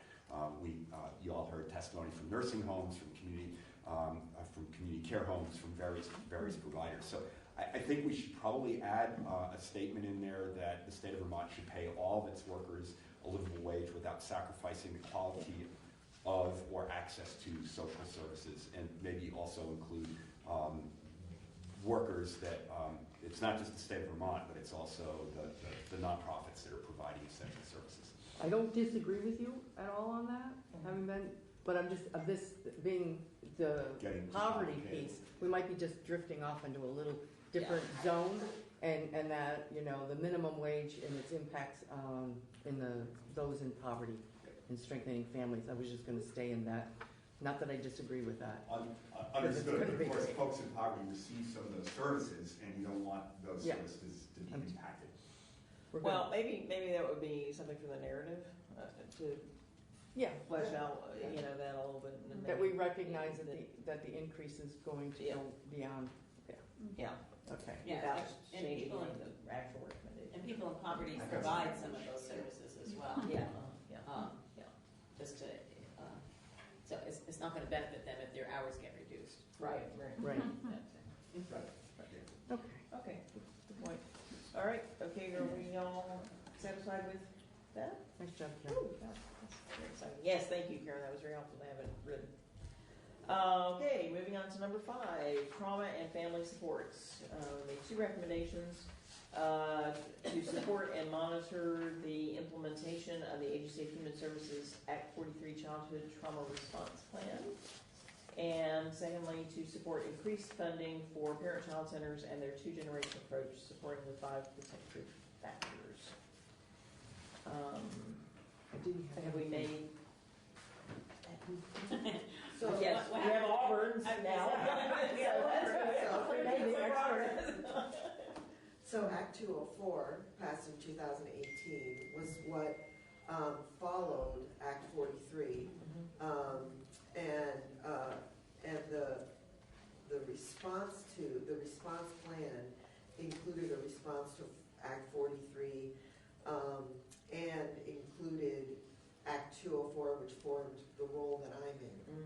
I don't know if we want to reference Act 204 in there, Katie, or not, but that might clarify some of that. That there are two pieces of legislation to look at in addressing trauma through the agency. And then I would just say that I didn't get a chance to report verbally to you all, but I did send to you a slide deck that won't make sense because I didn't send you all my notes with it, and I wasn't able to present on it. But it was a quick sort of. There's only one slide of accomplishments, and that's not even half of what's happened since I've been there. But and then what else is included under my name? Like Mike said, you're putting the documents under our names. Is Act 204, Act 43, and the response plan. They're all there, as well as the agency's trauma policy, so that you can see that there as well, and then my little 4-slide deck, because I knew I was only going to have like 15 minutes or whatever to talk to you all. So that's all. That should all be under my name, I believe. So what's really neat on that note is if you go to witness in the main page, where you are on the Advisory Council on Child Poverty, it goes down through, and when you click on Aubrey, you see everything that she's done. So I'm just looking. 204 is there. Oh, so 43 is not there. Because the document about trauma, that's the AHS Trauma Informed Services Policy. That's what that is. That's over here on the side. Oh, there you go. There you go. And these 3 are just static on the page all the time, so. And then the report is my slide deck, which is just really small.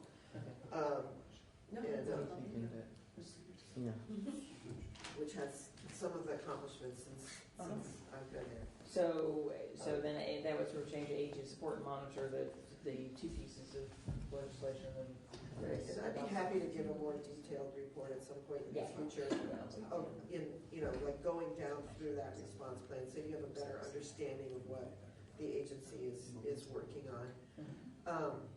Going forward, I just do want to say that I've had a preliminary conversation with the secretary about developing a statewide table that will map and strategize what the state is doing across Vermont with regard to trauma and resilience. And so I'm looking at sort of garnering support for the development of that table to make sure that we have right now a really clear view of what is happening, where the gaps in services, are to address trauma and resilience in families, children and families. Specifically because Act 204 in Act 204, the General Assembly really stated its support for a public health approach to address childhood adversity and toxic stress in families across Vermont. And so it's hard to do that without knowing what's out there, and then the need is to assess the overlaps and gaps, the duplications, and then be able to coordinate through evaluation and supporting the current state of the workforce that's doing the work around trauma and resilience as well. So, so my hope is to create that cross-sector table statewide with statewide leadership, and to do that work. So I just wanted to give you that forward momentum thought. Great. So would you say support, so how would you update those two? Yes. That A and B to reflect? Well, B's a whole other thing. Yeah, B's another. I can give Katie some language for both, but the first one, let me go back to. But we need a little bit of a hint so we can. Yeah, no. So the first one, support and monitor the implementation of the Agency of Human Services Act 43 Childhood Trauma Response Plan. I think that's still what it's called. And the requirements of Act 204? Yeah, and in meeting the requirements of Act 204. Yeah. That'd be great. And then, I don't know if you want, I just threw that out there, where I'm going in the future with that statewide table. Is that in the requirements of Act 204? No. No, So, okay. no idea. That's just something I'm doing as part of my role. Act 204 requires a public health approach across, to address these things across Vermont. Mm-hmm. And so my response to that is, we need a statewide table to establish this in this way, you know. So, so that's part of the Act 204, the Act 204 purpose of that act. So I don't know. We should state that or not? It seems too specific to me. Yeah. Yeah. Yeah. Because you might might be be part part of the narrative. It's more of a, you know, reported to you about like the future response to Act 204. It would probably come out if we said, hey, we need to know more about Act 204. That would come out as a part of it. Yeah. Sounds good. Great. Okay. Thank you, Auburn. Supporting. Yes, Karen. Do we want to add either here or under the education piece something about monitoring the special ed stuff, or looking at the peer navigation assistance for families with disabilities or something like that, recognizing what Katie said, or I don't know if we just want to monitor it or if we want to look at.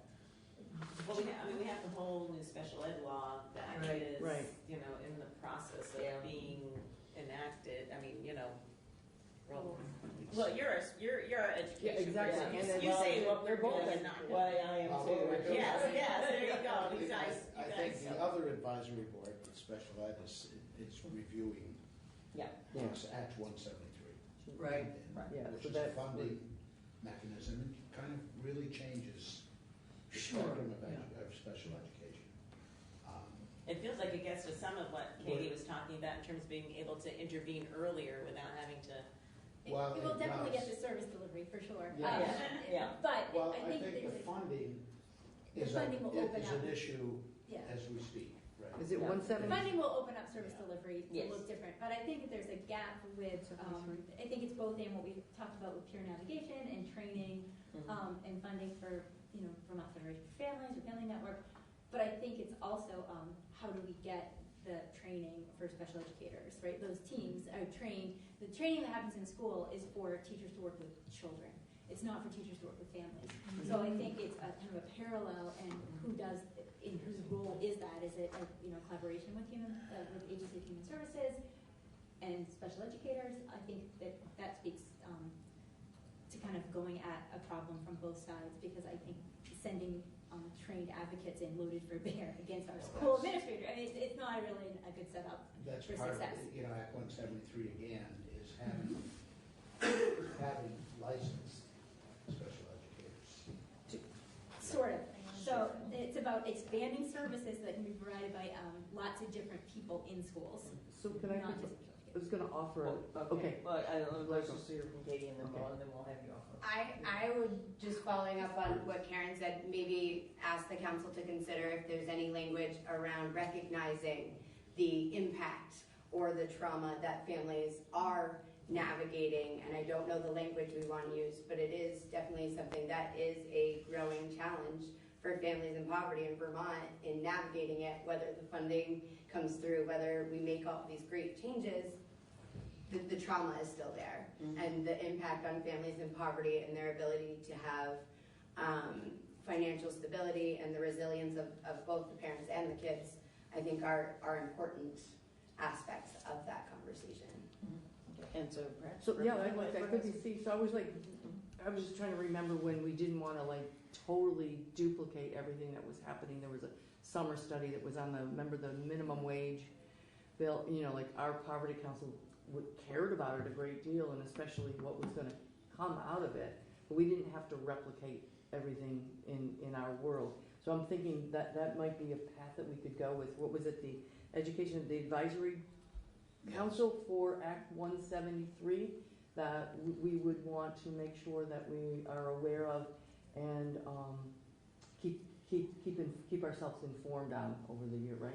That we don't have to replicate what's going on in there. I've been to But at least 3 of their meetings. At State Board, we've taken Yeah. testimony So- from them every month. It's really, Act 173 is really about funding. It's Right. not, and expanding service delivery. It is not about. Well, so I would recommend that on C, we recognize that, you know, the impact on families, you know, Katie's piece, that they need to recognize that this is an issue for keeping their children in school. How do we word that? I think it might be, I don't know how you want to word it, but I think the importance of recognizing the impact on the family unit as a whole in the trauma piece of it, because I do think that, one, it impacts the kid's ability to be in school consistently, but it's also impacting parents' ability to stay and work and to have their income and be able to provide for the basic needs of their families. Well, how about if we make a little more positive statement and say that we support, improvements in peer-to-peer navigation and training for teachers to mitigate the trauma. However you want to perpetrated on our experience. Nice language. Yeah. How about? Do you want to say something about assisting families? And the family as network, well, the Vermont Family Network is. so that the navigation can assist not only with the training of the teachers, but also with the families, especially those with disabilities. Yeah, You it's don't like even necessarily say that, but back in the affordable, like we didn't want to name a place, but we did say, you know, where we had increasing rentals and supports, for example, increasing funding for, you know, within there's like, for example, increasing funding for the Vermont Family Network would be an example of where to help with that. Am I right on that? Okay. Yeah. All right. I think there's a number of agencies, Vermont Families, Federated Families, I can't. Yes, thank you. There's a number of them that do support it, but Vermont Family Network is definitely one that would be the primary in the state around the education piece. yeah, I don't know if you want to mention them specifically. No. Yeah, I don't I think so. you want to talk about Yeah. what the issue is that you're trying to adjust as assistance for families. And And supporting the work that's providing done in the field. So, And that makes some sense now. Okay. I want to, I'm not weighing in on the recommendation per se, but I just want to add that families experiencing the complexity of trauma and trauma exposure and toxic stress in general benefit from peer navigation, peer supports. And so, and I'm saying across the board, not just families with special needs, but families, you know, with foster children, foster care children, you know, families experiencing that complexity. So just taking it up even a higher level, just to acknowledge the benefit of that kind of shared connection, right? Which we know is a protective factor, builds a protective factor, and builds resilience in those families. So Yeah, just that might be good in the I think that's the key, is the yeah. the peer navigation for the families, either experiencing poverty or with disabilities or anything. foster care, any kind of Yeah. complex trauma. Okay, so that's adding one, but let's go back to B. Yeah, so support increased funding for parent-child centers and the 5 protective factors. Is that something we just want to This is continue? where we would have a difficult time, I think, trying to elaborate what exactly was done last year. It was, Yeah. Mm.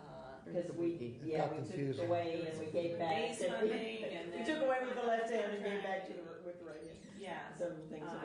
I don't know exactly how to, I don't, Yeah. and the net was what was the net? Net was The net was a loss. Minus, wasn't it? Yeah, that's what I thought. 200K loss? 300, yeah. So, Yeah. So we should keep this in though, probably. so yeah, Just wait I and feel see. like we need to. Yeah, I mean, and in the narrative, we might say something about what happened. Is all the stuff of shifting the reach up guidance to the? Yes, that was part of Yeah, it. that was Is the that a case fait managers. accompli now? Is that, because that confused things also? It did. Oh, the case Yeah. management? Yeah. Yeah. Yeah, that was in the budget bill. Both that, and that, That case management report is out, right? do I read this correctly, though, that at this point, the damage is done on that? I thought that was a bad idea, but that it's a fait accompli, and I think or, that's true, yeah. That was my. or do we want to give the case management back to the parent-child centers? I think they need, I don't know they if need we want money. I don't like waiting to that level. Yeah. We'd like them back. Yeah. Invitation. That could be read into the supporting increased funding. Yeah, I think so.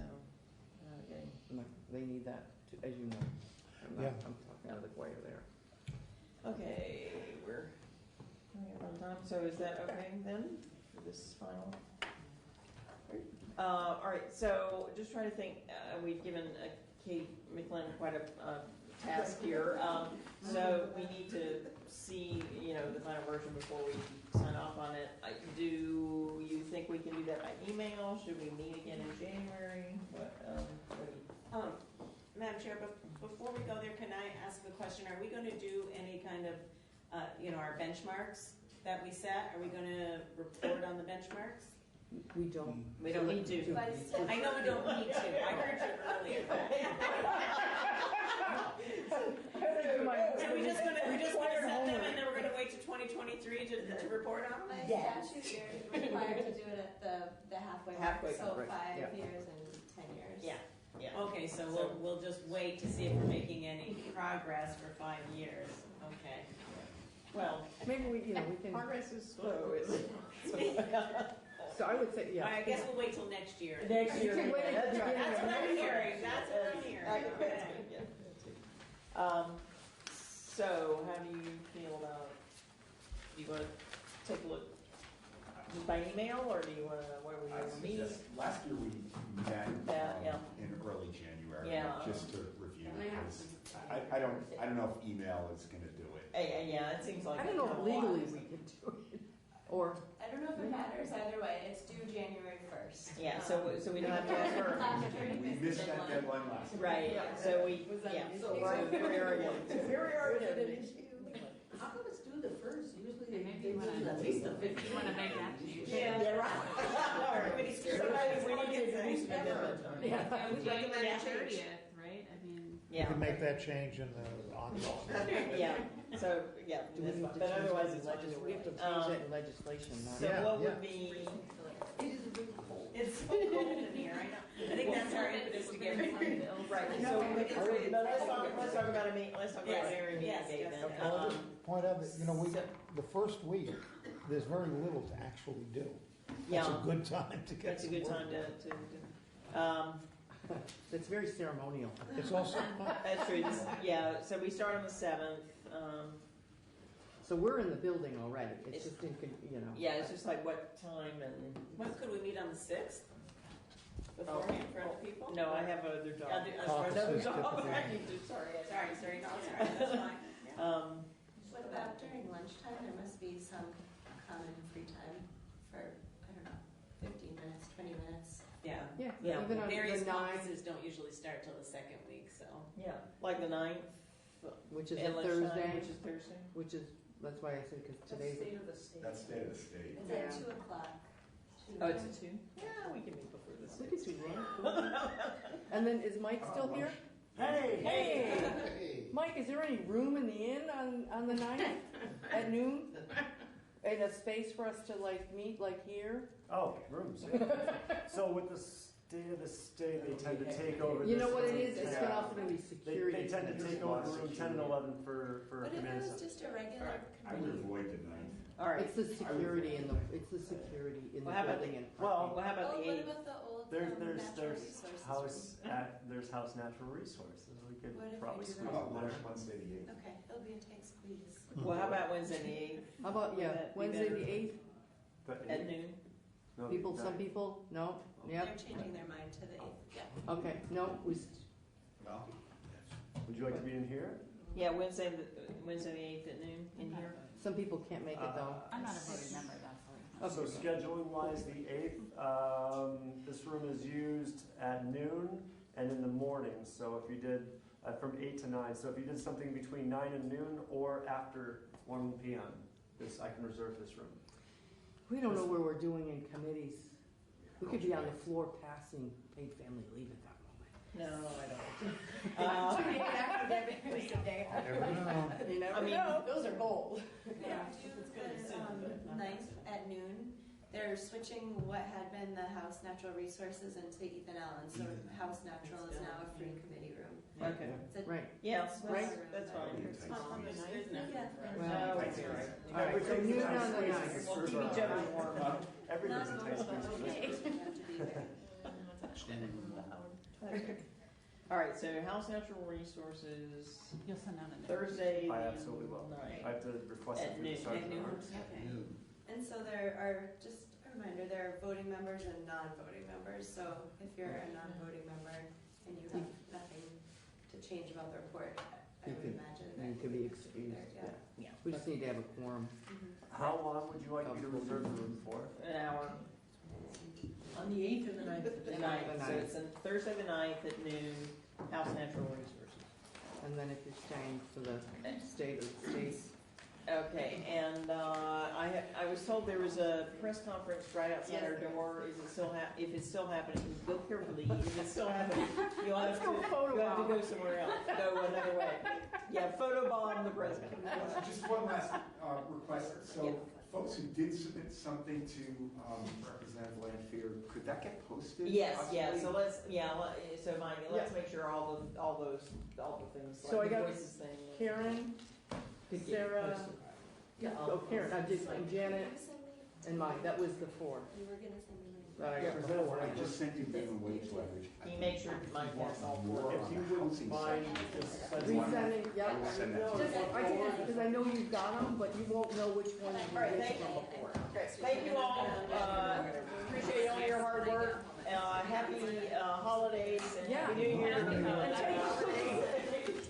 And we'll see you in January.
Legislative Committee on Administrative Rules to order.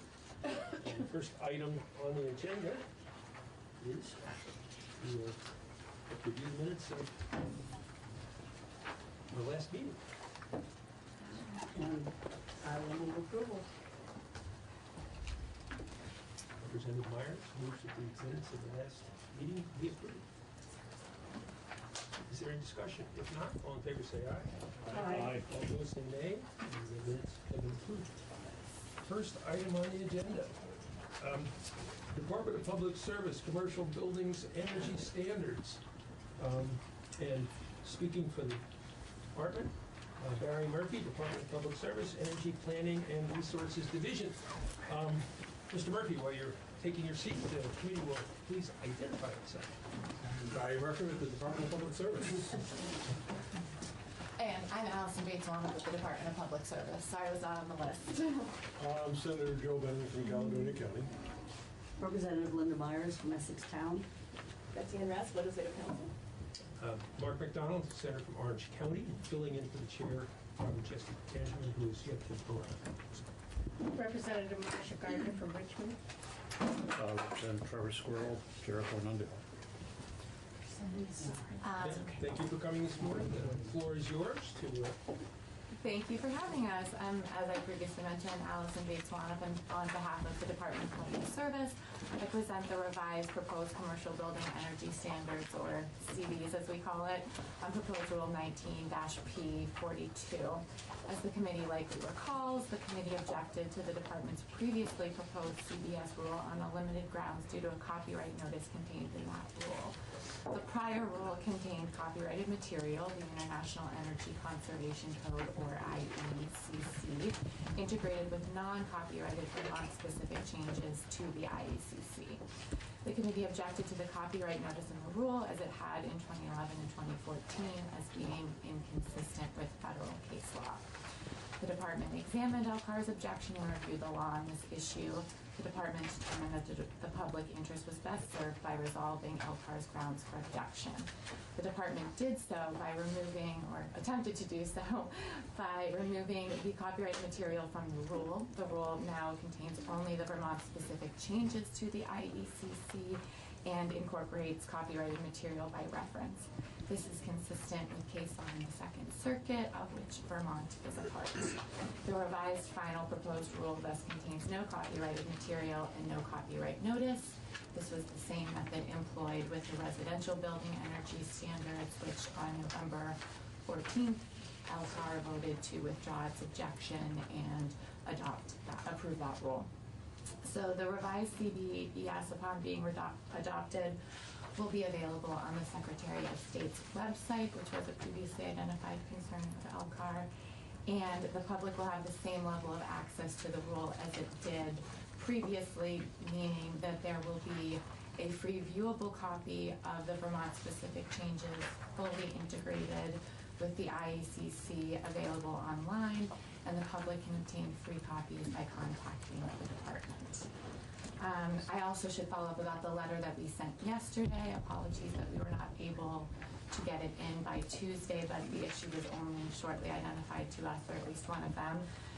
So the letter that we sent yesterday identified 2 additional changes to make to the proposed rule. The first, which if you have questions I will defer to Mary on, is regarding clarifying that one option for compliance is available. And the second is changes certain language on the cover page of the rule so that the rule could track any changes to the IECC, which will be forthcoming. We recently learned that there is a methodological error in the IECC that was created by the International Code Council, and the International Code Council is working to fix that error, and we want our rule to incorporate the material as it may be changed to remedy that error. It's often the case, the technical do's and don'ts of rules often take more time and explanation than the substance. Are there any questions for the witness?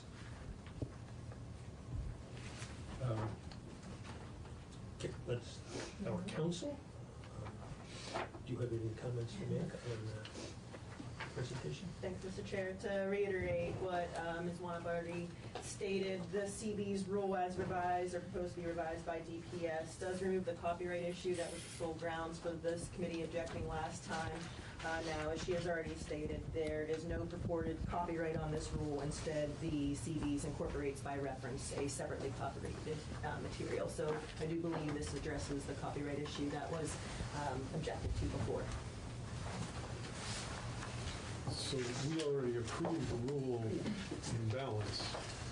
All we're doing now is removing our own language that's suggested. We objected to that portion that's now been approved. If you believe that the issue has been addressed, legally I do think it has been addressed like you did with Arby's. The first motion would be to withdraw your objection. And then if you did want to move forward and approve the rule in its entirety, the second motion would be to approve the rule as modified, if you do want to incorporate these modifications. But in our previous approval, it's an awkward way because we didn't really approve, we had language in there that said we object to this particular provision. That's correct. So we have to remove that piece of language from what we did before. You would withdraw your original objection. So moved. It's been moved that the original objection to the rule, that the committee withdraw the objection. Is there any discussion? If not, all in favor say aye. Aye. All opposed say nay. And I think council will tell us what we might do next, which is to approve the rule as unnecessary and double protection, or we could simply remain silent. What's the committee's pleasure? Well, I think we had a footnote, if I read all this correctly, that said although LCAR approved these rules, that explanatory language about what we were thinking was not appropriate, we need to remove that now. That is correct, but that's for the letters of to the committees of jurisdiction. You still have this rule pending in front of you with the department's proposed modifications today. So the second motion, if one wants to make it, would be to move to approve the rule with the modifications proposed by the department. So moved. Everybody has moved to approve the rule now that it's been gussied up in a proper fashion. Is there any discussion? If not, all in favor say aye. Aye. All opposed say nay, and the rule has been approved as, thanks to the hard work of the department who has solved the problem. Let us do this. Thank you very much. Well, and thank you to Elgar and particularly to Legislative Council for her gracious help and support. It's usually a team effort, and such things come resolved. Thank you, Council. Representative Justin Tangent, welcome. Thank you. To address the memo to the committee of jurisdiction now, Senator Benning was bringing up. Yes, so did we. Thank you very much.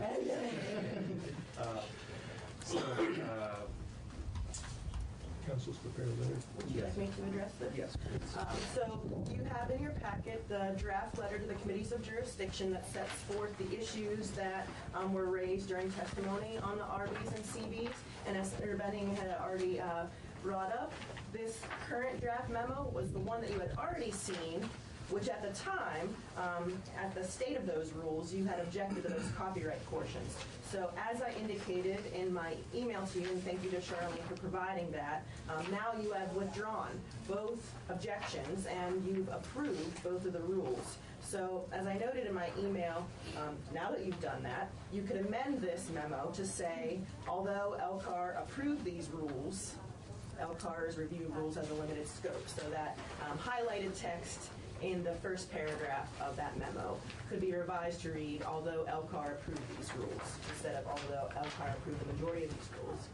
And also, you would delete the footnote that referred to your objection. So moved. Is there any? Go ahead, Robin. I think council has stated its position eloquently. Any discussion? Not, then entertain a motion to revise our letter to committees of jurisdiction as indicated. And to send to them? And to send to them. So, Motion to approve modification of the letter to committees of jurisdiction of sending. All those in favor say aye. Aye. All those opposed, nay. Thank you. Thank you.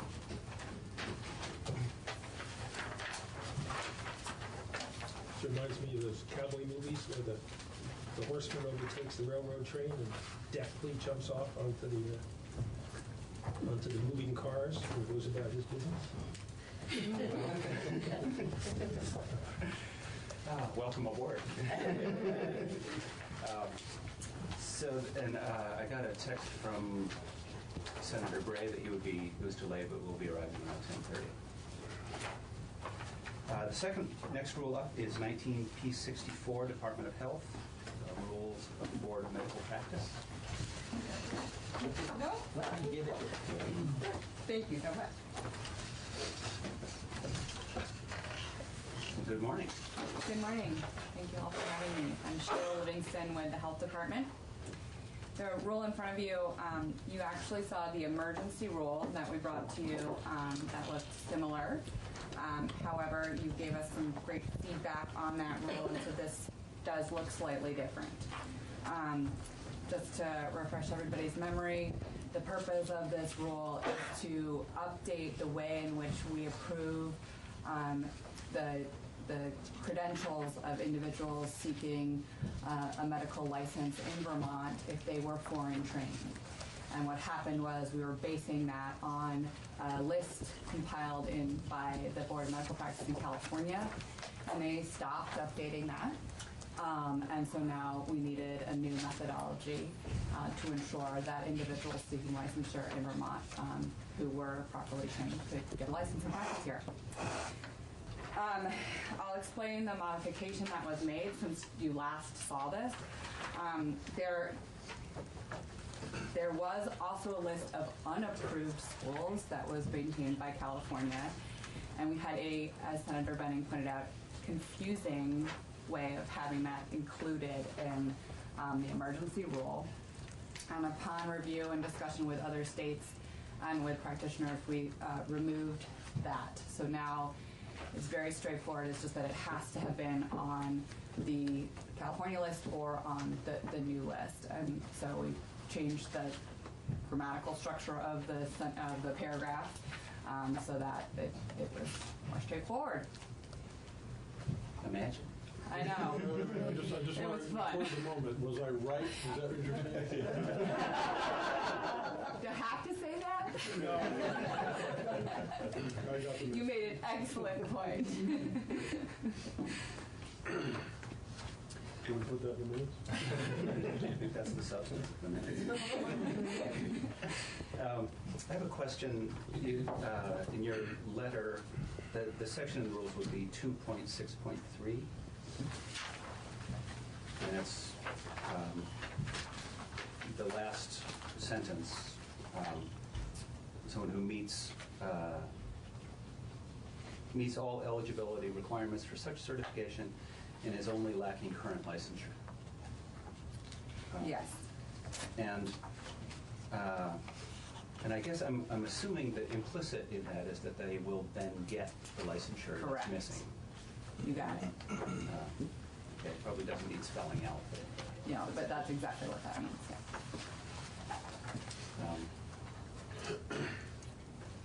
Yeah. That was my only point. Is that if people have questions, concerns? I move approval. Senator Bennett, have questions? I do. Okay. You had indicated that California is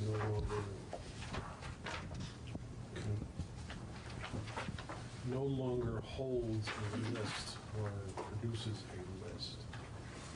Did I understand that correctly? Right. Because So they. the annotated text version on page 1 has definitions of a board-approved medical school means a medical school that, and then 2.6.1 says appears on the official California recognized medical schools list. Is there still a list that's kept? So let me clarify that. There is still a list that exists. It is not being updated. Okay. Right. And some of the newer lists didn't exist when somebody might have gone to school. Okay. You got it. Following that particular rabbit hole, if a medical school drops out of accreditation, are they removed? If the list is not maintained, are they removed from that list? So the California list would not change. So if I went to school in 1985 and that school was accredited and on the California list that time, then I would be fine. If that school then subsequently dropped off and my grandson went to school, that same school, and it was no longer accredited and it wasn't on the new list at the time of accreditation, then it would not count. But if the list is not maintained, will it be removed from the list? So it's temporal. So the lists give you the timing, right? So you know when the person graduated or got their diploma or whatever. I think that's what you get from medical school. Your diploma. When you graduate, that is the time at which it's important that school was accredited. So we don't want to take off the California list. No, I because understand the that. other lists don't have that temporality.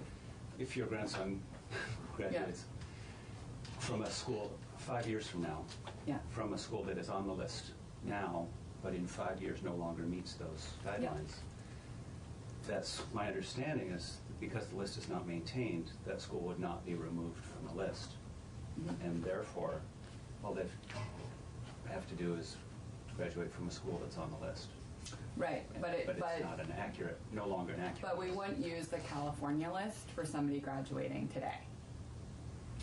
Okay. Right, so somebody graduating today would use the maintained lists, the lists that are current. But those current lists didn't exist in '85. The California list, or I don't think it was the California list, but the California list existed at that point. And so it is a temporal issue, right? But the only way for you to determine whether they are valid or not is to ask the question, what school did you go to? And you refer to the California list. It is not currently being maintained. And if that school subsequently does not meet the criteria, how would you know that the individual graduating from said school is actually eligible under our criteria now if what you're doing is enabling them to come in under this particular rule as it's written? Hold on, I'm not explaining it well. Let me think about it. I don't want to explain it. So,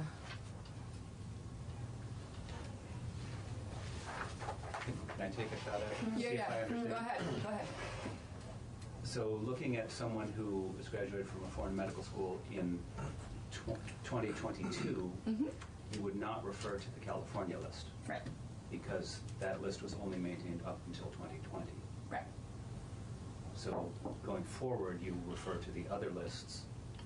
The California list is only prior to this date. Right. But it might be somebody who's, who's applying for a Vermont license today who graduated in '85, and then we would use the California list to verify. Yeah. So we need it there still, even though that's annoying because it'd be great if we could just take it off altogether. But the reason we didn't want to keep the point that you had made was we don't want to keep the unapproved list because that was so confusing because it could have been on an unapproved list and now it's approved, and that just muddied the waters in a way that wasn't helpful. The only question is, it not been wise to have a statement to the effect that they appear on the official California recognized medical schools list as of X date, whatever that is? We could put that in there, but that's not. So the trouble in when we talk to other states, that's not how they have done it, and then that's not when we talk to the provider groups and the medical practice board. The concern was another issue that you find is that somebody went to a school and it wasn't accredited while they were there, then it got accredited right before they graduated. And so you want to be able to leave these rooms so that there is flexibility for the board to recognize somebody who is truly qualified and trained. The cut date for exactly when California did or didn't stop doing their, their updating is less critical than knowing that the school was actually accredited at that time. And that's something that, while I understand this committee has been grappling with the best way to word, in practice is very straightforward. It's not a complicated, like, I graduated at this date, and you look at the list, you say, great, that school was approved at that period. Representative Gardner. So let me see if I understand this. Yep. So, you not only ask the person, what school did you graduate from? You also ask what year. Correct. And that's what you look at. Was that school accredited and at that time? At that time. Thank you. Got it. Can I ask how you learn that? It's in the application. No, I mean, once you have decided what school they went to and what year, does the board actually go into the history of the school to determine at that year that they were actually Yes. accredited? Okay. The staff do, but yes, but yes, they do. Yeah. So, and we don't have, the other thing for the community to know is we don't have hundreds of these up. It's not like this is some huge workload. It's not, it's not. so Legislative Council just pointed out that is addressed in 15.2.5. Then that was another comment from Senator Ben last time around. I know that was a while ago, but.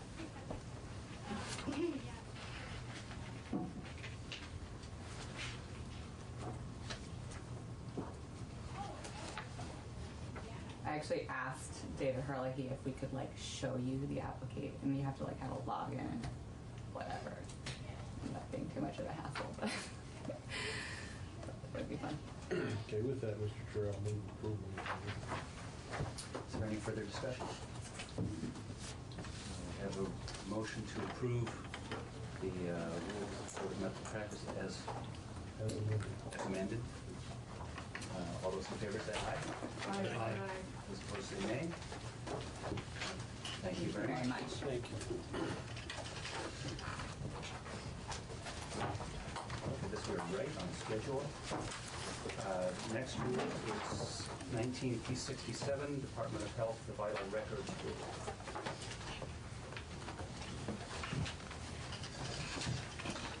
Good morning. Welcome. Thank you. My name is Brendan Atwood. I'm a policy advisor with the Department of Health. And with this rulemaking, the department is proposing to amend the Vital Records Rule. The purpose of the Vital Records Rule is to establish the requirements for creating, obtaining, storing, and disposing of birth and death certificates in Vermont. And with this rulemaking, the department is improving access to these records for those who need them in the following ways. First, this rulemaking would incorporate the changes made in the existing emergency rule that expand the list of alternate means of identification in order to make it easier for inmates and former inmates to apply for a certified copy of a birth certificate. And this will help these folks more easily obtain a driver's license or employment. And this change was made in accordance with Act 80 of 2019. This rulemaking will also allow Vermont state employees to use their state employee identification to request and obtain birth and death certificates when conducting official business. This was a change made at the request of DCF and DVA, whose employees need access to these records for issues related to custody, adoption, and the provision of benefits. And this essentially reestablishes what had been the status quo prior to Act 46 of 2017. And then this rulemaking would also establish a process through which an individual experiencing homelessness can work with a homeless services provider to apply for a certified copy of a birth certificate. Again, this will make it easier for these folks to obtain a driver's license or employment. And this was an issue that was brought to our attention by a number of town clerks and a state representative. And then finally, a number of formatting and citation revisions have been made. And in drafting this rulemaking, the department worked with the Department of Corrections, the Vermont Municipal Clerks and Treasurers Association, as well as the the Vermont Coalition to End Homelessness. So they've all reviewed these changes and provided support throughout the rulemaking process. And so with that, I'll be happy to take any questions that you may have. I want to note that we have a letter from Senator White enthusiastically stating that this meets legislative intent or statutory intent. I do have one question. It's if you look at the annotated rule, it's the first definition, 3.1, about the affidavit of homelessness status. Yes. And it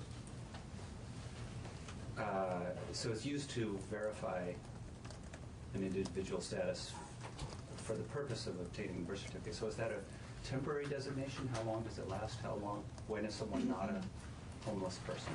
It really is just used essentially as another form of identification, whereby a homeless services provider is essentially verifying that person's both their identity and their status as homeless. And so one of the requirements of the identification is that it establishes an address. And so these folks, in most cases, don't have an address unless they're at a shelter. So it would only be for the purposes of that single request for that certified copy of a birth certificate. So it's not an ID card? No, it's not. No, and actually, I do have a copy if it would be helpful to see what the affidavit looks like. I'm curious, but I think it's not necessary. I've got to examine it. Representative Gardner. You may not know this, but I'll just question that anyway. How is the Department of Health coming along with the database as far as a statewide accessible database of all births and deaths? I don't know the answer to that question. Thank you. Yeah. I know there were a few hiccups along the way, and yeah, and if you have specific questions, I'll be happy to get them to the right people and get answers for you. Okay, thank you. Any further questions? If not, entertain a motion to approve the rule. So moved. I thought I'd throw that out there once. Yeah, I don't think it's an exclusive. Right. Yeah, right. Unless there are further questions, there's a motion to approve the rule as presented. All those in favor say aye. Aye. Those opposed say nay.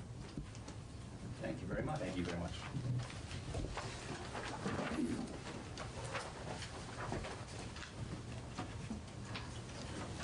Next up is 19P71, Department of Financial Regulation, Insurance Regulatory Sandbox, Innovation Waiver Regulation. A little early there. Yeah. Sandbox become a term of art. That was my only question. Come up with that. That's one of my questions.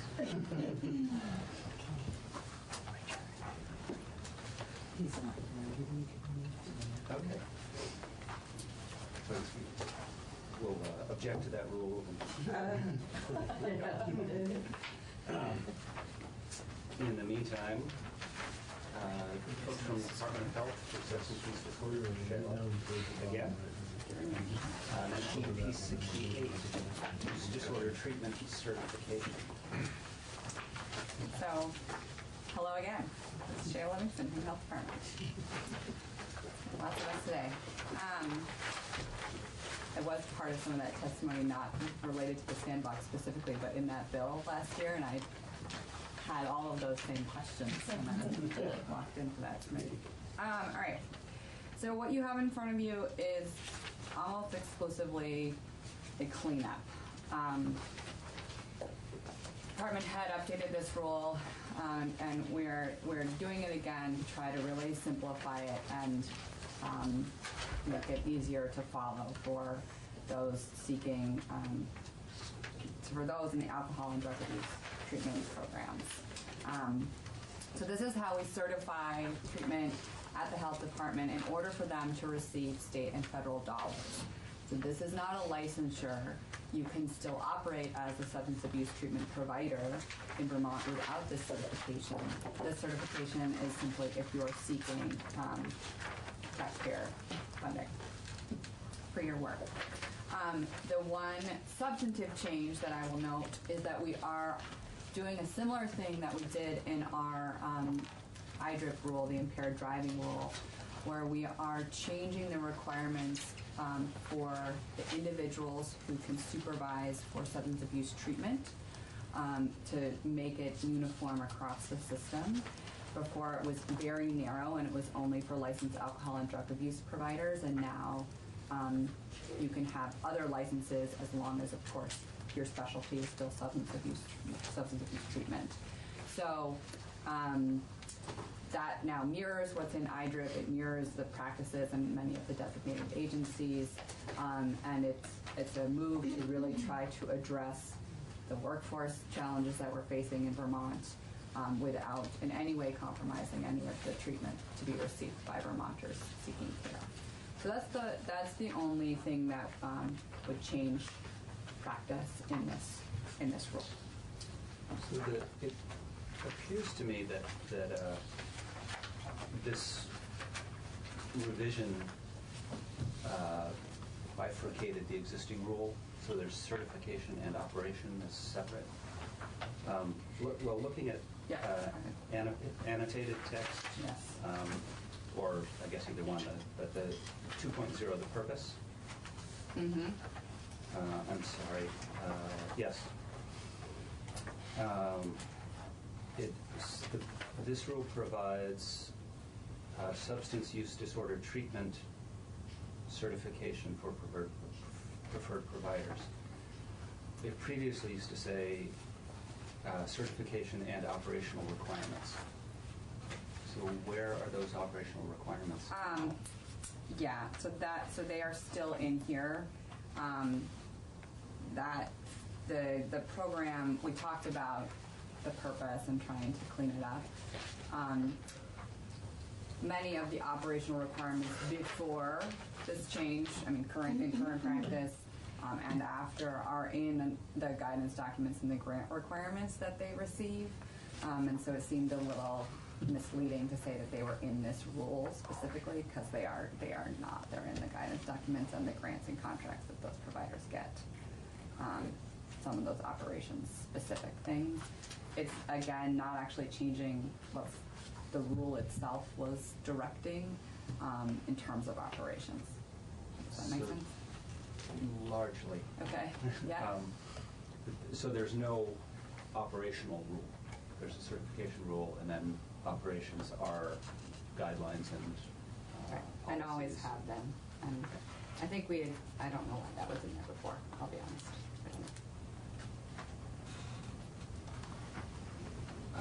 Other questions, concerns? Representative Gardner. Was there a public hearing? Oh, yes. I know it says in here that there was going to be. Were there any comments from that? No. Okay, thank you. Yeah, we didn't receive comments. Again, we also sent it proactively out to the providers. And we didn't receive any public comment during the public comment process. I did want to just mention that legislative council caught our mistakes as they do, which is wonderful. And so I hope you do have this brief memo with those minor changes.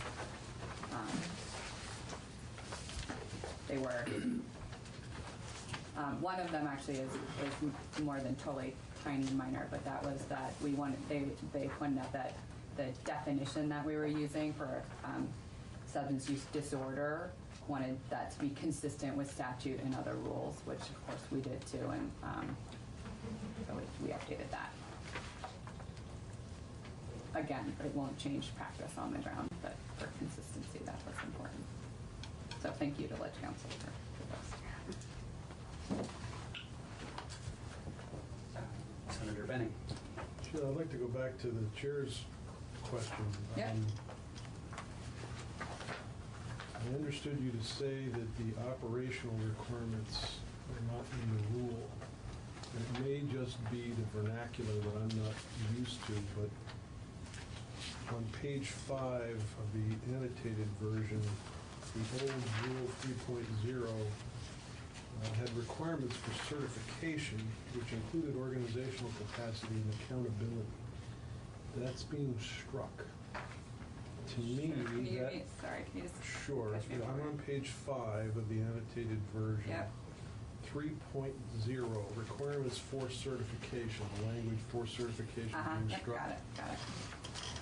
What follows thereafter appears to me to be an operational governance of some kind in the application process. Does that still exist somewhere else?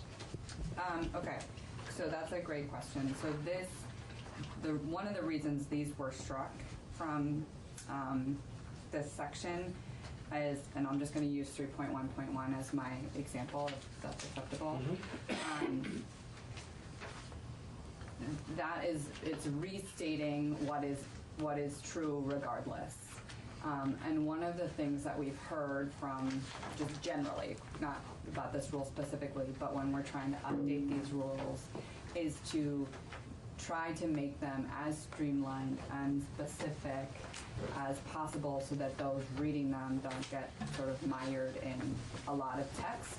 And we struck that section because it is required in a different section, and it's, hold on, sign up. It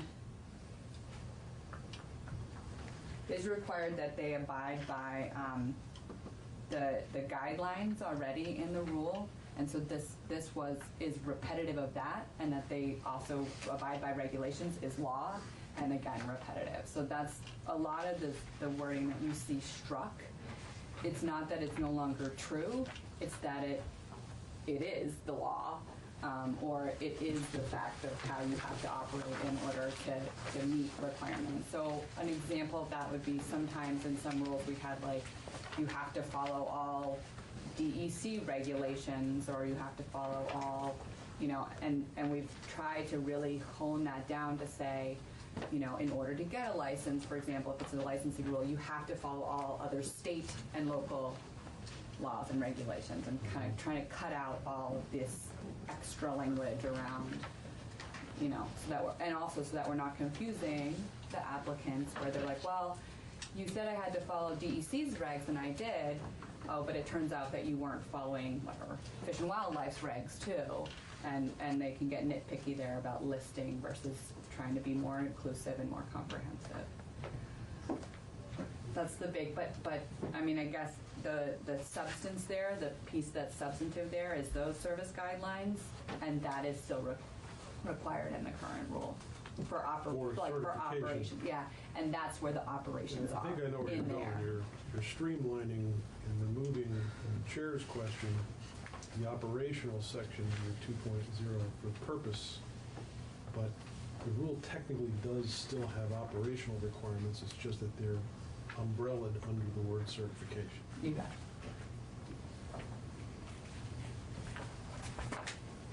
Thank you for that clarification. Should have had more coffee before I came here this morning. Are there any other questions, clarifications, concerns? If not, Senator. The purpose was to provide more people in the workforce. Yeah. So the main, right. So going back to why do this rule now, it was about specifically making it clear who can be a supervisor and opening that up to more individuals. For example, somebody with an MSW with a specialization in substance use disorder, even if they did not have an LADC license specifically, we want those people to be able to work there. And as we do every time, of course, we could have made that tiny change and nothing else, but we'll try to clean it up. Always in favor of streamlining, making it concise. Make that look like a mess. If there is no further discussion, I entertain a motion to approve the rule. Second? I make a motion to approve Rule 19P68. Oh, yes. As modified. As modified. Thank you. If there are no further questions, all those in favor of approving the rule as modified, please say aye. Aye. Aye. Those opposed, say nay. Thank you very much. So Chair, if anybody's interested, you might Google McNamara's 100,000. Which relates to? Footnote to that. Coleman, who was Secretary of Defense during the Vietnam War, initiated a policy of making more soldiers available to fight. Did you ever read his book? Yes, quite powerful. Also a book about his death. I haven't read it. Is this related to the 5 o'clock follies? Their task that It would be in the same syllabus.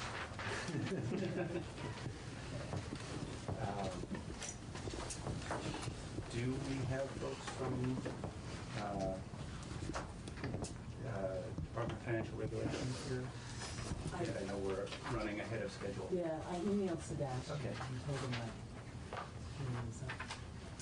And so there's one rule. The other thing is the discussion on the racetracks.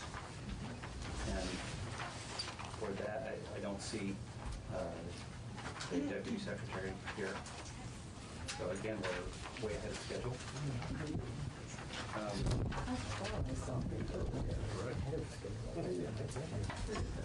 I'd like to. I should be late more often. I'd like to raise the question of the next meeting, the 19th. We have 2 rules scheduled. I don't know what we're looking, how busy it's looking for the 9th, January 9th. I don't have that. So I will be away at that time, and I'd like to propose that we, if we can, postpone both of those rules until January 9th, regular meeting. And if anyone has concerns about that, we require an extension to do that. Yeah. You'd have to request an extension from the administration? Yeah. For both or one? No, just for one, right. The first one, P66 ends on 1/4. Right. Or we did have to make the... What do you want to extension? The administration would have to voluntarily We can extend. request an extension, see if they are willing to do that. Senator Bratt. Just to make sure I'm understanding, are you proposing canceling the meeting and moving, or just that postponing the date because you won't be able to be here for the discussion? I'm proposing, because those are the only 2 rules on the agenda, I'm postponing, proposing to cancel that meeting. And ask for an extension. And ask for an extension, yes. Got it. Just want to make sure. So Yes, Senator. perhaps we'd ask council, but would that mean that we would move to send a letter requesting the extension and then ask for them to make a decision by a certain time, so we know whether or not that we were still obliged to do it on the 19th, or we have been freed from that obligation? Yes, we would, Charlene. I will call them today. Yeah. Charlene's normal practice, she has a memo that would be ready to go if they'd be willing to extend your review period and say, I'm going to say to the 11th like the other one. If our meeting's on the next meeting's on January 9th. The next meeting's on January 9th. So I would move that we schedule the next meeting for January 9th with the provision that depends upon the administration sending us a letter to Well, their 8-month adoption period requesting an ends up extension, in May. and that if, in the event that they don't, we would find ourselves pledged to come back on the 19th. Just a question, what's our schedule look like otherwise for the meeting? Showing said she's received no rules for the night. No rules. The deadline isn't until, we have the deadline. The deadline for the rules for the January 9th is December 31st, so I still have plenty of time for the rules to come in. Well, the only reason I'm nervous for my benefit is my first committee starts at 8:30. And in general, during session, we're switching to 1-hour meetings instead of 2-hour meetings.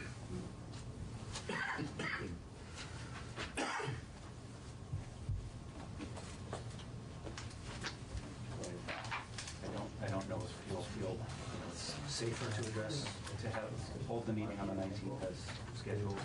If you're welcome to throw the dice and hope the 19th isn't, or the 9th isn't jammed. Throw the dice, Rob.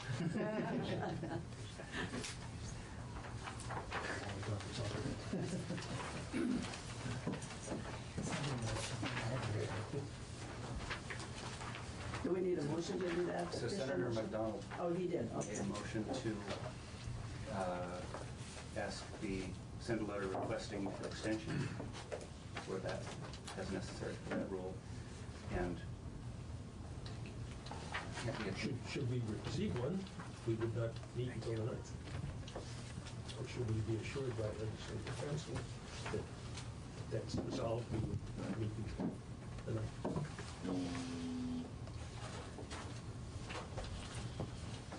I thought that was you, Greg. Sorry about that. Okay, we have a motion on the table to most likely cancel the meeting on the 19th. All those in favor, say aye. Aye. Those opposed, say nay.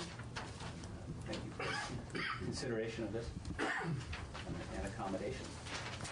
Just means I could start my Christmas shopping earlier. Yeah, you have a morning to do it. So, in terms of the rules remaining, Only one. the rule remaining, right? So are we still waiting for? We are. I can't get into, oh, here. Just see if he sent me something. He hasn't.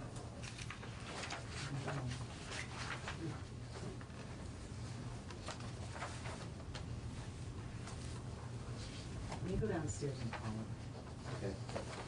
We got a typo, Mr. Chair, on the agenda about the last subject for discussion being at 1:55 p.m. I hope it is. Did I do that? Yeah. Yep, I did. You're missing a one, huh?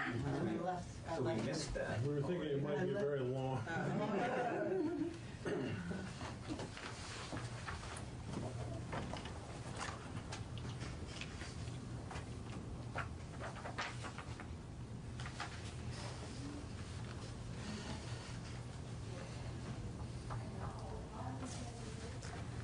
have to tell you, Veronica, that I'm very bad with names, but remembering names, but your name triggers a song, and so they call the winner.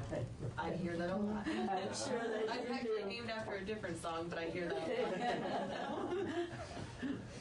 It's my daughter's middle name, Mariah.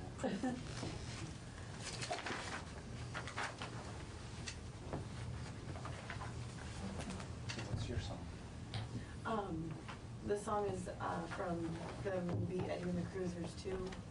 It's Mariah by Joan Caffrey and the Beaver Brown Band. Don't know that. Oh, yeah, right, I don't either. They tell you how old I am when I know the other one.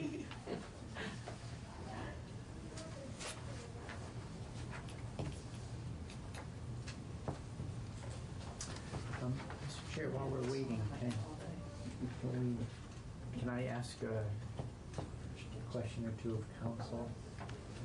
So on the this section 5.1 of the rule we're looking at, 5.1 and 5.2, the highlighted highlighted material is things that have brought up questions that we're going to be discussing, correct? But the language overall has not changed. It's just a question of interpretation and enforcement, but there's no change to the rule. Right? That's my understanding. I didn't provide this document. I actually don't know where this came from. Okay. Senator Benning, did you provide this document? Okay. And it's just highlighting the parts of the rule that raise concern. Right, Okay. right. Okay.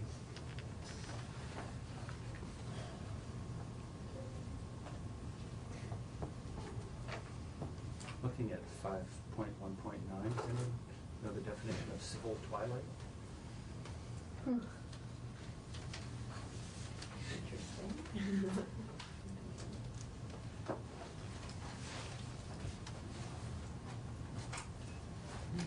Maybe that's in Title 1? Is it, I don't think it's a defined term. I think it's the common use term. Well, so far, that particular language hasn't been an issue for anybody thus far. Those We can two. expand on this if That's we like.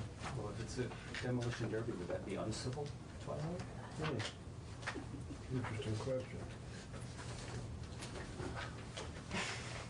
Thank you. Yep.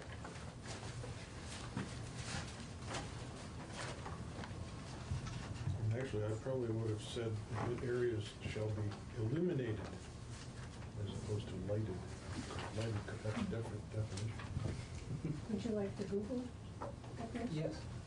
Civil twilight is a scientific term, and we define it as the period after sunset or before sunrise, ending or beginning when the sun is about 6 degrees below the horizon, and during which, on clear days, there is enough light for ordinary outdoor occupation. How do you know 6 degrees if it's below Yeah, the horizon? yeah, there's very special, you have a very tall ladder. Only giraffes. Too much in the weeds. But it is a scientific term, so interesting. Well, we've reached a point where somebody can call up on their computer or their telephone and get that information. It's really scary when you go to give a presentation to a group of school kids and they're all sitting there with their laptops. They know more about you before you open your mouth, and it's pretty frightening. Wait a minute, you voted this way on that question. That's called transparency. Is that what it is?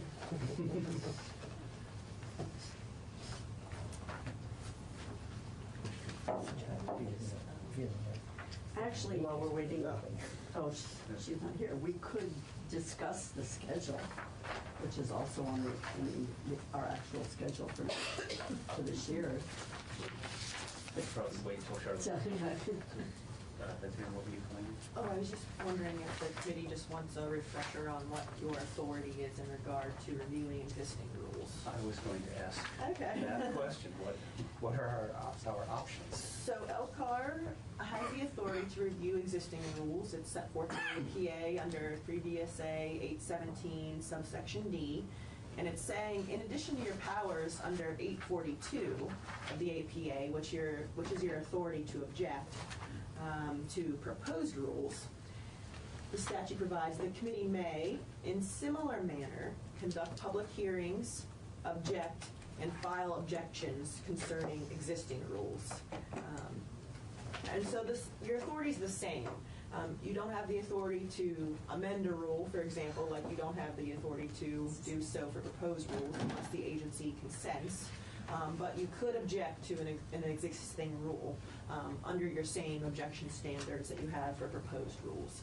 And that doesn't mean that the rule goes away. That just means that if the rule is subsequently challenged, then the burden shifts to the agency to prove that the rule does not meet any of the grounds for objection, that it's not arbitrary or contrary to legislative intent, for example.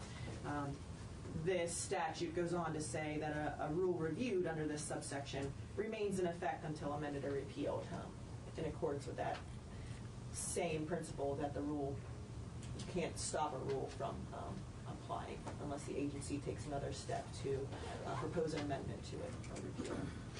I think this is an important discussion to have, but I'm a little uncomfortable not having Chris Winter here during the explanation. And I see that while I was speaking, Sebastian is here now for the sandbox rule. Do you know what the guiding authorizing legislation is for this? So I would like the Secretary of State's office to confirm, but I am looking at the racing statute, and I'm seeing this is in Title 26, where many of our professional regulation statutes are. And in 26 VSA, Section 4811, under the racing statute, this statute, 4811, is safety standards. And in subdivision 1, it provides that the outside portion of all tracks shall be a reasonable distance from spectators. So I think that is the applicable language from which these rules are derived, but I would like the Secretary of State's office to confirm that there's no more specific language for demolition derbies. I haven't been able to find more specific language yet, but I'm continuing to search through this enabling statutory language. Thank you.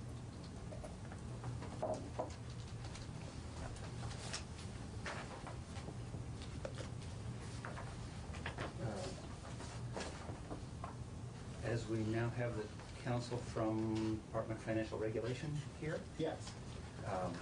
Would you join us at the table, and we can take up Rule 19T71?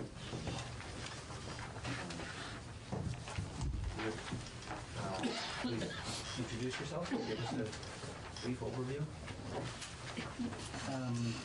My name is Sebastian Arguenga, and I represent the Department of Financial Regulation. And I'm here this morning to present to you our proposed Rule I-2019-03, the Insurance Regulatory Sandbox Innovation Waiver Regulation.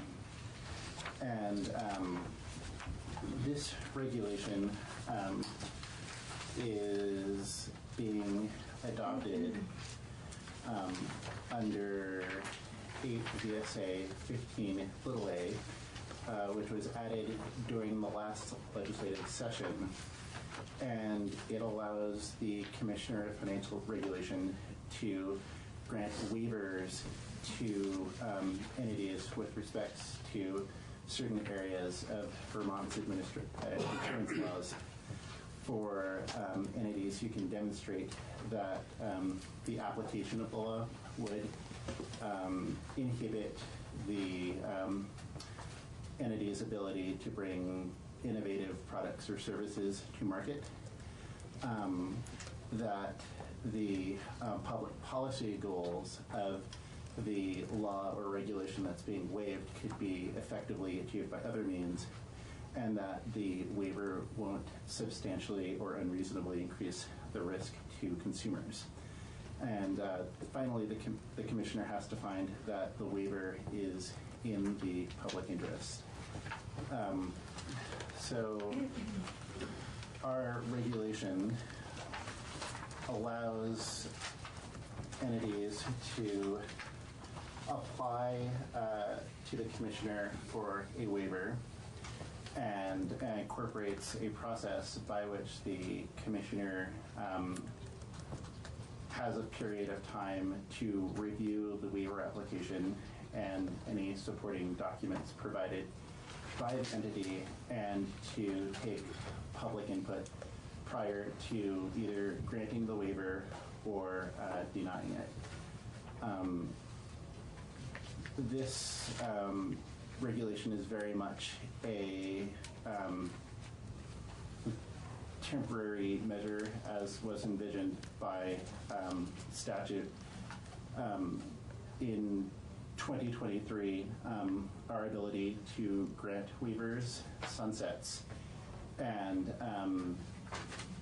any new entities that want to receive waivers will not be able to after that time, and any entities that want to renew a waiver won't be able to. And my understanding from the committee process last year is that the committees of jurisdiction after 2023 hope to review the waiver process and see if this regulation actually did succeed in bringing new and innovative insurance products into Vermont that could potentially offer small businesses different coverages at lower prices than what is currently available. What is the range of insurance products this covers? Does that include health? No, liability? it doesn't include health. This is for property, casualty, and limited lines. And just to give you an example of the sort of products that are being contemplated in the UK, which has had a waiver process for so-called insurance technology and financial technology products.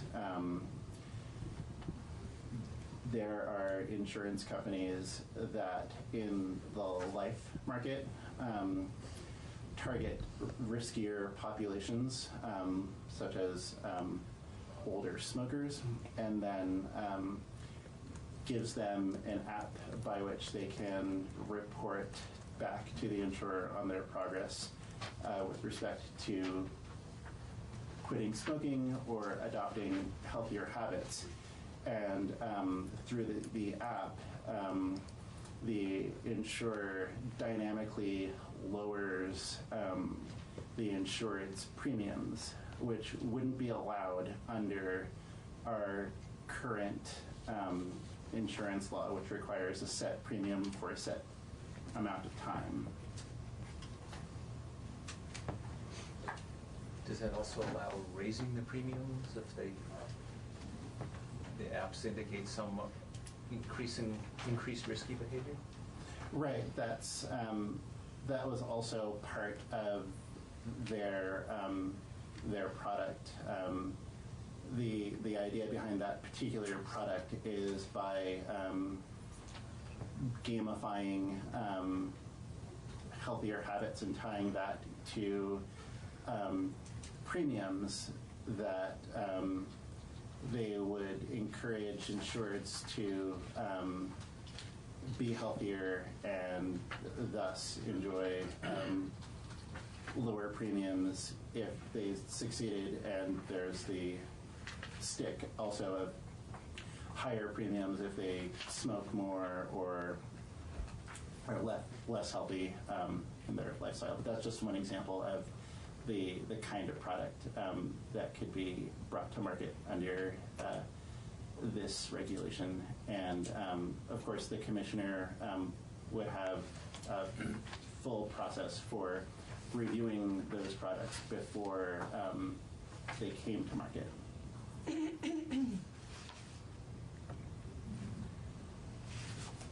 Other questions?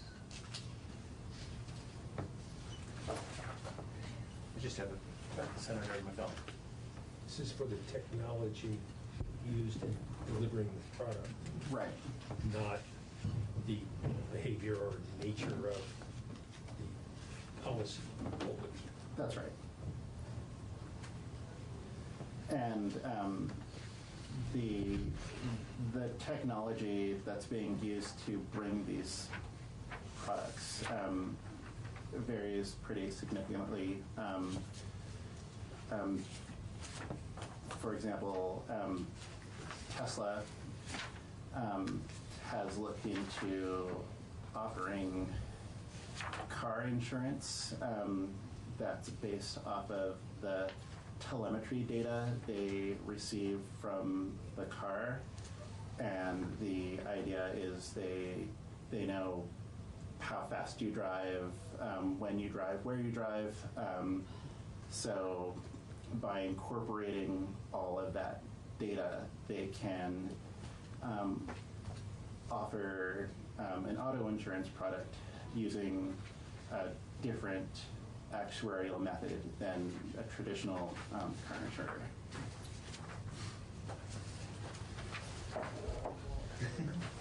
Senator Bratt, give us a motorcycle. Has the department received any inquiries about this pending rule? I mean, I'm just wondering if there's been a response to it yet. We have received positive feedback from industry. We haven't received any applications or any specific interest from insurers that want to bring a specific product to Vermont. but we did receive a letter in support of the regulation from the Property and Casualty Insurance Association. And I'm just noticing between the rules and the underlying statute, no extensions can be granted after July 1 of 2021. And you I'm sorry, that is correct.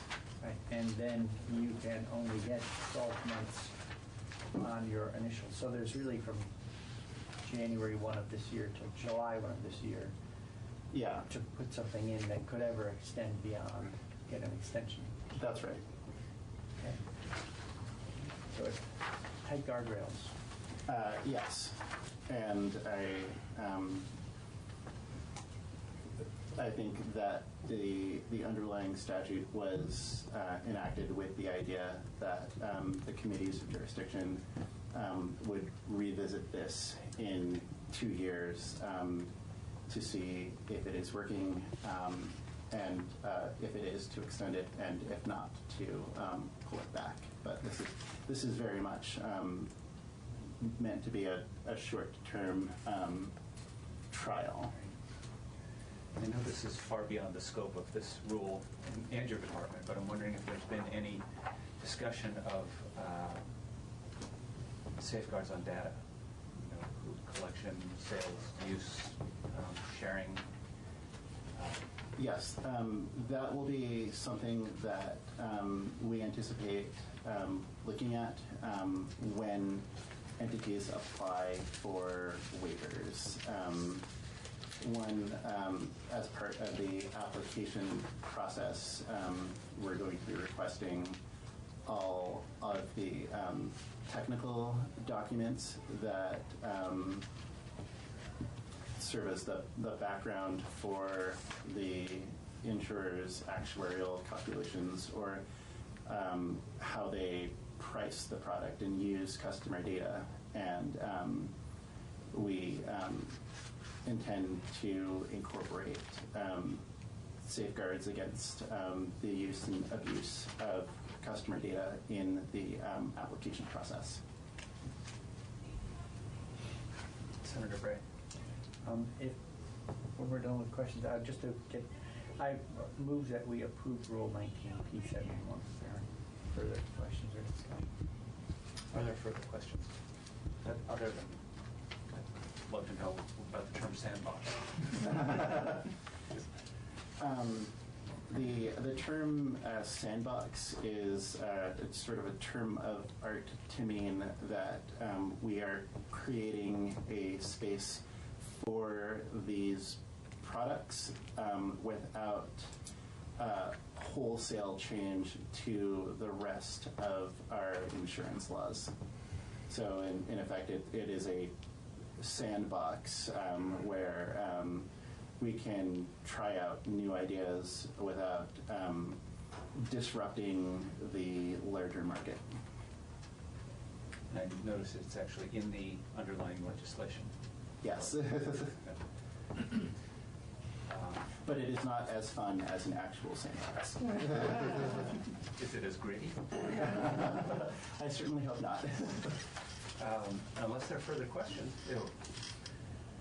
Even if there are further questions, we have a motion on the table to approve. Senator McDonald. I'm on the committee of jurisdiction where this passed, and I had reservations that your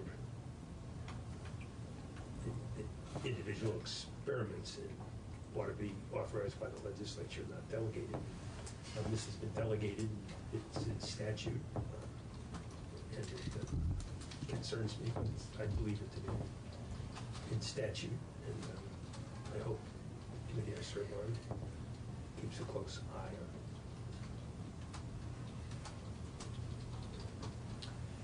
If there are no further questions or comments, all those in favor of approving the rule say aye. Aye. Those opposed say nay. And thank you for your time. Thank you.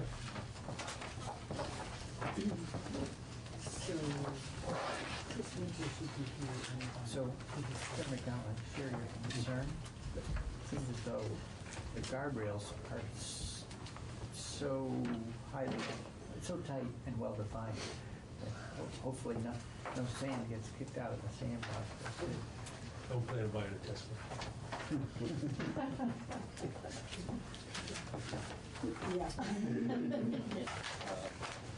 So while awaiting the Secretary of State's, Deputy Secretary of State, we can look at the proposed schedule, meeting during session. Senator Benning, thank you for catching the town meeting schedule date. March 5th. Do you need a motion to approve the schedule as presented today?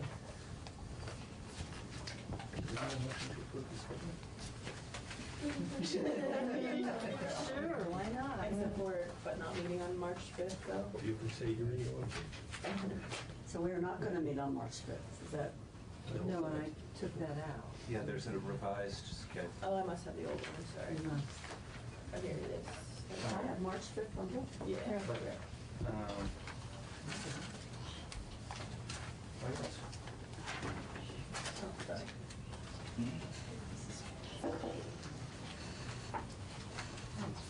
Take that out. I took something out of So we will get rid of my. Okay. I don't know that we can ever shut down LCAR, but in a period of time, but these May dates just remind me of when we're in those final days in the session and things are so packed that sometimes it's pretty challenging to be holding LCAR meetings at the same time. I guess we have an obligation to be available to respond to rules and keep them moving. Just looking at this, it looks like March 19th was removed. Yep, that's it. March 19th. So, so it's going to be February 27th, March 12th, March 19th, right? Yes. Okay. I'll send you a revised list. Okay. And I'll just say, hearing no objection without the meeting schedule.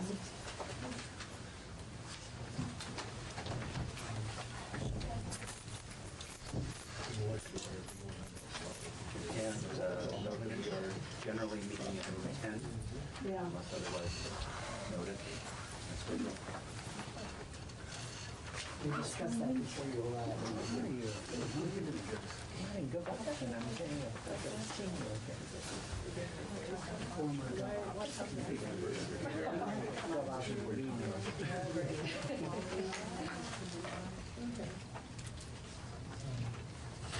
And then we're going to go to shared hardwood world view. Yeah. Shall regulate all we've seen more and more. Wondering to rule them all. Okay. So, moving along. Thank you for joining us. Thank you. Thanks for having us. For this discussion on demolition derbies, fairs,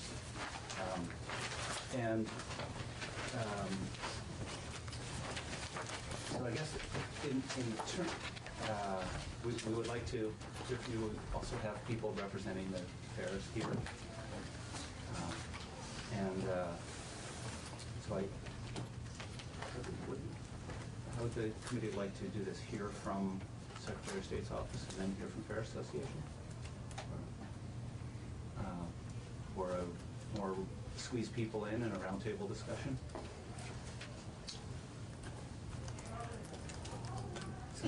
Well, since our first discussion included,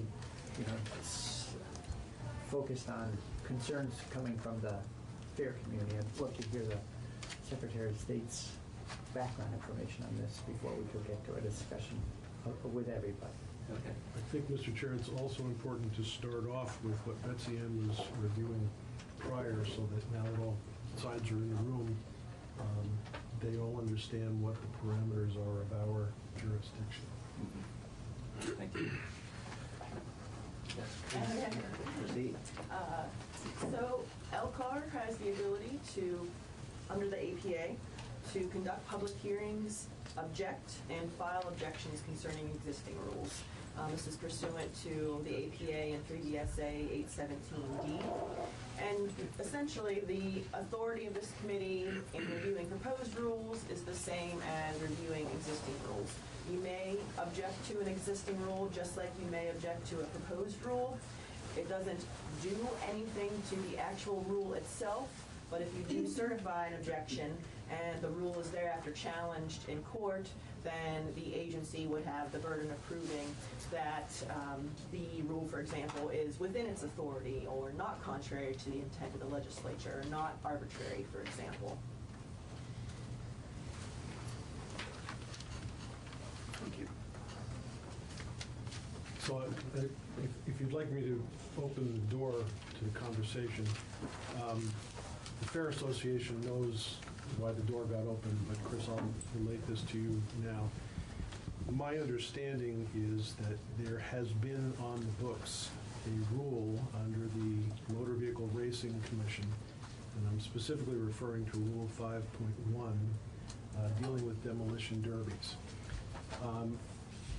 Apparently, the rule has never been enforced with respect to the setback requirements until fairly recently. But prior to that, there are 5 fairs, and the Fair Association can correct me on this later if I'm incorrect. My understanding is that there are 5 fairs that do not meet the setback requirements as in the rule. The problem is that the Fair Association's demo derbies are one of the top money earners for fairs. And in the event they are forced to meet the setback requirements, the situation is they will either have to literally pick up their grandstands and move them back, or place the affairs in a different location. But the locations where they currently are prepared grounds for this very purpose, and they would have to start by preparing a different ground and redesigning their spectator areas at great cost. They obviously don't want to be in that position. I understand that the rule may have originally been written for those facilities like Thunder Road, which have a high-speed automotive element to them, and that this setback requirement would make sense in that circumstance. But to those of us who have been to the derbies, we know these cars are moving maybe 5 to 10 miles an hour. And I am not aware of any time that anybody in the audience of these events has been injured at such a facility. I could be wrong, but I'm at least not aware of anybody that has been injured. So the statute in question says that the rule must be reasonable. There's no other language in the statute for that to be defined, unless, Chris, you've got some other offering there. We're not aware of anything else that goes beyond that. And the statute in question is 26 VSA, Section 4811. That calls for a reasonable distance, and no other definition is in the statute.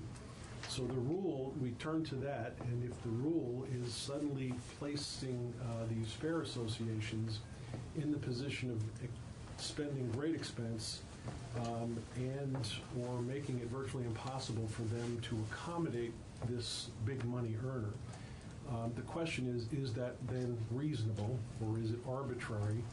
And that's what has brought us here. Now, I'll let the committee know my thought process here. I am not trying to amend the rule. Our legal proscriptions are that we have the power to object to a rule. You then still have the power to try to enforce the rule, but if it was to be appealed in a court of law, the burden would shift to your agency to have to demonstrate that you meet the burden of the legislative intent and whether or not this is arbitrary or not. That almost forces you folks and the fair associations to have a meeting and come up with something that is agreeable to all sides to make things work correct. And the second part of that, of my intent that is is to have us write a letter of jurisdiction, to the committees of jurisdiction, advising them of the problem and asking them to have witnesses come in and provide testimony as to whether this is reasonable or not, what kinds of accommodations can be met. My own personal feeling is I look at the rule of 30-foot setback requirement. It doesn't even take into account elevation as I see it. So it may be that some of these fairs meet the 30-foot requirement if they are elevated to such an extent. But that's a conversation that should be had in the committees of jurisdiction, not with us.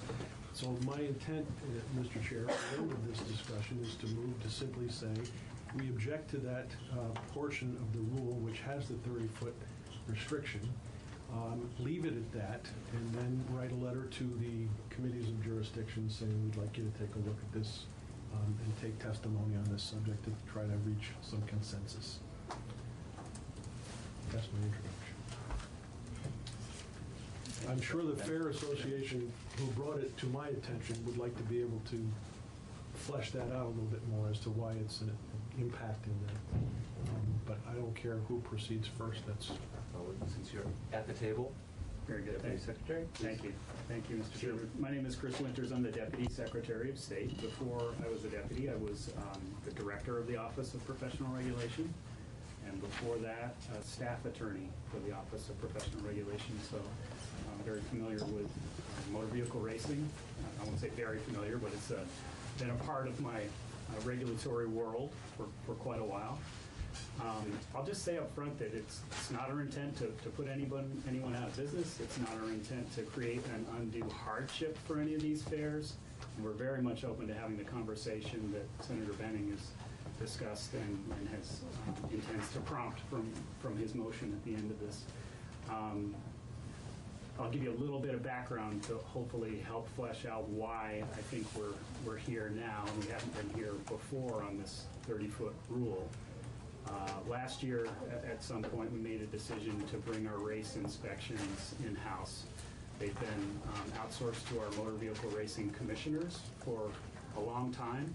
These were great guys that I worked with over many years who knew a lot about racing. Most of them were race car drivers themselves.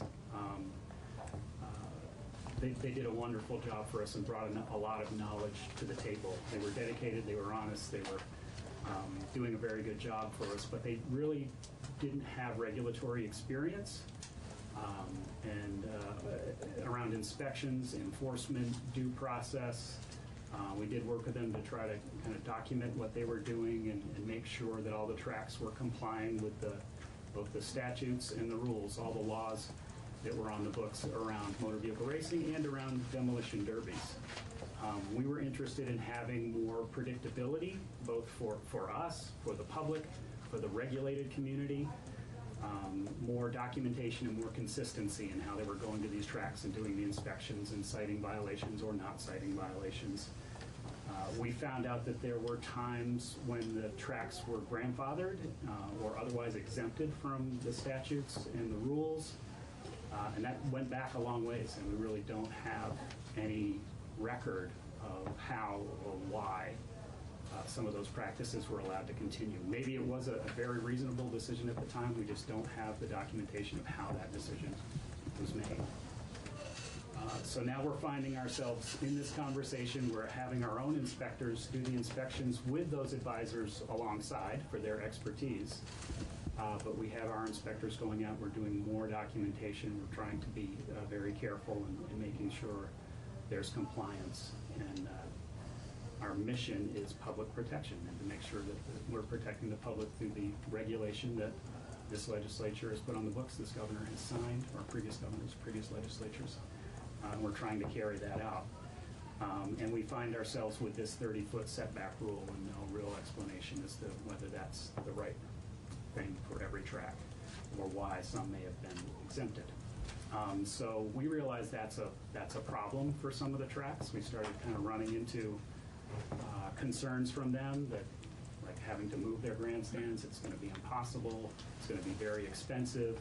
So that's why we started the conversation. I'm sorry, I should introduce Lauren Lehman, who is next to me. Lauren is a staff attorney in the Secretary of State's office and provides counsel for many of our professions, including motor vehicle racing. So Lauren and our inspector have started going to, it was the Fair Association meeting. They attended a dinner this fall to try to inform people and say, look, we have these laws on the books. We need to start making sure we're all in compliance. They started the conversation early, hopefully to get some of these issues to the fore before fair season and before, so that people have time to come around and to come into compliance. So that conversation has started, and I think it took some people by surprise, and our new inspection process kind of took some people by surprise. We've learned along the way that we needed to give people a lot more notice than we were. And again, I'll say it's not our intention to put any track or demolition derby out of business. We're willing to listen. We want to work with these parties, and we want to help hopefully get people into compliance rather than kind of bring down a hammer and shut people down. We're going to take into account that certain practices have existed over the years. So as Senator Benning pointed out, there are some places with a long track record, excuse the pun there, a track record of no injuries, no deaths, no serious problems. But I'll just say we had an incident just over this last year at a track with no history of any problems, and so it can happen to anyone at any time. Just for the record, Chris, can we all agree that was at Thunder Road? Yes, absolutely, absolutely. So I'm just saying that the long history of no injury is not the sole factor that we would use in determining whether the current setbacks are the right setbacks. We are not experts. We are not engineers. We are not physicists. We don't, we don't know whether that 30 feet is a reasonable distance or not. That was what was put on the books at the time. Lauren's done some research into other states. Maybe you could speak to that a little bit. So in kind of taking it back, I think the standard our office works from is there's one in statute in Chapter 57 about any rules that our office issues need to be the minimum necessary to protect the public safety. And so while we don't have the legislative or regulatory history off the top of our head about why this 30-foot setback is in place, we have to assume that at the time these rules were developed, they were established as the minimum necessary to protect public safety. And so if we were to deviate from that 30 feet, which, if you look at the rules as they are set up, there's a motor vehicle section which addresses motor vehicles and doesn't have this 30-foot setback. They have other rules and requirements Thunder Road did for barriers between spectators and the tracks. These rules were developed specifically for demolition derbies and very specific as to the 30-foot setback from the grandstand. And so our office has to make an assumption, especially given the summer, that if these are the minimum for public safety, if that was what was developed at the time, and we're being asked to make an exemption from that, but we don't have any evidence that making an exemption won't increase the risk to the public safety. We've looked at, not a lot of other states alternatively regulate motor vehicle racing and demolition derbies the way our state does. They leave it to insurers, they leave it to third-party accreditors like NASCAR, the National Hot Rod Association. So, but the states that do, New Jersey has a 45-foot setback specifically, or a 50-foot setback specific to demolition derbies. And one insurance policy that I could find was 45 feet setback. Those are current rules drafted in the last, since 2014. And so, well, those are kind of anecdotal pieces of evidence. That is something that kind of says 30 feet is not outside of the ballpark, or outside of the racetrack, if you will. And then also back to anecdotal, we do have videos. There are things online. There are incidents every year in demo derbies where there's a fire, there's some part of the car, which even though the cars are very stripped down, there's mud flying, there's debris flying. So those are things that, from our office's perspective, when we look at the rules, they're the minimum to protect public safety. If we create a waiver, if we change the rule, I personally would feel uncomfortable doing that without evidence that we're not putting public safety at risk. Does the office have the authority to create a waiver at this point? We do. The rules specifically create an opportunity if there's a topographic reason. Perhaps the height that elevation. I know Caledonia County Fair, their stands are set back and higher up, so that's a possibility. Again, though, it comes down to how we don't have the expertise to evaluate what is why. Right. And so what we have to work from are these rules, which we assume were developed with that standard in mind, that they are the minimum necessary to protect the public safety. Senator Bennett. Lauren, could I first ask, do you know of anybody that is currently running a demo derby that has been denied insurance for that? In Vermont, no. I think we've seen some images from vendor events held at some fairgrounds that were very out of compliance with the rules and did not even seek a permit. So I think there's some of that going on in the state. Okay, but as far as insurance companies are concerned, are you aware of any fair that was denied coverage? The only way no, I'm not. So that's direct. But the only way our office would become aware of that is if somebody applied for a permit or a license where we require insurance documentation at that time. So if an event took place without seeking a permit or under another venues or tracks permit, we would not receive the insurance information. But the fairs themselves, as far as I know, and the tracks have all submitted documentation of insurance. With respect to this rule, Rule 5, it covers demo derbies. You indicated that racetracks, Thunder Road type racetracks, are covered under a separate rule. Do you know what the setback requirement is for racetracks like Thunder Road? I'm going to ballpark this a little bit with the numbers. I know it's Rule 3. They have to have a 4-foot minimum concrete barrier around the track. They also need a tire fence a minimum of 8 feet right up the track, and there's different depth requirements as well. And then they need a separate 4-foot spectator fence. It's 25 feet back from the railing fence, and then the actual sitting needs to be 50 feet back. So they have 3 or 4 barriers plus a 50-foot setback. Okay. And to not conflate this with racetracks in general, I think we all understand and agree that the incident that happened at Thunder Road, the injuries happened despite that rule requirement. Is that correct? That is not correct. So I think what Chris was speaking about, the grandfathering and inconsistent inspections, that track we had worked with in July because they too had not been, they had been told 20 years, we've been grandfathered, why do we need to be in compliance now? We tried to work with them to establish a timeline for compliance, and then that event took place before they were able to come into compliance. So we had actually granted them the waiver based on that argument of, it's been 20 years, there's been no injuries, so why would we do something now? So that's why I think we come here being a little bit more reluctant to do a waiver, even though there's been no incident in 20 years. And the demo rules were developed specifically for the demos. You would agree with me, would you not, that at the time the Caledonia County Fair grandstand was built, it was built as a result of an arson that destroyed the previous grandstand, and it was built and operated with a demo derby since that time, even though this rule existed since the mid-1990s? When was the, I believe it was 1994 but I'm sure Dick will be able to tell us in a moment. So that would be 5 years prior to when these rules went into effect. And I'll just, I think you bring up a great point, Senator Benning, about the insurance. What I think we don't know yet is whether the insurance is relying on that state stamp of approval of saying, oh, if the state says they're okay, then we can insure them. So it'd be really interesting to me to know if they would insure if the state didn't regulate demolition derbies, if the insurance company would do that. I think that's how it works in some other states because there is no regulation.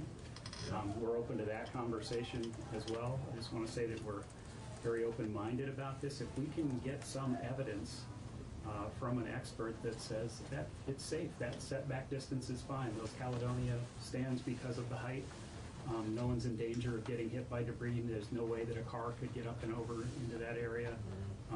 We would definitely listen to that and be willing to take another look at our rule and perhaps a waiver. Ballpark on how many fairgrounds we're talking about? Senator Benton said 5. I've previously. That's why Jackie Folsom is here to give us that. We have 7 information. of them that have, 7 of our 14 fairs have demolition derbies currently, and 3 of them ran into issues with the inspections this year. 3 are non-compliant with this rule. So one of the, one of the fairs we worked with this year, and we spoke with our advisors, we have motor vehicle racing advisors, and none of them, they're all very familiar with derbies, they don't participate in them. And they, were comfortable discussing options with elevation as well as distance. The race car drivers are not engineers, but they were comfortable with me sharing with you guys today that, from their opinion, there should be some setback, that there maybe a catchment fence would be sufficient, maybe clearing the first 2 rows. I think Rutland did that this year at the Vermont State Fair. They cleared the first 2 rows to have that necessary setback. We're willing as an office to look at a lot of options to make this work and to accommodate. We don't want to shut things down, but again, looking at that public safety, what can be done with the system, the infrastructure that's in place. I take it we all agree that this is a conversation that should be held in front of a committee of jurisdiction to take all this kind of evidence. I don't know how familiar you are with the LCAR process, but our jurisdiction is very limited. Absolutely. We could even have this conversation, and we plan to have this conversation with the Fair Association, with the the fair owners, and we might make changes outside of any need for legislative intervention. Senator Bratt? Well, yeah, topography has come up a couple times, but also then sometimes the word elevation gets used. So in here, I'm looking at 517 sub D, and it just says topography of the land outside the event area. So I'm not sure where elevation is in anything that we're talking about.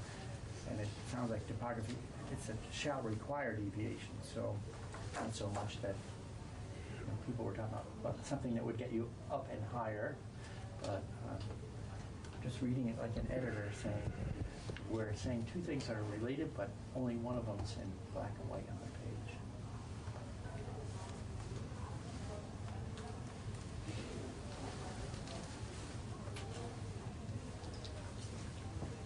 Any further questions at this point? Well, we may call you back up, but thank you. Thank you. Thank you. Good to hear from our other 2 witnesses. I'll go this way. Sorry. Musical chairs here.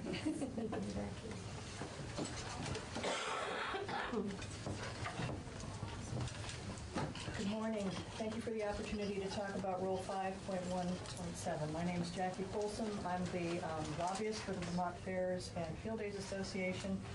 This is Mr. Lawrence, who is on the schedule. He will be speaking, and this is Jason Sigard, who is president of the Orleans County Fair. Mr. Lawrence is president of Caledonia County.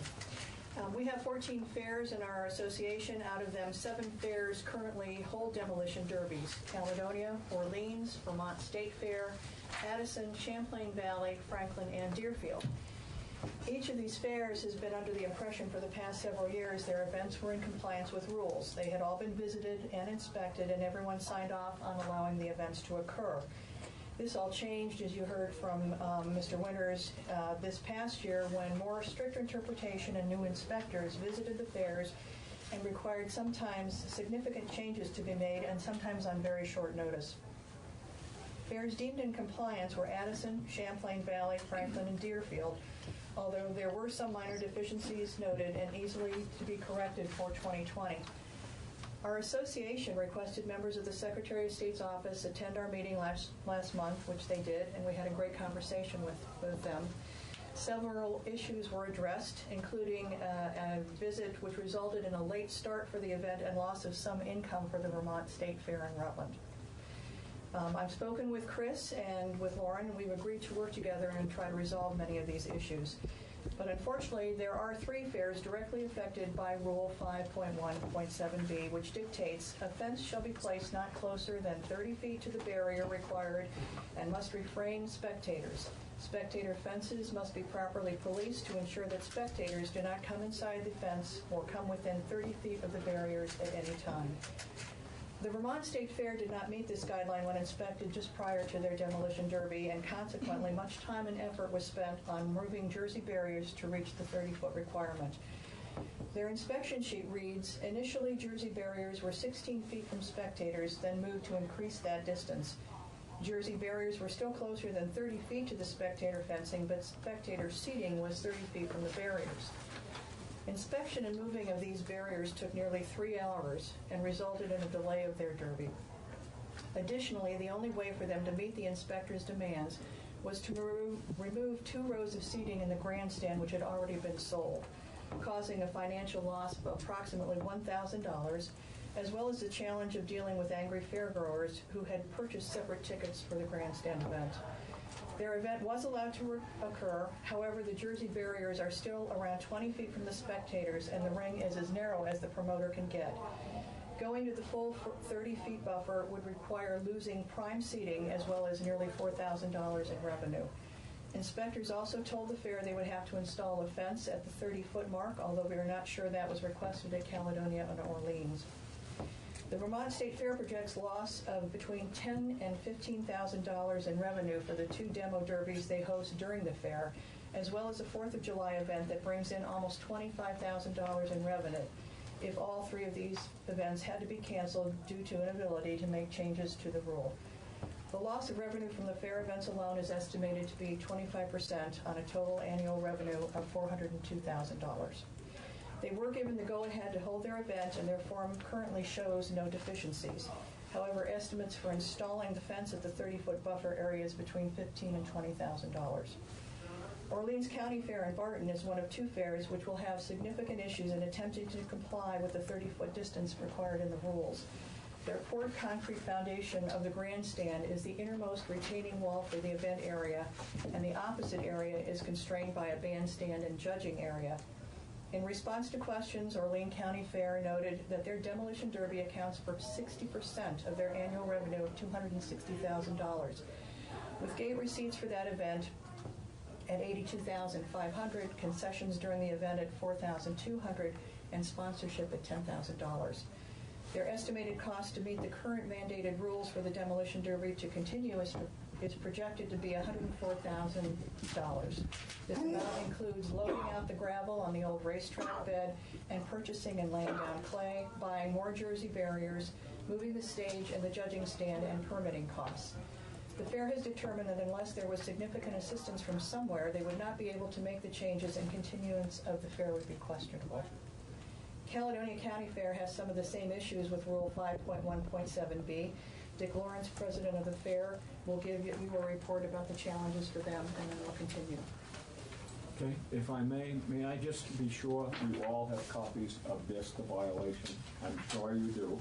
The highlighted items are the items that the Office of Professional Regulation have indicated, this is their highlighting, were the problems or the concerns that they had by our whole organization by not meeting those highlighted conditions. Secondly, if I may, Mr. Chair, I have prepared pictures just to try to help you understand our problem. May I pass those around? Yes. Okay. And each lot is by itself, so take one and pass them on if you'd be so kind. I got one for myself. And I have other pictures as well, but I think the important part is you need to understand before we get into much, and I understand your authority, but I think before you make that decision as to what role you might want to take in making a recommendation, you understand what our concern is. So once you all get copies of what I have, and I had 10 copies, did I miss some somewhere? Maybe there we go, okay? So the first picture shows our grandstand, which was rebuilt in 1995 as a result of arson in 1993. And before we built that grandstand, we talked to the Vermont Racing Commission and asked them, at our present location, which was an old wooden grandstand, what setbacks do we have to have? The answer was, you give us what you can do and we'll see what we can accommodate you to. We set the existing grandstand, the new one, back 8 feet further than the wooden one was. Obviously, it still does not meet the setbacks. I won't get into details, but I did have conversations with the Vermont Racing Commission at that point. The information that I got from that was destroyed in a fire that I had at the Agway store because I kept the records there, and that was in 2005. But if you look at that first picture, you can see the barriers by the grandstand. You can see the barriers by the stage. Now, the second picture is exactly the same as the first, but it did not show in good detail, I thought, so I lightened the photograph up so you can see there is some distance between the so-called stage area and the barriers, but it doesn't meet the requirements. Third picture in the is just, if you're not familiar with demo derbies, here's a picture of it actually going on this past year at Caledonia County Fair. It is a clay sand track that has been built over a period of many years to get the right consistency for this event, and we water it down for the event. The last stage is pictures taken from previous years that I just thought might be something to look at until you could understand how the event might be run. So thank you for allowing me to present that. I hope that gives you a little bit better idea of what a demo derby is if you aren't familiar with it to begin with. So members of the committee, thank you for allowing us to share our concerns. I'm Dick Lawrence, President of Caledonia County Fair and a member of the Vermont State Fair Association. Safety is the utmost concern for all fairs having demo derbies. Derby drivers must meet safety standards by removing all glass in their cars, repositioning fuel tanks, reinforcing the driver's door, and ensuring the car has not lost strength due to rust. Pits are monitored, emergency vehicles must be on site during the event, and fire department personnel must be in attendance. Fair security is a priority to ensure spectator safety. One of the many rules required to present a demo is passing a safety inspection administered by the Vermont Racing Commission. For the past several years, the Commission has recognized Caledonia as a model in meeting all standards. Our fair has served as a training site for new members of the Racing Commission. Our fair manages our own demo, and we have more than 25 volunteers involved. At our annual inspection prior to our event, we were visited by members of the Racing Commission, as well as members of the Office of Regulation, overseen by the Secretary of State. During this inspection, CCF was told we did not meet the 30-foot setback requirement currently outlined in the rules governing Vermont demos, and we would have to meet that requirement prior to the 2020 season. It has been stated by previous testimony presented by Jackie Folsom, the State Fair Association has met with members of the Office of Regulation, and they stated at our meeting that all current rules will be enforced with no exception. They also openly stated they believe the current rules governing demos were made to apply to racetracks, not demos. I would like to offer this comparison. Demo cars may reach a top speed of 10 miles per hour. Professional racetracks approach 70 miles per hour. Members of the Office of Regulation have stated they will start the process of rulemaking for demos. This will most likely take 2 to 3 years. Members of this committee and the Office of Professional Regulation, please consider the following. I have been involved with the fair business for 34 years. I have no knowledge of any serious spectator injury during that time. I hope that record will continue. There is never a bad weather day for demo derby. They take place rain or shine. This is positive for both the fair and the vendors. There is no consideration in existing setbacks regarding elevated spectator seating. In my view, an elevated seat would be much safer than a seat at ground level. A grandstand provides spectator safety for the event, as well as providing spectator comfort in rain and sunshine. Elimination of the demo at CCF would result in an estimated gate revenue of the day of the demo of $40,000. Vendors would lose the busiest day of the fair. Both are necessary to ensure a fair success. Relocation of a Caledonia County Fair grandstand, which was destroyed by fire in '95 and rebuilt at a cost of $450,000, while moving the stage area is not a consideration. Preparing a new demo derby is costly. Preparing a new surface and installing jersey barriers and fence would be in the $50,000 range. In addition, the loss of grandstand seating would discourage spectators from attending. For years, I have been a strong supporter of Vermont agriculture. The 14 fairs and field days of Vermont is an ideal location to promote the importance of agriculture and keep people connected to the rural community. Continuation of the demo derbies will create income that will allow that to happen. Mr. Chair and members of the committee, I sincerely thank you for allowing this hearing to be held. I hopefully you will understand the importance of this issue to our organizations. Safety is vitally important. It is a priority. Fair survival is as well. Thank you. Can I just ask for clarification before Jason takes up the whole here? Dick, you asked if we had a copy of this, and the committee has been provided with that one page. But there is another page that defines the term spectator, and I just wanted to enter on the record for you all to hear. Spectator means any person who holds a general admission ticket, special admission ticket, or other kind of ticket or permit purporting to grant that person entrance to any part of the event area or pit area. With that, Dick, I need to ask you a question about your first picture. On the right-hand side of the picture is the area where I know Reg Lucier is normally calling the event. Yes. He is also the person who will stop the event in the event that there is a fire or some problem that needs to be immediately attended to. Is that correct? That is correct. In addition to him, though, there are several what do we say, people that administer the program that are on the sides of the track. If they see something, they notify Reg, and he officially stops it. But we have horns if a fire occurs or someone looks like he is not holding up well in the pit. Horns will blow. Everything will stop at that point. And do all of those individuals fall within the definition of spectator as currently interpreted? Not the way I understand it, but I have not had conversation with anybody in a formal discussion, Joe. Okay.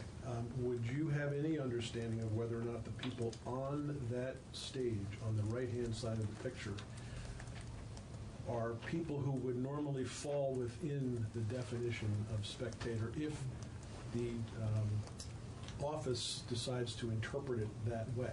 Yes.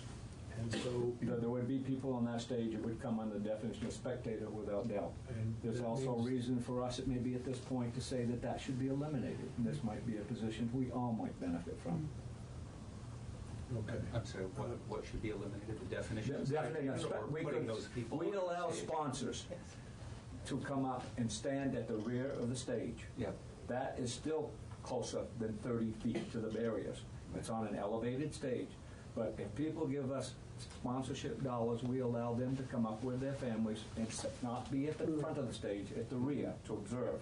This is part of getting money. You've got to give something to get something. Right. And so the only person in closer to that would be the announcer. In this case, he mentioned Mr. Lucia, who does the announcing and has control of the event. Is it better to have him closer to the event as opposed to farther away if he would be the person who's looking for smoke, for instance? Absolutely. Thank you. But he would not, in my mind, would not be called a spectator because he did not pay to get there, okay? That's my interpretation at the moment. Until such time as I'm told differently, I'm going to go on that. Okay. Thank you. Sorry. Thank you. My name is Jason Seacard. I'm president of Orleans County Fair, and I appreciate the opportunity that's been presented to us and all the other fairs to speak on behalf of this issue as it concerns all of us. The discussions thus far are good to see. Economics are absolutely our survival instinct in this. The true issue here is about safety. None of us want an incident. So we have reviewed our safety record. Research dating back to 2009, OCF has had no record injuries of spectators. Demo derbies at Orleans County Fair date back to 1974. My first attendance to a derby was in 1977, but as yet I've never been a contestant. Now back to economics. This rule adherence drive will be a deterrent to the survival of Orleans County Fair. Please understand we are a truly devoted group providing agricultural fair events which include proud show persons of all ages to include 4-H programs, educational competitions, maple products, and great community gathering place. In 2019, we saw over 300 head of cattle and over 150 horses, as well as many other animals. Our contestants for the demo average over the last 4 years of 127 participants. And the stands hold 2,500 people and bring us 3,200 community members to the table to watch this event. Economics are very difficult for our facility that has marked 152 years of service. We have 29 buildings. Take a thought of your home maintenance. A new roof, $5,000, that's a lot of money for a home. With 29 buildings and 3 times the size of a home, that would run our expenses up to $400,000 to replace all the roofs in 1 year. We rely heavily on the Vermont stipend and project grants annually of about $30,000. It is not enough to keep up with all our maintenance and vision adjustments. So our burdens are extensive. Adding to our adjustment, our track design and accommodating buildings to move, we estimate $104,000, with annual setup costs increase of $3,200 per year. Many volunteers have consistently run our county fair. Orleans County Fair has 8,000 volunteer year-hours annually, which in the marketplace, if that was to be spent, would be about $260,000. We have an unbelievable team that provides a super strong safety track record. We want to commend the past generations that have provided these events for the community and the inspectors that have done their work. I think they've done a remarkable job to give us that safety record. To state that we have no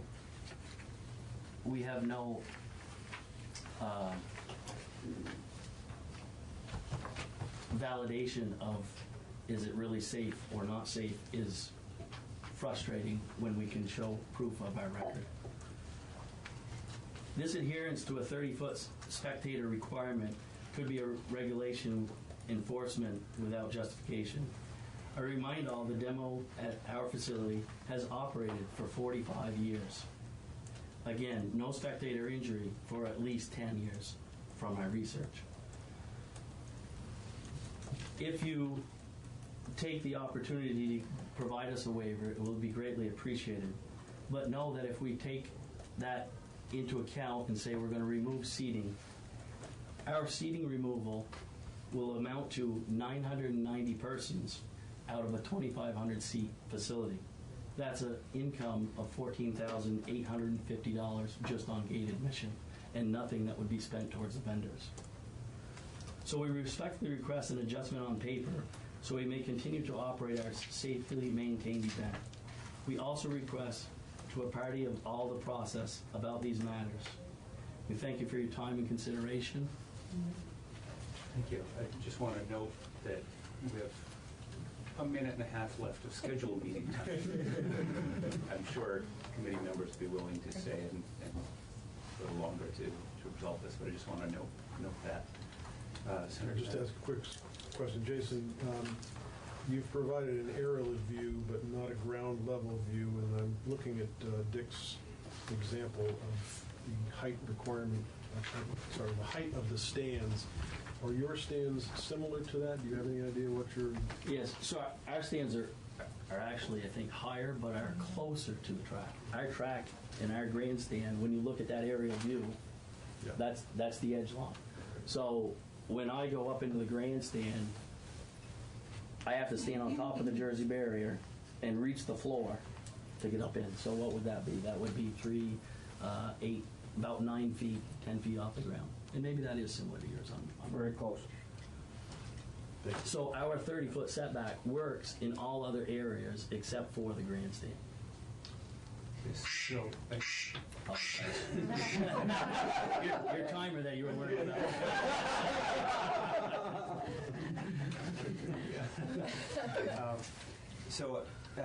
As you know, the actions that this committee can take are very limited. And I'm sorry to interrupt, Mr. Chair, but I did spend some time speaking with motorsports companies that do promote derbies, and I won't read through everything, but what all three of them said, and it was JMM Motorsports, Skyfire Productions, and Sarge Demo Derbies, some of which have accounts here in Vermont. They all said that they know of no industry standards across the nation in regards to demo derbies, and what they do depend on is their insurance companies asking them what they feel is comfortable and safe, and that's what they go on. So our suggestion in regards to this challenge for the three fairs, and actually all of them, would be perhaps instead of having a specific standard that doesn't exist anywhere else, except in New Jersey they do have a 50-foot barrier, as was noted by Lauren, to request that perhaps one of the ideas could be that the insurance companies of the promoters of the demo derbies or the fairs, which promote their own, would have on file their insurance that indicates the safety issues that they require to put on, so that this would give the ability for a little bit more flexibility for the fairs. Barring that, we would ask for waivers, and I know that isn't probably under your purview, and we would have to go back to the committees of jurisdiction, but that's what we're looking for. We do know that the Secretary of State, as Mr. Lawrence mentioned, plans on holding some rule revision discussions over the next 2 or 3 years. Unfortunately, as you've listened to the economic issues that 3 of the fairs will have, that's not going to work for them in 2020. Thank you for your time. The political remedies, rulemaking, committees of jurisdiction are all drawn out processes. We understand. Fortunately. Just another quick question, Jackie. Do you have any information of any fair in Vermont that has been denied coverage for their demo derbies? No, I do not. Thank you. Our insurance company inspects our grounds and know the events that we have. We have to provide them with numbers of people and attendance, and they're full aware of what they're supporting and their risk. So, in the interest of time, just to state the actions available to our committee, one would be to do nothing. Another would be to send letters to the committees of jurisdiction, urging them to promptly take up this issue and provide remedy if they get testimony, provide remedy if they see fit. Third option would be to object to the rule, changing the legal status of the defense of the rule. And I think that those are our remedies. You have ongoing discussions with the Secretary of State's office, which is we would encourage as well, but outside our jurisdiction. Sure. So within our limited palette of action, I'd like to make a motion. I'm sorry, Senator Bennett. May I want to clarify one issue in regard to objection, that under statute and your rules, objection is a 2-step process, essentially. There is if you are considering objection, the first step is to object. The next thing that happens is that LCAR alerts the agency of the objection, and the agency is given a chance to respond. And then you consider that response and then determine whether to certify your objection to the Secretary of State's office. It's only after you would vote to choose to certify that the burden would shift to the agency if the rules thereafter challenge. I just want to make sure that is clear.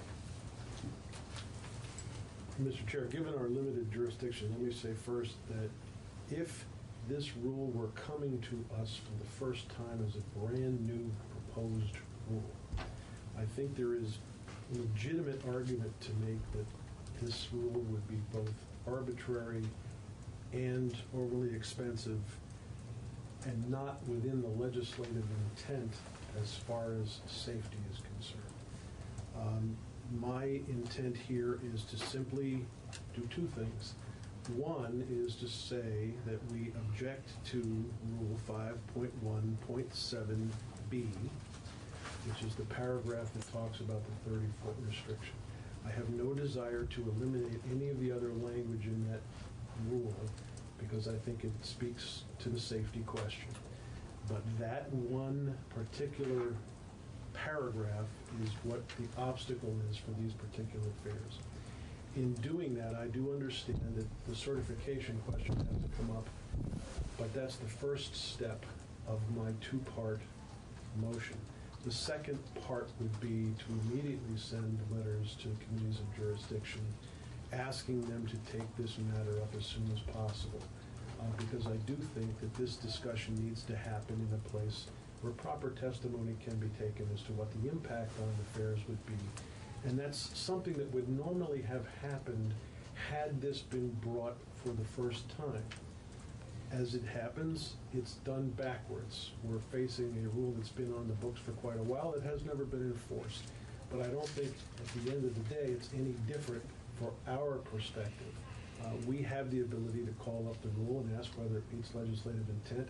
I don't think it does. I think we need to have it dealt with in the committees of jurisdiction. But Elkhart does have the power to get the ball rolling by moving to say, we object to that particular provision. So my two-part motion is that we object to 5.1.7B.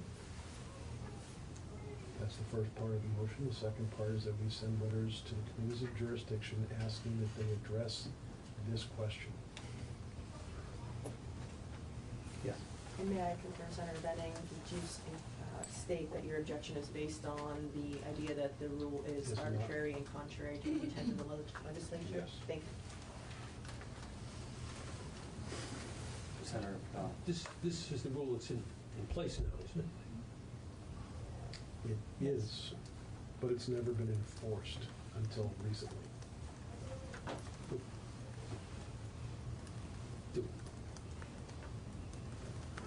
Council? Yes, sir. Do we object to rules that have been put in place? You may. 3 VSA, Section 817, subsection D of the APA says that in addition to LCAR's powers under 842, which is your standard objection authority to proposed rules, LCAR may, quote, in similar manner, conduct public hearings, object, and file objections concerning existing rules, and that a rule reviewed under this subsection remains in effect until amended or repealed. But the objection, if certified, would have the same effect of shifting the burden to the agency if the rule is thereafter challenged. So I am in complete agreement with the second part of your motion. The first part makes me very uncomfortable because I don't feel like we have the background information to determine whether the rule is arbitrary or contrary to legislative intent. I feel like we're jumping into the middle of it and there's... I'm happy to divide the question, Mr. Chair, and if I may address your first concern. If this had been brought to us as a brand spanking new rule, we have evidence before us that demonstrates at least 3 fairs would be immediately impacted to a substantial degree, to a great expense. We would normally be looking at a rule and asking ourselves, if the statute says reasonable rules shall be adopted, and that rule that has now been adopted is unreasonable given the history of the conduct of these fairs, I don't think we would hesitate to decide we have a problem with that and want to have it sent back for further conversation. That's the intent of my motion.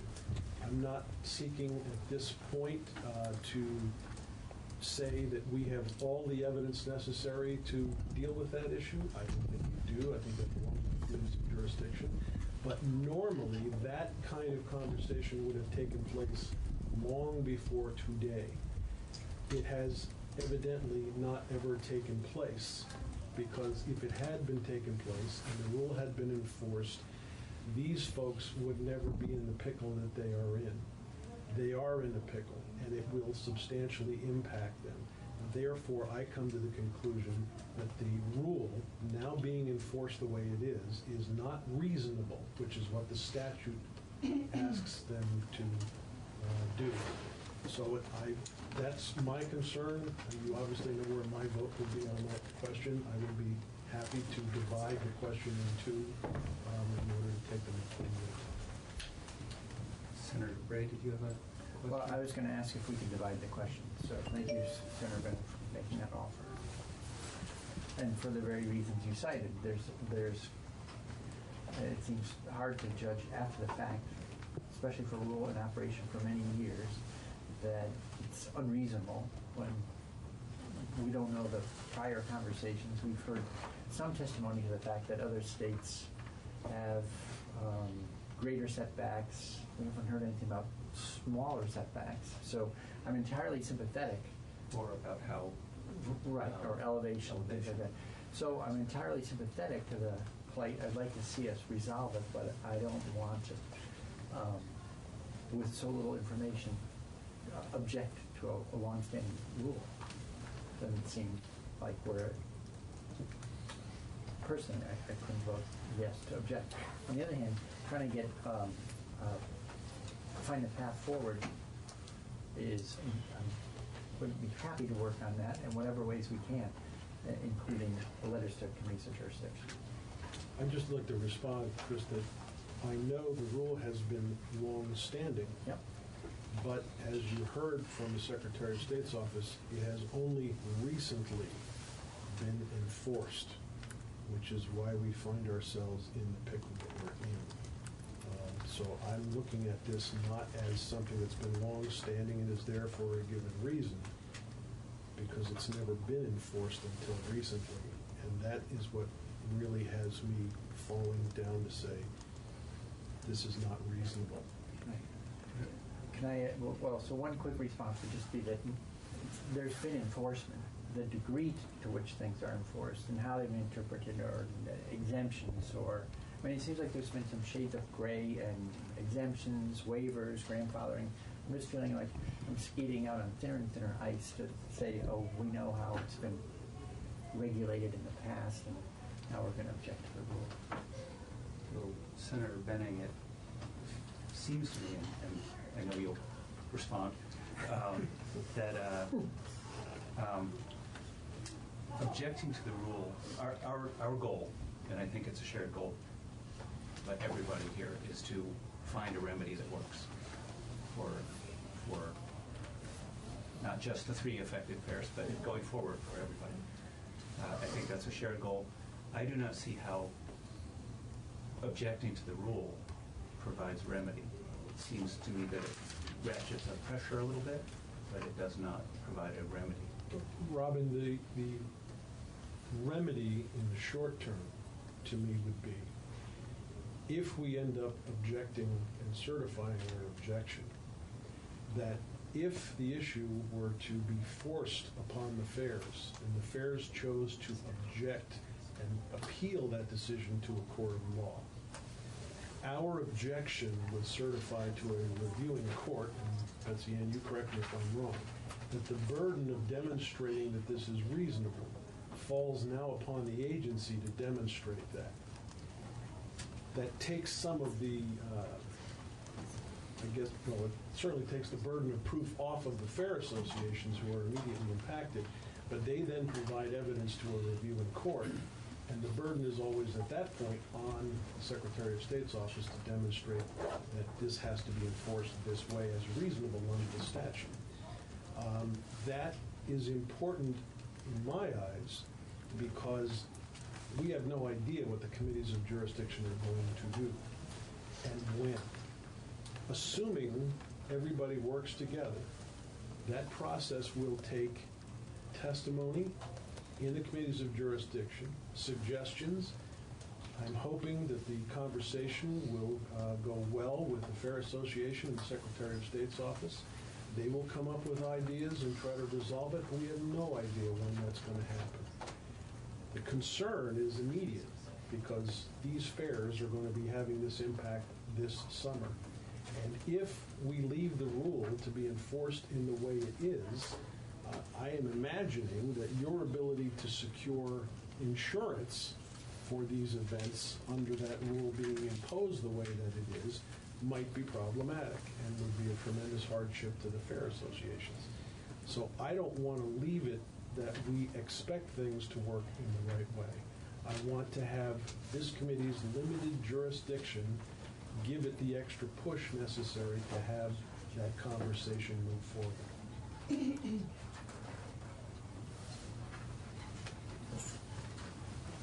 Mr. Chair. Senator McDonald. I appreciate the Senator's concerns and the goals he's trying to resolve. We do not set policy. And I don't think we bring up rules that have been in place and in one hearing object to them when we have ample time to hear more testimony or to get commitments from committees of jurisdiction. And if this were April or May and the committees of jurisdiction, even late February, had ignored what was going on, the decision makers, and they set policy, then this committee might very well follow the guidance of the Senator from Caledonia. But I hope that we would postpone action on this matter until we've had a chance to communicate with our colleagues on the committees of jurisdiction and seek their commitment to resolve it.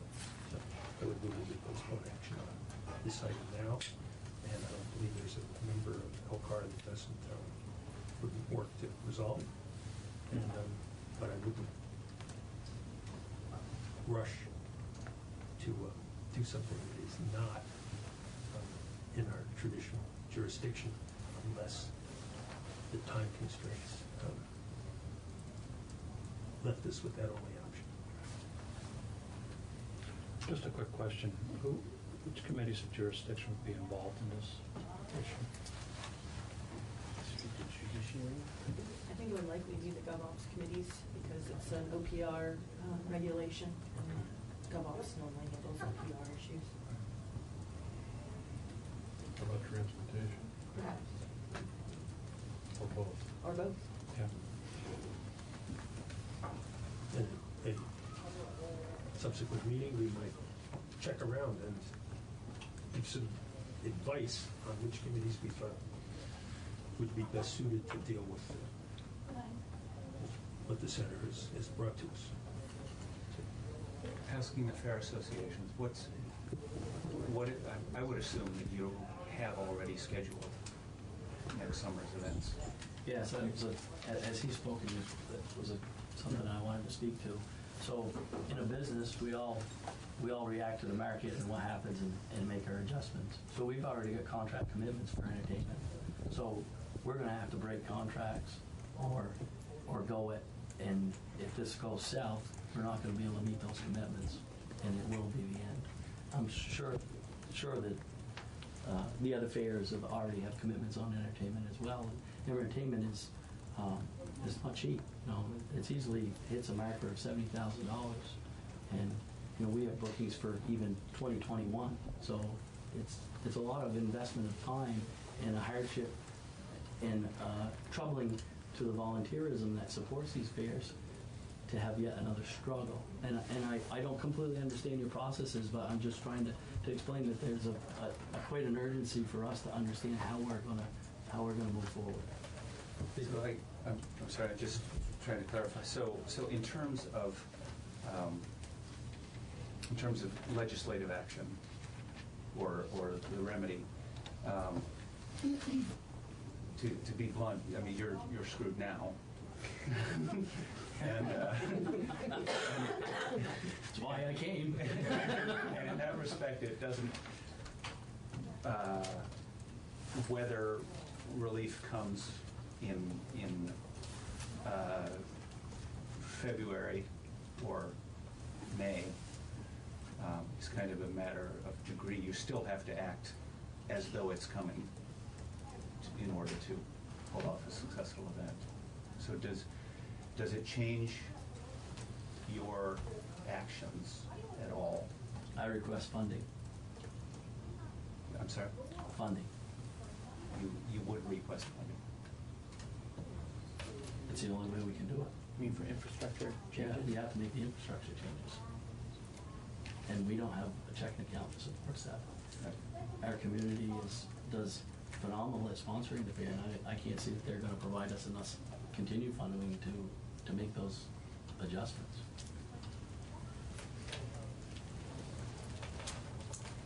Representative Myers. Representative Lawrence, the fairs are getting money from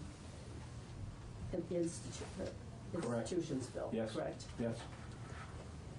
Not a whole lot, if I remember correctly from my years there. For the fairs, somewhere between 200 and 225 is usually where it goes.